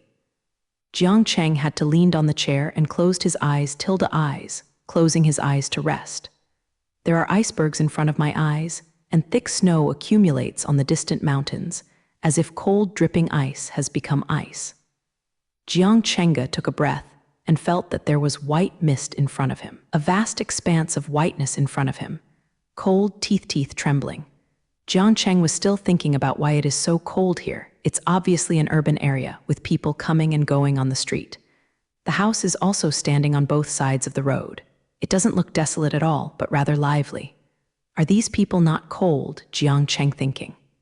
Jiang Cheng looked around. Xiaobai, Qiu Qingqing, and Qin Nan were all there, but they didn't speak. And the atmosphere looked strange. "Brother Zai, we are going here now." Xiaobai held a map and pointed to a spot on it to show Jiang Cheng. "Why are you going here?" Jiang Cheng asked. "Look for Beihuashi." Xiaobai said Jiang Cheng was completely sorry at this time. Why did he suddenly look for it? Qin Nan on the side was still going to look for a car. "Isn't it dangerous? Why did you go so easily?" Jiang Cheng thought it was really strange, but there are people who know it. Jiang Cheng had to get in the car, and it didn't take long to get to the place, and a few people got off the car. All this went so smoothly and so strangely that Jiang Cheng felt that he should be dreaming. "Let's go directly," Xiaobai said. Qin Nan and Qiu Qingqing also nodded in agreement. Then he walked for 10 minutes. On the road, Jiang Cheng saw a lot of people walking forward like himself, and the narrow road seemed to have the same purpose. At this time, it was like going to the market. Many people were walking. Suddenly, a large house appeared in front of it, which looked like red bricks and black tiles from the outside. Somewhat old, nothing special. But a lot of people walked here, suddenly turned their heads and left, did not go in. "Why did they leave?" Jiang Cheng asked. "The house in front was more dangerous, so I went back." Xiaobai said. "Why is it dangerous?" Jiang Cheng asked. "Say there are strange things that will people away." The little white babbled. "Yes, I can't come back if I am sucked away." Qin Nan said, "Don't go in what uncle said." Jiang Cheng felt that the dream before him became more and more funny, as if there was no logic to follow. Jiang Cheng saw that there were still many people in front. After following Xiaobai and the others, something strange happened. The people who just entered are gone. The room was still empty at this time. Xiaobai and Qin Nan entered in front. They just entered. "Brother, throat." Xiaobai said something else, but suddenly disappeared and the voice stopped. Jiang Cheng suddenly felt palpitations, but Qiu Qingqing next to him had already entered. Jiang Cheng didn't have time to hold her at all, had to follow her in. "Qiu Qingqing," Jiang Cheng shouted after Qiu Qingqing. But Qiu Qingqing didn't hear it at all and continued to walk forward. "Qiu Qingqing." Jiang Cheng yelled. There was still no response. Jiang Cheng was a little anxious. Qiu Qingqing ran over to pull her, but before he stopped, Qiu Qingqing disappeared suddenly. Jiang Cheng was startled, but I calmed down immediately. I looked around. It was very empty and there was nothing in Nuo Da's house. There was just a TV set. "This is really weird," Jiang Cheng thought, and slowly walked to the front. When he walked to the TV series, it was closed, but Jiang Cheng felt that the person who had just disappeared should have something to do with this. He was thinking of turning on the TV. and when he put his hand on it, he suddenly felt black. Jiang Cheng suddenly opened his eyes and suddenly felt uncomfortable seeing the brightness in front of him, but he slowly recovered. It was a dream just now, but it was so real, so true that Jiang Cheng still has that kind of uncomfortable dizziness now. A feeling of brother's eye. Brother's eye? Xiaobai kept shaking Jiang Cheng. Okay, Jiang Cheng said. He was afraid that he would be shaken if he didn't say anything. Jiang Cheng slowly straightened up and found that Qiu Qingsh and Xiaobai next to him were looking at him with strange eyes. What's the matter? Jiang Cheng asked. Did you just dream? Xiaobai asked. Yes, indeed. Jiang Cheng said, What dream? What dream? Xiaobai asked excitedly. Nothing, not a good dream. Jiang Cheng touched his forehead, feeling a little uncomfortable. Haha, brother, you're really suffocating, you're embarrassed, and you hide it. Xiaobai said excitedly. What to follow? Jiang Cheng said, No, you kept calling Sister Kinking the name when you just fell asleep. Xiaobai said, Jiang Cheng thought for a while, just called Qiu Kinking in his dream. Haha, do you like Sister Kinking? I called it in my dream. Xiaobai said, Don't talk nonsense, I just had the dream, throat. I don't know how to say it, it's a bit messy anyway. Jiang Cheng said. Qiu Kinking looked calm beside her as if it had nothing to do with her at all. Xiaobai still looked like gossip on his face. Don't say forget it, let me see you just say pretend. Xiaobai muttered, make Jiang Cheng really dumbfounded. I'll be here soon. Qin Nan asked suddenly. There are still a few minutes. Xiaobai said, Where shall we go first? Qin Nan asked. First go find a place to settle, and then go to the surrounding area. We don't know the exact location anyway. Xiaobai said, wandering aimlessly. Can you find it? Qin Nan said in disbelief. Looking at it anyway, we have time. Xiaobai said, There is not much time for you to relax. Qin Nan said, She seems to have a better relationship with Xiaobai along the way. Qiu Qingqing did not speak on the side, but looked out the window without any expression. Jiang Cheng always felt that Qiu Qingqing should know the general direction, so he didn't particularly care. When he arrived in the North Island, Jiang Cheng knew that it was really cold. Just after getting off the plane, there were gusts of wind blowing and some snowflakes. This was June, and the snow still really surprised Jiang Cheng. It's really cold. I feel that Beidao is getting colder year by year. It was not so cold when I was in junior high school. Xiaobai said. Why is it getting colder year after year? Qin Nan asked. The climate in other parts of our country is normal, but there are still a lot of people. Jiang Cheng said, watching the people coming and going on the street. Suddenly, someone took a picture of Qiu Qingqing. It may be because of the cold that there are some wonders of the year-round scenery. So Jiang Cheng saw many people with cameras hanging on the street. It seems they are all here to take pictures, but it's really irritating to take photos without the consent of others. The person who just took the photo saw Jiang Cheng and the others here looking at him, and quickly walked over. Jiang Cheng saw that this was a young boy who was not more than 20 years old and looked very energetic, so sunny. A boy with a camera hanging on, and many girls are watching him on the street. The boy walked up to Jiang Cheng and looked at Qiu Qingqing next to him. He was really embarrassed. I accidentally took a picture of you. If you are not happy, I can. The boy hasn't finished talking about Qiu Qingqing's past by the boy's face suddenly became wrong and his ears became red. Very awkwardly standing aside. Head down and dare not look up. This, you can do it. Xiaobai looked at the embarrassed boy and said embarrassingly, Okay, I just couldn't help but shoot. Bai Jing is really good looking. The boy touched his head embarrassedly after talking, then took the camera to Xiaobai and took the picture in front of Xiaobai. Jiang Cheng saw that there was nothing wrong, so he turned and left. Don't mind what happened just now, my friend is like that. Sometimes I talk to her and ignore me. Xiaobai said. The boy smiled embarrassedly, thinking it was Xiaobai who settled down on himself. It was all right, it was still my problem. Xiaobai didn't know what to say. I'm leaving now, goodbye, Xiaobai said. Bucket waited for Xiaobai not far away, but did not leave. You are so kind, interesting, Qin Su asked. What's wrong? Xiaobai said. I don't think these are wrong. Xiaobai said seriously. Lived suddenly. All he saw all the time was the smiling little self. The first time I saw such a serious Xiaobai suddenly didn't know what to say. Xiaobai left after speaking. Looks a little angry. Played in place. Did these people mention so violently? Xiaobai quickly caught up with Jiang Cheng and Qiu Qingqing. Jiang Cheng saw Xiaobai coming, but it looked a little different than usual. Several people went to the house Xiaobai was looking for, which was the house Xiaobai's mother had been here before. It seems to be a very accessible building. Why does your mother buy a house here? Jiang Cheng asked. My mother said that sometimes she would come here for family tours. I bought a house. Xiaobai opened the door as he said, and saw that all the furniture here was dusty. It seems that you have to clean up first. Xiaobai looked at the dust in the room and said we should chant together. Jiang Cheng said, yes, Ming, since they all live in your house, they must be reclaimed together. Qin Nan said, it is good, we went to dinner after we finished pointing. I came here for delicious meal. Xiaobai said, when Jiang Cheng saw Qiu Qingqing pick up the rag, he was still shocked. After all, girls like Qiu Qingqing don't usually do housework at home, and she didn't seem to be so incompatible with her temperament in this way. The partnership of several people quickly made the room bright. Puff, it's really powerful. Xiaobai said after taking a picture. Did you take credit for your mom by taking pictures? Jiang Cheng asked. Hey, you really know me, brother, Xiaobai said with a smile. Let's go, take you out to eat. Several people quickly walked to a nearby restaurant. Jiang Cheng saw that it looked like a Sichuan restaurant, and it smelled a bit spicy as soon as he walked in. But it smelled good. Jiang Cheng saw that this place was not very similar to the previous hall in the capital. It seems that there are still many waiters inside, and it seems that artificial intelligence is not so developed. It looks very ordinary. Xiaobai sat in a chair and quickly ordered a few signature dishes. Do you eat spicy food? Xiaobai asked. Asking now? Jiang Cheng smiled helplessly. This person, after arriving at the Sichuan restaurant, asked others if they had spicy food. I ate it. Jiang Cheng said, I eat too. Qin Nan said. Qiu Qingqing didn't speak but still looked out the window, not knowing what he was thinking.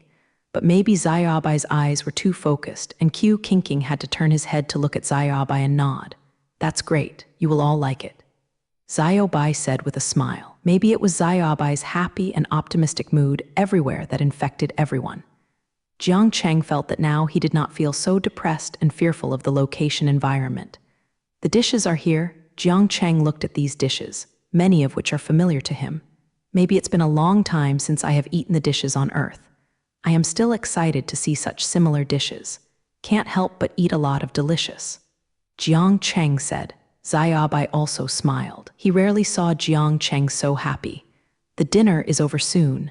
Several people returned to Xiaobai's house. Where are we going tomorrow? Is there any definite direction? Qin Nan asked. Tomorrow first go to Guanghua Road. Qiu Qingqing said, Guanghua Road, is there anything there? Xiaobai was a little confused. I don't know this place. I took out my phone and searched this street. What is special here? Can't tell. Xiaobai said that Jiang Cheng also saw this street. It is a very ordinary street, but it is said that this is the oldest street in the North Island. Many tourists often come here. But will there be white flowers and stones here? Jiang Cheng looked at Qiu Qingqing, seems very determined. She thinks she should have her own inference. She didn't say anything. A few people fell asleep without saying a few words. Early the next morning, Jiang Cheng and the others got up quickly. After eating breakfast, they headed to the street Qiu Qingqing said. As they imagined, this street is very crowded. It seems that there are many people coming and going, and there are many people taking pictures here. It seems that this street is old, but it seems to be well developed. It feels like it has been here for some years, but it seems to be developing pretty well. Xiaobai said, looking at the bustling street. Yes, shouldn't it be more difficult for us to find it? Qin Nan said anxiously. Don't worry, there is always a way, right? Xiaobai said. What Xiaobai said was very exciting, but it didn't seem to be of much effect. Qiu Qingqing was still thinking about her own business, and Jiang Cheng didn't say anything. Qin Nanny, the face looked disbelief. Let's take a look. Jiang Cheng said. A few people walked slowly on the streets here. Of course, Qiu Qingqing is still the target of many people's sleep. Many people still look at Qiu Qingqing with an open mind. There are still many people taking pictures of Qiu Qingqing. At first, Xiaobai thought I managed it, but later I couldn't manage it at all. After all, there were too many people here to report to them all. 06 Alas, Sister Qingqing's charm is really great. Xiaobai said with a sigh. But Qiu Qingqing, the person involved, still looked indifferent, as if he didn't care about things around him. Still walked its own way. Xiaobai knew that he would be boring for a long time. Of course, he didn't say anything. It is said that this is a site that has been preserved for hundreds of years. It is said to be a sight, but because the old people here are vigorously developing it, there are many here. It looks like museums and photo studios.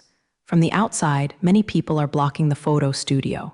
It seems that there are many people waiting to take pictures. Are you going to take pictures, Brother Nan? Sister Kinking Xiaobai called many people. Let's go. Kin Nan said. Jiang Cheng watched Xiaobai and Kin Nan walk into the nearest photo studio. King, the name of this photo studio is really strange. What does it mean? Xiaobai asked. It's super. Go in and have a look. Jiang Cheng said, okay. Qiu Kinking responded. A few people walked into this photo studio like this. They saw a lot of photos when they first came in. These photos are the laughter of many people. The back is the most cutting-edge technology in this country in recent years. Some of the vehicles are robots. Jiang Cheng looked at the smiling faces in the pictures on the wall, and he was really happy for the country's cash technology. Jiang Cheng seemed to be infected by their smiles. What kind of photos do you want to take? An individual came out from the inside of the photo studio. It seems that he should be the owner of the photo studio. He is a very literary boy, very young, but the strange thing is that there is no one here. Other photo studios are crowded with people, but here is completely empty.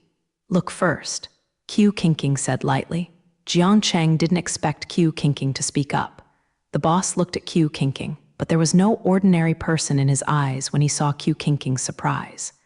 Just looked at Qiu Kinking calmly. Okay, I can explain it for you. Qiu Kinking also nodded. If Jiang Cheng hadn't known that Qiu Kinking came from the same place with him, he would have thought she knew this person. Of course, Kin Nan and Xiaobai next to them were also curious, wondering why Qiu Kinking suddenly became so talkative. This is the first intelligent robot developed here 300 years ago. At that time, the robot was slow and awkward in appearance. So many people at that time had a lot of doubts about our country's robotic artificial intelligence technology. So this robot was completely unpopular at the time. But less than a year later, many people were dumbfounded because our country developed a very famous robot in history. This is Sujin, the boss said, and pointed to a huge robot next to him. It can be seen that the face of this robot is very similar to that of a human, and it is vaguely recognized. The boss also manipulated the robot for a few steps, seeing that the robot can walk steadily. I want to take a photo with her. I think she is so cool. Xiaobai touched the robot's head as he said, Of course it can. I can take pictures now. The boss said, Wait a moment and I will get my camera. After the boss left, this boss said quite well, Why is there no one in this photo studio? Kin Nan said, I booked it yesterday. Qiu Kinking said, Jiang Cheng and Kin Nan are very curious what special place this photo studio has. It is worthy of Qiu King's decision in advance. Xiaobai didn't pay attention to the situation here, but looked at Sujin in a novel way. Very happy. Do you like it so much? Jiang Cheng asked when he walked over to Xiaobai. You don't know Yi, I've always liked robots since I was a child. My dream at that time was to have one in the future. Later, I often heard about this Sujin. She is really the most valuable robot in our country. I always wanted to see it. Look, but all I saw were models, but I saw it today, and I was really excited. Xiaobai was really excited. I have been looking at this robot, but I didn't do anything. I just looked at this robot excitedly. Not long after, the boss came out, holding the camera. How do you want to shoot? The boss asked. It's fine for me to stand beside me. Xiaobai stood a little stiff. Relax, yes, relax. The boss adjusted Xiaobai's posture and said, Jiang Cheng looked at this small photo studio and it looked no different from those next to it, but it seemed that there was still much research in it. Okay, come and take a look. Satisfied. The boss said, satisfied and satisfied. I believe you, Xiaobai said. I won't go there, you can give it to me when the time comes. I will definitely take pictures. Xiaobai said, that's fine too. The boss smiled. Then go on, the boss asked, but still looking at Qiu Kinking. Qiu Kinking nodded, and the boss continued. Since then, the development of robots has not been so smooth. It took 10 years before significant progress has been made. The boss pointed to a robot with a geometry similar to a human next to him. This Ali is the finished product made by the people of the whole country. He looks almost exactly the same as a human being. He looks like a handsome young guy, but he is really just a robot. So when Ali came out, he was sought after by many young girls. And Ollie can almost do some perfect, whether it is housework or work, it can be done. The boss said. Jiang Cheng felt that he was completely brought back to the time. I feel that these robots are playing back in front of my eyes, and he has the joy of those people at the time in it. This boy is indeed very wonderful, Jiang Cheng thought. Moreover, the development of science and technology in this country is really fast. Within a year after Ollie, various shapes were developed. After that, our country's robotics technology is considered very mature. The boys have been talking about the development of robots for a long time, and they are all very vivid. Jiang Cheng almost feels as if he has experienced it. In combining the prototypes of these robots, Jiang Cheng felt that he could understand why so many people came here to take pictures, because almost all of them have witnessed the development of the country's most cutting-edge technology. This makes people have a great sense of pride and honor. Connecting several robots, Xiaobai was excited to take photos with them. It's so cool. Xiaobai kept admiring. Jiang Cheng looked at the two worlds of Qiu Qingqing and Xiaobai, who were calm next to him. Qiu Qingqing showed no interest in these histories and just watched the whole process. It didn't take long for the young boss to finish talking. What do you think? The boss asked. Very good, you said too well. Xiaobai said. Qiu Qingqing nodded and said nothing. Jiang Cheng looked at Qiu Qingqing, still so calm. Then do you want to go inside to rest? The boss said. Jiang Cheng was about to ask why he was going in, but Qiu Qingqing had already nodded. Jiang Zai was puzzled, not sure why, but vaguely think it should be related to Beihuashi. There was no objection, so he followed Qiu Qingqing in. Xiaobai and Qin Nan also followed in confused. After Jiang Cheng walked in, he saw that this inside was not a usual place to rest. It looks more like a wine cellar. It looks like a dazzling array of wines, all kinds of high-end wines. Jiang Cheng doesn't usually study wine, can't see anything. Wow, so many good wines, so cool. How much does it cost? Xiaobai looked at the boss with admiration. The boss is a little embarrassed. It's not too expensive. I usually like it better. Collect it. The boss said. That's pretty cool too. So many, some are really rich and can't be collected. Xiaobai admired. Jiang Cheng cared more about why the boss would drag himself to this wine cellar. It's certainly not random. I guess there is something I want to say. Jiang Cheng looked at Qiu Qingqing and looked at these wines and did not speak. Jiang Cheng did not speak either. The boss and Xiaobai didn't know when they talked. They kept talking, and they told each other their contact information. Qiu Qingqing was also turning around in this room, walking to the innermost. Jiang Cheng also followed Qiu Qingqing. Unknowingly, they had all walked to the innermost of the wine cellar. Jiang Cheng felt that he couldn't hear Xiaobai's words. Jiang Cheng saw a large cabinet blocking the front.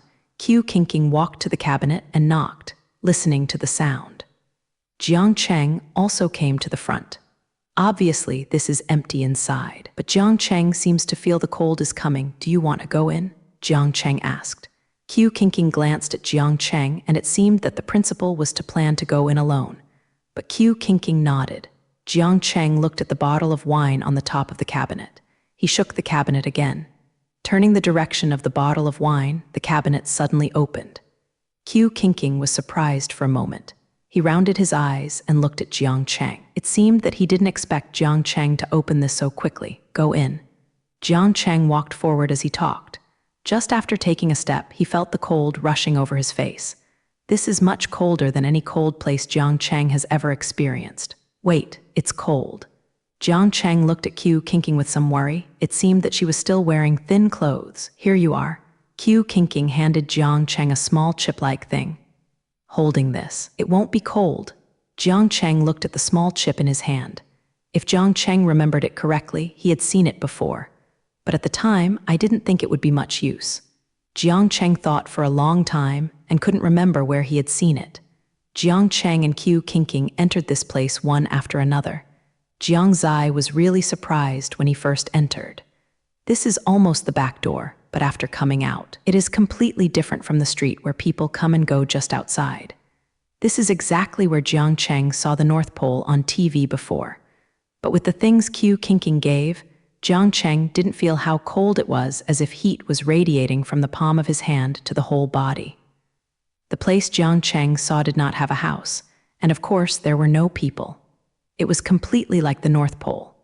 It looked like it was full of ice and snow, but the snow was not deep and the ground was not very slippery. It was not as scary as imagined. Will it continue to snow here? Jiang Cheng feels that the worst situation has happened, and there is snow in the sky. It's a bit tricky. Qiu Qingqing was also a little anxious. Go ahead first. Qiu Qingqing said Jiang Cheng, and Qiu Qingqing kept walking forward. Jiang Cheng kept looking at Zhu's furnishings and found that there really was no place to stay. If it doesn't work, I don't know what to do. Look at the one in front. Jiang Cheng said, pointing to the thin-looking small house in front. Let's go in first. Avoiding snow, it's getting bigger and bigger now. Okay, Qiu Qingqing responded. Jiang Cheng and Qiu Qingqing quickly walked to the house in front of them. When they came to the front, Jiang Cheng found that it was a small wooden house with some hand-woven baskets at the door. It seems that there is a life. Although it is not good to enter other people's residence without authorization, Jiang Cheng has no other way now. Jiang Cheng and Qiu Qingqing watched the door open and asked first, "Is there a lot of people?" and no one answered. Jiang Cheng and Qiu Qingqing went in first. As soon as he entered, Jiang Cheng saw a lot of fish placed next to each other on the table. It seems that the simple furnishings here only have a large table, a bed, and several chairs, but the house is not as small as it looks outside. The inside is still very clean. It looks like someone lives. From the clothes hanging here, it seems that there is a boy who lives here, and the clothes are a little whitish. What are you doing here? Jiang Cheng couldn't figure it out. There is no serious source of life here. Living conditions are also bad, but I really can't figure it out. Jiang Cheng felt that Jiang Cheng saw that the furnishings in the room were very simple. It was just a table, a bed, and no household appliances, but it looked very clean and tidy. It seems that people who live here also love cleanliness, but besides the essential daily necessities, there is nothing that seems to be entertaining. Yang Jiangcheng, who appeared to be very empty, walked to a cubicle next to it, which looked like a kitchen. It seemed that someone was cooking here. Jiang Cheng looked at the clean stove, and there seemed to be a fish next to it. That's right, the fish here should still be easier to get food. Let's stay here for a while now. Jiang Cheng looked at the outside of the window, and now the snow is getting heavier. Then stay, Qiu Qingji said, and sat on a chair beside the table. Jiang Cheng looked at Qiu Qingqing's casual look and sat on the chair beside him. When did you know about this place? Jiang Cheng asked. I just found out. Qiu Jiqing said, gang, then how do you know about this photo studio? Jiang Cheng asked. I heard, Qiu Qingqing said, not quite willing to mention it. Of course, Jiang Cheng was very familiar and stopped asking. After not doing it for a while, there was a noise at the door, as if someone had returned. As soon as Jiang Cheng stood up, he saw that the door was pushed open. The one who came in was a man who seemed to be 40 years old, with a pair of glasses, looking a bit refined. However, they look like ordinary people in their appearance, except that they are wearing a piece of clothing like a lottery. It seems that there is still a lot of snow falling on it, and there is some snow falling on the hair. After seeing Jiang Cheng and Qiu Qingqing, the man didn't look surprised, and smiled at Jiang Cheng and Qiu Qingqing. Jiang Cheng just wanted to speak. Snow is too big to come in and avoid, isn't it? The man said with a smile. Okay, without your consent, Jiang Cheng said, a little embarrassed. It's okay, people often come in like this. Are you hungry? I make some fish soup. The man walked to the stove and picked up the fish. No more, it has already troubled you to come in. Jiang Cheng quickly evaded. Haha, you guys, what are you doing so much? It's not easy to get into this kind of place. Why be so polite? The man said with a smile, looks more kind. Jiang Cheng was even more embarrassed. After paying attention, he felt that he should be hypocritical. Qiu Qingqing remained silent, looking at the table as if in a daze. Come, drink a bowl of fish soup on such a cold day. Warm up. The man brought 3 bowls of fish soup. When Jiang Cheng saw these by Cheng fish soup, he couldn't help but move his index finger. I really want to drink it. Jiang Cheng glanced at the man next to him. He had already taken a sip from his bowl. There was also a sigh. Jiang Cheng smelled the fish soup and felt that there was nothing wrong.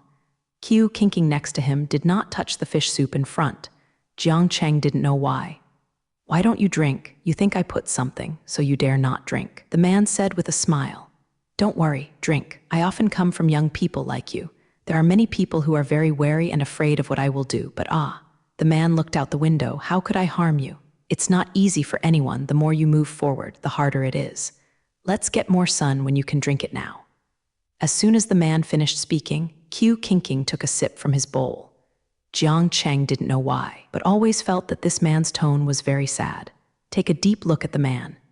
After picking up the bowl and taking a sip of the fish soup, Jiang Cheng felt that his body became warm, not as cold as before. "Are you here to find Bai Huashi?" the man suddenly asked. "Okay, yes," Jiang Cheng said. He didn't plan to buy secretly either. This man seems to have met many people like Jiang Cheng. Puff, still young. "What we do at our age is boring and boring." The man sighed. Jiang Cheng didn't speak. He just saw the snowflakes floating outside the window getting bigger and bigger, thinking about how to go. Thinking about when to leave, the man asked when he saw Jiang Cheng's gaze. Jiang Cheng answered, "Look at this, you still have to wait an hour, and it will get colder later, and it's not like I said here, it's dangerous." The man said, before Jiang Cheng came here, of course he knew it was dangerous. Of course he won't shrink back now, you stay. The man said he was going out. "Where are you going?" Jiang Cheng asked. "Go to another house and have a look." The man said with a smile, "I have a lot of real estate here." "We'll leave when Zhu is young," Jiang Cheng said. "It's okay, I won't come back, be careful." As the man said, he climbed the hat and went out. Jiang Cheng watched the man slowly walk out. The wind and snow outside was heavy, but he walked slowly in the ice and snow as if he could not feel the cold. It only adds a sense of depression. "Do you have any direction?" Jiang Cheng asked. "No, just walk and watch." Q Kinking said lightly. Jiang Cheng nodded and did not speak. For the first time, some comfort was born in such a dangerous and unfamiliar environment. He was not so nervous and anxious, but just thought it would be nice to sit here. Just wait for Zuxiao. In this way, the two people remained silent. After 2 hours, the snow outside gradually laughed and almost stopped. Jiang Cheng stood up and took a look. "Go out?" Jiang Cheng asked. Q Kinking nodded and stood up. Jiang Cheng walked behind to help the man close the door and turned away. As soon as he went out, Jiang Cheng felt that the snow was much thicker than the ground just now, and he felt that he had reached his calf. Jiang Cheng felt a little difficult when he left. Although Q Kinking did not speak, Jiang Cheng could see that she was also struggling to walk. "Take my footsteps on your ankle," Jiang Cheng said. Q Kinking didn't speak and just followed Jiang Cheng's footprints. The two walked like this for 10 minutes. Jiang Cheng held the chip given by Q Kinking in his hand. He felt that his whole body was not so cold. Jiang Cheng walked and saw a cliff in front of him. "Don't go, look ahead. There is a cliff, you can't walk." Jiang Cheng said. Q Kinking stopped suddenly and looked at the road ahead. "I think it might be there." Q Kinking pointed to the cliff in front. Jiang Cheng hesitated and did not step forward. "Are you sure? But it may be true." Jiang Cheng said, "Speaking of which, although this place is called Beidao, it looks like there is only such a road. So it seems that Bai Huashi can only be here. Now I have to check it out first." When the two walked to the edge of the cliff, Jiang Cheng looked at the bottom. It looked as if he was rendered in vain, and it looked deep. "Completely Tilda can't see through? Let me go down first. You go back to that house first and wait for me." Jiang Cheng said to Q Kinking.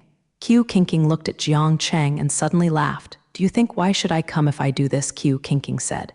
Jiang Cheng looked at Q Kinking without showing any fear and felt that Q Kinking's words really seemed not to be afraid. "Then let's afternoon." Jiang Cheng said, "Do you have a way to go down?" Q Kingji asked. "I can't do nothing." Jiang Cheng said helplessly, "Oh, that's right." Q Kinking said. Jiang Cheng was even more helpless, thinking that Q Kinking's animal style was really unpleasant. From the mustard bracelet, he took out a parachute-like car. This was made by Jiang Cheng before to explore the depth of the ground, but he didn't expect Jing Ran to come in handy now. Q Kinking glanced curiously. "Did you make this yourself?" "Yeah, we should do this later." Jiang Cheng said and opened the parachute. Said it was a parachute, but it was actually a lot of space. Jiang Cheng opened the car door and let Q Kinking go in first. "This is so big, there is no problem with 10 people." Q Kinking exclaimed as soon as he came up. "And it's very warm inside," Q Kinking said. Jiang Cheng looked at Q Kinking very happy and felt that she was talking more now than before. Maybe even though there was a chip before, it was still really cold. Q Kinking suddenly turned red in a warm environment. Jiang Cheng felt that Q Kinking like this was not as cold as usual, but he looked very cute. "Sit down, let's go down," Jiang Cheng asked. He signaled Q Kinking to fasten his seat belt. Bai Jing wants to go to such a deep place at once, but there is still a lot of impact, so he must imitate the protective measures. Well, sit down, let's go. Q Kinking said. Jiang Cheng also started the machine slowly because he hadn't operated it for a long time and felt a little rusty. Sit down, I haven't driven for a long time. It's a bit rusty. Q Kinking nodded and didn't say a word. She looked a little excited. Jiang Cheng couldn't help laughing. It was really special if other girls would be scared. She was very excited all over. Jiang Cheng walked slowly down and suddenly felt that his whole body was empty. There should be no ground now, Jiang Cheng thought. Although he himself is not so sensitive to his own systemic reasons and to weightlessness, but he looked at Q Kinking next to her. Her face was very bad, some turned pale, and she was holding back something. What's wrong with you? Is it very uncomfortable? Jiang Cheng asked. It's okay, said Q Kinking. But Jiang Cheng looked at Q Kinking like this. It should be disgusting. Are you usually getting airsick? Then he took out a bottle of Q Kinking, nodded, and took the medicine Jiang Cheng gave. Take it slowly, one, I just feel better. If you feel dizzy, adjust the back of the chair and put it down to sleep for a while. Jiang Cheng said. Q Kinking didn't say anything else, but put the back of the chair down and slowly closed his eyes. When Jiang Cheng saw this, he was more stable, carefully operating. Try to balance the whole. Jiang Cheng walked smoothly for 2 minutes, but he didn't finish looking at it. It seemed that it was really deep. Looking at the predicted time on the front screen, it took half an hour to go down. Suddenly, Jiang Cheng seemed to have received an inexplicable resistance and couldn't go on any longer. Jiang Cheng looked at the return report and said that in front of him, he seemed to have encountered an air current that he didn't know where it was coming from, directed at the entire parachute. Jiang Cheng slowed down slowly, walking down slowly, wondering if there will be any gaps. But when I tried to go down, I was blocked. It seems that the entire parachute is stuck. Jiang Cheng looked at the air current that was showing up to fight against him and was a little anxious, not knowing how to leave. It seems that the slower he is, the airflow will always be against him. The more he couldn't move forward, Jiang Cheng looked at the entire parachute as if it became swayed. I think this place may be where many people died. At this time, Q Kinking also woke up, watching Jiang Cheng laboriously operating the machine. It seemed that some sweat was leaking from her forehead, and she herself felt a little unstable. What's wrong? Is there a problem? Q Kinking asked. There is an overbearing air current against us. Sit down and don't let go of the handrail beside you. Jiang Cheng said. It is good. Q Kinking said, clutching the handrail next to him tightly. Jiang Cheng saw that Q Kinking should be no more dangerous, so he really relaxed and slowly accelerated. If he couldn't resist walking slowly, Jiang Cheng felt that he had to fight hard. As he walked down, Jiang Cheng felt that the entire parachute was shaking, and people were shaking constantly. Seeing Q Kinking next to him was also very unstable. It seems that the whole person is trying to maintain balance. But when Jiang Cheng went down, he still felt that there was a gap. Jiang Cheng slowly stabilized his mind. Now, as long as he knows that there is a loophole, he can leave, just settle down slowly, then check the time to find the gap. You can go on if you can't say it. Be prepared, we will rush down quickly later. Jiang Cheng said. Q Kinking nodded seriously without her usual carelessness. He tightly held the armrest next to him.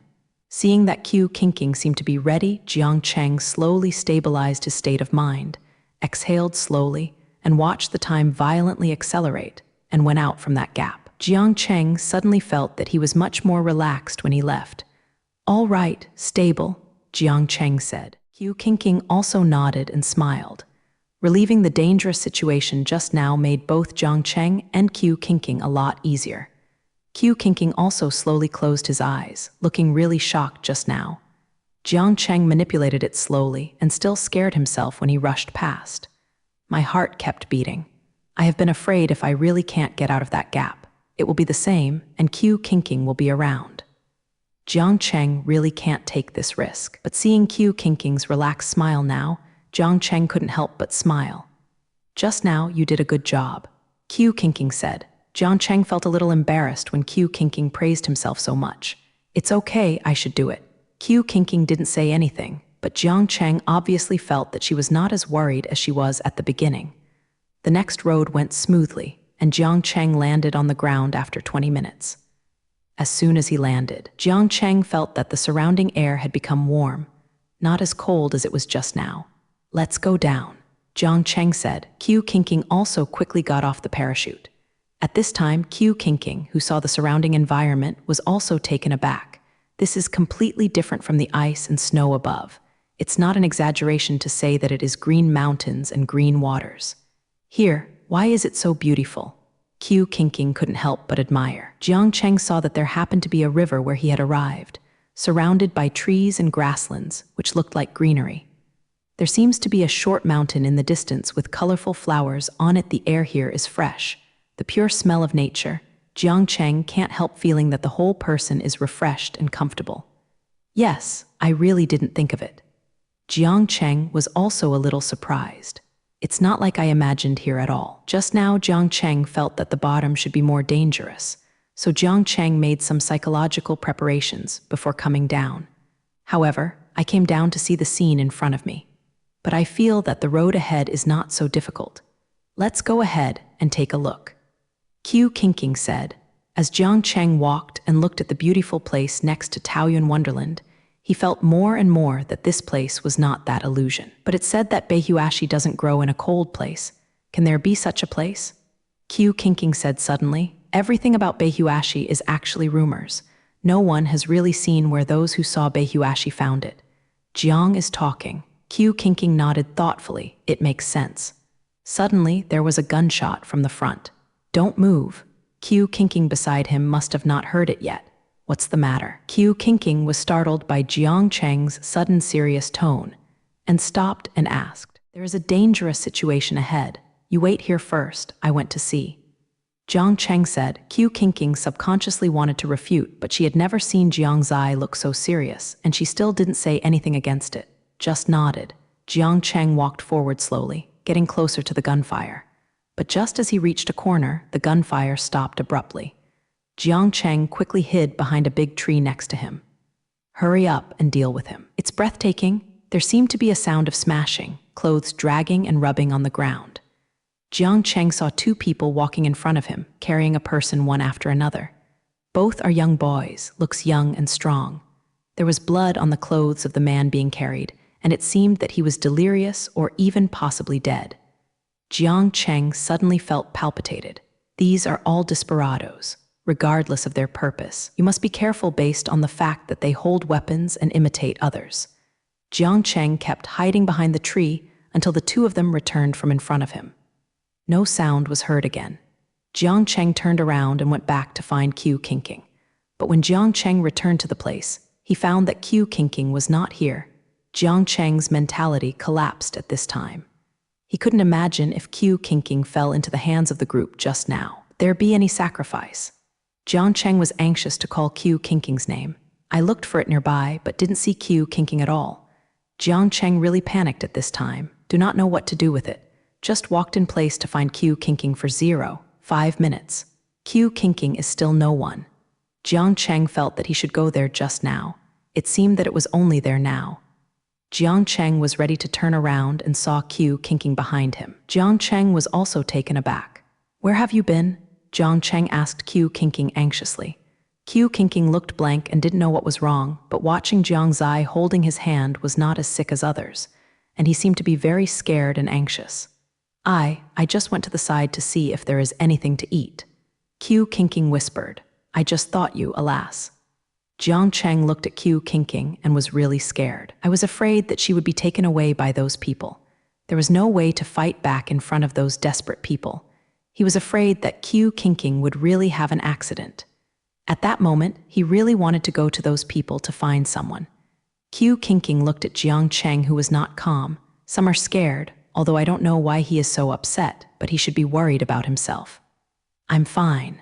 I also took a few fruits. See if you can eat them," Qiu Qingqing said. Jiang Cheng calmed down, feeling that the fear just now disappeared.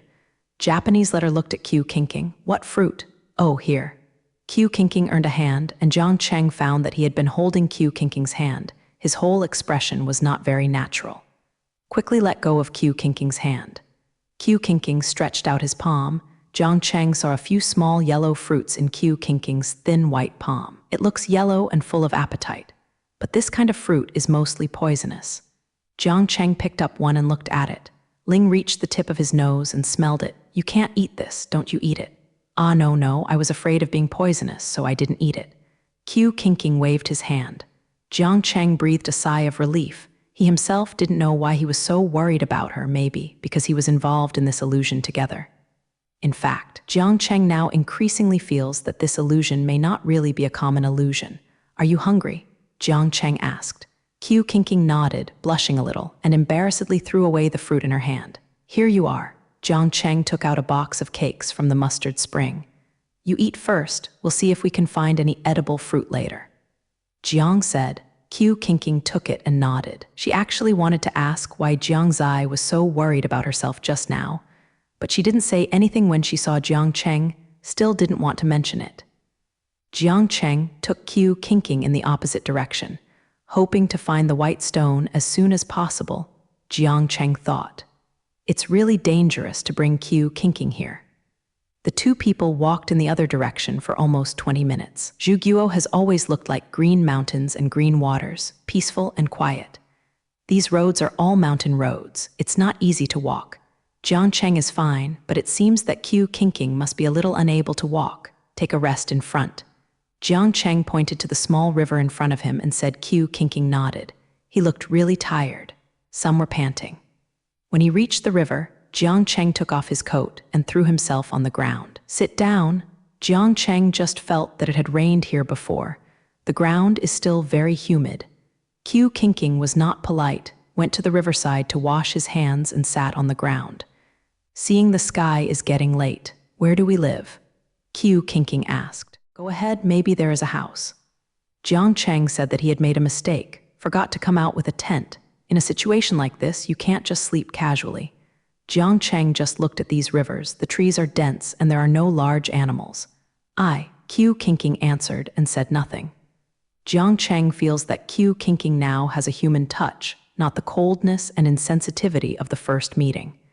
It seems that I am willing to talk to myself. Jiang Cheng noticed that there seemed to be a loquat tree next to him. Jiang Cheng walked under the loquat tree, looked at these fruits and picked one down. I put a pad in my hand and it stopped. This can be eaten. Jiang Cheng walked to Qiu Qingqing and said. Qiu Qingqing smiled, looking a little surprised, went to the river to wash. Jiang Cheng saw Qiu Qingqing happily eating a loaf. Can't help but smile. I also picked a loaf and ate it. After the two people finished eating, they walked a few steps to the front and saw a village. Jiang Cheng found it more and more strange. You could see the village here, and Jiang Cheng actually saw someone coming out of the village. With a few pots, it seems to be going to the river over there. Jiang Cheng saw that the two girls over there were still looking at him, as if they were still discussing something. When they got very close, are you from this village? Jiang Cheng asked. The two girls looked very young, only 18 or 19 years old. They were dressed in plain clothes. The look in their eyes was a bit scornful. One of them, with white skin, saw Jiang Zai's face suddenly turned red. The one next to him seemed to be still laughing. Jiang Cheng didn't know what was wrong. Well, we are. After a while, the one with Lun Xiao raised his head and looked at Jiang Cheng and slowly said. Jiang Cheng discovered that she was not speaking in Mandarin, but in dialects. Do you come to live in our village? The white-skinned girl was still red, but she raised her head and looked at Jiang Cheng and asked in a low voice. Similarly, she spoke in the same dialect as the girl next to her. Although she was not as clear as Mandarin, Jiang Cheng could still understand it. Is that okay? Jiang Cheng asked. It can be, but where do you come from? It looks like it's not ours. The girl looked at Jiang Cheng and Qiu Qingqing behind, and there was some surprise in her eyes. We came from a nearby city and are totally unfamiliar with this place. Jiang Cheng said, then you can. You can live in my house. The girl said. She lowered her head, embarrassed. Her exposed ears were red. The girl next to her was still smiling, and she didn't know what she was talking in her ear. Thank you so much. Where is your home? I can go by myself. Jiang Cheng said, let me take you there. You should not find it, the girl said with a smile. Well, let's go. Jiang Cheng said, let's go. I also said to Qiu Qingqing behind. Qiu Qingqing didn't know when he became that cold look again. He didn't say a word during the whole process. He just watched. Jiang Cheng nodded and then followed. The two girls also separated, and one continued to walk towards the river. The the white-skinned girl took Jiang Cheng and Qiu Qingqing towards her home. "My name is Xiaoqing. How about you?" the girl said. Jiang Cheng was stunned and looked at Qiu Qingqing next to her. Her face was a little embarrassed at this time, but she still didn't speak. "Qiu Zai," Qiu Qingqing said suddenly. Jiang Cheng did not expect Qiu Qingqing to suddenly change his name. "Jiang Cheng?" Xiaoqing yelled silently, smiling and bending his eyes. "Sister Qiu Zai, you are so good-looking. I have never seen such a good-looking person." Xiaoqing said to Qiu Qingqing next to her, "You are also very cute." Qiu Qingqing said. Xiaoqing was praised, and smiled at Jiang Cheng, then smiled embarrassedly.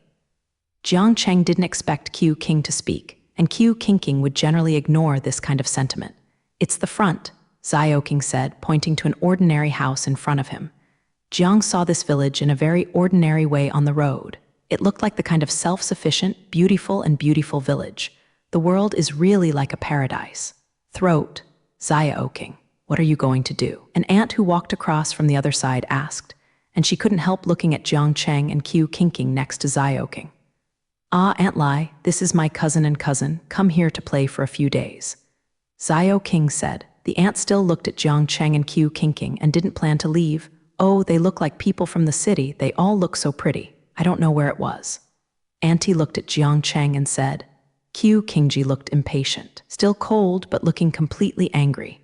Jiang Cheng didn't know why this aunt was stuck here to keep people away. "Auntie Lai, let's go first, there's something else, let's talk about it another day." Xiaoqing said. Only then did the aunt let go. "Okay, you go and work first." Although the aunt has gone far, she still muttered in her mouth. "Our people here are like this. If you don't say that you are my relatives, it will be more troublesome." Xiaoqing looked at Jiang Cheng timidly and said with some embarrassment. Jiang Cheng nodded, thinking Xiaoqing was still very smart, and it seemed that she didn't understand her and Qiu Qingqing's intentions that much. Xiaoqing looked at Jiang Cheng, not blaming herself, and smiled shyly with a happy look. "It's here. I'll go and open the door first," Xiaoqing said and opened it. "There is a problem with this, Xiaoqing, so be careful," Jiang Cheng said to Qiu Qingqing. Qiu Qingqing smiled suddenly. "It seems that you are not fascinated. Don't forget my name is Qiu Zai." Confused, "What do you mean?" Jiang Cheng asked. "It means it literally. You can't tell that the little girl is interested in you." Qiu Qingqing said. "Where to go? Don't you think she has a problem? I ran into it by such a coincidence and told others that we were her." Jiang Cheng said. "Oh, got it." Qiu Qingqing shrugged helplessly. He said he knew. Jiang Cheng and Qiu Qingqing also arrived at Xiaoqing's house soon. Xiaoqing's house was bigger than expected. There was a small yard with green vegetables in it, which seemed to be well taken care of. The yard is also very clean. While Jiang Cheng was looking at it, I saw Xiaoqing walking out of the house directly opposite to a woman who looked like Xiaoqing's mother, who looked a little like Xiaoqing. Except for the appearance, there are deep wrinkles, but the look in people's eyes is as timid as Xiaoqing. "Mom, this is the one who wants to stay in our house," Xiaoqing said. Xiaoqing's mother looked at Jiang Cheng and Qiu Qingqing behind her. Her eyes paused on Qiu Qingqing. She didn't know what she was thinking, and she didn't speak for a long time, just looking at Jiang Cheng and Qiu Qingqing. "We just want to borrow for one night and leave tomorrow, and we will give you corresponding rewards." Jiang Cheng looked at Xiaoqing's mother as if hesitated and said, "Mom, what's wrong with you?" Xiaoqing pushed the mother next to her. She didn't know what to say in her mother's ear, and her mother's expression suddenly became a little embarrassed. "Ah, okay, it doesn't need to be paid, just stay here," Xiaoqing's mother suddenly said to Jiang Cheng and Qiu Qingqing, with a big smile on their faces. Jiang Cheng looked at Qiu Qingqing behind him and saw a clear look on her face. Of course, Jiang Cheng didn't say anything. "I will trouble you." No trouble, let's come in for dinner. It's really good dinner is cooked," Xiaoqing's mother said. Jiang Cheng and Qiu Qingqing didn't give up, so they went to the house, and Jiang Cheng saw that the furnishings in front of them were simple. They were ordinary farmhouses. There seemed to be a few dishes on the table, which looked a bit hearty. "Sit down first. I'll cook some dishes," Xiaoqing's mother greeted Jiang Zai and Qiu Qingqing. "It's okay, no problem. No need, enough to eat," Jiang Cheng said quickly. Xiaoqing's mother insisted on going to the kitchen to cook. Jiang Cheng was a little embarrassed. "You eat first, brother Jiang and sister Qiu," Xiaoqing said. He also poured 2 cups of tea for Jiang Cheng and Qiu Qingqing. Jiang Cheng hasn't heard anyone call himself Big Brother Jiang for a long time. It was Yunduo that I called myself before, and I don't know how it is now. Jiang Cheng was still very worried about Ming. Jiang Cheng was stunned for a while, then turned his head to find that Qiu Qingqing had already started eating. It looks really hungry, but even so, Qiu Qingqing's eating is still very elegant. Jiang Cheng looked at it and thought, "Why don't you eat it, Brother Jiang?" Xiaoqing asked, taking a look at Qiu Qingqing next to him. "Ah, good. You eat too?" Jiang Cheng just watched Qiu Qingqing think about something. Qiu Qingqing drank a sip of tea and suddenly smiled. Jiang Cheng heard the laughter and looked up at Qiu Qingqing, saw Qiu Qingqing's playful smile, and immediately lowered his head to eat. Xiaoqing watched the performance of the two people, and some sullen eyes flashed in his lowered eyes. It's not like ordinary innocence at all. Not long after, Xiaoqing's mother came in, carrying 2 dishes in her hand, eating this, warm, just cooked. Xiaoqing's mother enthusiastically put the dishes on the table and said to Jiang Cheng and Qiu Qingqing, "Thank you," Qiu Qingqing said, smiling at Xiaoqing's mother.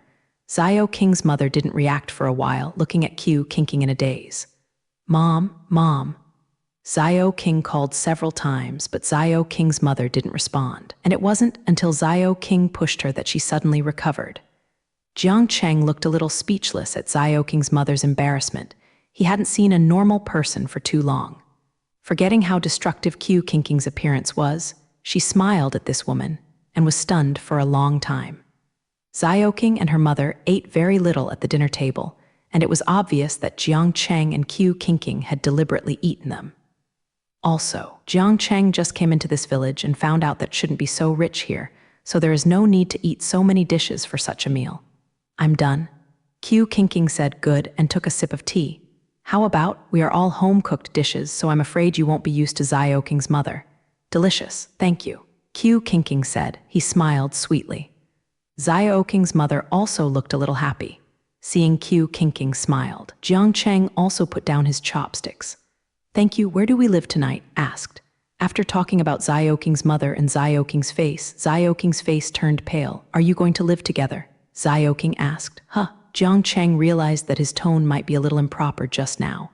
"No, live separately, but it is best to stay closer," Jiang Cheng said. Xiaoqing smiled suddenly. "I said, Brother Jiang, come with me. I just cleaned up with you." Xiaoqing pulled Jiang Cheng and Qiu Qingqing a little excitedly. Xiaoqing took Jiang Cheng and Qiu Qingqing to a room next to him. It seemed to be bright and tidy. "Brother Jiang, just live here," Xiaoqing said with a smile. Jiang Cheng nodded. "I'm right next to you. If you need anything, come to me," Xiaoqing said. Jiang Cheng just came in and noticed that in addition to this guest room, Xiaoqing's house should have another guest room, and it was on the other side of Xiaoqing's room. So the other side was for Qiu Qingqing. "Sister Qiu, your room is here." Xiaoqing took Qiu Qingqing to another guest room, which was obviously smaller than Jiang Cheng's but still looked neat and orderly. Qiu Qingqing nodded and expressed satisfaction. "Then I'll leave first. If you have anything to do, remember to come to me," Xiaoqing said, and then went out. After Xiaoqing left, "Don't sleep too well at night. You still want to be a little better," Jiang Cheng said to Qiu Qingqing. "But don't worry too much. I'll stay here." Jiang Cheng left after speaking. After Jiang Cheng arrived in the room, he first took out a bottle of bomb water. The so-called bomb water was actually something that Jiang Cheng designed himself to blind people in a short time. But this, Jiang Cheng only made 1 bottle, and Jiang Zai didn't plan to sleep tonight. He felt that something would happen. Jiang Cheng had been waiting all night until 1 o'clock in the morning. The person Jiang Cheng imagined to be coming was still no one. Jiang Cheng was already very sleepy, but he still kept his eyes open. Sure enough, after a few minutes, there was a sound at the door, and Jiang Cheng suddenly became sober. "Who is it?" Jiang Cheng heard the voice of a young man. "It's a beautiful woman," Xiaoqing said. Jiang Cheng's guess was correct. Xiaoqing did have a problem, but he didn't hear Xiaoqing tell him, as if he just wanted Qiu Qingqing to be in danger. Jiang Cheng heard the sound of 2 people's footsteps. Maybe it was going to Qiu Qingqing's side. Jiang Cheng Miu heard other people's voices, thinking that there might be only these 2 people. But even if there were others, Jiang Cheng couldn't let Qiu Qingqing be taken away like this. Jiang Cheng didn't hesitate anymore and left the door. As soon as Jiang Cheng opened the door, he saw that Xiaoqing and the man on the opposite side were also shocked. They all turned around and looked at Jiang Cheng. What's the matter? Don't you say there is only one girl? The man next to him looked at Jiang Cheng with a bad face. Only then did Jiang Cheng see that the man in front of him was wearing a hat. He couldn't see his appearance, but he was about the same height as himself, and he was thin. But his tone and half of his face were both uncomfortable. Xiaoqing looked at Jiang Cheng in horror, not as simple as before, as if he couldn't believe it. Where are you going? Looking for someone? Xiaoqing. Jiang Cheng said, No, we just have something to say. Xiaoqing froze. The man next to him looked at Jiang Cheng disdainfully, and then at Xiaoqing, who was abnormal next to him. Didn't you see them all? But there is me here. Jiang Cheng said. He looked straight at the man in front of him. No, he is my cousin. Xiaoqing felt that the man next to him was in a bad mood and said quickly, Cousin? But why don't I know when you have a cousin? The man hooked his mouth slightly. There was no blood on Xiaoqing Kingxiu's face. It seemed that she was really afraid of this man, Jiang Cheng thought. Now that we saw it, let's get to know each other. The man looked at Jiang Zai, his eyes a little picky. How to meet? Of course I went to sit there by Jing, you are a guest. The man said, I can go with you. Jiang Cheng said, but you can't move the people in that room. Jiang Cheng said. The man said with a smile, Who are you here, lover? The man said with a smile.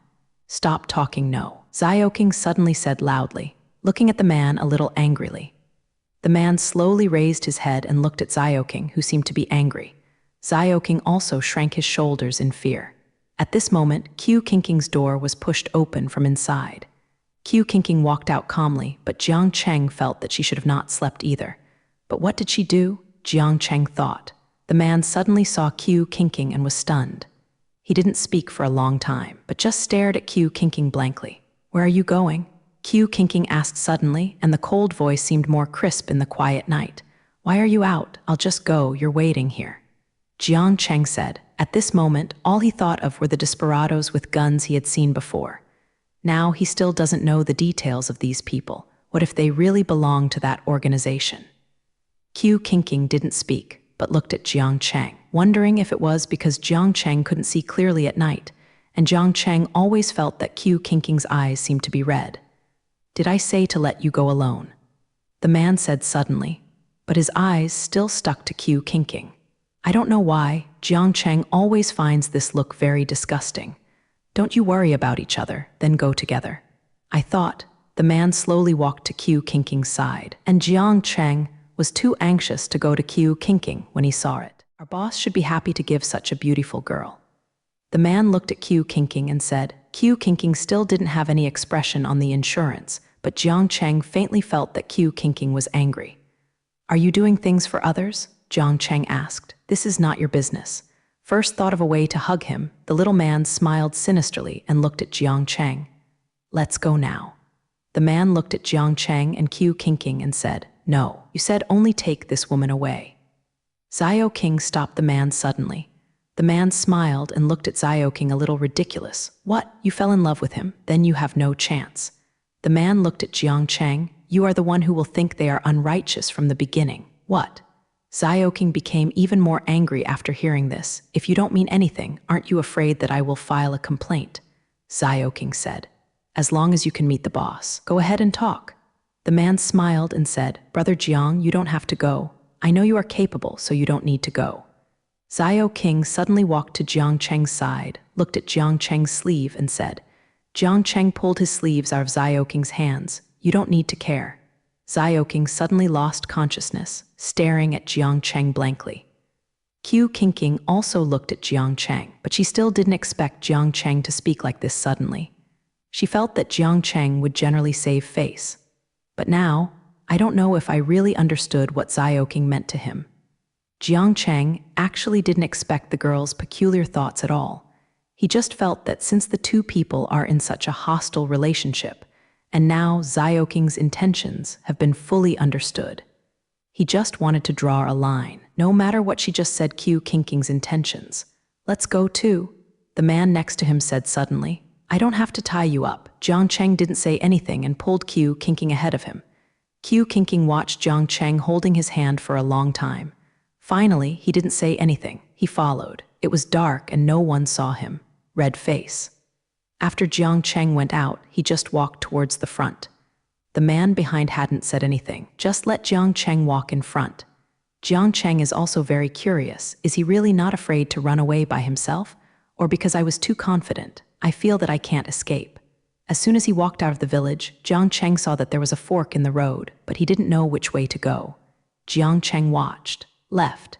The man behind suddenly made a noise.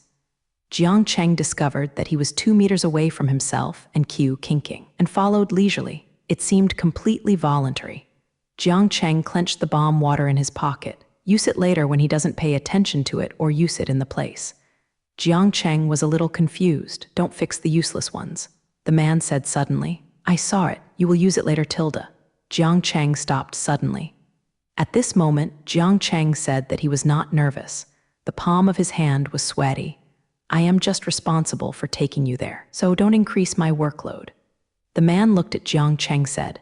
Jiang Cheng saw the danger under the man's hat. Unsurprisingly, he looked like he was in his 20s at most, but there was a scar from his forehead to his left cheek, adding some fierceness to the originally delicate face.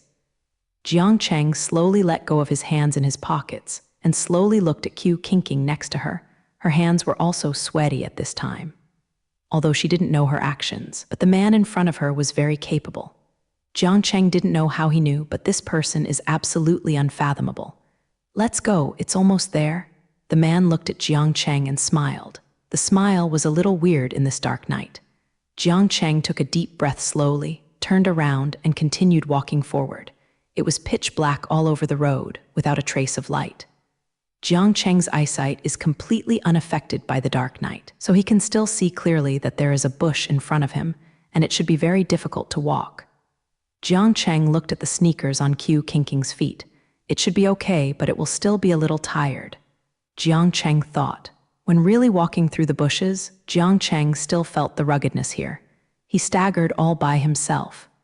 And it was obvious that Q Kingji, who was next to him, was not walking easily. Jiang Cheng tried his best to help Q kinking to share more of her weight on him. After 10 minutes of walking, the journey is finally over. Jiang Cheng vaguely saw that there was some light in the front. It looked like the kind of night work on the construction site. Jiang Cheng slowly walked to the house that he saw in front. And from a distance, it almost occupies an area. There is a school that is so big. It looks almost the same as the campus when I was in college, but the scene in front of him really shocked Jiang Cheng. There were many people here, to be precise. Many of them were boys. Almost no shirt was on, with bare shoulders. They are all digging here. Almost 100 people surrounded the big pit in front of them, looking like they were going to dig deeper. The light Jiang Cheng saw just now seemed to be from the light above these people's heads. There is also a row of houses next to them, which seem to be temporary houses. These people look very tired, and there are a few women in the middle. It seems that they should be working day and night. These people are only teenagers when they are young, and their hair is white when they are old. There were also a few men in black clothes who looked like Kong Wu was supervising them. In fact, they were monitored and forced. At this moment, a man fainted suddenly. Jiang Cheng looked over, and the man on the ground looked very thin and skinny. Lying on the ground with a dark complexion, the people next to him put down their tools and ran to the man. More people stood still, not daring to speak, but continued to work with the tools in their hands. At this moment, Jiang Cheng was startled by a few shots. He looked over and found that the man next to him was holding a gun. At this time, the man on the ground had been killed. The people next to him have compounded eyes. Suddenly seeing such a scene, Jiang Cheng felt a bit cruel and quickly covered Q Kinking's eyes. But Q Kinking still brushed away Jiang Cheng's hand calmly. Jiang Cheng saw Q Kinking obviously saw the scene just now, but Q Kinking's eyes were full of clarity, and there was no discomfort at all. At this time, the people around the dead man just now returned to their places, looking even more trembling. No one seemed surprised. It seems that such scenes are commonplace. The dead people on the ground have been dragged away, and the place has returned to its previous appearance. No one shed a tear over the death of just one person. Afraid? At this moment, the man behind Jiang Cheng suddenly said something. "Don't worry, you won't be treated like this," the man said. Jiang Cheng faintly felt that the purpose of these people should be white flowers and stones, and the people he saw during the day today should be these people who entered. "Come on, I'll go in for you," the man said. Jiang Cheng and Qiu Qingqing slowly followed the man. He didn't walk through the door that Jiang Cheng saw just now. It seems that he took himself and Qiu Qingqing around in a big circle. The hidden door went in. Jiang Cheng saw that entering here was completely different from the scene of violence just now. It seemed that this place was completely an ordinary house. And the environment is pretty good. Jiang Cheng and Qiu Qingqing were taken to a small house. It seemed that there was nothing special. There should be a light in it, but it still seemed that a little light came out. The man knocked on the door first, and the voice of coming in came from inside, and the man pushed Jiang Cheng and Qiu Qingqing in. It looks like it should be the boss, Jiang Cheng thought. The man inside sits on the bed. There are 2 small beds here, except for a small table with a few bottles on it. It seems to be a bottle of some kind of wine. The man wears a mask, and there is only a small lamp on the table. Under the light of the light, only 440 can see the man's smooth and thin lower bones. The rest is hidden under a mask. Since Jiang Cheng and Qiu Qingqing came in from the door, the man's eyes were on himself and Qiu Qingqing.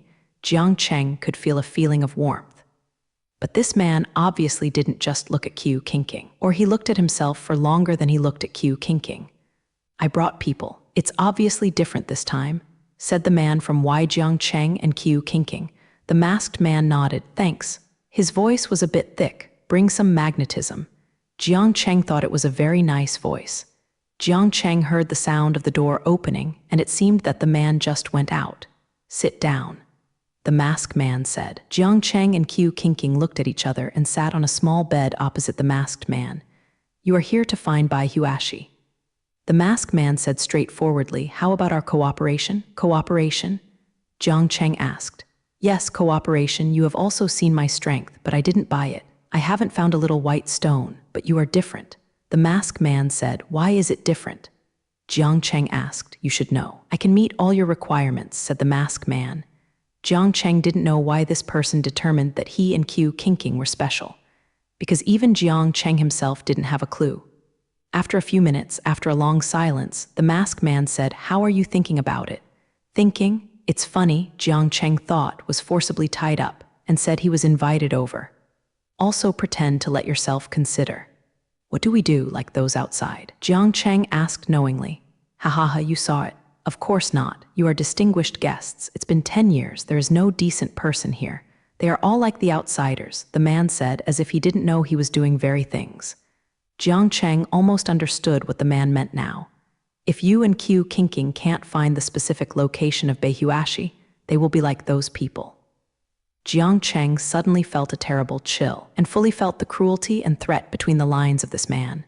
Okay, Qiu Qingqing said suddenly. Jiang Cheng looked at Qiu Qingqing in disbelief, but he didn't object. Yes, he was a little too irrational. No matter what, there were still a lot of them, and there were guns. There would be no sweetness in trying hard. The only way now is to agree first. We agreed. Jiang Cheng said. Haha, that's great. Then I wish we can cooperate and steal quickly. The man said, then can we make a request? Qiu Qingqing said. The masked man was stunned. Of course, you said. We want detectors, geological detectors. Qiu Qingqing said, of course this is fine. I am really looking forward to it. The masked man looks in a good mood. What else do you want? The masked man asked. Not yet. Qiu Qingqing said. Then think about it slowly. Then you go to rest first. Now it's very late, the masked man said. Go out and turn left, and there are 2 houses. Wait, what benefits can we have if we cooperate? Jiang Cheng asked. Benefits? Didn't you come to Bai Huashi? As long as you find it, of course you will have your share, of course. The masked man stood up. If you want money, I can certainly satisfy you. Of course, Jiang Cheng didn't want his money. He just wanted to see what the man's real thoughts were. But now it seems that his purpose is simply to find Bai Huashi. After Jiang Cheng and Qiu Qingqing went out, they saw the 2 small houses next to them. I live in this, you go to the next one. Jiang Cheng said. Qiu Qingqing did not decline. Yes, have a good sleep. It should be considered safe here. Jiang Cheng said. Qiu Qingqing nodded and walked into the room. Jiang Cheng watched Qiu Qingqing walk in and walked into his room. Although in this dangerous illusion, Jiang Cheng slept peacefully and was already middle-aged when he woke up the next day. Jiang Cheng smiled and wondered when his heart became so big. Jiang Cheng got up and looked inside the room. It was similar to the room of the masked man seen yesterday, and it was quite clean. But there was only one bed, a small table in front of it, and a bookcase beside it. Jiang Cheng walked to the bookcase and looked at it. The books here are all professional books, and they all talk about geographical environment. Jiang Cheng flipped through it casually and found that these books had been read by others, and they might have been read many times. Some of the pages of the book have been turned upside down. Jiang Cheng looked out from the small window and saw that the sun outside was still very good. The weather was clear and nothing else could be seen. Jiang Cheng went out and saw that there should be a certain distance away from the place where the workers he saw yesterday. There is a creek not far away. Jiang Cheng walked over and took a brief wash. Looking at the door of Q Kinking's room, it was still closed, and it seemed that he might not have returned. At this moment, there is no one here. If Jiang Cheng didn't know how dangerous it is, they would still feel that this place is still a good outing environment. There are mountains and waters all around, and they are all green. But it seems that there should be the masked man and himself and Q Kinking here. No one else looks empty. As soon as Jiang Cheng was going to find something to eat, the masked man came out. Today, Jiang Zai saw this boy wearing a silver mask, almost covering the entire face, and the exposed parts were sharp and distinct. Got the money. Let's go to dinner together. The masked man said, "Where's that beauty? I'll go call it," Jiang Cheng said. Although Jiang Cheng was still embarrassed to enter Q Kinking's room just now, Jiang Cheng has to go now. Now that the masked man is out, I don't know what will happen. Okay, the masked man said. Jiang Cheng walked to the door of Q Kinking's room and knocked on the enemy's door first. There was no sound. Come in. Q Kinking's voice came from inside. Jiang Cheng pushed the door in and saw Q Kinking sitting at the table. It seemed that he had gotten up early. It looks neat. Are you up? Are you going to eat out? Jiang Cheng asked. Q Kinking nodded. Is that person together? Jiang Cheng nodded. He knew that Q Kinking was talking about the masked man. Q Kinking stood up without any expression and followed Jiang Cheng outside. Good morning. The masked man greeted Q Kinking. Q Kinking nodded and said nothing, but walked forward silently. The masked man didn't look angry. Just bend the corners of his mouth and follow Q Kinking. Jiang Cheng was also walking beside Q Kinking. After a few people walked not far, they saw that there were a few people in front of them who seemed to be together, not knowing what they were doing. Jiang Cheng felt the taste of porridge and noodles far away, as if these people were starting to cook. Jiang Cheng thought. When the front man saw Jiang Cheng and the others coming over, he just put down the bowl in his hand and stood aside. It looks like a well-trained bodyguard. When these people discovered that Jiang Cheng and others had come over, they just glanced at Q Kinking and were not surprised by ordinary people. Jiang Cheng knew that these people should have been trained. Sit down and eat. The masked man looked at Jiang Cheng and Q Kinking and said that Jiang Cheng saw that this place should be a special kitchen. There is a big restaurant next to the big kitchen. Jiang Cheng looks like a college canteen, but it's certainly not that big. But it is also very rich. It seems that people with a certain status should usually eat here. Those workers that Jiang Zai saw should not be able to enter. Jiang Cheng was not polite, and since he was in his hands now, it doesn't make sense to think that there are any problems with these foods. Q Kinking was not polite at all, and quickly ate noodles, and Jiang Cheng sat opposite Q Kinking and drank porridge. The masked man also sat beside Q Kinking. Jiang Cheng didn't take off his mask when he saw him eating, but it seemed that he was already used to this way of eating. It doesn't look weird. No one spoke during the meal. Let Jiang Cheng mistakenly think that he is enjoying a good breakfast time.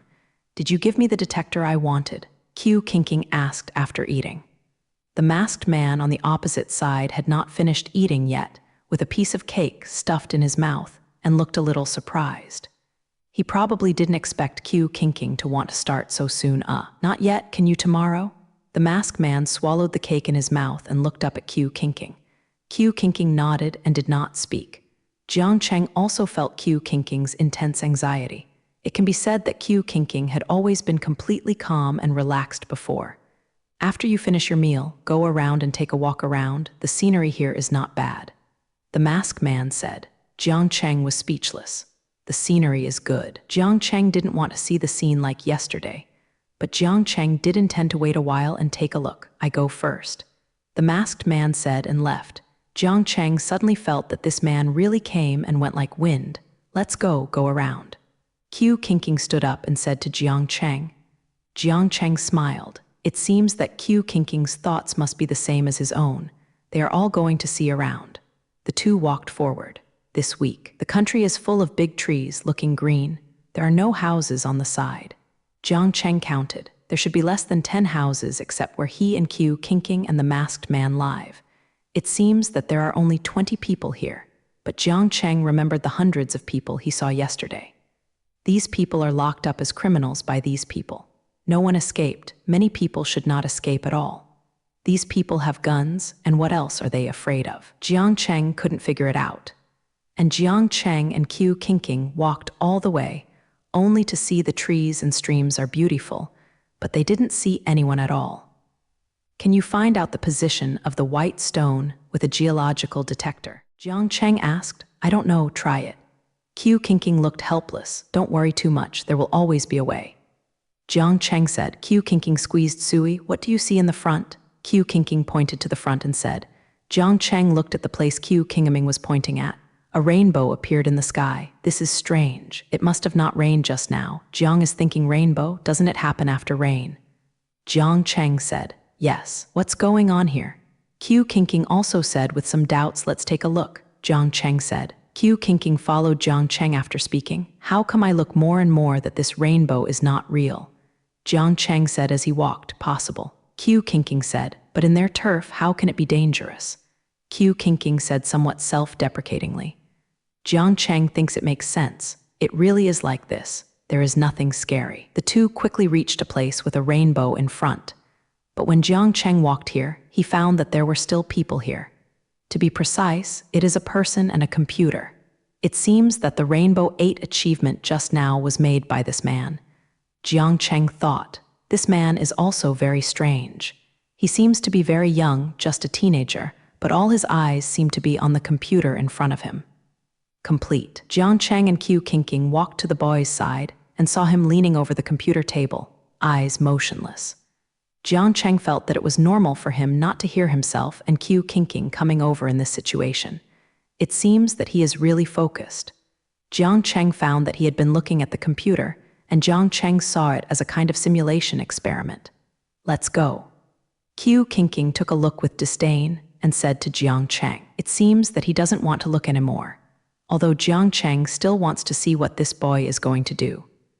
At this time, the boy suddenly raised his head. Apparently he found Jiang Cheng and Qiu Qingqing and looked blankly at the two of them, but they still didn't come out of his own world. Are you a Wa? The boy's skin is very white, and the blood vessels can almost be seen clearly.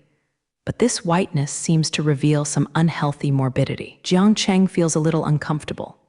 Jiang Cheng felt a bit of being caught and felt a little unnatural. It seems I was peeking just now. We passed by here and saw a rainbow. Jiang Cheng said. The boy looked at Qiu Qingqing. A trace of curiosity flashed in his eyes. How about you, with him? Qiu Qingqing turned his head and looked at Jiang Cheng. Would you like to leave? Looked a little angry, Jiang Cheng was curious. He always felt that the boy in front of him seemed to know Qiu Qingqing. No, it should be said that the two of them know each other. Why are you in a hurry? Aren't you curious about what I am doing? The boy looked at Qiu Qingqing a little jokingly. Jiang Cheng is now sure that this boy must know Qiu Qingqing. Qiu Qingqing seemed really irritated, turned around and walked to the boy. Looking at him condescendingly, what?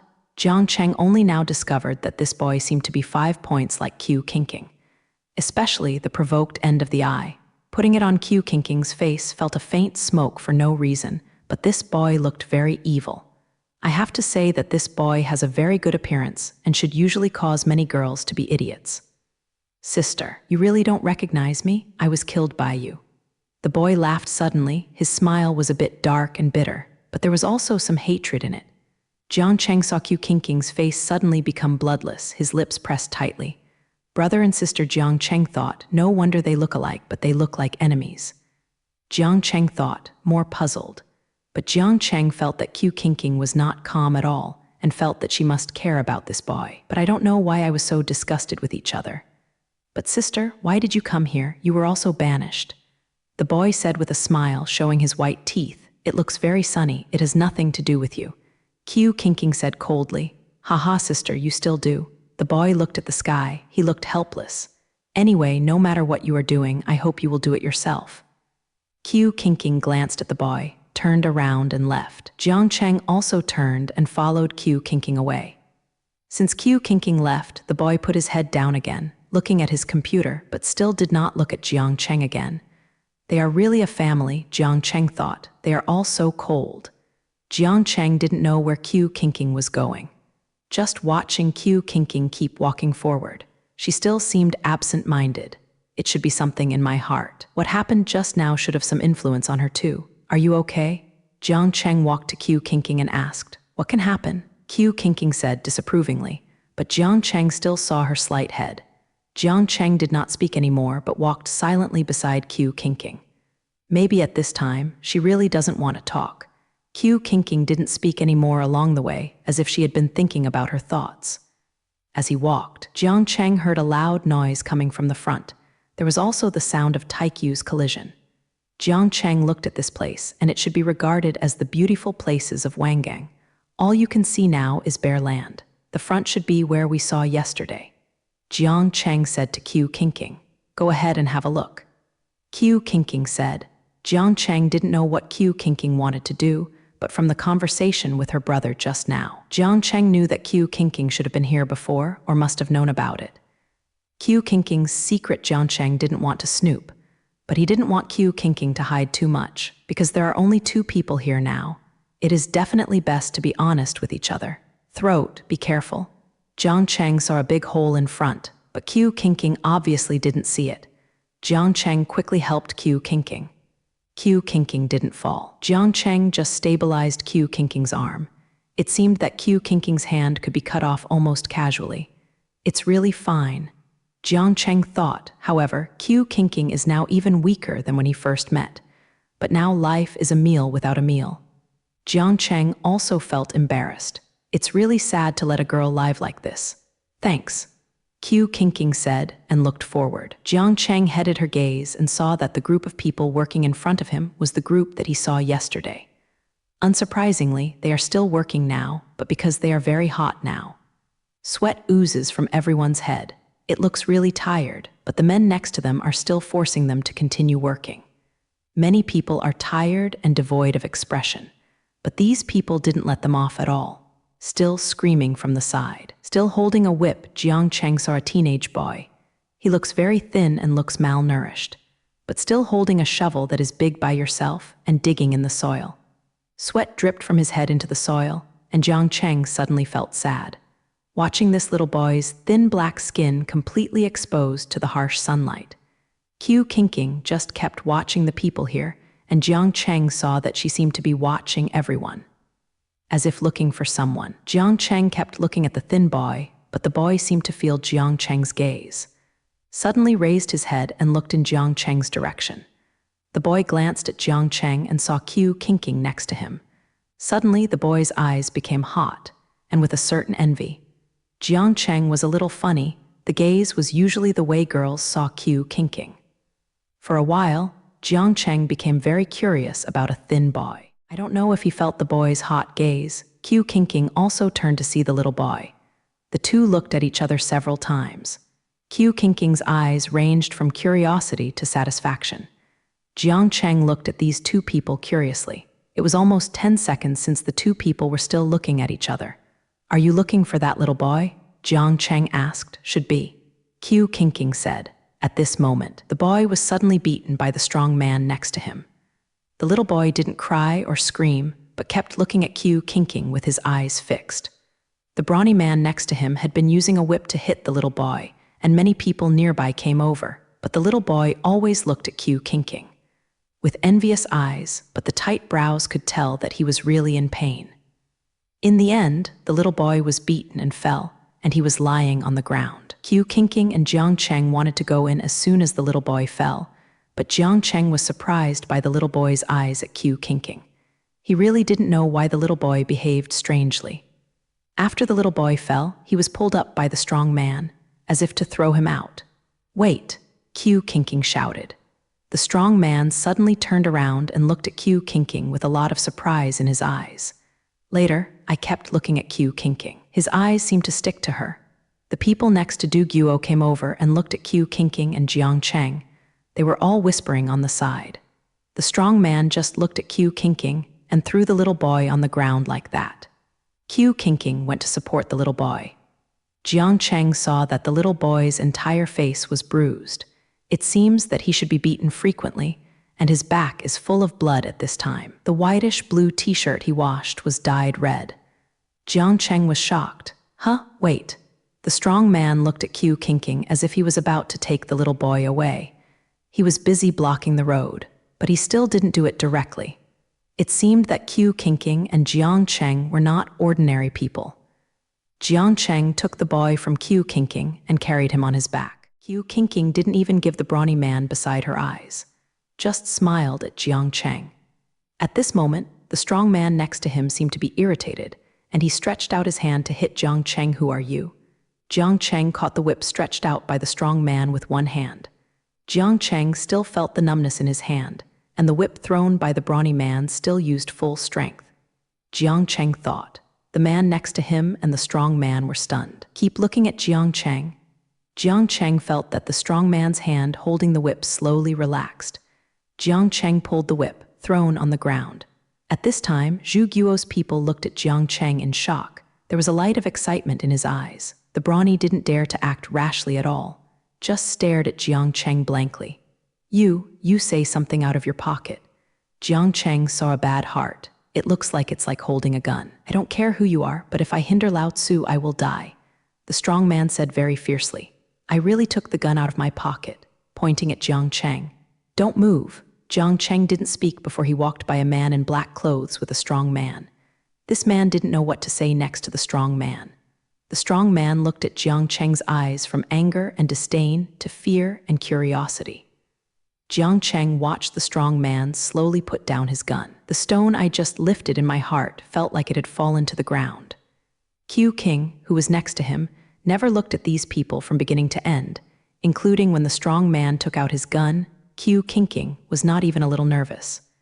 Jiang Cheng saw that the man who was still arrogant just now suddenly became calm. She also looked at herself with some fearful eyes. Of course, Jiang Cheng didn't know what the man said just now, but this is the best solution. Jiang Cheng carried the little boy just now and was about to go out. No one stopped behind, but Jiang Cheng saw that Zhu Guo's people who were black and thin by the west looked at him excitedly. Qiu Qingqing was also walking. Fairies, that's right. Maybe the fairies from the sky came to rescue us. Yes, people next to him have been sighing about Qiu Qingqing's appearance. Of course, some people say that Jiang Cheng is brave. Jiang Cheng couldn't help being a little funny after listening. These people are afraid that people like Qiu Qingqing will not be able to see her in ordinary times. After just walking a few steps, Jiang Cheng suddenly thought of a question. Where is this little boy going?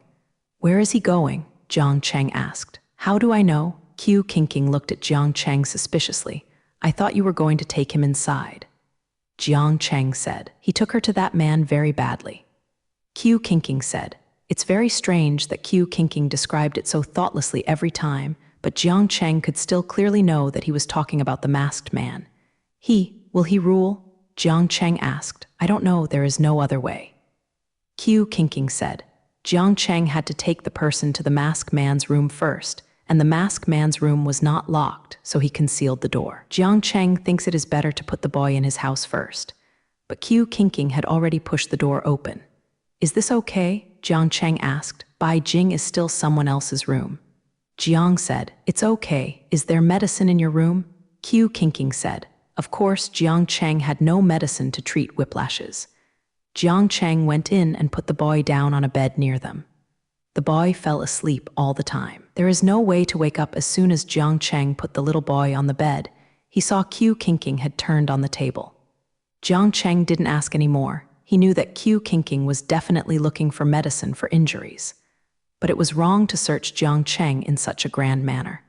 But after another thought, these people tied themselves and Qiu Qingqing yesterday. What to pay attention to? But when Qiu Qingqing accurately found the generic medicine, Jiang Cheng was still a little surprised. He saw Qiu Qingqing handing himself the medicine. You have to medicate the little boy yourself. Me? Jiang Cheng asked. He felt that he did not have this obligation, and he did not do this job himself. It was really a small challenge. Don't you know whether men and women give or receive kisses? Qiu Qingqing stuffed the medicine into Jiang Cheng's hands. He went out. Jiang Cheng, holding the medicine bottle, was really dumbfounded. Jiang Cheng slowly turned around and lay on his stomach, trying to take off his clothes, but because the entire back was already thick and thin. The skin and flesh inside were beaten out, and the clothes were bloody, and some of them were dry and couldn't be taken off. Jiang Cheng looked around, and there was a black Swiss team knife on the small table next to it. It looked like it should be used by masked men. Jiang Cheng picked it up and cut the boy's clothes. Jiang Cheng was shocked by the boy's back. It was full of scars. Many are serious enough to run through the entire back. There are even not good imitations. For a while, Jiang Cheng didn't know how to start, had to disinfect the imitation first. Jiang Cheng picked up the medicine and sprinkled some medicine on the boy's wound. He seemed to wake up a bit when he saw the boy.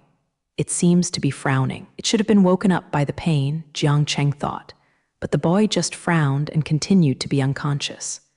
Jiang Cheng, please gently tie up the gauze. The quilt was changed for the boy. Jiang Cheng picked up the towel and wiped the boy's face. The blood-stained face gradually became clean and clear. Jiang Cheng saw that the little boy's face was very beautiful. The eyelashes are very long. Like a small fan, it looks more like a little girl with very white skin. But I saw a long scar on his neck. It's right in the throat. It looks terrible. This scar should have caused great harm to the boy. Jiang Cheng thought and went out. As soon as I left, I saw Qiu Qingqing standing at the door, motionless. Know what you are doing? As if looking into the distance, I didn't know what was thinking. How? Qiu Qingqing asked, turning around and looking at Jiang Cheng. Roughly the same. I am not professional either. Jiang Cheng said. Qiu Qingqing turned to look at Jiang Cheng. Thank you. Jiang Cheng looked at Qiu Qingqing like this and suddenly felt that she had an unknown melancholy. Who is he? Jiang Cheng asked. I do not know either. Qiu Qingqing said casually. Then you will denounce him. This is not your style. Jiang Cheng looked at Qiu Qingqing and said, he knows that Qiu Qingqing must still have a lot to tell him about here, but these are not the most important. Let's put it this way. He has been watching me. I think maybe he is the person I am looking for. Then I brought him back. Qiu Qingqing said, who on earth are you looking for? Jiang Cheng asked, someone who can take us out. Qiu Qingqing said, you will know it then, and knowing so much now is useless. Qiu Qingqing said lightly, looking at the grass in the distance. She was dazed. Jiang Cheng just thought that the masked man should soon bring the geological probe Qiu Qingqing asked for, but now he and Qiu Qingqing may not be able to take away the white flower stone they want. I think that kid is about to wake up. Qiu Qingqing said, turned around and entered the room. Jiang Cheng looked at the direction Qiu Qingqing had just looked at. It should be the direction of Qiu Qingqing's younger brother. Seeing the trees here, there is a greenery, but Jiang Cheng's heart is not so clear and calm at all. It always feels as if something big is going to happen. After a while, Jiang Cheng also walked into the room. Qiu Qingqing just sat and looked at the boy's clothes. Jiang Cheng couldn't help but wonder. Bloody clothes, what is she looking for? Jiang Cheng watched Qiu Qingqing hold the boy's broken and blood-stained clothes in his hands. It made her hand more white. Qiu Qingqing looked at the clothes over and over and sniffed it between his nose. Finally, Qiu Qingqing put down her clothes. Are you looking for something? Jiang Cheng asked one. It should be him. With its help, he can find Beihuashi. Qiu Qingqing said. There was some excitement in the eyes.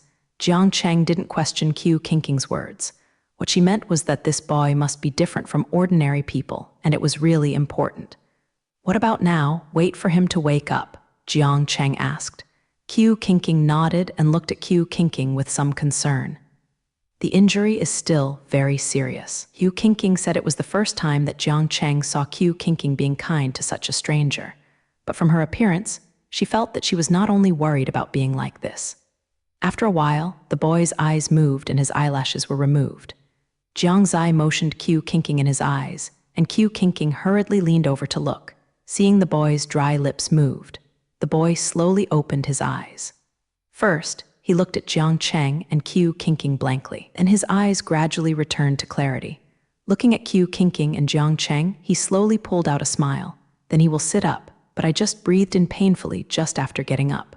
Oh, you lie down first. Jiang Cheng helped the little boy and tucked the quilt. The boy was smiling all the time. Jiang Cheng looked at the cute smile on his handsome face and felt that he had a protective desire for him, inadvertently speaking lightly. "Can you find Zihuashi?" Qiu Qingqing asked. The smile on the boy's face suddenly disappeared. She became expressionless for a moment. He looked at Qiu Qingqing with a little coldness. "Are you also looking for Beihuashi?" "Oh, I thought you were." The boy speaks very hard, his voice is hoarse and soft, so light that Jiang Cheng can hardly hear the next few words. "I know you must know the general direction. Take me when you get better." Qiu Qingqing said, "There is no feeling at all." Jiang Cheng knew that her previous worry was not for this boy, but she did not expect her to be so cold-blooded. "I won't take you there," the boy said, with deep determination on his face. The boy at this time is not as mature as it is, not as delicate and fragile as before. Qiu Qingqing did not speak but looked at the boy. "I don't know what I'm thinking. Why do you think we should save you?" Qiu Qingqing said, "If you don't help us, the three of us should all die here." Qiu Qingqing said. The boy's expression was still cold, and he was not moved by Qiu Qingqing's words. "Now they don't know that you can find Beihuashi, only I know. Let's put it this way, we are not a group. He and I were also coerced." Qiu Qingqing said. Jiang Cheng has never heard Qiu Qingqing say this. Chatty. Finally, a different expression appeared on the boy's face, which looked a little unexpected. Looking at Qiu Qingqing. "Then why are you looking for a white flower stone and we have to go home? We must use a white flower stone." Qiu Qingqing said, "Home? Is it far away? Why do you need a white stone?" The boy looked confused. "Far away? Do you remember where your home is?" Qiu Qingqing asked. "Our house, I don't know. I was here one day when I woke up and I forgot my name." The boy smiled a little secretly. "What is your name?" Qiu Qingqing asked. Jiang Cheng actually saw an uncomfortable look on Qiu Qingqing's face. Jiang Cheng felt that he should be dazzled. How could Qiu Qingqing show such an expression? "Everyone calls me a stone." The boy said, "Stone?" "Yeah." The boy looked a little shy. He touched his head. "Because my head is hard." Jiang Cheng was a little uncomfortable. Looking at the boy's smile, I felt a little flustered. If it weren't for being beaten, why would you feel that your head is hard? It seems that the identity of this boy is still very confused. "Your name is Bai Zi." Qiu Qingqing said, "You don't call it a stone. Of course you are not here. After this time, you will come home with me." Qiu Qingqing's eyes are firm. "Really? My name is Bai Zi? Great, I know, I must have a name, ha ha ha." The boy looked very happy. Always smiled happily. Kekekek smiled too quickly. The boy started to cough. Jiang Cheng turned around and poured a glass of water for the boy. Seeing Qiu Qingqing Liangren patting the boy's back, he seemed to care about the boy's appearance. Jiang Cheng couldn't understand this person more and more. "You look really good. I must have seen you before." The boy looked at Qiu Qingqing excitedly. "Do not know." Qiu Qingqing said, "Really, but I am familiar with you at first sight today. I think you are really beautiful, like you are, like a fairy from all over the world, here to save me." The boy smiled shyly. His face was also a little red. Qiu Qingqing still looked expressionless, but Jiang Cheng could see that her expression was a bit complicated. "But how do you think I know the location of Beihuashi?" The boy asked. "You have a special smell, you can find the approximate location of the white flower stone." Qiu Qingqing said, "Why don't I know it myself? When I first came here, I felt that I had amnesia, but then people said that I was here." The boy frowned. "Alas, although there are many questions, I still believe you." The boy said with a smile, with a naive smile, "Why believe me? Are you afraid that I lie to you?" Qiu Qingqing said, "Hey, you are so good-looking, how could you lie to me?" The boy flushed, said, "You still do." Qiu Qingqing said in a low voice, "Jiang Cheng now knows. Qiu Qingqing must know this Bai Zi, but Bai Zi should have amnesia. Now I don't know anything. White Pond, you take a good rest and raise the imitation first." Qiu Qingqing said, "No one else knows your secret, I don't know. Even I discovered it by accident. After that, I didn't know why, so I didn't dare to tell others." The boy said, "That would be the best." Qiu Qingqing said, "You can follow him first. Living here is not an option." Speaking of looking at Zhu Tian, Jiang Cheng also felt that he was going to let the boy go to his room. Bai Jing is still the house of the masked man. After all, it is still very unsafe. I go first. Qiu Qingqing said, nodded to Jiang Cheng and went out. Jiang Cheng thought she should have been looking for her brother. She had been absent-minded all the time. "What is the relationship between you and the fairy sister just now?" Qiu Qingqing just left, Bai Zi asked. "Friend." Jiang Cheng said, "Ordinary friends." The boy looked at Jiang Cheng longingly after he finished speaking, seemingly afraid that Jiang Cheng would say something negative. Jiang Cheng looked at the boy with all emotions written on his face and smiled. Okay. Jiang Cheng said that the boy's expression suddenly relaxed. He looked relieved. Okay, don't ask any more. Sleep for a while, I will take you to my room first. Jiang Cheng said. Jiang Cheng was about to carry the boy. No need, I will try it myself. Yuzawa said he wanted to sit up by himself, but it turns out that he sits up and down as he is now. Jiang Cheng still carried the boy to his room. You are so strong, you are still very tired, but you can actually move me with your back. You are still too thin. Jiang Cheng can feel the boy's bones close to his back. Bai Zi is really too thin. The food here is not good. Hey, the boy said a little wronged. Of course, Jiang Cheng also knows that the food provided here is pretty good, not to mention it's delicious and full. Jiang Cheng put the boy on his bed. You lie down first. Is there anything you want to eat? Jiang Cheng asked. I want to eat a lot. The boy said excitedly, roast duck, steak, etc. You have to consider reality. Jiang Cheng said helplessly, how could there be such a thing in such a place? Okay, then you can bring me something delicious. The boy said flatly. After Bai Zi was settled, Jiang Cheng went out. In fact, Jiang Cheng didn't know what to bring the boy to eat. I had to first walk to the place where I ate in the morning. The people in the restaurant saw Jiang Cheng coming over, all looking respectful. May have been settled by the masked man ahead of time. Jiang Cheng received it because the treatment was still very special. Do you want to eat? A man in an apron asked actively. What can I eat? Jiang Cheng asked. The man brought Jiang Cheng into the kitchen. Although this is a small stove, it should take a certain time for the meal to start. So now the dishes are just served on the plate.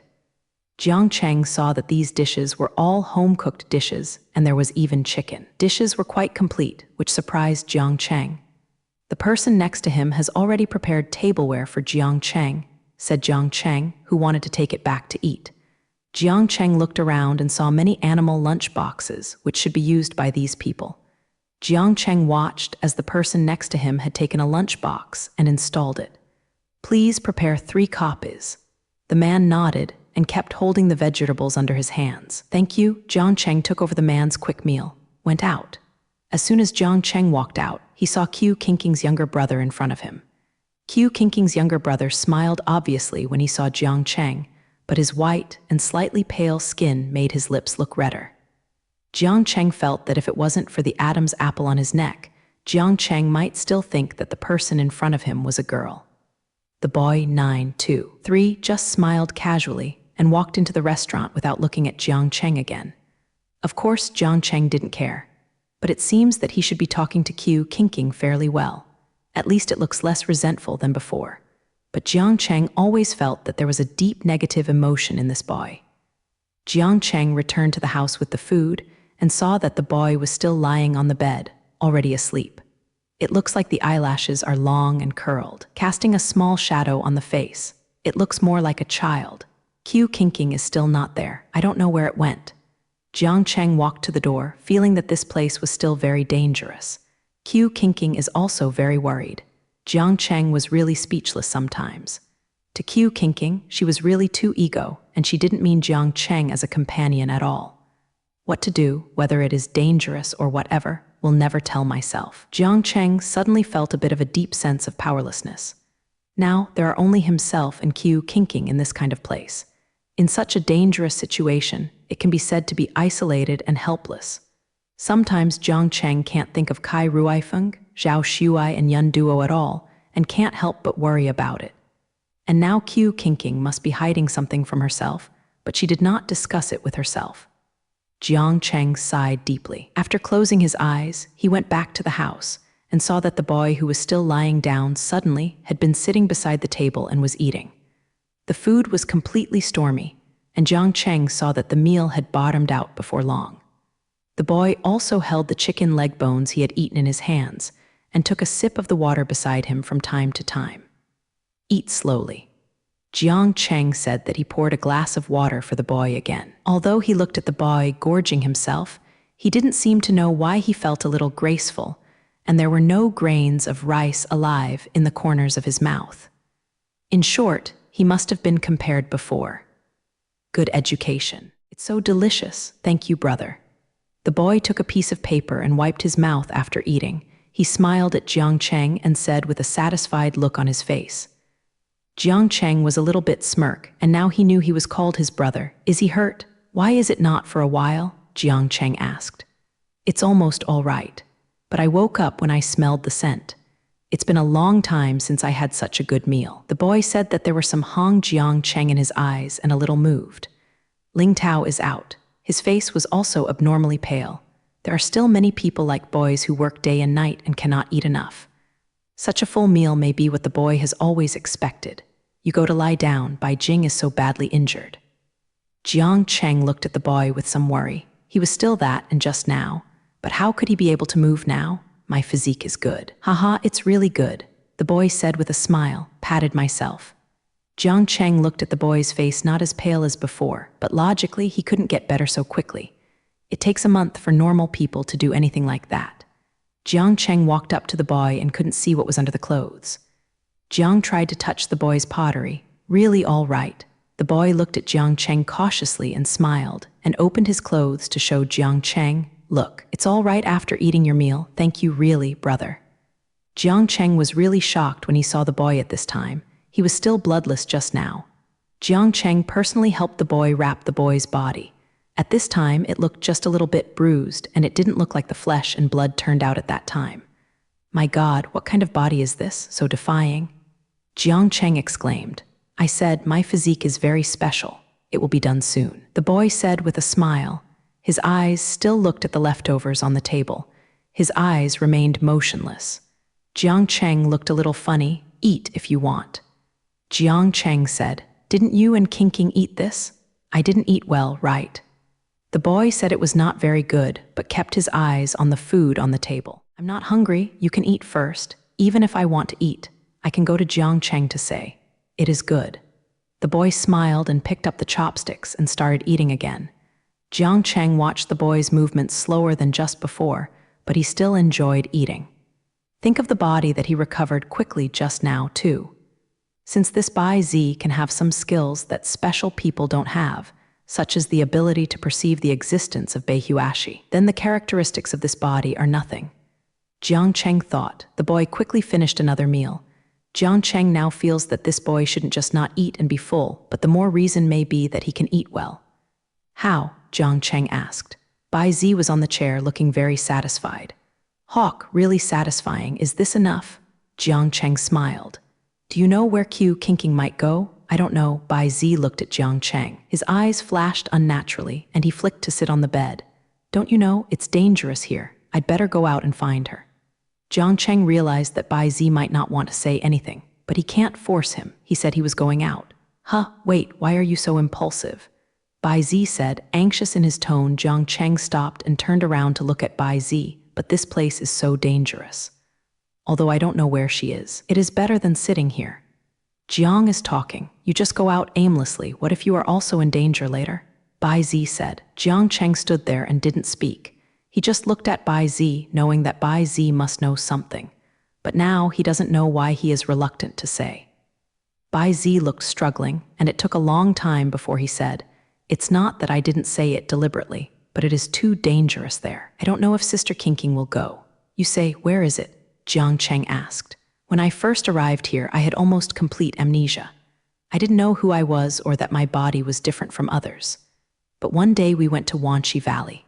We worked there during the day, but one night I woke up suddenly, without warning. I woke up, and then as if being deliberately guided by someone, I went to the depths of the stone valley. But what happened later I don't know anymore. I was still in bed when I woke up the next day. Bai Zi looked at Jiang Cheng with a cautious expression on his face.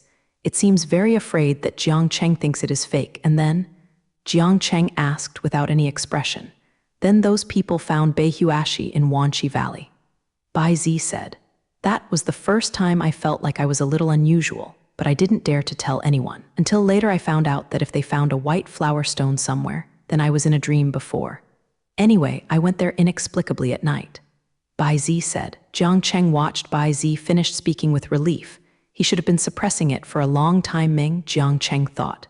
Then no one found out. Zhu Guo sometimes has those people in black here. In the evening, Bai Zi went out like this, with great goals.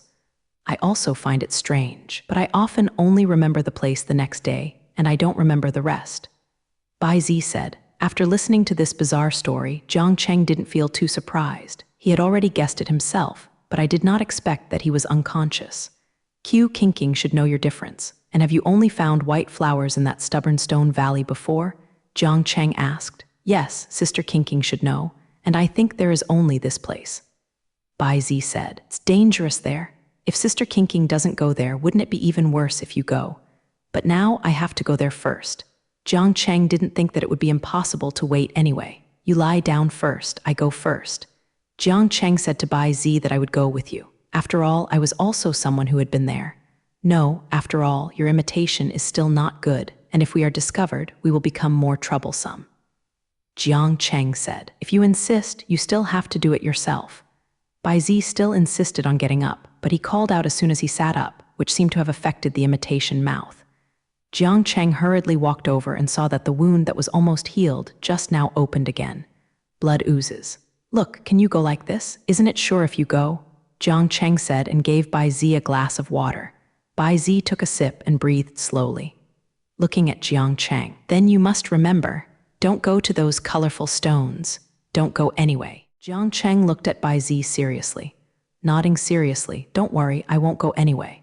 Jiang Cheng said. Bai Zi nodded comfortably. Then you go, pay attention to safety. If you find Sister Kinking, come back first. We will go find Bei Huashi together later. Bai Zi said. Jiang Cheng nodded and agreed. In fact, this is still difficult to achieve. If a strong person like Q Kinking can't find Bai Huashi, how can he be willing? Come back. But let's find her first. Jiang Cheng thought, where exactly is Wan Shig? Jiang Cheng asked. Just walk on the trail in front. There is a small tree river. There is a cave after entering. After you enter, it is the entrance of Hard Rock Valley.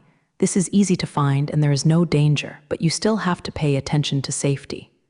Bai Zi said. Jiang Cheng nodded and said that he knew. There is nothing else to say, just the same thing, don't take risks. Bai Zi said. Do not worry, you take good care of the imitation. They can't do anything to you at the moment.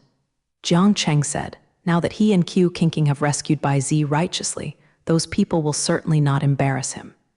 Jiang Cheng went out after he settled down, and according to Bai Zi's statement, he reached the trail ahead.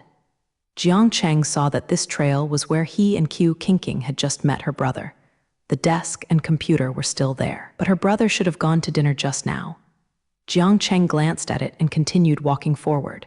Soon I arrived at the cave that Bai Zi was talking about. It seemed that there was nothing special about this cave, but it seemed that someone had lived in it. The stone bed near the door is clean. Jiang Cheng walked deep, found this cave is really deep. It's not as shallow and small as the cave entrance. Jiang Cheng walked in, his feet were very uneven. On the contrary, there were many stones on Jiang Cheng's feet. Walking in the cave, Jiang Cheng felt getting colder and colder, and the cold air was escaping from the bottom of his feet, and Zhu Guo had no other light source. Jiang Cheng felt that it was getting darker and darker. Gradually, I can't see anything in front of me. Had to take out a fire fold from the mustard bracelet. In this way, there is a feeling of light and a little warmth. Jiang Cheng saw through the light that there was nothing blocking in front. Just walking in peace, Jiang Cheng saw that there were no footprints on the ground. I don't know why Q Kinking has no marks. This is not scientific, Jiang was thinking, unless someone else came in between myself and Q Kinking. Jiang Cheng felt like goosebumps all over his body thinking about this. No more thoughts. Keep walking forward. Jiang Cheng kept walking forward, not caring about the cold and gloomy here. What he wanted in his heart now was to find Q Kinking as soon as possible, hoping that she would be well. But there is no other way to this cave. Only this one extends all the way forward. Jiang Cheng walked slowly for almost 10 minutes. There seemed to be light in front of me. It should be the entrance to the stone valley. Jiang Cheng thought, but Jiang Cheng walked for another 10 minutes before realizing that the light in front was still shining in front of him, and he didn't even reach him. Jiang Cheng stood still and looked at the front. No, Jiang Cheng thought, there is obviously a problem with this cave. This afternoon is like a sea market building in the desert. There is no hope at all. Jiang Cheng thought about it carefully. Bai Zi said that this road is easy to walk and you will be there when you go out. But it seems that it is not what he said. Bai Zi definitely had no reason to lie to himself, so what's wrong now? Jiang Cheng couldn't understand. Jiang Cheng looked at Zhu's wall in the light of the fire. There was nothing on it, and the ground was still rugged. What is going wrong? Jiang Cheng looked forward, and there was indeed a clear light ahead. It seems to be within reach. Jiang Zai took a few steps forward. The light I just saw suddenly disappeared. Jiang Cheng was really surprised. This light is certainly not real, Jiang Cheng thought. He squatted down and took a close look at the footprints on the ground. Looking back, there was really only one's own footprints, and there was no mark of Q kinking in front. The ground is full of stones and land. It looks like no one has been here, but precisely because it is so neat. Jiang Cheng felt that it was completely unscientific. In any case, if it rains and winds and the weather is not normal, the ground here must have been washed away. But it's so neat here. Jiang Zai felt that someone might have done it deliberately. Then Jiang Cheng's guess at the beginning was correct. There are still people here. Jiang Cheng took out the ultrasonic sounder and looked at the display above. Jiang Cheng could be sure that he was the only one here. Jiang Cheng looked at the front and there was still light. Just go forward blindly. Jiang Cheng felt that sooner or later he would be exhausted here. Plus the air here is thin and cold. I can't hold it for long. Jiang Cheng looked at the front light through the infrared detector, and he saw that the infrared well did not shoot out. In other words, this light completely blocks infrared rays. Then it is completely physical. Jiang Cheng realized that he had made a big mistake. Jiang Cheng still had the detector in his hand, but this time he did not go to the light. He went in the opposite direction. Take a few steps. Jiang Cheng discovered that the light behind Yuan himself was gone, and the real light appeared before. Jiang Zai smiled and walked out. The road just now is a blindfold made by people who have been here. The light that you see is just the light reflected on the wall. Going like that is just turning the map in place. Going behind you is the real correct route. Jiang Cheng saw what they were talking about. As the name suggests, almost all stones here, all kinds of stones accumulate here. There are also big rocks. There are all kinds of strange rocks. Jiang Cheng looked at the stones on the ground and saw that there were still many stones of different shapes. Jiang Zai picked up a piece from the ground and looked at it. It turned out to be jade. The weather here is still daytime. It doesn't look much different from the weather there. Jiang Cheng can be sure that there is no operation through time and space. But the temperature here is still very hot. It may also be that the cave is too cold, and Jiang Cheng is still not comfortable with this temperature. But it sounds like Flaming Mountain that Jiang Cheng had only seen on TV before, although there is no red stone and scorching temperature. But here are almost all rocks and mountains. There are no vegetation or rivers. The air is very dry. Jiang Cheng looked up and saw that there were no humans, not even animals. The environment is really bad. Jiang Cheng thought, where can I find Q kinking? Jiang Cheng took a few steps forward and saw that there was really no grass here. Just as Jiang Cheng lowered his head, he suddenly felt that his midfielder was being held up by something. Jiang Cheng stopped quickly. He wanted to turn around and take a look. Don't move. If you want to stay alive, a strange male voice came. Jiang Cheng had no choice but to stay still and stand still. Jiang Cheng lowered his head and looked at the gun against his waist. Jiang Cheng's heart palpitated. Squat down and hold his head with both hands. The boy continued. Jiang Cheng slowly descended and heard a lot of footsteps. Jiang Cheng now knows that there should be other people coming. Be more vigilant. Head, there is a sneaky person.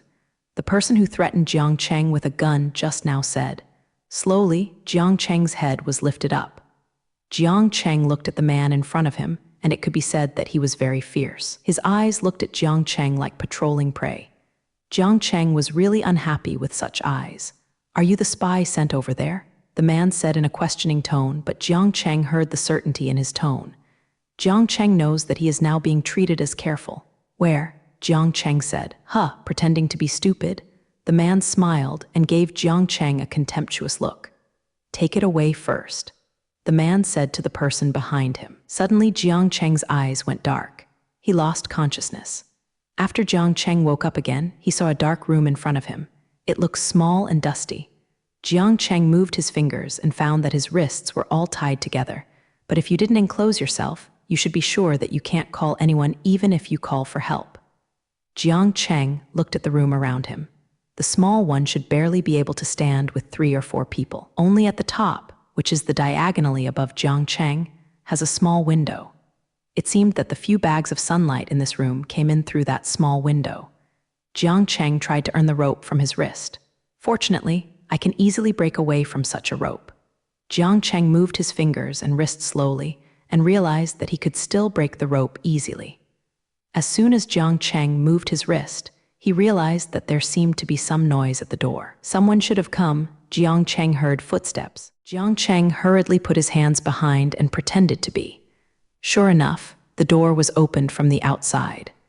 Jiang Cheng quietly looked at the door and saw 3 men coming in, wearing black clothes.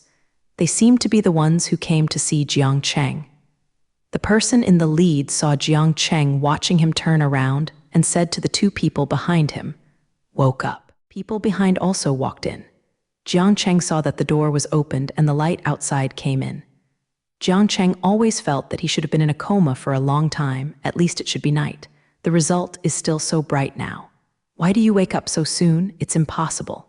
A person came from behind and walked to Jiang Cheng's side, looking at Jiang Cheng and asked in confusion, "Who cares? Anyway, I just woke up and can do business. Is it possible that you hope he has been fainted?" The man at the front said. One of the men came to Jiang Cheng and said, "Go find the boss and I will look at him here." The 2 remaining people turned around and left without any objection. The remaining man looked at Jiang Cheng. With the light coming in through the door, Jiang Cheng saw that this man was standing in front of him, but he was taller than himself. Just now it seemed that he was also a bit taller than the 2 next to him. He had been looking at Jiang Cheng. Wai's raised eyes are narrow and energetic. The 5 people are all 3-dimensional, and the facial lines are sharp and tough. To be precise, the 5 of this man is outstanding, and the look in Jiang Cheng's eyes is more like pity. Jiang Cheng is a little confused about what identity this man is. Jiang Cheng just looked at the man quietly, motionless, without any expressions. "Are you really a spy?" the man asked. "What do you think?" Jiang Cheng asked back. "I think, huh." The man laughed a few times, looking a little helpless. I don't know. Jiang Cheng felt that this person was really weird. Jiang Cheng thought that he and Qiu Qingqing were arrested by the masked man before, and now they were arrested as theirs, and he didn't know if he was so careful. Jiang Cheng laughed at himself, but the man in front of him seemed more like a spy than himself. Whether it was his strange attitude or his compassionate look. "Forget it. What does it have to do with me, Tilda?" The man smiled. "But I don't think you should be very careful. At least you won't do anything for them." "Can I escape?" Jiang Cheng asked lightly. It's like asking an acquaintance if he eats so casually. The man was suddenly stunned, watching Jiang Cheng not come back to his senses for a while. It was really funny. The man said, "Are you begging me?" "Of course not. I don't know who you are. Besides, you have no reason to help me. I'm not that stupid yet." Jiang Cheng said. The man stood up, looked outside the door, then looked at Jiang Cheng and suddenly pulled out Jiang Cheng's hand and saw that Jiang Cheng had broken free from the rope.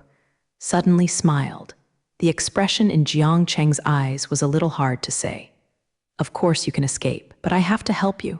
The man said. Jiang Cheng didn't have the excitement that a man imagined, but still sat quietly on the spot. Slowly looked at the man. "So what? Will you help me? It depends on your performance. Even if you leave here today, I'm sure we will still meet in the future." The man said slowly, "Who can tell the rest?" Jiang Cheng said, You should be able to go out tonight, but after tomorrow you will be in danger." The man said and took a cigarette out of his pocket, slowly sandwiched between his fingers. "But if you are really a spy, the man said slowly, lit the cigarette, took a sip, and the smoke that he slowly exhaled made his face a little hazy. "What about me? Does anyone remember me? Does he remember?" the man said slowly. Jiang Cheng heard the man's words clearly, although he spoke very quietly and slowly. Jiang Cheng still didn't understand what he was going to say, but he clearly felt the man's deep sadness. Jiang Cheng didn't speak and just sat quietly, and the man quietly finished a cigarette. Just put the cigarette on the ground and put it out. Jiang Cheng saw the boss and their mouths coming at the door. The 2 people just followed behind him. This man called the boss looks really dangerous. Fully possess all the appearance characteristics of bad guys. At this moment the boss walked to the man just now. "How?" the boss asked. "Say nothing." The man said lightly. He is a lot taller and has to lower his head to speak when speaking, but there is no hint of humility on his face. An obvious impatient look appeared on the boss's face, and he slowly walked to Jiang Cheng's side. "Don't tell me now, you will suffer tomorrow." Jiang Cheng looked at the cruel look that suddenly appeared on the man's face. A very fierce look was shown towards Jiang Cheng. Jiang Cheng had an unknown premonition in his heart. Jiang Cheng's hand slowly held the rope behind him. "Let him think about it," the man just said suddenly. The head's hand that was originally in his trouser pocket was also taken out. Jiang Cheng's heart that had just been hanging upright slowly fell to the ground. It was really too dangerous just now, Jiang Cheng thought. The cold sweat in his hands can almost wet the rope. He was really afraid that the man would pull out the gun just now. The boss glanced at the man, then didn't turn around to look at Jiang Cheng again. "Yes, good," the boss said lightly, as if the things just didn't happen at all. The boss and the two people who had just walked in went out again. At this time, Jiang Cheng and the man just now remained. "Don't sleep at night, the kings," the man said, and he was leaving. "How about you? Nothing will happen?" Jiang Cheng asked. Jiang Cheng just saw the ferocity of these fierce men. It's really fickle. As long as it's a moment, maybe the head will fall. Jiang Cheng's heart is a little uneasy at this time. "I am completely sure now you are definitely not among those people," the man said with a smile. "You don't need to worry about me. I have been here for many years. I still have the ability," the man said lightly and left. Jiang Cheng looked at the back of the man turning and leaving, suddenly felt that his back was deeply desolate. There is a kind of gloom inside. Jiang Cheng didn't know why this man wanted to help himself.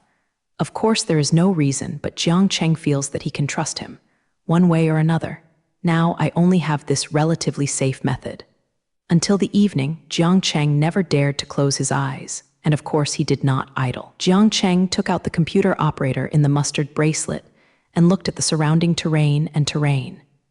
Jiang Cheng found that there was an oasis going forward here, but the record was only a few words. Jiang Cheng had to turn on the analog locator. That is, the map of the entire rock valley by the field investigators. Of course, Jiang Cheng didn't see the colorful mountains and rocks that Bai Zi said. Jiang Cheng looked at the locator he gave Q Kinking before. It did not show that Q Kinking was near here. Looks like there is no clue, Jiang Cheng thought. Slowly, Jiang Cheng put away the computer and checked that the time was 10 o'clock. There was no sound outside. Jiang Cheng was still a little worried. "As soon as I arrived here, I was arrested as a spy, and I really responded to Bai Zi's words. It was really complicated for a while." Suddenly, Jiang Cheng seemed to hear a bird call outside the window. It was a cuckoo call. Although it was very similar, Jiang Cheng knew why there was a cuckoo call at this time. It should be the man who came to meet him just now. Jiang Cheng paced slowly to the door. As Jiang Cheng held the doorknob, some anxiety flashed in his heart. What if this man lied to himself? But Jiang Cheng hesitated for a few seconds, opened the door, and saw the man outside the door. At this time, he was wearing a nightgown. It seems to be fused with the night. Jiang was thinking, "If you come out 1 second later, I might be leaving," the man said lightly, looking at Jiang Cheng with a bad look.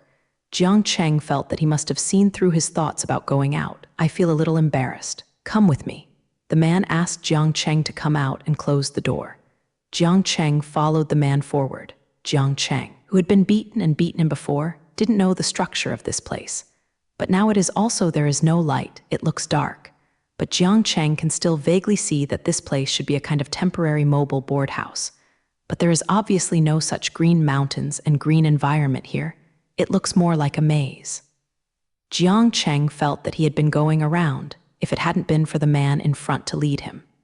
"I don't know where to go." But before walking for a few minutes, he walked out of this place. Jiang Cheng saw through the moonlight that there was already a stone mountain in front of it. "Let's get there. You can go the rest of the way by yourself," the man said. "Thank you." Jiang Cheng is really grateful to this man. Otherwise, he really doesn't know what to do in this environment. "But why are you helping me?" Jiang Cheng asked. "The reason? Coco. Just think, it's my brain pumping. I suddenly want to do good." The man smiled. Against the moonlight, Jiang Cheng saw the man's white teeth. "I will repay you if I have a chance in the future." Jiang Cheng said, "Repay? Haha, let's talk about it. Let's talk about if you can escape the pursuit of those people." The man turned around after he said it. The back of the man in the dark looked tall and slender. With some righteousness, Jiang Cheng felt that this man was definitely not one of those people. But Jiang Cheng didn't think about these things anymore. Speaking of which, I still have to leave here quickly and go to a safe place. But Jiang Chengyang didn't know where was the real safe place, so the only place I can go now is the oasis I saw before. Jiang Cheng remembered that the car and his mustard bracelet should be able to walk here, Jiang Cheng thought, but the ground here is rugged. Sports cars are also quite difficult to walk. Take out an off-road vehicle. Jiang Cheng used the analog locator he carried with him as the navigation in the car. Although it is not very accurate and convenient to get to the oasis, Jiang Cheng can see the general direction. After driving the car, I drove a long distance quickly. But Jiang Cheng looked at the distance to the oasis still very far, and Jiang Cheng felt that he would not be there until at least tomorrow morning. Even with such a good off-road vehicle, Jiang Cheng still had a hard time driving on such a road full of roadblocks, but Jiang Cheng's tracker never sounded, indicating that Q Kinking will not be in this week. Jiang Cheng also drove the car intently, just walked a long distance. Jiang Cheng suddenly felt as if there was a car chasing him behind, flashing himself with the light on. Jiang Cheng saw in the rearview mirror of the car and was startled for a while. There were 2 cars chasing after him. The headlight of one of the cars seemed to hit its rear hood. Jiang Cheng could not see what the person in the car behind looked like, but now his heart can be said to really jump to his throat. Jiang Cheng was really driving at the same speed at this time, but the front seemed to be a big rocky mountain, blocking the road, so it was the only way to bypass the front mountain. Jiang Cheng thought, but this has to go more, and this road is obviously not good. But seeing that one of the 2 cars chasing him was almost by his side, Jiang Cheng clearly saw Jin in the car next to him, holding a black barrel against him.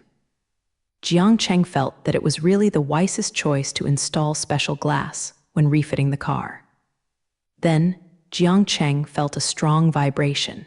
Even the entire body of the car moved a few times, but the glass that Jiang Cheng received attacked on the right side was still not broken, but because of the impact of the bullet, it formed in the impacted place. It has a vortex-like circle pattern. However, because the person next to him slowed down just now, Jiang Cheng saw Zhuan went ahead. Only one car can turn this turn. Now it is the best choice to solve them early here. Jiang Cheng knew that he could no longer be in this dangerous and passive position. It's time to fight back. As long as this one, I can completely ask them.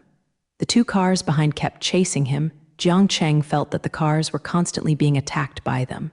Although his car can withstand these imitations, Jiang Cheng still feels that the recoil of the car has become so powerful.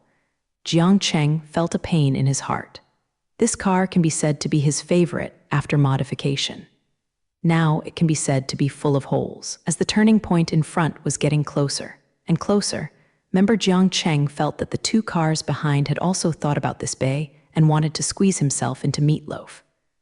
Jiang Zai felt worried about his situation for a while. From now on, it was really difficult for him to get out of this Wandao when he was fighting alone. Kill the 2 cars behind you. But Jiang Cheng has no choice.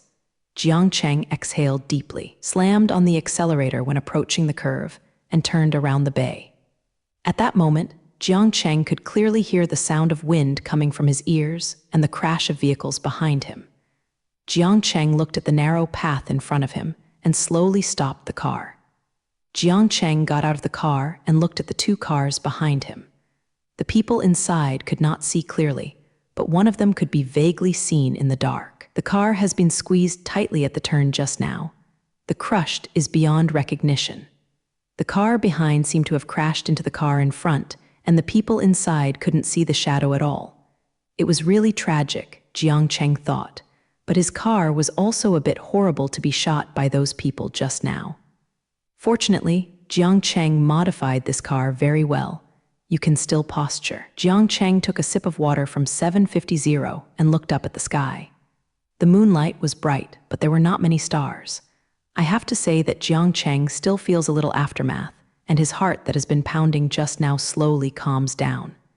Q Kinking still disappeared. No matter what she has troubles, it has created a certain obstacle for Jiang Cheng and her to go back. It can be said that if she can trust herself a little bit, such things will be resolved more quickly. Jiang Cheng slowly finished his last sip of water, sighed, and continued to head towards the oasis he was going to. Regardless, Jiang Cheng always felt that Qiu Qingqing might be here. Until the early morning of the next day, Jiang Cheng's Japanese letter arrived at the destination. But the long-term fatigue of driving made Jiang Cheng very tired. But these emotions were all dissipated by the impact of the grand scene in front of him. Jiang Cheng slowly got out of the car, put it away, and walked a few steps forward. If the greenery in the middle of these gloomy rocks was what I saw on the map before, then Jiang Cheng really saw it now. In the morning light at dawn, the sun slowly rose from a distant mountain, and the oasis in front of me became clear. From the commanding heights, you can clearly see the small town ahead.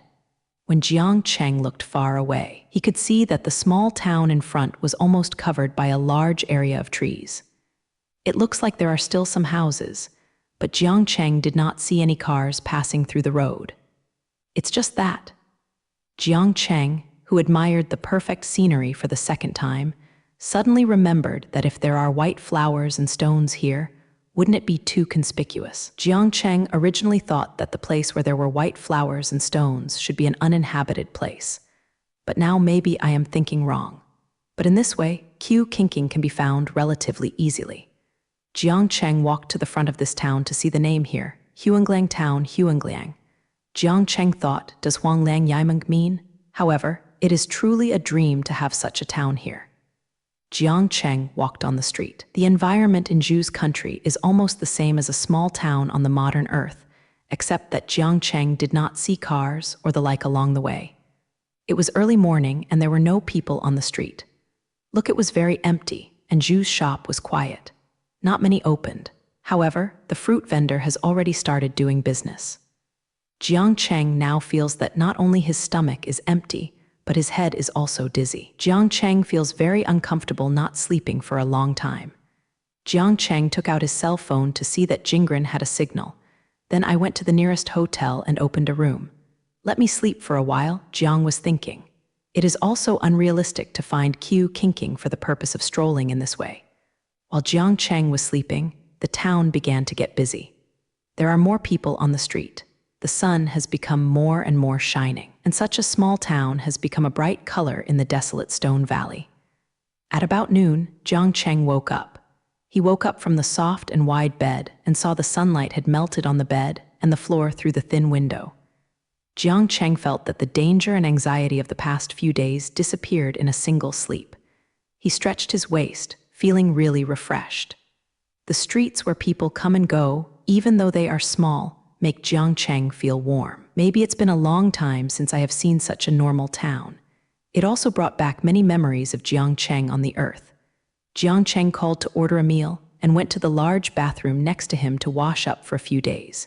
He was caught twice and put his life in danger. Jiang Cheng rushed into the water, slowly closed his eyes, and relaxed his whole body.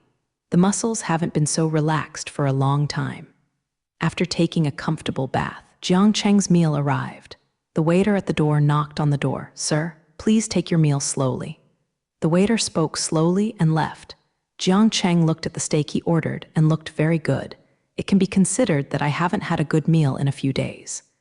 Jiang Cheng was worried that if he hadn't had a systematic presence in his body, he would have died young if this continued. Jiang Cheng looked at Jingren, where there was also a TV. It also seemed to be a large liquid screen. Jiang Cheng turned on the TV and watched the news casually.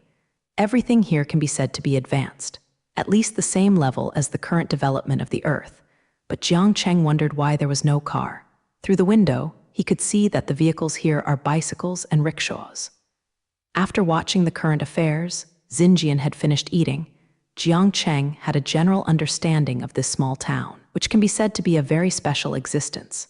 It is the only oasis in the Rock Valley. The harsh living conditions here are different from those in the Rock Valley. The environment here is beautiful and the customs are good.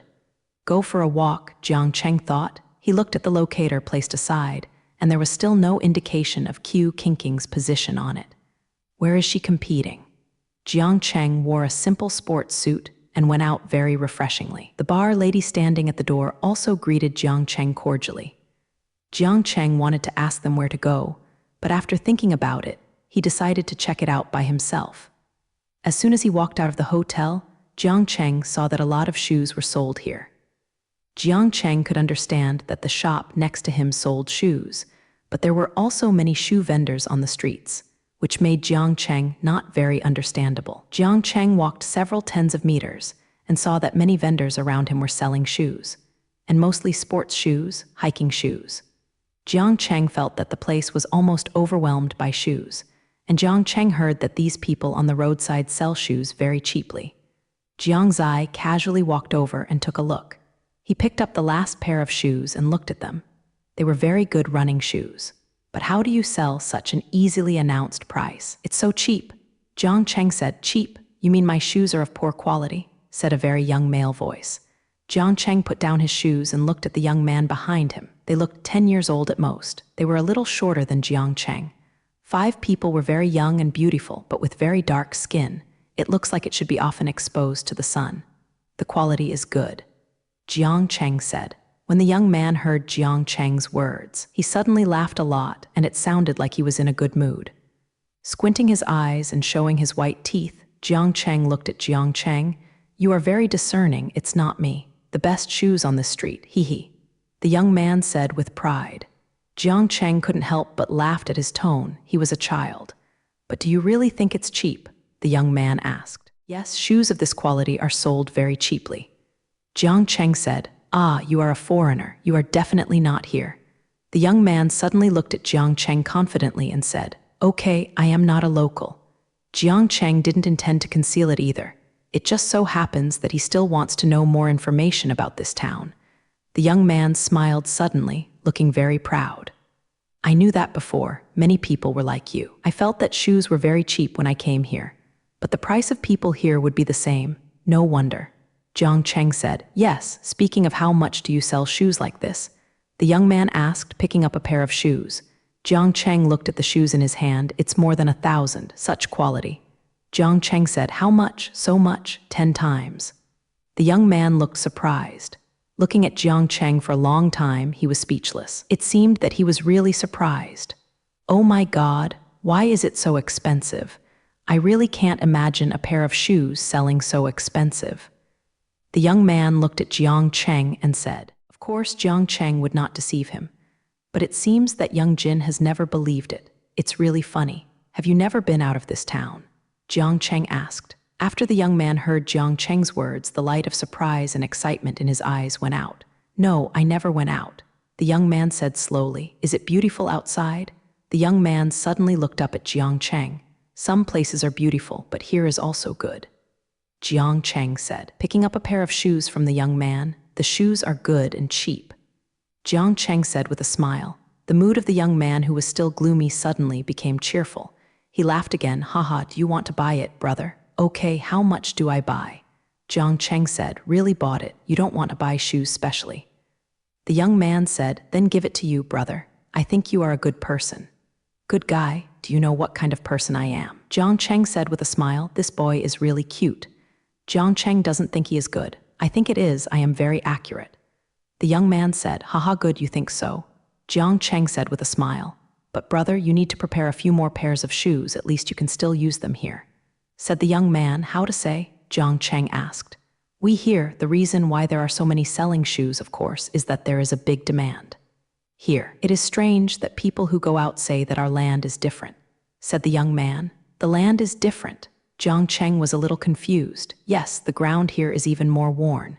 Just now you put these sneakers on your feet. After a few days of walking, the bottoms are worn out and you can hardly wear them," Nian Jin said. Jiang Cheng felt shocked at this time. "So this floor is really different?" Jiang Cheng looked at the ground and felt that there was no difference. "Brother, you don't believe it, but you will find out if you try. The land here is very mysterious." Nian Jinren looked at Jiang Cheng and kept looking at the ground. It seemed that he might not believe it. "There is no disbelief, but why is it so?" Jiang Cheng asked. "Who knows? I don't know this.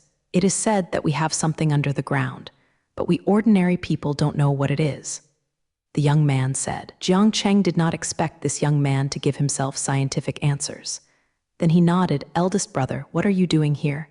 The young man asked Jiang Cheng to install his shoes. "I'm looking for someone. My friend is here." Jiang Cheng said. "Friend? Where is she?" I don't know. I'm looking for her." Jiang Cheng said, "There is no movement from the locator now. I don't know where Q Kingji went." Jiang Cheng couldn't let it go. "Do you want to play?" "But what is there to play here?"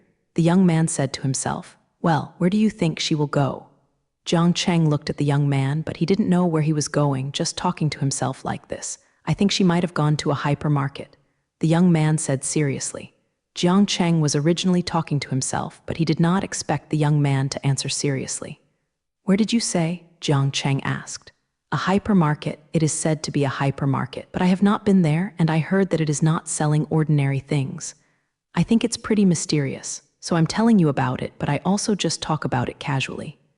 The young man said, "Jiang Cheng, who sells special things, thinks that this place he is talking about is quite possible." "Where is it?" Jiang Cheng asked. "Just ahead, you can go by bike. It's quite far away, everyone here knows it," said the young man. "Thank you so much." Jiang Cheng smiled, really sincerely thanking this young man, Jiang Cheng thought. Otherwise, he has no direction to look for Q Kinking now. "No thanks, I also think you are very good, brother."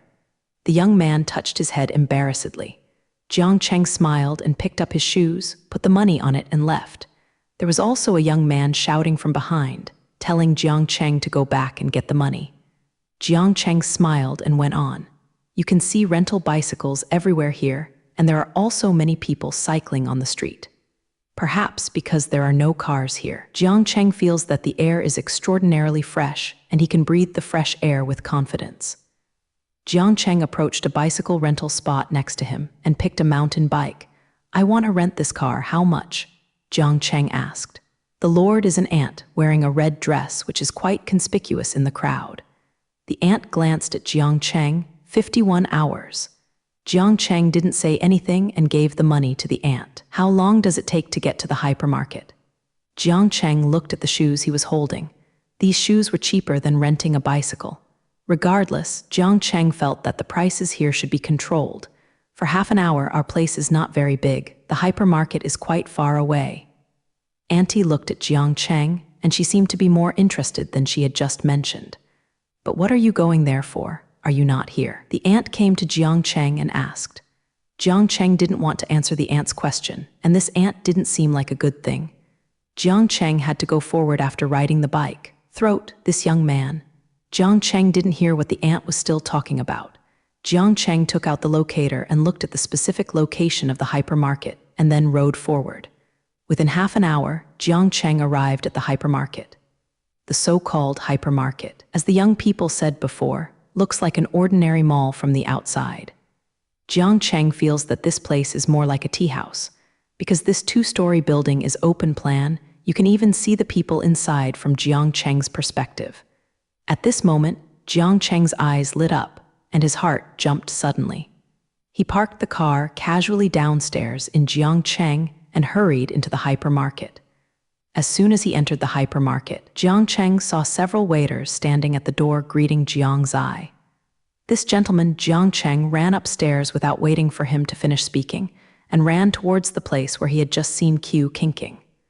Many people along the way looked at Jiang Cheng in surprise, even hit people. But Jiang Cheng couldn't stop at all. He was scared. He was afraid that Q Kinking could not be found in this strange place. He didn't want Q Kinking to suffer the thrills he himself had experienced before. He kept running forward, ignoring Zhu's gaze and national outlook. He just wanted to find Q Kinking as soon as possible. He ran to the place where Q Kinking was standing just now, but there was no stone to Q Kinking. From here, he could see the streets below clearly.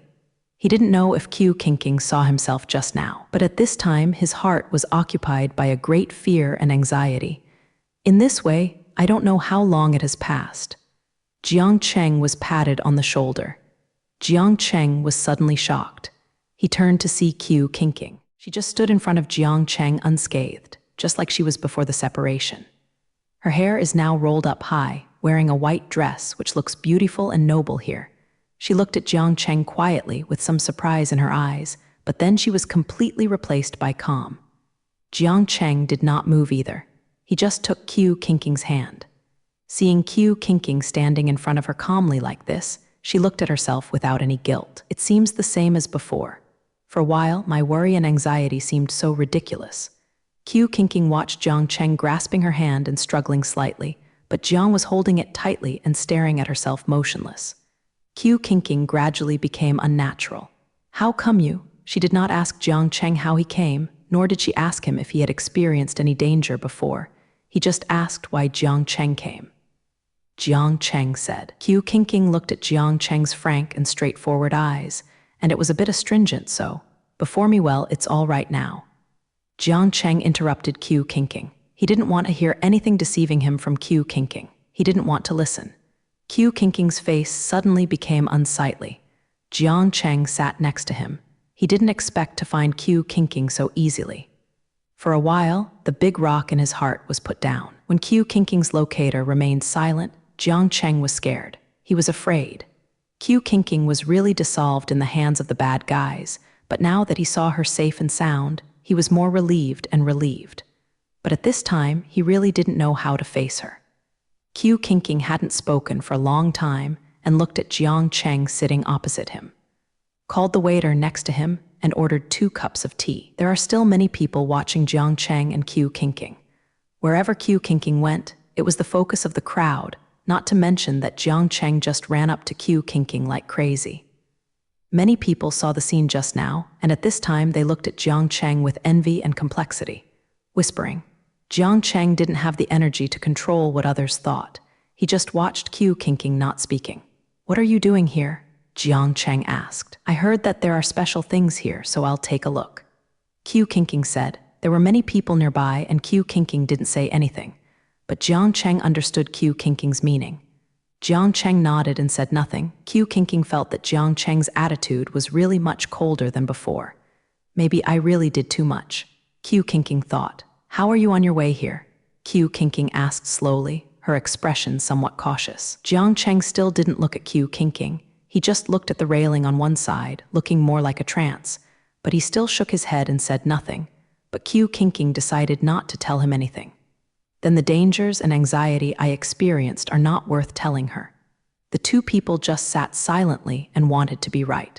The waiter came over not long after. 2 cups of tea were served.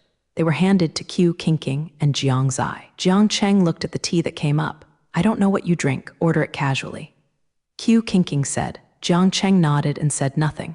Now it seems to be the other way around. Before, Qiu Qingqing was always coldly ignoring people, but now it is Jiang Cheng not speaking.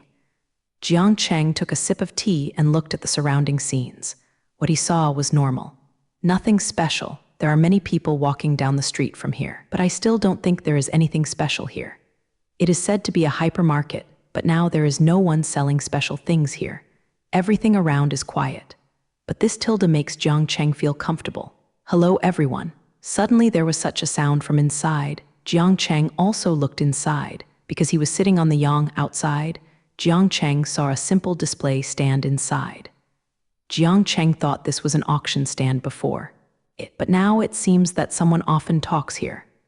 At this time, the audience watched the people on stage attentively. Others applauded. Jiang Cheng couldn't help being curious. This man seemed to be a serious man, a little fat in his 30s. Wearing a suit, but the shirt on the inside of his belly is slightly stretched. But this shameless man just stood here before speaking, and won applause and applause from so many people. Jiang Cheng also quietly looked at the men on the stage and the applauding people below. It seemed that they knew this person and looked at him expectantly, but Qiu Qingqing was still as usual without expression. Just faintly looked at the man on the stage. "We haven't seen each other for a while, everyone." "Ha ha." The main reason for the man to come up was because recently, I went to Yizhao Field. Everyone knows that it is not easy to go out once in our place. I just delayed a little longer. The man said. The expression on his face was a little helpless. The audience below also looked a lot of approval. They all nodded, but everyone caught up this time. The man said with a smile, looking at the person underneath mysteriously. The bottom suddenly became noisy and yelled, all of which became excited by the man's words. Jiang Cheng was also a little curious about what it was. "That's fine, now the rules are the same as before. Everyone can ask what they want to know," the man said. Then these people gathered in front of the man in a bustling hustle and bustle, took a good photo of the team, and looked very conscious. There was no scramble, and Qiu Qingqing stood neatly and walked to the back quietly. Of course, Jiang Cheng followed. The man who had just stood in front was no longer on the stage, and Jiang Cheng didn't know where he had gone. But the team is slowly shortening. Jiang Cheng saw that the people in front had entered the inner room. It seemed that there should be something in the inner room. But a lot of people came out very quickly. Jiang Cheng thought it would take less than a minute. These people came out in an endless stream. The expressions on the faces of the people who came out were all different. Many of them frowned. It doesn't look very happy. Others seemed to have suddenly realized. Slowly, the people in front were almost gone, seeing that the next one was Qiu Qingqing. Do you know what to go in for? Jiang Cheng asked. I will go in with you. Qiu Qingqing said to Jiang Cheng. Jiang Cheng nodded and went in with Qiu Qingqing. As soon as he entered the door, Jiang Cheng felt that there was a gust of wind blowing in front of him, and his whole body was cold. There was darkness in front of me, like a dark room without any light. But after not taking a few steps, Jiang Cheng saw a faint light in front of him, and then the whole room was light, although he still hated the faint yellow light.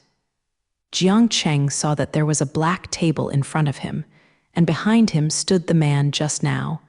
But now he is not wearing a suit, but a very ordinary black robe. It looks like the person who occupied it before. But the room in front of him was something Jiang Cheng hadn't expected.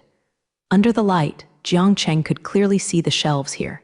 There are various things on it, as small as ornaments, as large stones, and flowers and plants. These strange things are tightly put together, but Jiang Cheng doesn't feel very crowded either. Speaking of which, there has always been a mysterious atmosphere. There are many small jars on the table in front of the man, and they seem to have white paper inside. The man plays with these small jars casually. What are you asking? The man asked. Looking at Jiang Cheng and Qiu Qingqing, Jiang Cheng found that the man's eyes were long and narrow. They seemed to have black eyeliner. The whole person's eyes looked ghostly and mysterious. He was just like that looking at Jiang Cheng and Qiu Qingqing. Jiang Cheng felt as if everything in his heart could be understood by him. Will there be an answer? Qiu Qingqing did not ask directly, but asked a seemingly random question. Of course, don't you believe me? The man smiled, but there is a price. Qiu Qingqing did not use a questioning tone, but said firmly, haha, of course. The man smiled and said, the price is you can afford it. What's the price? Jiang Cheng asked. The man seemed surprised. Looking at Jiang Cheng said, you guys came in together? The same question? Qiu Qingqing nodded and said nothing. It looks like you are here for the first time. The man said, if you want to know the answer to the question, you must give me your most precious thing. If you too ask one, you can give it to me alone. The other person doesn't need it, the man said. The most precious thing? Jiang Cheng thought in his heart. What you can have is precious. Anything is fine, Qiu Qingqing asked, as long as it is your most precious thing. The man said, I don't know what I have is the most precious. Qiu Qingqing said. Jiang Cheng looked at the furnishings here, and now he realized that these things should be the price paid by those who came here. These are their most precious things. Jiang Cheng could not think of anything precious to him, but Qiu Qingqing said, I can give it to you. The man's eyes suddenly brightened when he looked at Qiu Qingqing. Jiang Cheng also looked at Qiu Qingqing in a puzzled way. Jiang Cheng suddenly felt a little panicked about what she was going to give. What is your most precious thing? The man looked at Qiu Qingqing and said. Qiu Qingqing did not speak but took a ring from his pocket and gave it to the man. Jiang Cheng saw the ring that Qiu Qingqing took out. It looked very ordinary, just a simple plain ring with a small blue spar in the center. The man took Qiu Qingqing's ring, looked at it casually, then looked at Qiu Qingqing, and put Qiu Qingqing's ring into a small black box without saying anything. Okay, now I can answer your question. The man looked at Qiu Qingqing and said, where is the white stone, the exact location? Qiu Qingqing said. The man didn't look surprised. Instead, he seemed to know that Qiu Qingqing was going to ask such a question. He walked slowly behind the table and set the crystal ball on the table to face Qiu Qingqing and Jiang Cheng. You put your hand on this crystal ball, the man said to Qiu Qingqing. Qiu Qingqing put her hand on the crystal ball as the man said, close your eyes, slowly feel the temperature of the crystal ball. The man's tone was long and full of feeling. Jiang Cheng felt it sounded like the voice of a psychologist hypnotizing people, almost falling asleep. Okay, now calm down slowly and let the distractions in my heart get rid of the man. Jiang Cheng saw the man put his hand on the table at this time. He also closed his eyes. Still muttering something in his mouth, a golden light appeared in front of Q, kinking slowly. Jiang Cheng felt that he would never forget this scene. In this dark and slightly weird house, Q Kinking's Zhu state is surrounded by a golden ray of light. The eyebrows, which were originally beautiful to the extreme, became more dreamy, just like the goddess of a distant country. In this way, Jiang Cheng saw a lot of sweat on the man's forehead, and a few drops fell on the table. And his forehead is tightly tied together, looking very painful. Slowly, his whole body seemed to tremble. Jiang Cheng almost understood. This may take a lot of energy. It seems that the person in front of me is so painful. Jiang Cheng was also a little worried about him, but the golden light lasted for 10 minutes, and the man suddenly lay on the table. At this time, Q Kinking didn't have the light of Guohyun beside him, but Q Kinking still stood still and did not open his eyes. But the man on the side looked as if he had fallen asleep. Jiang Cheng walked to the man and patted his shoulder lightly, but there was no movement. Jiang Cheng pushed his arm again, but still did not respond. Jiang Cheng tried to push the man a little harder, but he still did not respond. However, Jiang Cheng probed his pulse with his fingers. There is no danger to life, but now he has passed out. Maybe it was too much energy. What's wrong with him? Q Kinking asked suddenly. Jiang Cheng looked at Q King. She looked no different from before, and her quiet appearance was exactly the same as usual. It should be too much energy.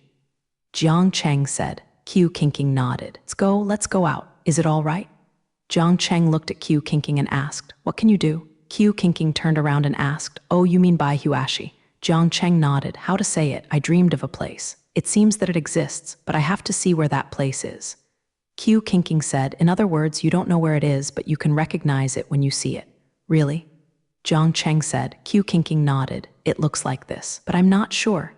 Q Kinking said, it's okay, it seems that this should be difficult to fully know. Look at him. Jiang Cheng said, pointing at the man lying on the table. Q Kingji didn't look back but just walked forward. Jiang Cheng also slowly walked out of this room.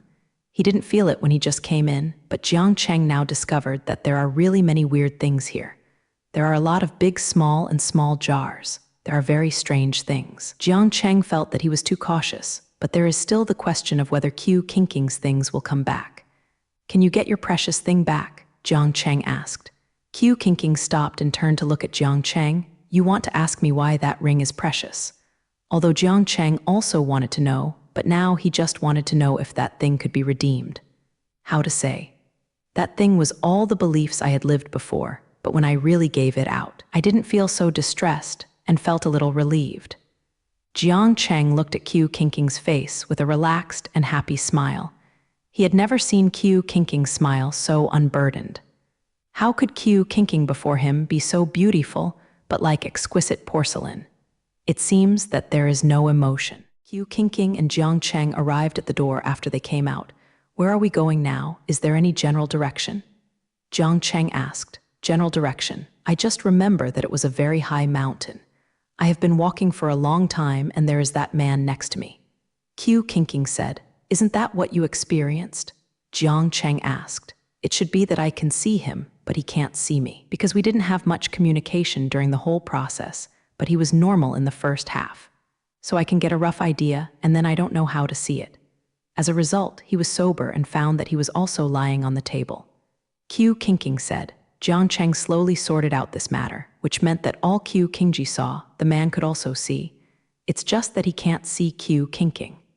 In this way, this man is someone with some special abilities. Jiang Cheng thought, then we should take a break now, or should we look for it directly?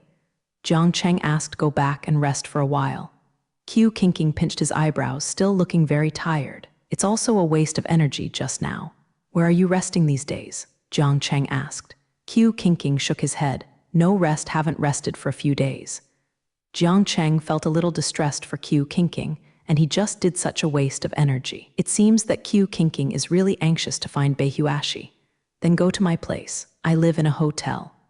Jiang Cheng said he rode the bicycle parked aside. He shook his head at Q Kinking behind. Q Kinking walked to the back seat of Jiang Cheng's car, hesitated for a moment, and sat in the back seat. There are no cars here. Do you know why? Jiang Cheng asked. Driving here is tantamount to ruin, and the car's tires blow out after a while. Q Kinking said, a puncture? So terrible. The lithosphere under the land here is abnormal, right? Jiang Cheng said, okay, you guessed it right. Although there is nothing abnormal on this ground, the temperature is actually very high, so you can't wear shoes for a few days and the tires will quickly explode. Qiu Qingqing said. Jiang Cheng nodded. This was similar to what he had guessed. He just saw that these bicycles looked ordinary in appearance, but the material of the wheels was obviously very hard and strong, not ordinary bicycles. In addition, the pressure of bicycles on the ground is not as great as that of cars, so it can drive safely. Jiang Cheng thought. Jiang Cheng drove Qiu Qingqing on a flat road like this. Many people on the road looked at Jiang Cheng and Qiu Qingqing. After walking like this for 10 minutes, Jiang Cheng felt that something was pressing on his back. Jiang Cheng realized this should be Qiu Qingqing's head. Is it really too tired? Jiang Cheng thought. Slowly, he rode the bike more steadily and slower. Until now, he still disagrees with Qiu Qingqing's previous approach. But since seeing her bright smile when she took out the ring before, and the appearance of falling asleep unsuspectingly, Jiang Cheng felt that she must have a lot of difficulties. And she is very pitiful like this, isn't she? Jiang Cheng has been riding for over 10 minutes for an hour. Japanese letter arrived at the place to live. When he stopped, Jiang Cheng felt that Qiu Qingqing should be awake. Jiang Cheng slowly stopped the car and saw Qiu Qingqing standing behind her embarrassedly. The sun was shining on her smooth and beautiful face. Jiang Cheng even saw a little red. I just fell asleep, sorry. Qiu Qingqing stuttered for the first time. It's okay, you are too tired. Go in and rest quickly. Jiang Cheng said to Qiu Qingqing. Qiu Qingqing followed Jiang Cheng in without saying a word. Qiu Qingqing went to the room next to Jiang Cheng and quickly rested. Without going to the room to sleep, he walked out and looked at the street outside. It was the afternoon, and there were still a lot of people on the street. I don't know why, Jiang Cheng was always calm when he saw such a peaceful and warm scene. He feels that such a simple life is sometimes what he wants. Jiang Cheng looked at the highest mountain here, Jianyu Mountain. The name is so nice, Jiang Cheng thought. He felt that he had to explore the situation first. But this mountain is far from here. There are no cars here, and it takes 2 hours to get there by bike. Jiang Cheng thought it would be possible before dark. If you just look at it on the map, there is nothing special about this mountain. It's just the highest mountain in this town, and it usually seems that there are people going to travel. In fact, Jiang Cheng's own car can also be driven here, but Beijing is a town here, so I think people are more concentrated. So Jiang Cheng thinks it's better not to be too swagger. But riding a bike is really slow. Jiang Cheng still wants to come back before Qiu Qingqing wakes up. Jiang Cheng saw that the population concentration point was near here. As long as it is out of the mountain pass in front, even in the outer suburbs, there is not much money. Jiang Cheng felt that he could drive there. It can save some time. In this way, Jiang Cheng quickly cycled through the streets. After walking through this section of the road, Jiang Cheng unexpectedly saw the young man selling shoes he had seen before. He is about to accept it now, looks like going back. But Jiang Cheng didn't say hello to him, so he quickly reached the mountain pass. Jiang Cheng looked at it and hardly saw any vegetation. There are some rocks as far as I can see. There are also some long and sparse short desert shrubs. Of course, no one can be seen here. There is still a cemetery in the distance. Jiang Zai put the bicycle away and put it in the mustard bracelet. Then he took out the off-road vehicle he had driven before. Jiang Cheng felt that there seemed to be only this in the car he was carrying that could stand the test of the ground here. Jiang Cheng quickly drove the car and found Jianyueshan in front, speaking accurately near Jianyu Mountain. There are gradually crowds here. Jiang Cheng quickly put away the car, walked to a position near the foot of the mountain. Look at it from here. This is like a semi-developed scenic spot. There is a flow of people in front of bicycles that can be parked everywhere. It seems that these people are all here to travel, Jiang Cheng thought. But being able to ride a bike to such a remote place is a very powerful thing in itself. Jiang Cheng just made rough calculations. A bicycle can't get here. At least halfway through this road, you need to change to a new car. Jiang Cheng took out a small address detector and looked at it. There was a good spot here. That is, you can soak in hot springs. And it seems that there is no green vegetation, but it will not feel desolate. Jiang Cheng, who was far away, heard the sound and turned around to find a couple coming behind. They looked tired. especially the girls, who seemed to be tired on the ground. The boys were tired and sweating all the time. The two people just parked the car aside.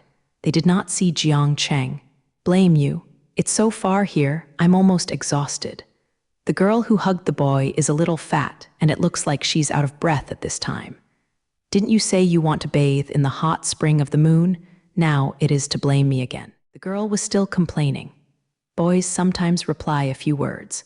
He also looked very upset. The two walked noisily like this, arrived in front of Jiang Cheng.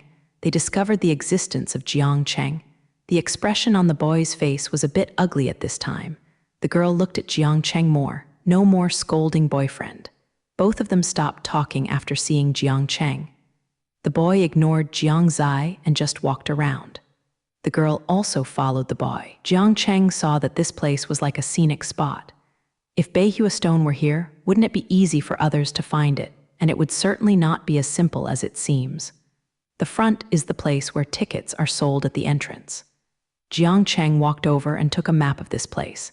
He probably looked at almost all hot springs here, and of course there are places to stay, but there seems to be nothing to see other than these. It's all rocks. Jiang Cheng went around here and found that these springs were scattered all over here, but behind the innermost hot spring was the main peak here. The mountain is closed and no one is allowed to go up here. When Jiang Cheng arrived at the main peak, he saw that the entrance here was sealed, and it seemed that people were really not allowed to enter. But when Jiang Cheng reached the foot of the mountain, he took out the ultrasonic analyzer and found that there was a resonance here. In other words, someone went up here. Then there is a complete problem here. What are you doing here? Don't let in here. A man's voice came from behind. Jiang Cheng turned around and saw that the speaker was a man in a security uniform, looking at him with a fierce expression, looking very angry. Are you sure no one is going up here? Jiang Cheng asked back. The security guard frowned and looked impatient. Are you illiterate? Can't you see the words written here? The security guard asked. Jiang Cheng was really disgusted when he watched the security guard show off. But now he doesn't want to quarrel with such people at all. The security guards are irritated by seeing Jiang Cheng not leaving. You should leave here soon. Otherwise, I will take some bad measures. The security guard said something fierce and told Jiang Cheng viciously. Then you take measures. Jiang Cheng said lightly. He was completely ignored. All he cares about now is that there must be people on this mountain, and it should not be safe here. The security guard was really embarrassed at this time. In his opinion, Jiang Cheng went alone like this and looked thin and weak. It should not be difficult to deal with. He said that he would take out the stick pinned to his waist. At this moment, there was a loud thud, and Jiang Cheng felt that the whole ground trembled a few times, and his body trembled a few times. Jiang Cheng turned to look at the security guard behind him and raised the stick in his hand to face him. But the expression on his face was shocked and confounded.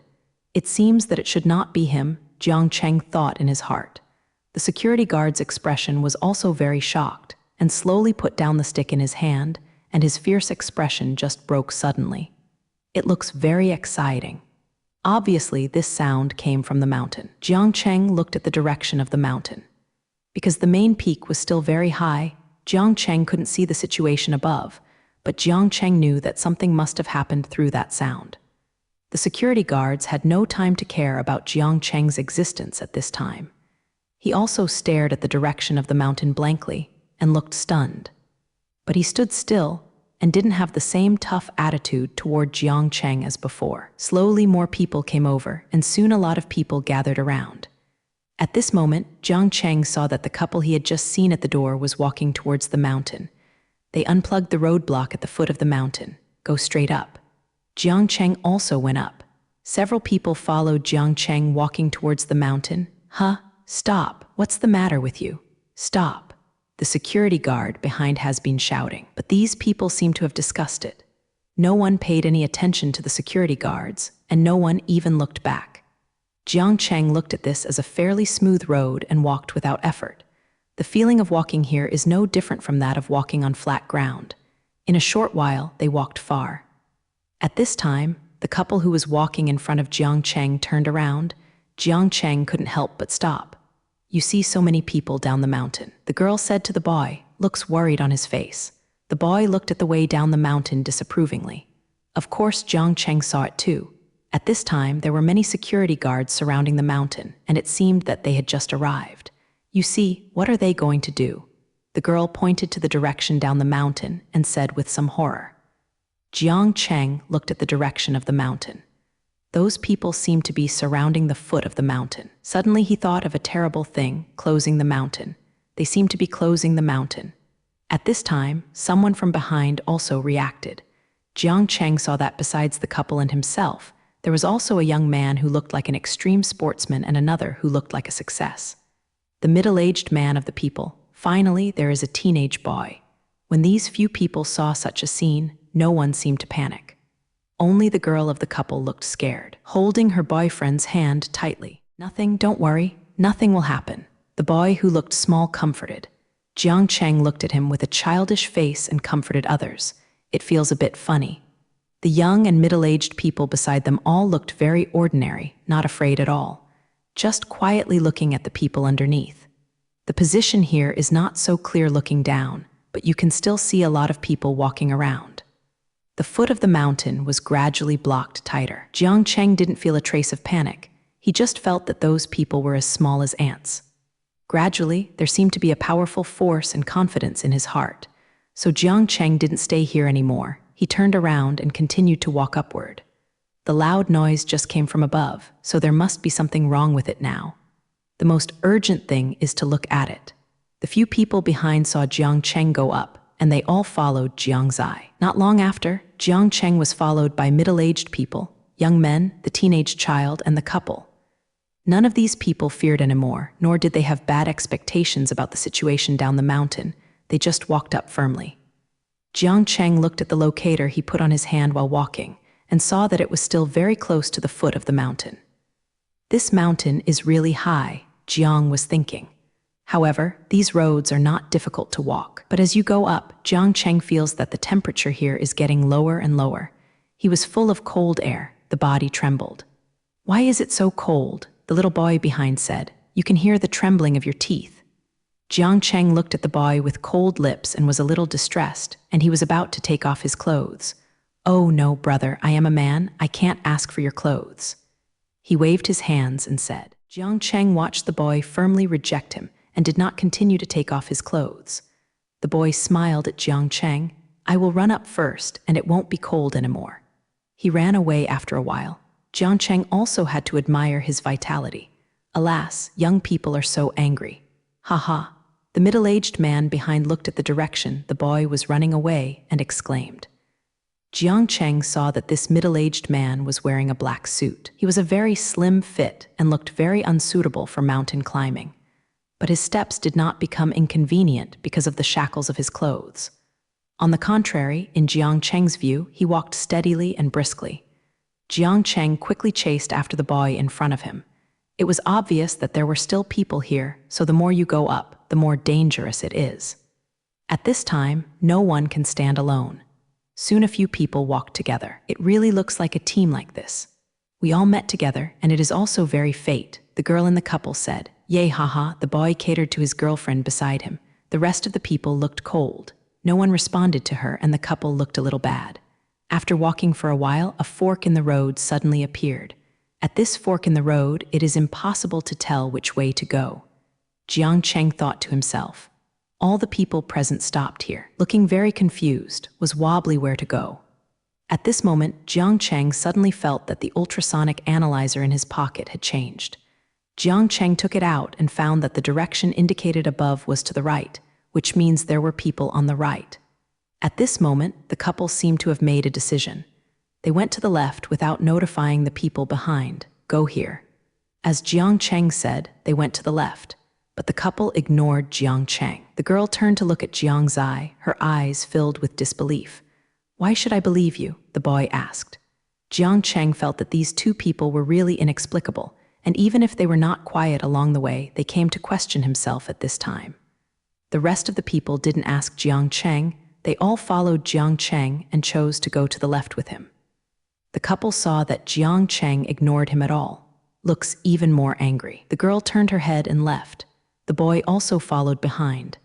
Jiang Cheng didn't know what was there, but it would definitely not be very safe, but this was the path they chose. Brother, how did you know to go this way? The teenage boy asked. He looks like a very powerful person. Follow him, that's right, the extreme sports youth said. Oh yes, my name is Xiaokeng. The young man took off the hat he was wearing, showing his white teeth and smiling at Jiang Cheng and the rest. Well off is a very healthy complexion. It looks like it should be in the sun all year round. Looks healthy and energetic. What do you do? Asked the middle-aged man who seemed to be healthy. I am a tour guide, Xiaokeng said with a smile. I have walked almost all the mountains in this world. All mountains? So cool, the boy looked at Xiaokeng with admiration. Am I cool? That's it. This is my dream. Of course, it has not been completed yet. But the main peak of Yuejian Mountain is what I have always wanted to come. This is a rare opportunity. Xiaokeng said, but it's you are so young, why are you here? Xiaokeng asked the little boy. I am not young anymore, I am 16 years old, I am an adult, the boy said disapprovingly. Good, haha, 16 years old is not too young, do you know how old I am? The middle-aged man next to me said. I don't know, I think you and my father are about the same age. The boy said sincerely. The middle-aged man and Xiaokeng laughed again after hearing what the boy said. I am bigger than your father, I am 50, the man said. 50? How could it be possible? You look like 40 at most. Xiaokeng said with a surprised look. Jiang Cheng also found it incredible. This man looked like a middle-aged man, and he was really well maintained. It's really 50, I didn't lie to you, the man said with a smile. You young people, you all want to call me uncle, the man said with a smile. That said, I have to really call you uncle, the boy said seriously. Everyone present was moved by the cuteness of the little boy. Really cute boy. What about this brother? You look so amazing. The boy looked at Jiang Cheng and said, Jiang Cheng has not spoken. It attracted the little boy's attention. Why do you think I am great? Jiang Cheng asked a little funny. Well, you just knew you want to go from here. It's really amazing. The boy looked at Jiang Cheng admiringly. Jiang Cheng didn't know why these people who had never met before trusted him so much. You can follow yourself here. Why do you trust me so much? Jiang Cheng asked. Me? I don't think I know anyway, so I followed you. Xiaokeng said with a smile. Yeah, I just think you are very reliable. Just follow you. Who are you? The middle-aged man also asked curiously. I'm here to travel. I usually like to study geology.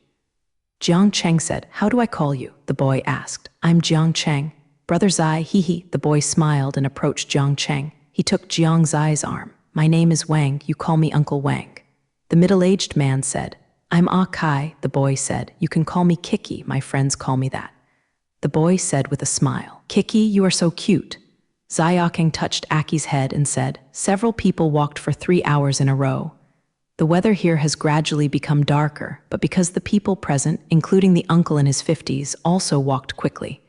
Did not hold back at all. It's dark. Let's find a place to rest and rest. It's not safe at night here. Jiang Cheng said. Several people nodded in agreement. But is there any here? I think it's a way to go up at least a few hundred meters. Kai said. Jiang Cheng saw that the geological survey instrument showed that there should be a cave 1 kilometer ahead. Go ahead 1 kilometer and you'll be there. Everyone stick to it. Kai looked at Uncle Wang with some worry. Okay, I can hold on. Uncle Wang smiled at everyone. Along the way, the river did not see any plants growing here. It's just some gray rocks. It looks really desolate here. After walking for a while, there was a cave in front of it. It looks like the hole is not small. Jiang Cheng felt that should be enough to accommodate these people.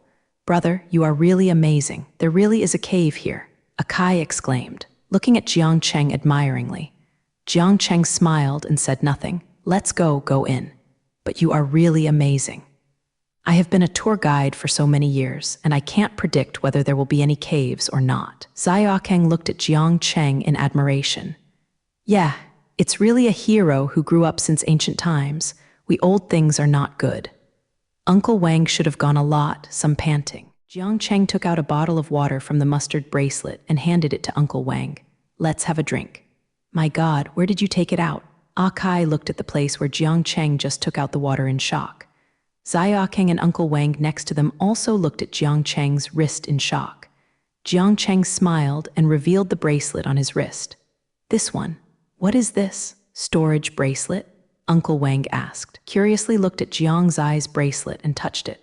Okay, roughly the same. Jiang Cheng said, it's so cool, what kind of material?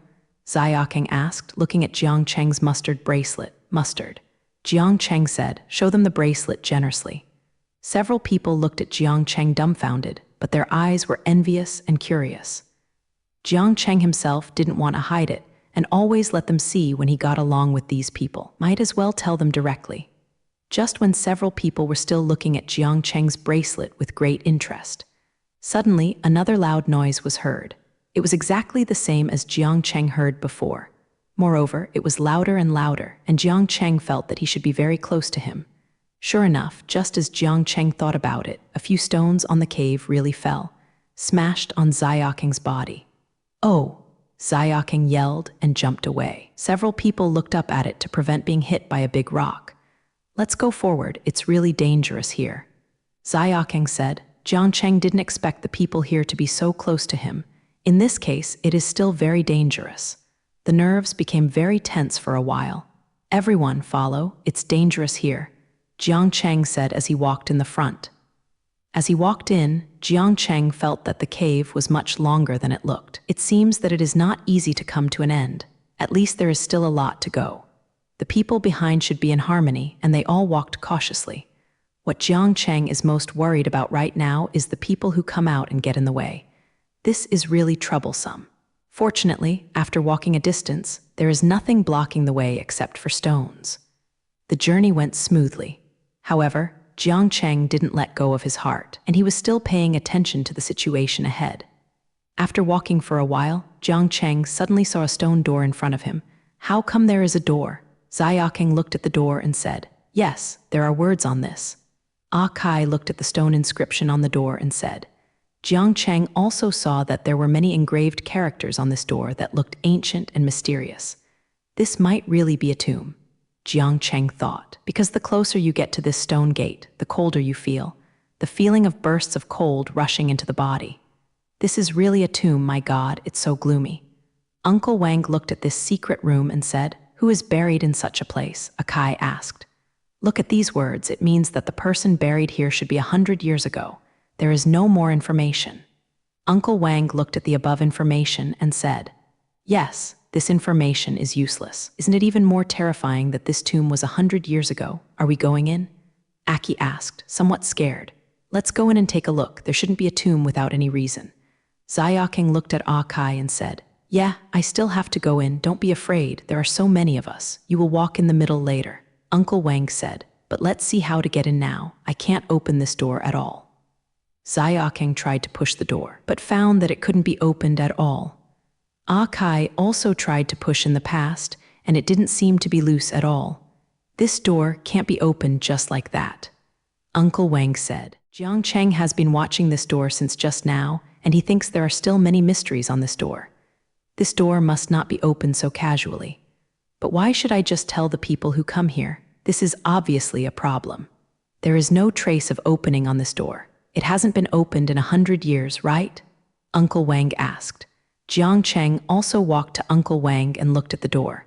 There was obvious dust on it, and there was really no trace of opening on the door, but Jiang Cheng learned that before the main peak was closed, you can still come in. It's impossible for no one to come in at that time, so it must be the people who came here pretending to be perfect. Is it impossible to get in here? You don't even see any handrails to go in. Xiaoking said, "No, someone must have been here. Look at the dust on the ground." Jiang Zai squatted on the ground and took a closer look. What happened to the dust? Akai also squatted on the ground and asked curiously. If no one has been here at all, according to the amount of dust accumulated on the door, the dust on the ground will definitely accumulate more. But look at this ground. Jiang Cheng pointed to the ground and said, "Yeah, I think it makes sense for you to say that." Xiaoking agreed. Yes, this main peak was still open before. Someone must have come in. Uncle Wang said. Jiang Cheng took out the ultrasonic analyzer from the mustard bracelet. "I put it on this door and explored it, and found that this is a simple stone door. There is no special material." But Jiang Cheng felt the empty place. This stone gate is not completely solid. Some places in it are still empty. Jiang Cheng looked at the wall next to this stone gate, and Jiang Cheng found that the color of the wall next to this door was darker than that of other places. Jiang Cheng walked to the wall, crouched down and looked at the corner of the wall, and found that there was a seam here. The seam was very small. If you don't look carefully, you can't see a seam here. but the color of the upper and lower seams is completely different. The color below is the same as the other walls. Jiang Cheng suddenly had a bold idea at this time. Maybe this tomb was not entered through the door just now, and you have to go in from the wall next to it. Brother, is there any problem with this wall? Akai came over and asked. It is possible to enter from here. Jiang Cheng said, go in here? No way, how can I get in? Xiaoqing said in shock. Also walked to Jiang Cheng's side and looked at this wall. Jiang Cheng is only guessing now, but he still looks at the wall in front of him seriously. Uncle Wang and others next to him didn't bother him. Although they were puzzled, none of them said their doubts. Almost all of them watched Jiang Cheng study with bated breath. They seemed to have nothing special at all. Wall. Jiang Cheng was already largely certain that he should be able to enter here, but he still could not find the entrance. How about, can I go in from here? Uncle Wang walked to Jiang Cheng and asked, okay, but I haven't found the entrance to enter. Jiang Cheng said, chisel open, smash open. Aki smacked and said, Jiang Cheng smiled, of course not. Look for it again slowly. Brother, look at this. Xiaoqing said next to Jiang Cheng, pointing to a very small hair strand on the door. What is this, hair? Aki also saw it, asked. Jiang Cheng slowly looked at that strand of hair. He really didn't notice this strand of hair just now. This one is really too small and the color is completely inconspicuous. So Jiang Cheng didn't see it at all. Your eyes are too good. Xiaoqing, I can't see it now. Uncle Wang smiled and said, I am old, presbyopic, and I can't see such a small thing at all. Jiang Cheng held his breath and kept looking at this hair and blew it away for fear of breathing problems. The rest of them were afraid to speak when they saw Jiang Cheng's cautious appearance. Looking at Jiang Cheng quietly. This hair is not long, no more than 20 centimeters, but it looks too thin. Jiang Cheng wondered if anyone could have such thin hair, and half of this hair is inside the door. There was still half of it outside. Jiang Cheng had never worked this kind of cipher. He felt a little embarrassed for a while, but he had read a book before. That book probably talked about the Mohis school of organs. But they were all wooden organs. Could it be the same as this one? Jiang Cheng had some doubts in his heart. But in analogy, the way to open the mechanism is to cut off the half of the hair outside. Jiang Cheng slowly walked back a few steps. When he felt that his words would not affect the hair, I think we should cut off the outside half. Cut it directly, there will be no problem. Xiaoqing asked with some uncertainty. I'm not sure, but this is my suggestion. Jiang Cheng said. Akai looked at that strand of hair and then at Jiang Cheng. I believe I think he should be able to open this door. I also think just do what Jiang said. After all, there is no other way now. It's really not a big deal you can't get in. Uncle Wang said. Xiaoqing still hesitated, did not speak for a long time, looked at the hair hesitantly. Okay, I have no other tricks. With everyone's consent, Jiang Cheng stepped forward slowly and cut off the half of the hair that was outside. He started very slowly, and his heart was still jumping. As Jiang Cheng cut the hair, the whole cave began to shake, and many rocks fell from above, and the ground kept shaking. Jiang Cheng felt that he was going to fall apart. What's wrong? Uncle Wang quickly held onto a raised stone next to him and said in horror. The people present were a little panicked. They all held things they could rely on to ensure their safety. Jiang Cheng was also a little worried when he saw this scene. It seemed that he had made a mistake in his guess and that this hair could not be cut off. Everyone, don't panic, wait first. Don't rush out. Jiang Cheng saw Xiaoqing as if he wanted to go out. He quickly blocked the way. But Xiaoqing seemed to have not heard Jiang Cheng's words, so he kept walking forward. Xiaoqing, stop first. Uncle Wang was also anxious when he saw it and said. Akai and Uncle Wang were still holding the raised rock next to them tightly in place and did not leave. Xiaoqing stopped when he heard Uncle Wang's words and turned around to look at Jiang Cheng and the others, but he still looked frightened and still didn't want to listen to Jiang Cheng's words. Staying here will die. You look here. Can I still bring it? I said just now that I shouldn't have that hair cut off. Xiaoqing complained. You wait, you may be dangerous to go out like this. Jiang Zai is still blocking Xiaoqing. Now that something like this is happening in the cave, there must be noise and maybe it will bring other dangers here. Xiaoqing heard Jiang Cheng's words and just continued to look at Jiang Cheng, but still did not change his thoughts of leaving here. Brother Xiaoqing, wait, Akai shouted to Xiaoqing. At this time, he was already completely unsteady, and the ground kept shaking. Kai felt that he was about to fall, but he wanted to let go. Go and pull Xiaoqing back. Huh? Aki, don't go first. It is dangerous for you to let go, Jiang Cheng shouted. Yes, Kai, don't go. Even if you go, you may not be able to bring Xiaoqing back. How dangerous. Uncle Wang was also shouting. However, Kai looked at Jiang Cheng hesitantly, and then at Xiaoqing, who had walked about 100 meters. His face was very unbearable. But Xiaoqing did not look back. Jiang Cheng, of course, knew that Xiaoqing didn't trust himself very much at the beginning, which led to the current team face. But now is not the time to think about it. When it is difficult to protect himself, he watched more stones fall from the top of the cave, and the ground was shaking. It's very powerful. Jiang Cheng felt that he had been vibrating with the ground and gradually couldn't grasp the raised stone in his hand. At this moment, a scream suddenly spread. The voice was loud, and it came from the direction where Xiaoqing left. The voice is also very similar to his. Isn't it, Xiaoqing, brother? Kai was shaking a little with deep fear and distress. This voice should be well off, Jiang Cheng thought. At this moment, everything calmed down, the rubble no longer fell, and the ground no longer moved. The whole cave calmed down as if everything was an illusion just now. But everyone's heart is not as calm on the surface. The three of them didn't speak and just looked at the ground quietly. After a long time, there was still no one to speak. Jiang Cheng took the lead to walk in the direction where he had just gone out of comfort. Just a few steps, Jiang Cheng heard the normal smell. Jiang Cheng cried out in his heart. After a few steps hurriedly, he saw Xiaoqing lying on the ground. At this time, Xiaoqing had no normal health and vitality. He was lying in a pool of blood, motionless and without any anger. His upper body was completely pressed by a large rock. The raised part of the big stone was directly inserted into Xiaoqing's body, looking very miserable. Jiang Cheng ran to Xiaoqing and called Xiaoqing while shaking him. Wake up, hello. Xiaoqing moved suddenly and spouted a mouthful of blood. He slowly opened his eyes with great difficulty, looking very painful, and his brows were also frowning. He looked at Jiang Cheng with difficulty. His lips kept squirming, as if what to say. Jiang Cheng stretched his head next to Xiaoqing's head, listening to what he was saying with difficulty, but still couldn't hear what he was going to say. At this time, Aki and Uncle Wang also ran to Jiang Cheng. Brother Xiaoqing, Kai shouted, feeling crying. Kai also threw herself down beside Xiaoqing, her eyes flushed. Brother Xiaoqing, how are you? Xiaoqing's face was laboriously squeezed out a smile, looking at Kai. Finally, he could make some intermittent voices. Don't cry, Kiki.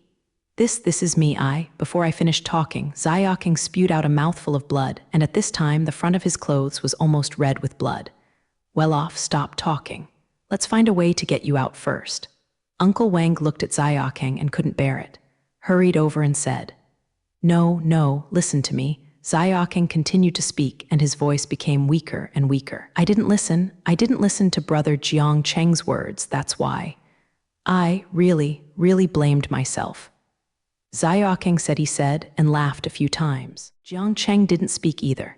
In fact, from the looks of it, Xiaoqing had no chance of surviving. Now let him say everything he wants to say. Speaking is also getting more and more strenuous. Brother, you save him quickly. You save Brother Xiaoqing. He really won't work. Aki's eyes' tears also slipped from the sockets at this time. The whole person was plunged into great sadness. Jiang Cheng looked at Kai and looked very unbearable, but he really had nothing to do. He had no way to save Xiaoqing. Kai, don't cry, listen to Xiaoqing as if he still wants to talk to you. Uncle Wang saw Xiaoqing watching Kai all the time, as if to say something.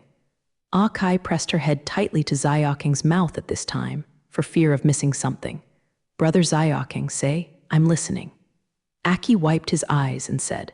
Jiang Cheng saw Xiaoqing shaking his hands and trying to grind out something from his pocket, but at this time his body seemed to be out of his control. Can't get anything out for a long time.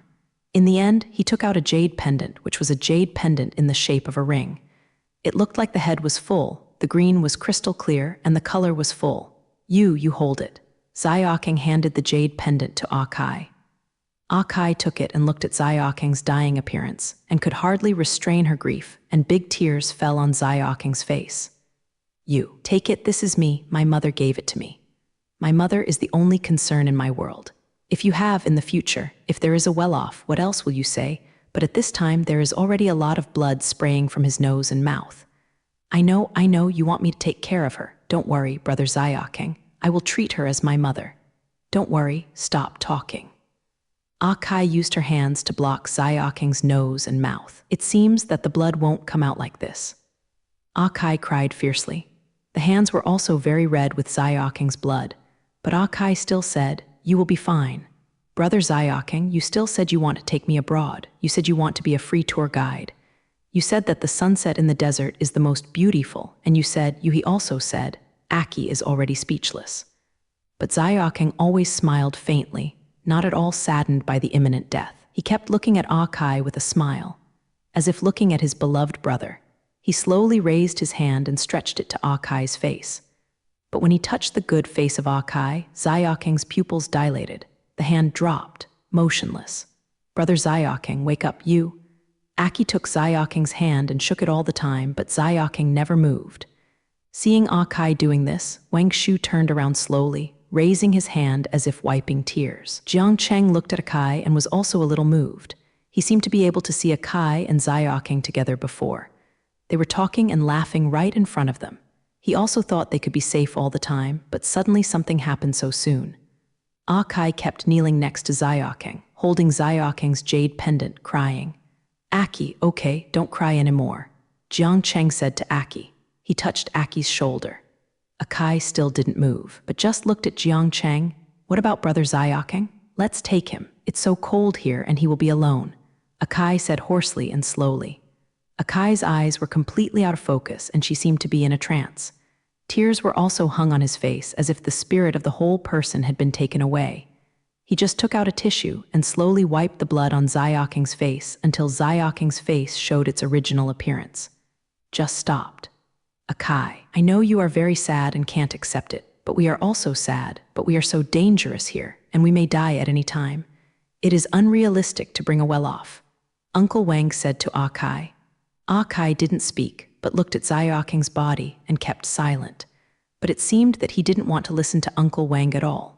He just looked at the body stubbornly. Uncle Wang looked at Jiang Zai helplessly when he saw Kai not moving. Jiang Cheng cast his eyes for help. Of course, Jiang Cheng knew that he couldn't bring Xiaoking's body, but now he didn't know how to calm Kai's emotions. "Kiki is not that we don't bring it, but it's really dangerous here. We can put a well-off society first and take him away when we come out." "Okay," Jiang Cheng calmed down Kai slowly. After Aki heard Jiang Cheng's words, the expression on his face was a little loose. "Can't you really take it?" Aki 567 looked at Jiang Cheng. But Jiang Cheng knew at this time that he couldn't agree or soften. "Well, really can't," Jiang Cheng said. Kai still glanced at Xiaoking's corpse reluctantly, frowning tightly, and after a while it seemed as if he had made a sudden decision. Struggling inwardly, he took off his coat and wrapped it around Xiaoking. Put him in a gap in a rock recess next to him. Kai became a little out of breath after doing all this. Jiang Cheng could see his inner struggle and reluctance. In the end, he looked at Xiaoking one last time and turned to Jiang Cheng's side. "Let's go." Jiang Cheng was still a little worried about Kai's state. Seeing him suddenly finishing his mood, Jiang Cheng felt even more uncomfortable. "Brother, it's okay, let's go. Why are you so worried about me? What can I do?" Kai said to Jiang Cheng. Jiang Cheng didn't say anything, just patted Kai on the shoulder and smiled comfortably. For a child of this age, seeing such a scene, being able to do so can be considered a strong heart. In this way, the three people came to the place where the tomb was just now. At this time, there were a lot of rubble on the ground, and the stone door of the tomb that was just closed was opened. "Let's go in. Pay more attention to safety after going in," Jiang Cheng said to Uncle Wang and Kai. "Okay, do not worry," Uncle Wang responded. After entering, Jiang Cheng saw darkness. There was no light at all, and he couldn't see anything in front of him. Jiang Cheng had to take out the flashlight. Uncle Wang at the back also took out a flashlight, and the two of them felt that their eyes were much brighter. At this time, Jiang Cheng saw that this was a straight passage, a stone road without any features. After walking for about 10 minutes, Jiang Cheng felt as if he was going to the end. At first glance, there is already a door here. "I can't make it through. There is no other way," there is a door here. Jiang Cheng said that he tried to push the door, only to find that it could be opened. Jiang Cheng entered this gate and found that it was also a long stone road. It looks exactly the same as the road just taken. Why is it so similar to the road just now? We are not walking through a maze, right? Uncle Wang said, this road is not the same as before. Jiang Cheng said, keep looking forward. Just like this, Jiang Cheng and the others walked a distance. But when the road came to an end, the same door as before appeared again. Is this kind of door again? What's going on here? Uncle Wang asked. Jiang Cheng didn't find another way at all, so he could only pass through the gates and walk straight on. There is no other way. Just like this, a few people walked straight ahead and walked a long way through the 4 doors. Uncle Wang, are you tired? Jiang Cheng saw that Uncle Wang's footsteps were a little vain at this time. After all, the age is really not young. Jiang Cheng himself feels a little strenuous for such a high-intensity exercise, let alone Wang Shu. It's okay, go ahead. Uncle Wang took a breath and said slowly, or take a break. I don't know how far I will go. It is already 1 o'clock in the morning. Jiang Cheng looked at the time and said, a few people sat on the ground like this. The tomb was too dark and cold. Jiang Cheng felt that there was a cold wind coming up from below while sitting on the ground. He remembered that he was still carrying a few sleeping bags, so he took them out and gave them to Uncle Wang and Kai. It's too cold, use this. You can increase the temperature, adjust from here. Jiang Cheng pointed to the thermometer in the sleeping bag and said, Jiang Cheng has modified these sleeping bags before so you can adjust the temperature. I didn't expect it to be useful at this time. It is good. Thank you, brother. In fact, Kai is also very sleepy, and the eyes that have cried today look even more tired. Jiang Cheng was also very tired and felt that he was going to fall asleep as soon as he lay down. But Jiang Cheng still slept very restlessly all night and finally only slept for 4 hours. Jiang Cheng woke up at 5 o'clock, but Uncle Wang and Aki still did not wake up. Jiang Cheng went to the nearby Shimen alone and closed the door. I took out the computer I took with me. He now wants to simulate the geographic location here directly with a computer, see if there is another way here. Jiang Cheng swiftly operated on his fingertip keyboard. In the end, he realized that there was indeed no other way. There were 10 doors here. In this situation, Jiang Cheng knew that he had to go straight forward. Wei, you can only see the innermost situation when you walk out of this door. Jiang Cheng looked at it, and it was past 7 o'clock. Put away the computer and went back.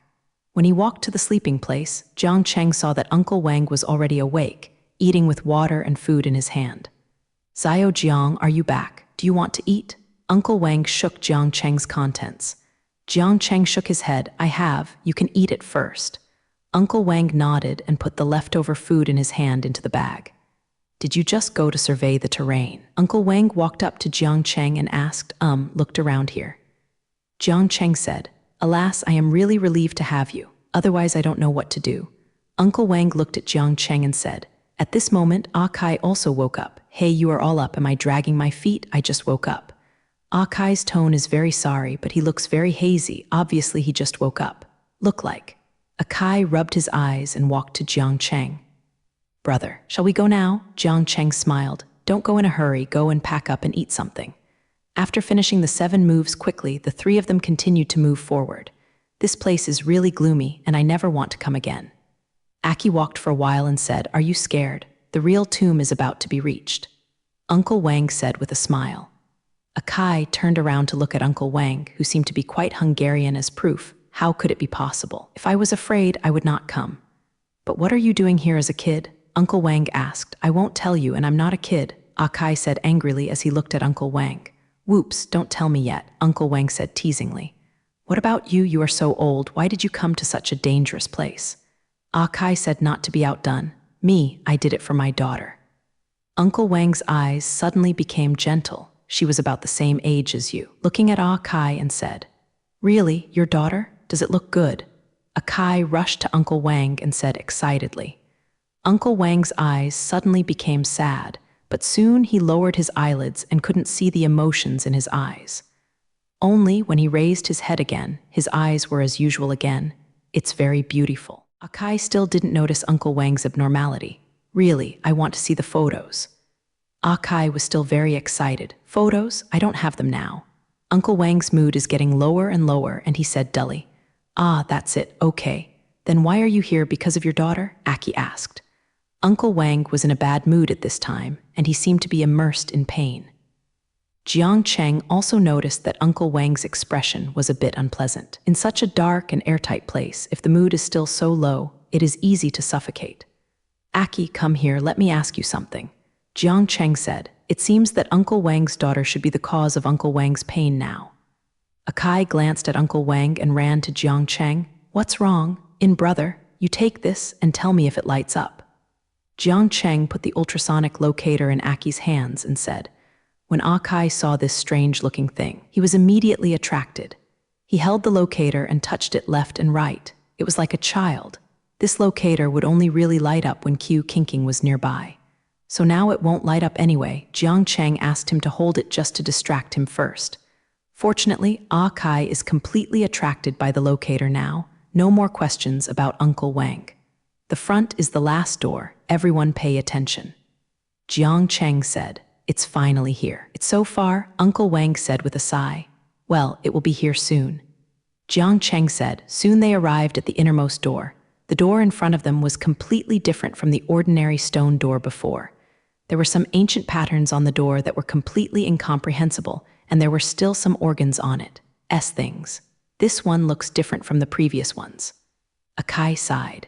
Jiang Cheng took out one-time animal bag, put a piece of soil from the ground, looked at it, and analyzed the soil to know whether anyone had been here. "Is there any problem with these soil?" Akai came over and asked. "I've seen it on TV before. If someone comes here, no matter how you pretend, the soil will be different."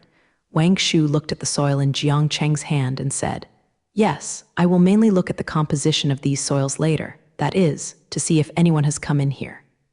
Jiang Cheng said. Jiang Cheng measured the soil in his hand and found that it was Wuhua soil. The so-called Wuhua soil was a certain amount of camouflage by the people who came here, but because no matter how the disguise, the soil at the door must be turned over. So this soil, it is different from the soil in the normal tomb. It will have different colors and characteristics. These soils are 5-flower soil, which means that people have come in here. "Someone has been here?" Jiang Cheng said. "Try to push the door," did not push away. "Ah, how is it possible? Only a few of us came down just now. Could it be the one who was here before?" Akai shivered a little. Jiang Cheng nodded. "Now it seems that only this one may sacrifice, but these people are still not inside. This is an unknown number, and if they are inside, it is really a bit scary." Jiang Cheng thought, "And how do we get in now?" Uncle Wang looked at this seemingly ancient door and said. Jiang Cheng found that the text on this door really didn't recognize it.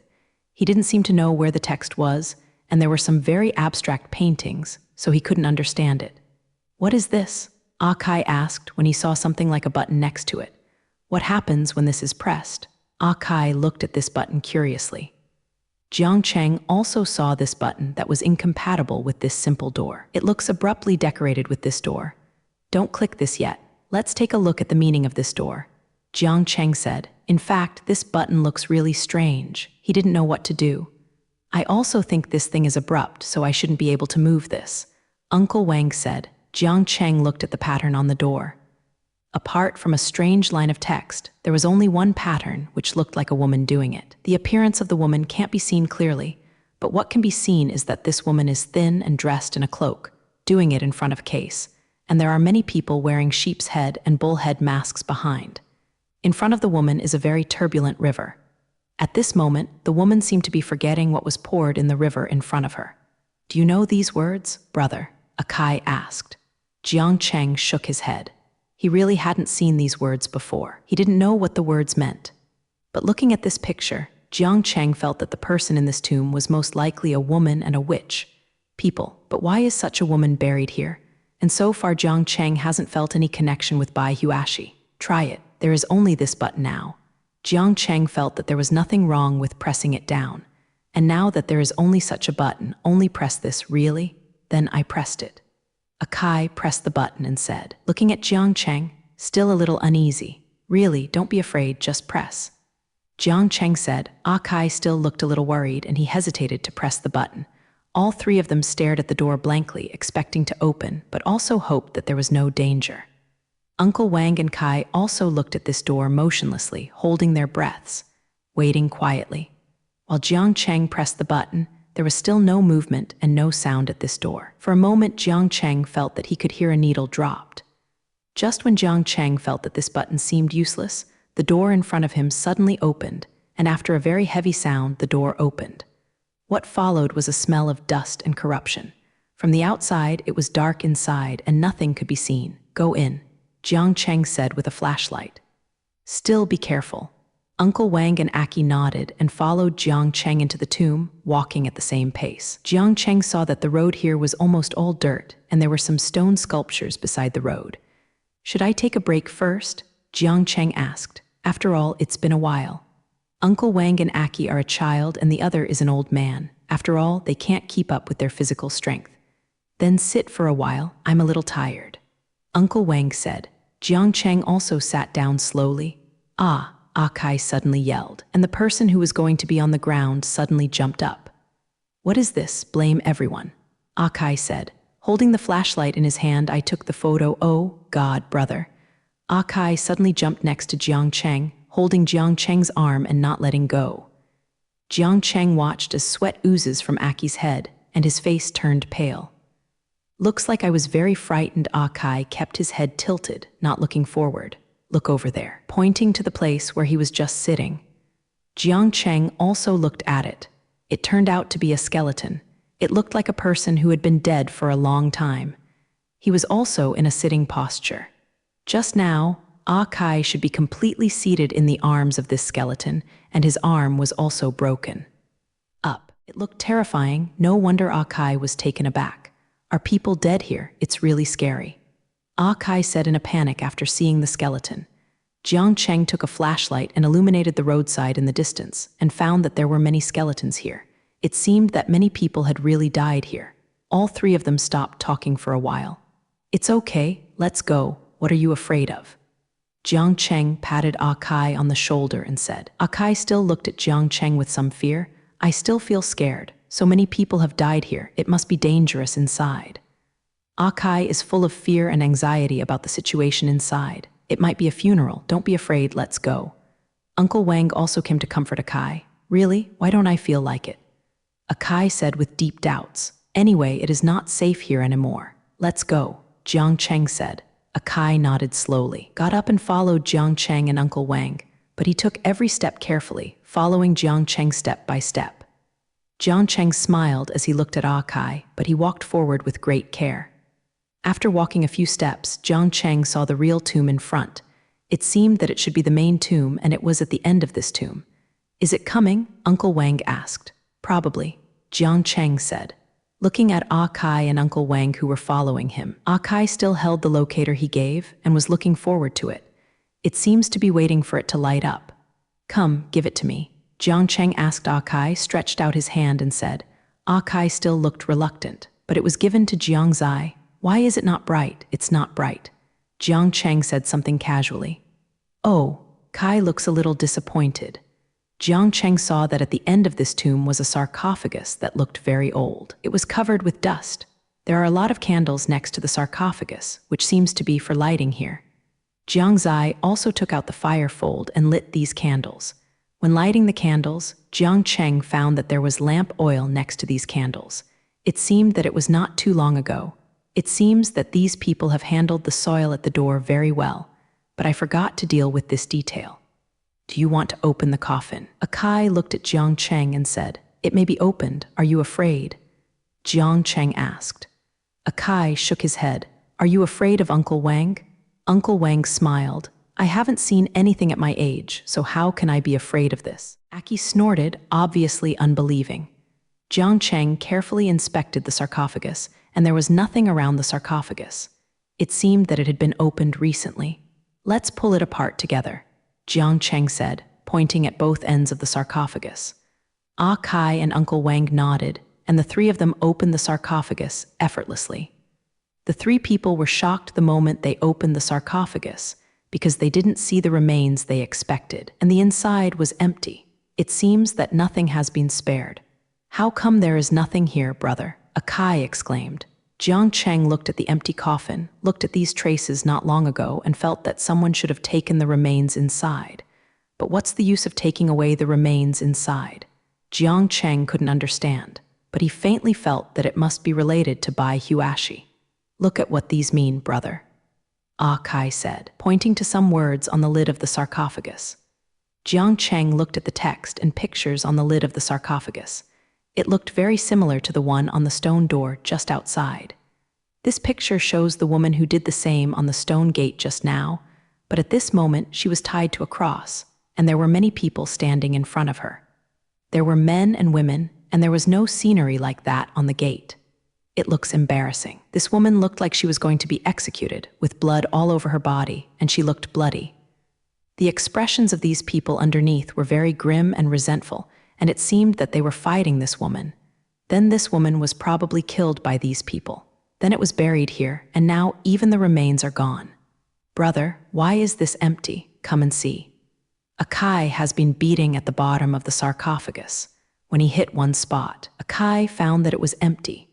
Jiang Cheng knocked on the spot pointed by Akai and found that it was really empty. Jiang Cheng said, then it seems that there must be other undiscovered spaces here. Putting down the identity of this woman first, this coffin also seems to have a big problem. Jiang Cheng thought. He looked inside the coffin and never saw any other special places. After inspecting the entire interior of the coffin, nothing was found. Jiang Cheng moved his gaze to the lid of the coffin next to him. Now only this may be problematic. Jiang Cheng looked at the lid of the coffin and found something different. There are some pits and pits in the coffin lid, which seem to destroy the beauty of the entire coffin. Although the coffin is simple to make, it has no material. Some are too expensive, but all the patterns on this show are luxurious and beautiful. And these pits really seem incompatible with this coffin. Moreover, Jiang Cheng looked carefully and found that these pits were extremely flat, and it did not seem to be caused by accident. Jiang Cheng put his hand on it, tried to press it, and found that the size of these pits fit his fingers perfectly. Jiang Cheng tried to press these pits again, and he heard a sound. Oh, what's the matter? Where is it? Akai looked at Jiang Cheng and asked. Jiang Cheng looked at the place where he had just pressed it. There was nothing unusual. Where did the sound come from? Jiang Cheng doesn't seem to understand. You stand farther away. I will try again. Jiang Cheng said to Akai and Uncle Wang. Will it be dangerous? Akai looked at Jiang Cheng and asked. There was some fear in his eyes. No, I just watched what would happen. If it was dangerous, I would avoid it. Jiang Cheng comforted. Akai should be before. The well-off things left a shadow on him. Even if Jiang Cheng said that, he did not walk away. Instead, he stood stubbornly beside Jiang Cheng. Jiang Cheng couldn't bear to look at Akai like this. I didn't say anything. Jiang Cheng once again put his hand on the pit just now. After pressing the button lightly, there was another sound. Jiang Cheng listened to it and found that the sound originally came from under the coffin.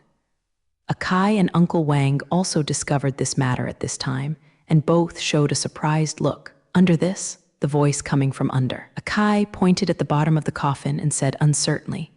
Jiang Cheng nodded. At this moment, he pressed hard, and there was a loud noise under the coffin. The bottom of the coffin was opened, and it looked like a big hole. My God, it's really amazing. Akai looked at this hole, and then let out a series of exclamations. This is really horrible, this place. What else I don't know. Jiang Cheng looked at the big hole that appeared in front of him, but he felt a little bit of the cloud opening and seeing the sun. He walked and stopped for so long, and he was still unfamiliar with this place. Jiang Cheng felt very excited and gratified. Do you want to go in? Uncle Wang asked, looking at the direction below. An obscure light flashed in his eyes. Go in, there must be a problem in it. Do you still want to go out now? Akai looked at Uncle Wang and said. Uncle Wang didn't speak, but looked a little worried. I don't know what I am thinking.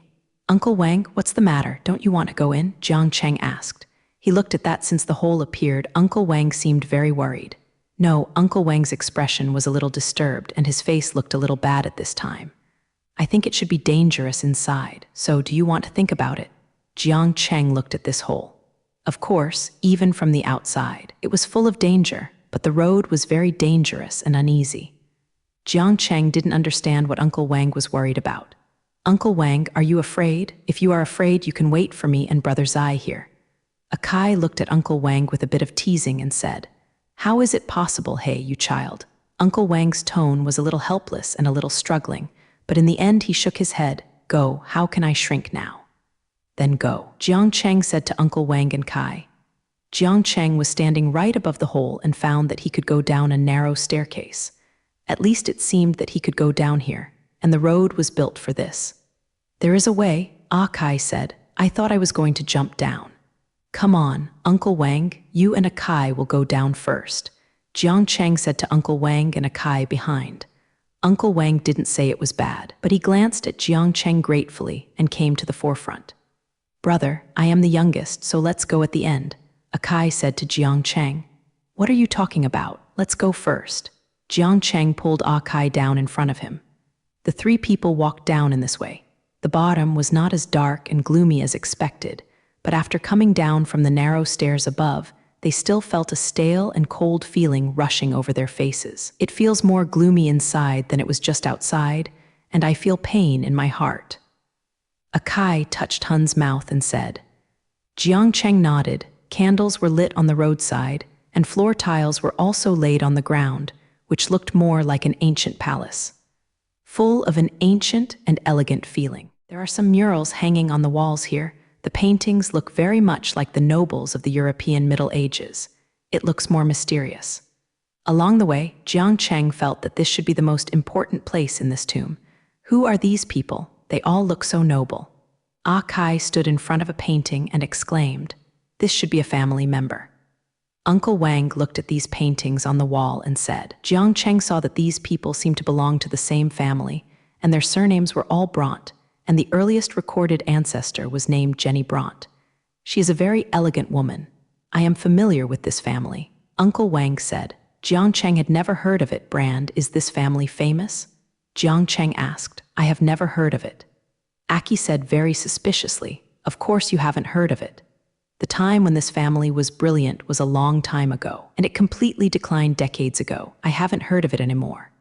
Uncle Wang recalled, is this family reselling ore? Jiang Cheng looked at the paintings on the walls and said, looking rich, yes, 100 years ago was the most glorious time for their family. At that time, they unearthed a lot of rare ores. At that time, many people followed them, but then I heard that they were hunted down. The whole family was slaughtered. Uncle Wang said, the whole family was massacred. Jiang Cheng sighed, how could it be so cruel? This family looks huge, how can it be like this? Yes, there are hundreds of people in this family, including these main heads and family members, and of course their servants, they are all gone. At that time, there were two speculations.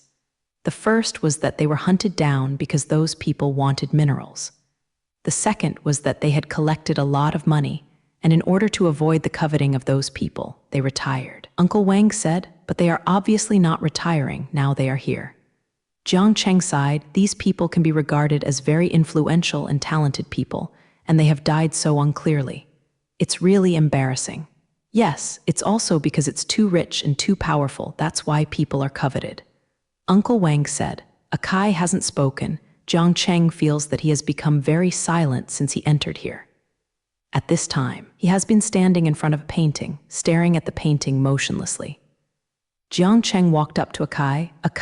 Jiang Cheng felt that Kai's mood was completely wrong. He seemed to be holding back something. He looked very depressed. His body was also shaking slightly. Jiang Cheng touched Aki's shoulder. Aki, what's wrong with you? Kai just reacted and looked at Jiang Cheng. What's wrong, ye brother? If Jiang Cheng is right, the expression on Kai's face just now is very sad. Are you okay? 7. Even if these things are sad, they are all other people's affairs.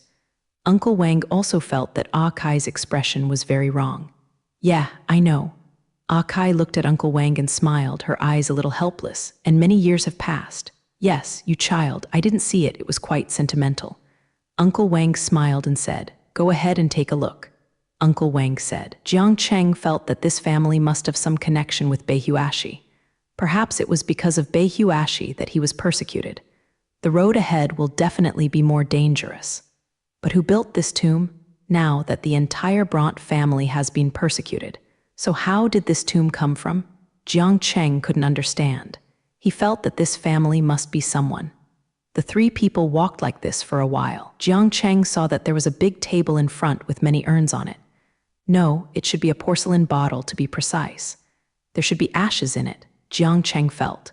Is this bone, Zhao Dihao ash? Uncle Wang walked to the table and said, I didn't expect to see this brilliant family in my lifetime, but it turned out to be this way. It's really sad, Uncle Wang said Zin. Jiang Cheng found that these porcelain vases were all neatly arranged, one by one. It made people feel reverence for no reason. The three of them were tacitly aware that they did not touch these porcelain bottles, but Jiang Cheng felt that these porcelain bottles must have been opened. There are traces of these bottles being moved on the table. It's been moved here. It's really too much. Ah Kai said, with a bit of resentment. Yeah, it's a big death. Why is it still like this? Uncle Wang said. Jiang Cheng also saw that these porcelain bottles had obviously been moved. He looked at it for a while and suddenly found a problem. Akai, Uncle Wang, did you notice when you just came in? How many people are there on the wall? 9. Akai replied quickly, are there any questions, brother? Look at how many porcelain vases are there, Jiang Cheng said. Akai counted 1, 2, 3, 8. What's the matter? Only 8, Akai said in shock. Jiang Cheng nodded, yes, one is missing. Was it taken away? What can you do with the urn? Uncle Wang looked at Jiang Cheng and said.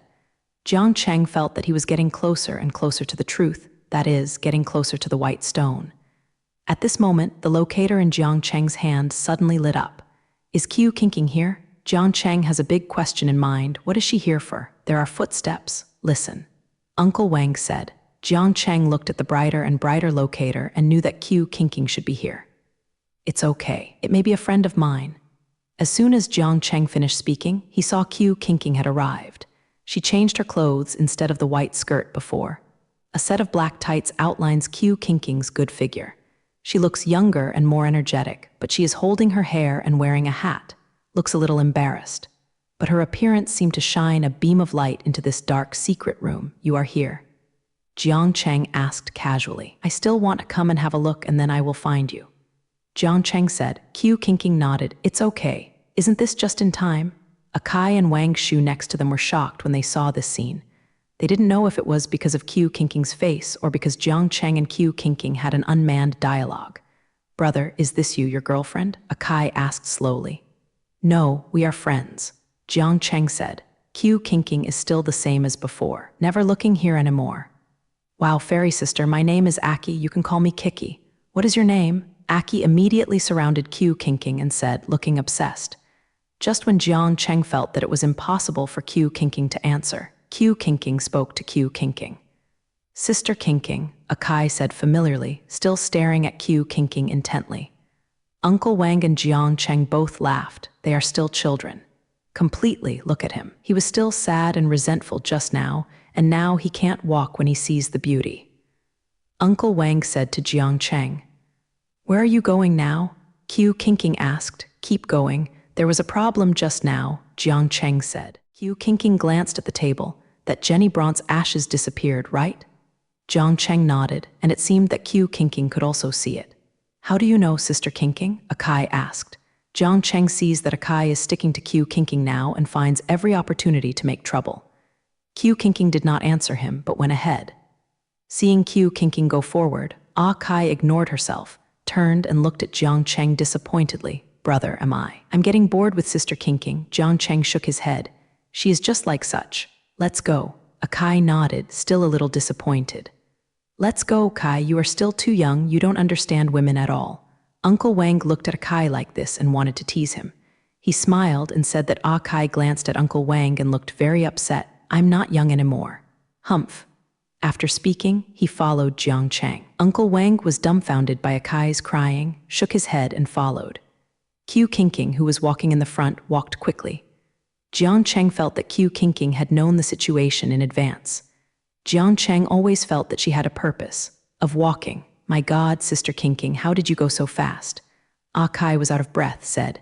Qiu Qingqing stopped and turned around and looked at Akai. What's wrong? Can't you keep up? Qiu Qingqing's eyes are a little puzzled. Sister Qingqing, aren't you tired? How can you walk so fast? We can't keep up. Akai said. Uncle Wang was also very tired with his legs, and his legs were shaking. After all, he had not rested after walking so much. My heart is still under certain pressure. Qiu Qingqing did not slow down, but continued to walk forward. Jiang Cheng can still understand Qiu King's current thinking. With Qiu King's thinking, she must now feel that Akai and Uncle Wang are a burden. Forget it, let's go as normal. She is such a kind of animal, you bear more. Jiang Cheng said a little sorry to Akai and Uncle Wang. It's okay, I think Sister King is definitely not because she dislikes us. Akai smiled. She just hates you, Jiang Cheng thought.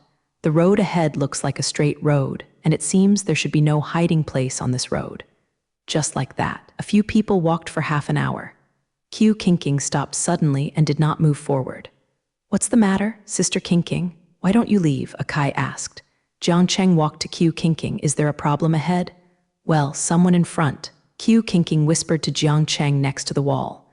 Jiang Cheng waved his hand at Akai and Uncle Wang, motioning them to squat down. Jiang Cheng saw a faint light on the corner in front, and he could see the figure reflecting on the wall. It was obvious that someone else was here. Jiang Cheng could see the person projected on the wall holding a porcelain bottle, which looked the size of those porcelain bottles containing ashes. The people next to him surrounded the person holding the porcelain bottle, as if they were discussing something. Jiang Cheng could clearly see that this person opened the porcelain bottle. Akai stood up suddenly, and Jiang Cheng quickly covered him. Akai still struggled with his mouth. Jiang Cheng felt his pain and struggle. Slowly, Jiang Cheng felt the back of his hand wet. A drop of water fell on the back of his hand.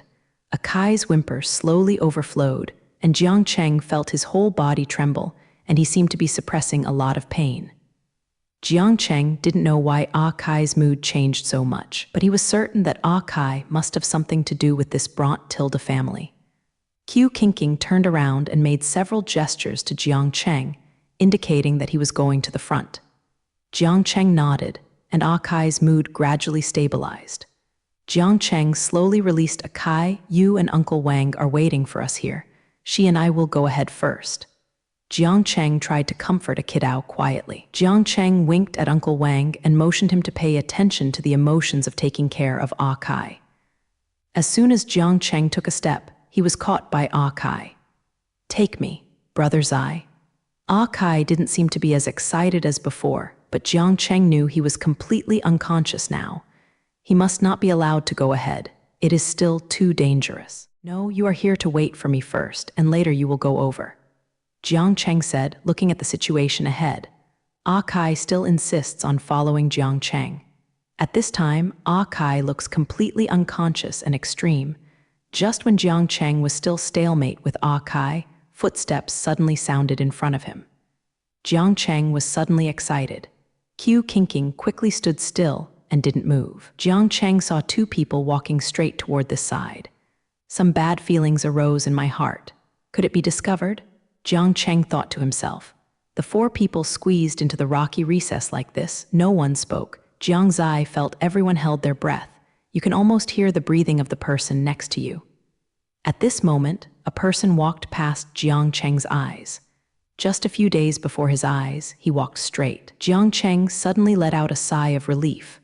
Fortunately, he was not found at this time, Jiang Cheng thought to himself. But after several people relaxed their vigilance at the same time, a person suddenly appeared in front of him.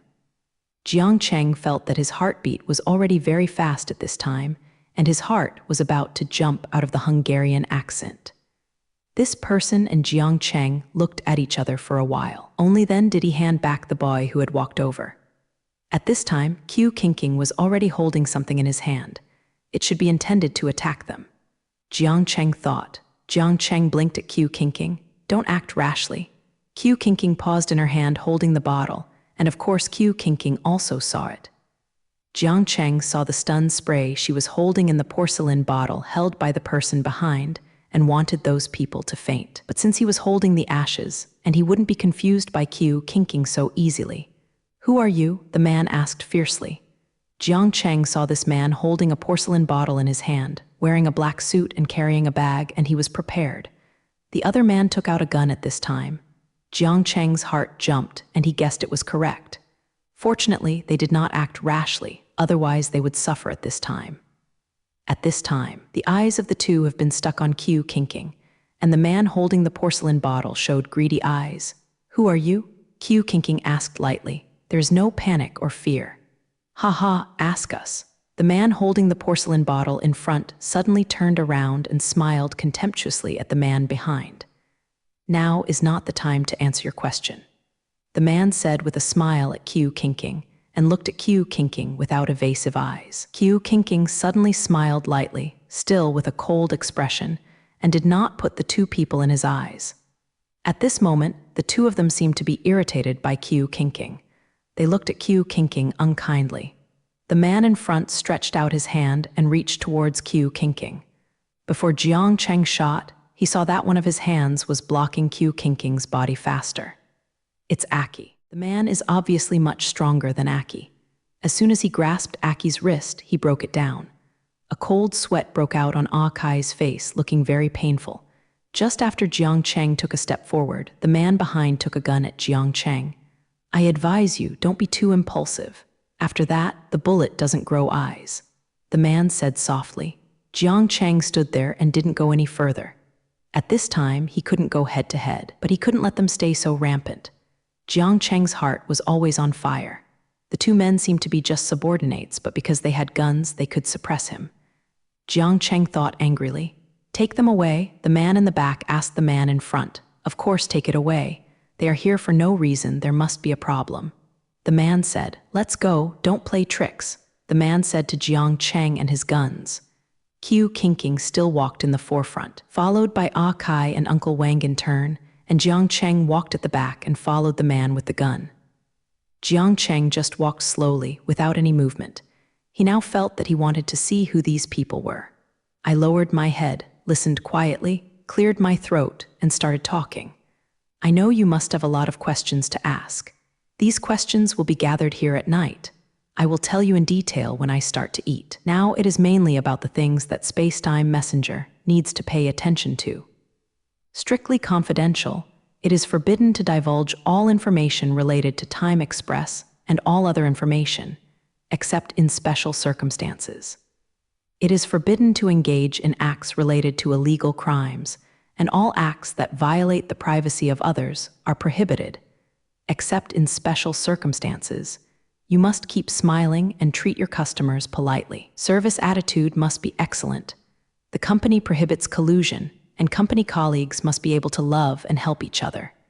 At present, there is only such a provision that anyone who violates this rule will directly clear the relevant memories and fire the company. If there are any new rules in the future, we will talk about it at that time. The main thing I want to say is this. If I don't understand, I can ask on the spot. What do you mean by special circumstances? A man asked. Special circumstances refer to doing good deeds and breaking the rules. For example, when you meet a trafficker, it is not considered a violation of privacy to save children. In order to save the lives of others, the moment of rescuing others from this area to another area is not part of the exposed situation. Of course, you don't want to cheat on this kind of thing. You will strictly investigate every time that the investigation is untrue. The company cannot be blamed. All the consequences of doing good deeds will be borne by the company. The company will encourage you to do good deeds and do good deeds frequently, which will be good for you in the future. I will explain. All the employees nodded and understood what I meant. I must be polite to my clients. Can I resist when people abuse or beat me? A girl asked. Of course, you will not accept such customers, and the company's employees will not be bullied by others. If someone actively does this to you, the express system will passively return the order, and unfortunately the person who fired. Of course, this limitation is that you cannot proactively provoke others. Everyone nodded. Can the company really date and fall in love? The round, low voice asked. The voice was low, but people heard it.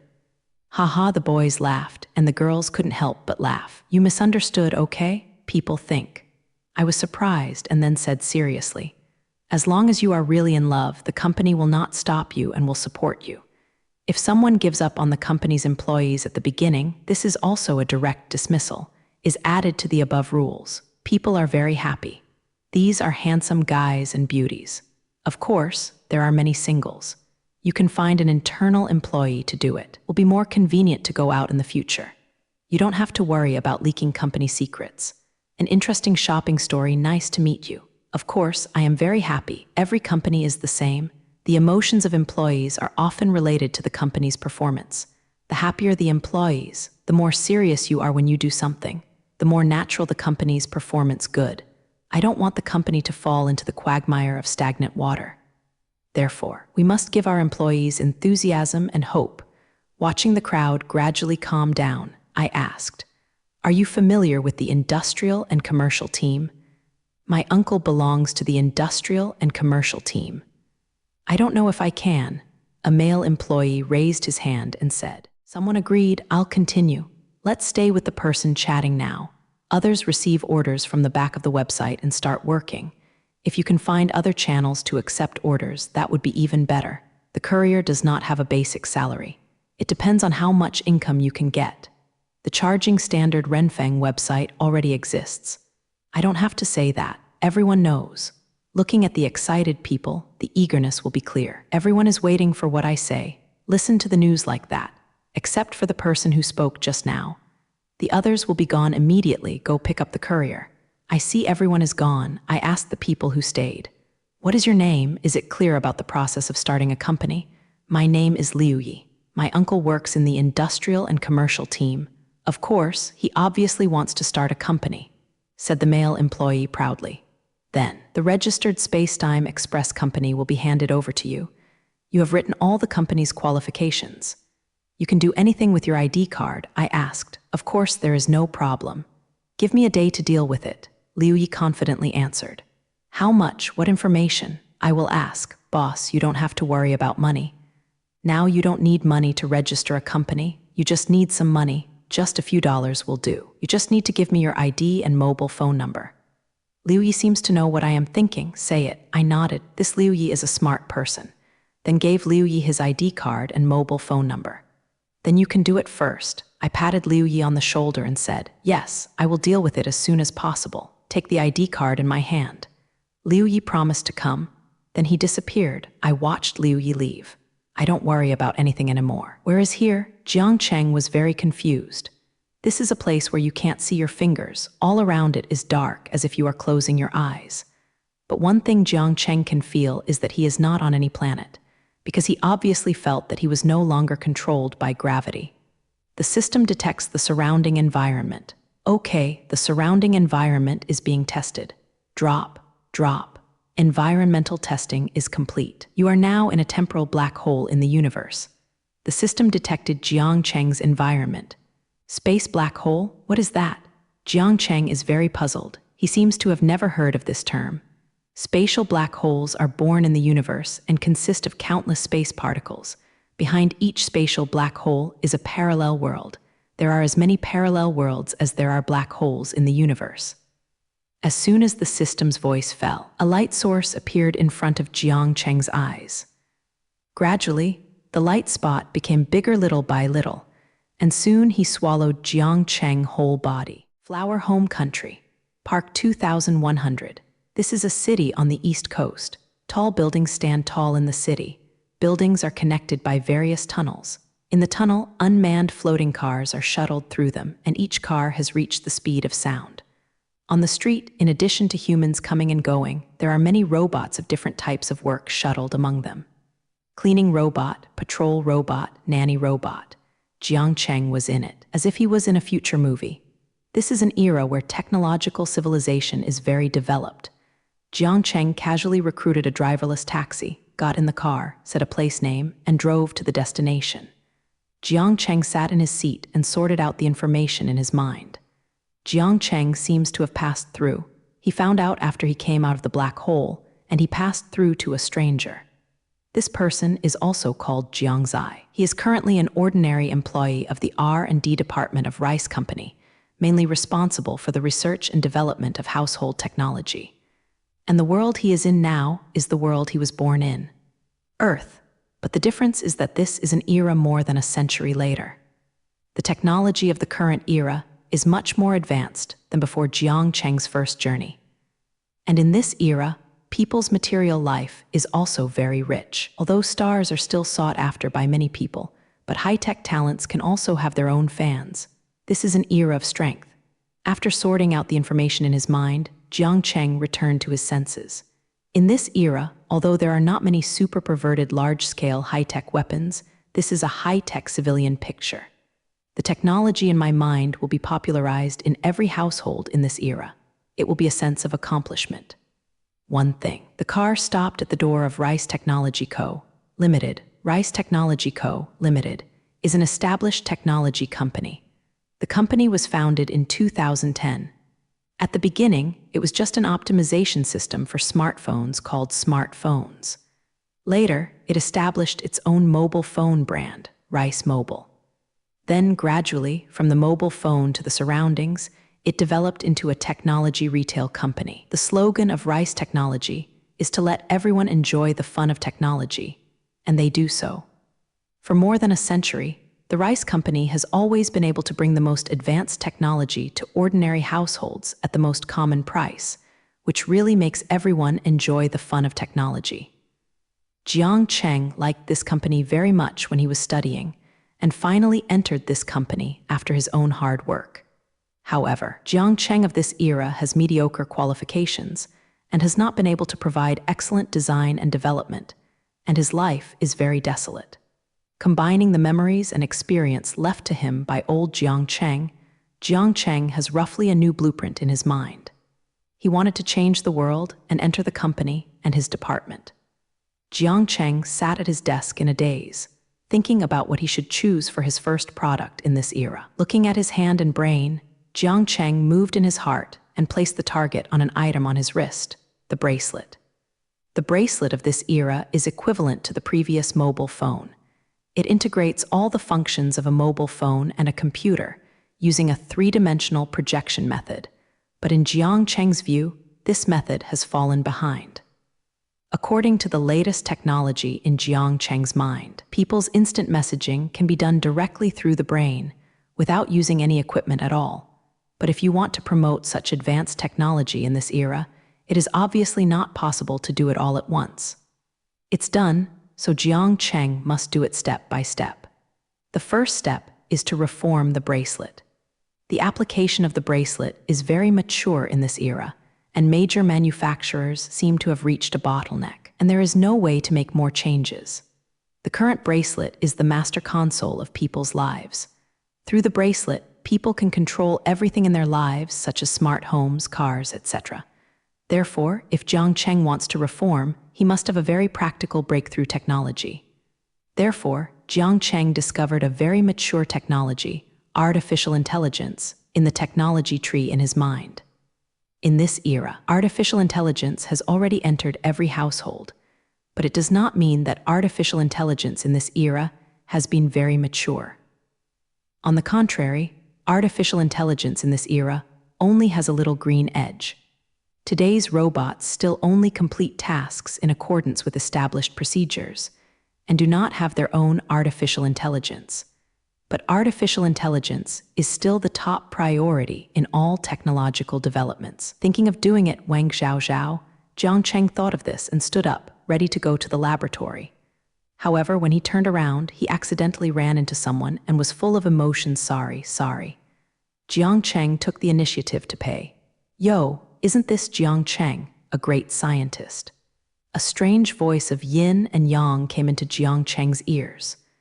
Jiang Cheng looked up and saw that he was a fat man. Jiang Cheng searched his memory and remembered this person. Xiao Jiaji male joined the rice company in the same year as Jiang Cheng. Xiao Jiaji is a bit clever, and a smart table lamp he recently developed has attracted the attention of the company. But Jiang Cheng is different.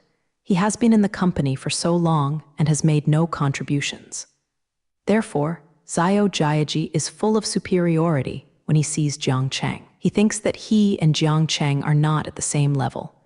Jiang Cheng only said this strange yin and yang after hitting him. A week later, the rice company held a new product launch conference.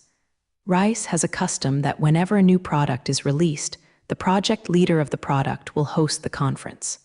Therefore, when the conference began, most of the media present were confused. Jiang Cheng walked from behind the scenes to the front of the stage in a formal suit, and after bowing slightly to greet the reporters, he spoke. Okay, thank you for your support to our Rice Co. Limited, and thank you very much for taking time out of your busy schedule to participate in our new product launch. I am the host of today's launch, and of course, I am the person in charge of this project. My name is Jiang Cheng. Jiang Cheng looked at the audience and gave a brief introduction to himself. Jiang Cheng, a name that has never been heard before, and the media and the audience looked at each other. Haven't heard what the name means? It means that this is probably a newcomer, and a newcomer is responsible for the project. It seems that today this super is a waste of time. Thinking of this, many reporters seem a little lacking in interest. It seemed that the viewer had reached this point, and Jiang Cheng's mouth raised a slight arc. Jiang Cheng has full confidence in his products. Now you are not interested.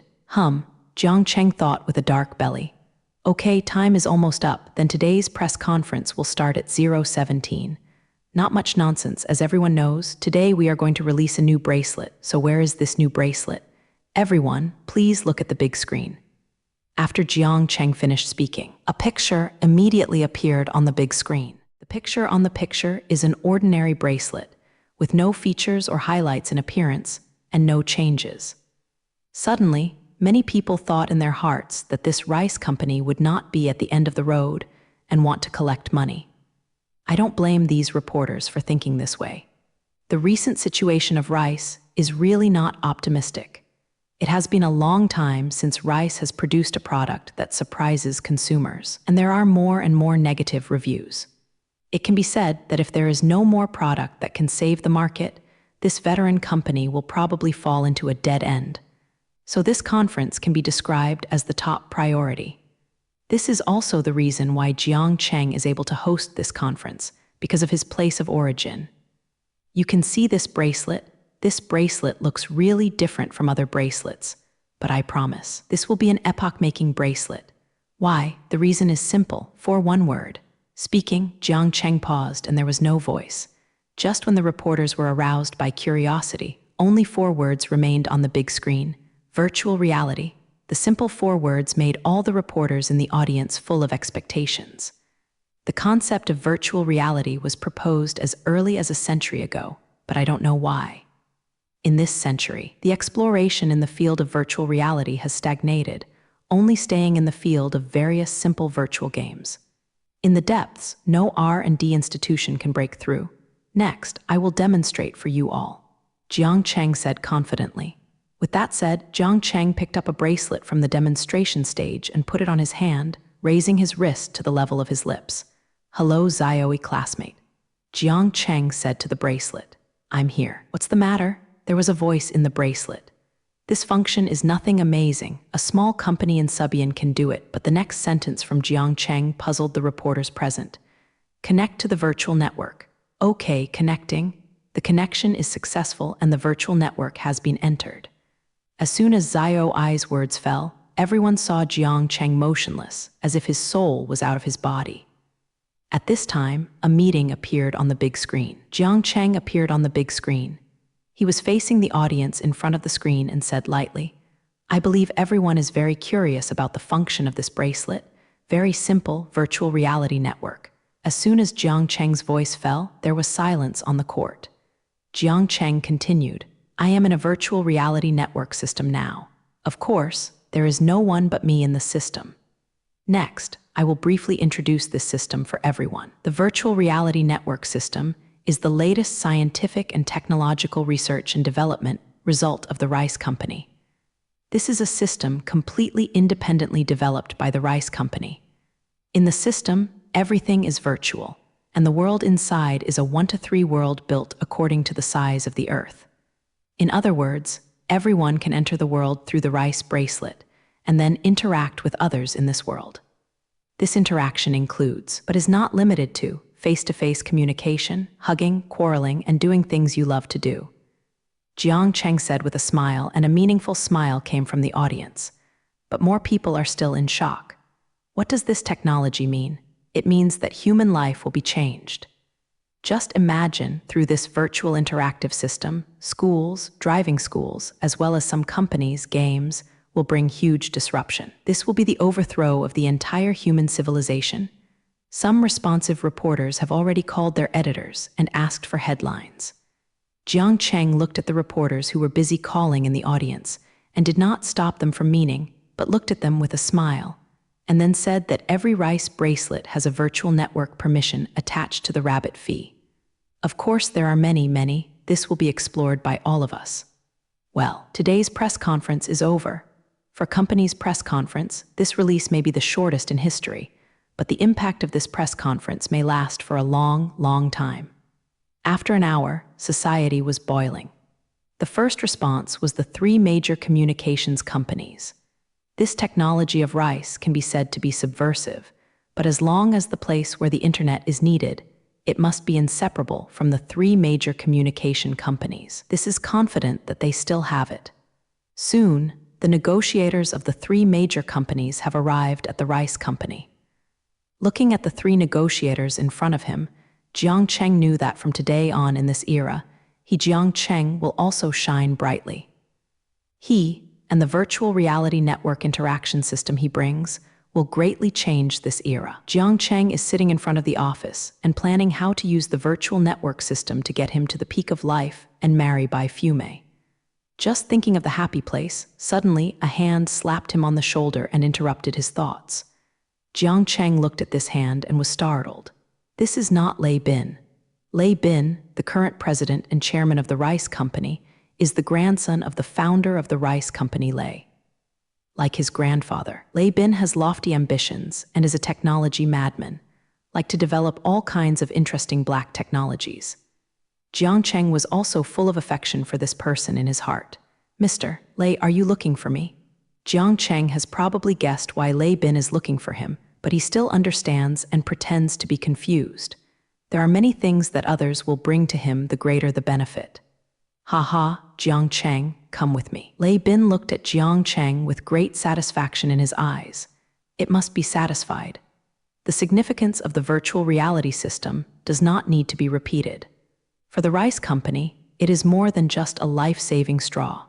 It is entirely possible for the rice company to climb more than a dozen steps in succession, directly surpassing the fruit company in the United States and becoming a giant in the digital technology industry.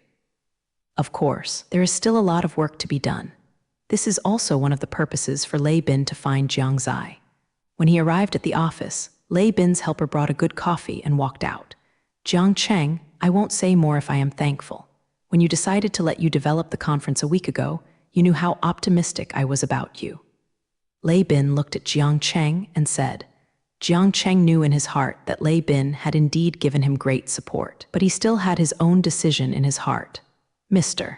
Lei, I know what you want to say, and I also know what terrible impact this technology will have in the next time. I am afraid that people will come from the country. Do you think you can face this?" Jiang Cheng said straightforwardly. "It is conceivable that once the country knows about this technology, it will definitely be unable to restrain it from coming to ask for it. If there is no big backing, then it will definitely be eaten up." If it were in the previous world, Jiang Chengquin didn't need to have such worries, but now it's different. He is alone now, without any influence, so he needs a strong ally. Lei Bin showed a meaningful smile after hearing Jiang Cheng's words. "Jiang Cheng, I will officially inform you now." Lei Bin paused, then said, "After research by the board of directors, it was decided to formally promote you to the Vice President of Rice Technology Co., Limited, in charge of the Technology Research and Development Department, and own 1% of the company's shares. Do you have any comments? Look at him." In fact, these are all within Jiang Cheng's expectations. He knows what this technology represents. The conditions given by the rice company and the profits that this technology will bring are completely incomparable. But will Jiang Cheng care? Of course not. Handing over this technology to the rice company is actually the best choice in Jiang Cheng's Xianxiao. The rice company has a mature research room, and it is the internet that has resources that many companies do not have in this regard. Moreover, only the rice company can truly apply this technology to the people's livelihood. "Thank you, Mr. Lei, for his promotion, but I have one condition," said Jiang Cheng. Lei Bin was very excited to see Jiang Cheng willing to stay in the company. "I hope you can bring this technology room to life instead of high-tech." Jiang Cheng looked at Lei Bin and said very seriously. When Lei Bin heard this, he admired Jiang Cheng in his heart and felt more sympathetic to each other. He could see that he and Jiang Cheng were both of the same type. Coming out of Lei Bin's office, Jiang Cheng stretched his waist. He knew that he would not have to come forward for a while, and that the subsequent docking work would be completed and handed over to the rice company. Jiang Cheng walked straight out of the company. When he walked out of the gate, the car allocated to him by the company was already waiting there. Jiang Cheng was not polite and just sat on it. "Hello, President Jiang, where are you going now?" A female electronic sound rang. "Come back home," Jiang Cheng said briefly. He knew that his information had been passed to the car through the bracelet. "Okay, I'm going home." With the fall of electronic sound, the speed of the car is getting faster and faster. Gradually, the scenery outside the window has become a line of lines, which is the performance of reaching the speed of sound. The technology of this era is much more advanced than Jiang Cheng imagined. Whether it is transportation, food, clothing, housing, transportation, it is a highly developed era. Jiang Cheng went straight to the house that the company had just allocated to him. Anyway, he was alone. The family moved when they said they moved. He used his wristband to send an instruction to his shutdown robot, and soon, many moving robots moved over the things in the original house one after another. This expense will be reimbursed by Lei Bin tomorrow. Jiang Cheng thought silently in his heart. The house assigned to Jiang Cheng by the company is in a high-end villa area. Beautiful environment, strict security, very suitable for living. Enter your own building. Soon as he stepped in, his butler robot greeted him. At this time, the robot made by Jiang Cheng himself was called Ian. "Hello, host. Welcome to your new home," Abo said. Jiang Cheng looked at the robot in front of him, how he felt backward. In his opinion, this is just a machine that can only execute programs and is not worthy of being called a robot. Looking around, Jiang Cheng suddenly showed an evil smile. Immediately afterwards, he pounced on Ian. He has to reform and transform him into a real robot. In a blink of an eye, it was 2 days later. In the early morning, Jiang Cheng was sitting at the table eating breakfast, and beside him, there is this very beautiful woman carefully preparing breakfast for him. "Ian, add a poached egg to me." Jiang Cheng leaned on the chair. The old was in command. "Okay, sir, I will prepare it for you now," the woman said, and then twisted her waist and went into the kitchen to fry the poached eggs for Jiang Cheng. There is a beautiful robot who really enjoys, Jiang Cheng thinks cheaply. It turns out that this robot is the original Jiang Cheng's butler robot Ian.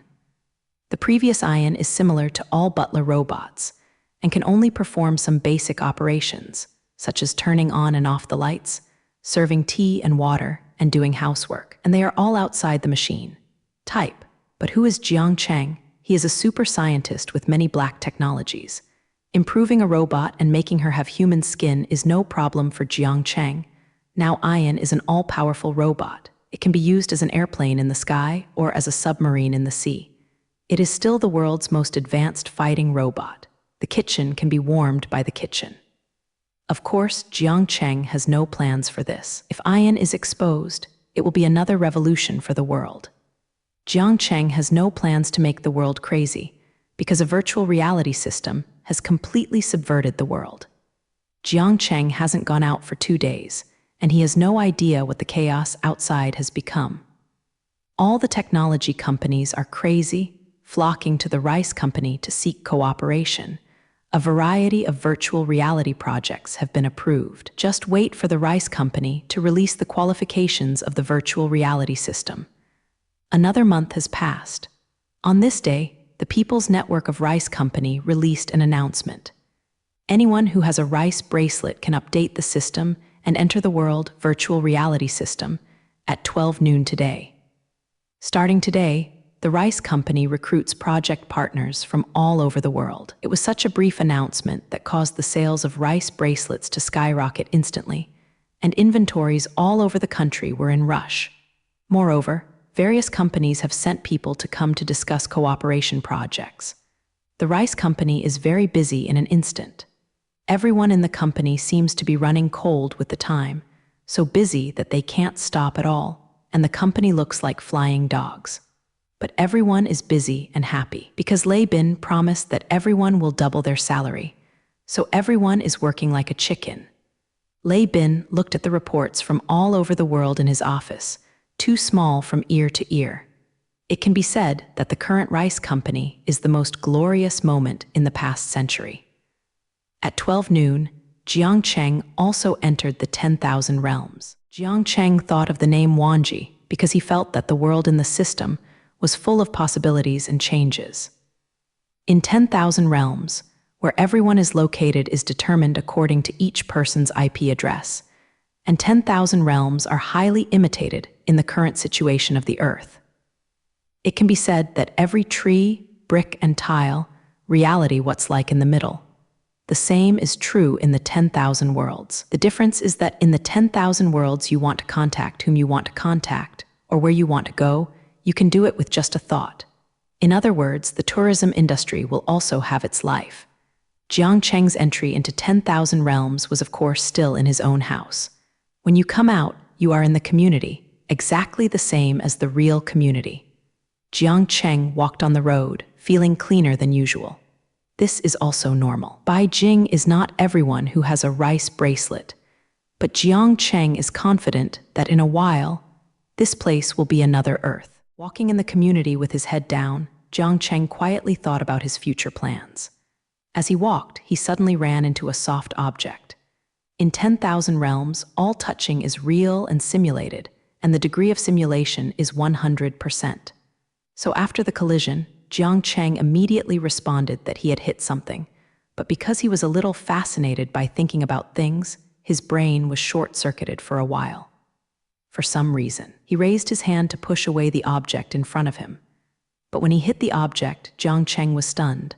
So soft, Jiang Cheng's first feeling at this time. Comfortable, a cold voice came, okay, a bit small. Somehow, Jiang Cheng said this. Don't let it go. The man continued, and he could hear that the owner of the voice suppressed his anger. Jiang Cheng finally reacted and quickly took a step back. Jiang Kinger was very angry. I have been looking forward to this 10,000 realm for a long time, so as soon as it opened, she couldn't wait to enter the 10,000 realm. She was watching the scenery in her own community, but she didn't expect to be eaten tofu by a satyr. Fortunately, this place is virtual. Otherwise, but it feels weird to be touched by my own Huns. The two people fell into an awkward situation like this, and no one spoke. Soon, Jiang Kinger reacted. She was ashamed and angry, but she didn't know what to do. She was angry and left the world directly. Jiang Cheng looked at the woman on his forehead suddenly disappearing. He was still a little confused. He was the Hungarian who just touched a woman. This feeling made Jiang Cheng very nostalgic for the old virgin. After a while, Jiang Cheng also withdrew from 10,000 realms. There are not many people in 10,000 realms, and there are still many aspects of functions that are not perfect. It's not that Jiang Cheng can't be perfect. After all, the time is too short. He only took out a dimension. At least first let himself stand in this era. Indeed, by virtue of this, Jiang Cheng can already be in this era. Now many companies outside the company that are much larger than the rice company are looking for Jiang Cheng, hoping that Jiang Cheng can sell this technology to them. But Jiang Cheng refuses. Even if they offer very good terms, Jiang Cheng has no interest at all. Why? No need. Jiang Cheng finally returned to the company more than a month after the press conference. In the previous month, Jiang Cheng was not only trying to do something less, but also a little bit of hiding from the limelight. After all, this technology was too bad. Up. At this time, the whole company knew that this technology belonged to Jiang Cheng, and Jiang Cheng was already their vice president, so they all greeted Jiang Cheng very politely when they saw Jiang Cheng, and Jiang Cheng was also very polite. Respond enthusiastically one by one. Going to the top of the company and walking directly to his office, Jiang Cheng feels like returning home without any unaccustomed feeling at all. It is very natural. Not long after Jiang Cheng sat down, Lei Bin came over. Vice President Jiang, I've done a good job with the hand dispenser this month, but I'm suffering, you know. Lei Bin complained as soon as he saw Jiang Cheng, like a full-fledged woman who is about to become the appearance of the president of the leading enterprise of the Hua family. This is not about going back to study and perfect the system. Jiang Cheng is talking nonsense. The most complete system is already in his mind, but he doesn't want to perfect it so early. Then when do you want to open the foreign system? Now only users in Huagia district can enter. The foreign side has a lot of opinions. Lei Bin asked, "Let them wait. We are not large enough to open foreign systems so quickly." Jiang Cheng continued to talk nonsense. It is not an idea to open up, but of course this kind of good thing has to be used by his own people before they can turn to them. Jiang Cheng's bones are still a bit angry. "Okay, yes, I hired a helper for you, oh big beauty." Lei Bin said ambiguously. This sentence made Jiang Cheng's spirits all at once. Jiang Kinger is 23 years old this year. He graduated from Huagia University with a master's degree. It can be said that he is a top person. Yanjing, I don't know why he gave up Yanjing's high-paying enterprise after graduation and came to Wuxi. And just yesterday I applied for the job as assistant vice president of Rice Company. Jiang Kinger is very beautiful, with a melon face and a height of about 168. She is a complete beauty, but today this big beauty is in a bad mood. Yesterday, in order to experience the virtual reality system, she excitedly entered the system and finally let a man attack Hungary. This makes Jiang Kinger feel bad all day. I heard that in the future, his boss, and the vice president of the company, was also a newcomer who had just been promoted. This made her feel that the pressure shouldn't be that great, but when she entered the office, she suddenly became angry. Jiang Kinger, who had just entered the office, immediately attracted Jiang Cheng's attention. The handsome appearance and graceful figure always make him feel like he has known each other before. Is it a certain ex-girlfriend of mine? Jiang Cheng thought of it meanly. Seeing the beauty walk step by step, Jiang Cheng was about to figure out where to go on a date tonight. But what the beauty brought him was not a gentle greeting, but a very special greeting. "Rogue," Jiang Kinger shouted at him. Hearing this scolding, Jiang Cheng remembered, isn't the woman in front of him the same woman he met when he entered the virtual reality system yesterday? She seemed to have accidentally taken advantage of her. That was a misunderstanding. It was really a misunderstanding. Sorry. Jiang Cheng quickly apologized, trying to restore his image in the eyes of beautiful women. Of course, Jiang Kinger knew that Jiang Cheng didn't mean it. Otherwise, with her temper, she would turn her head and leave when she saw Jiang Cheng, and she would stay wherever she was. Scolding him was just because she was angry in her heart. Now that Jiang Cheng had already apologized, her anger had disappeared a lot. Humph. Jiang Kinger ignored him. Lei Bin on the side was puzzled when he saw the flirtatious look of the two. "Did you two know each other before?" Lei Bin asked. "Who knows this smelly rascal?" Jiang Kinger didn't forgive him for this. Lei Bin looked at Jiang Cheng, full of doubts. "Let's talk about this later. We really don't know each other, mister." Lei introduced it.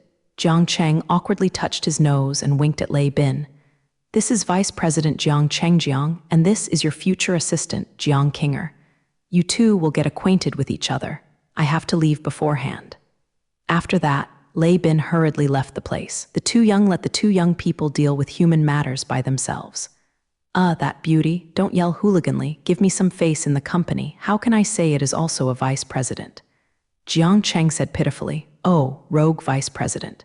Jiang Kinger opened his mouth and came. Jiang Cheng had a black line and didn't know what to say. One day passed quickly. Jiang Cheng at the desk stretched his waist, but he didn't expect to be a vice president. Jiang Cheng thought to himself. He basically didn't do anything on this day. He just sat at his desk, or went to the 10,000 realms to play, or he just struck up a conversation with Jiang Kinger and dealt with a little thing.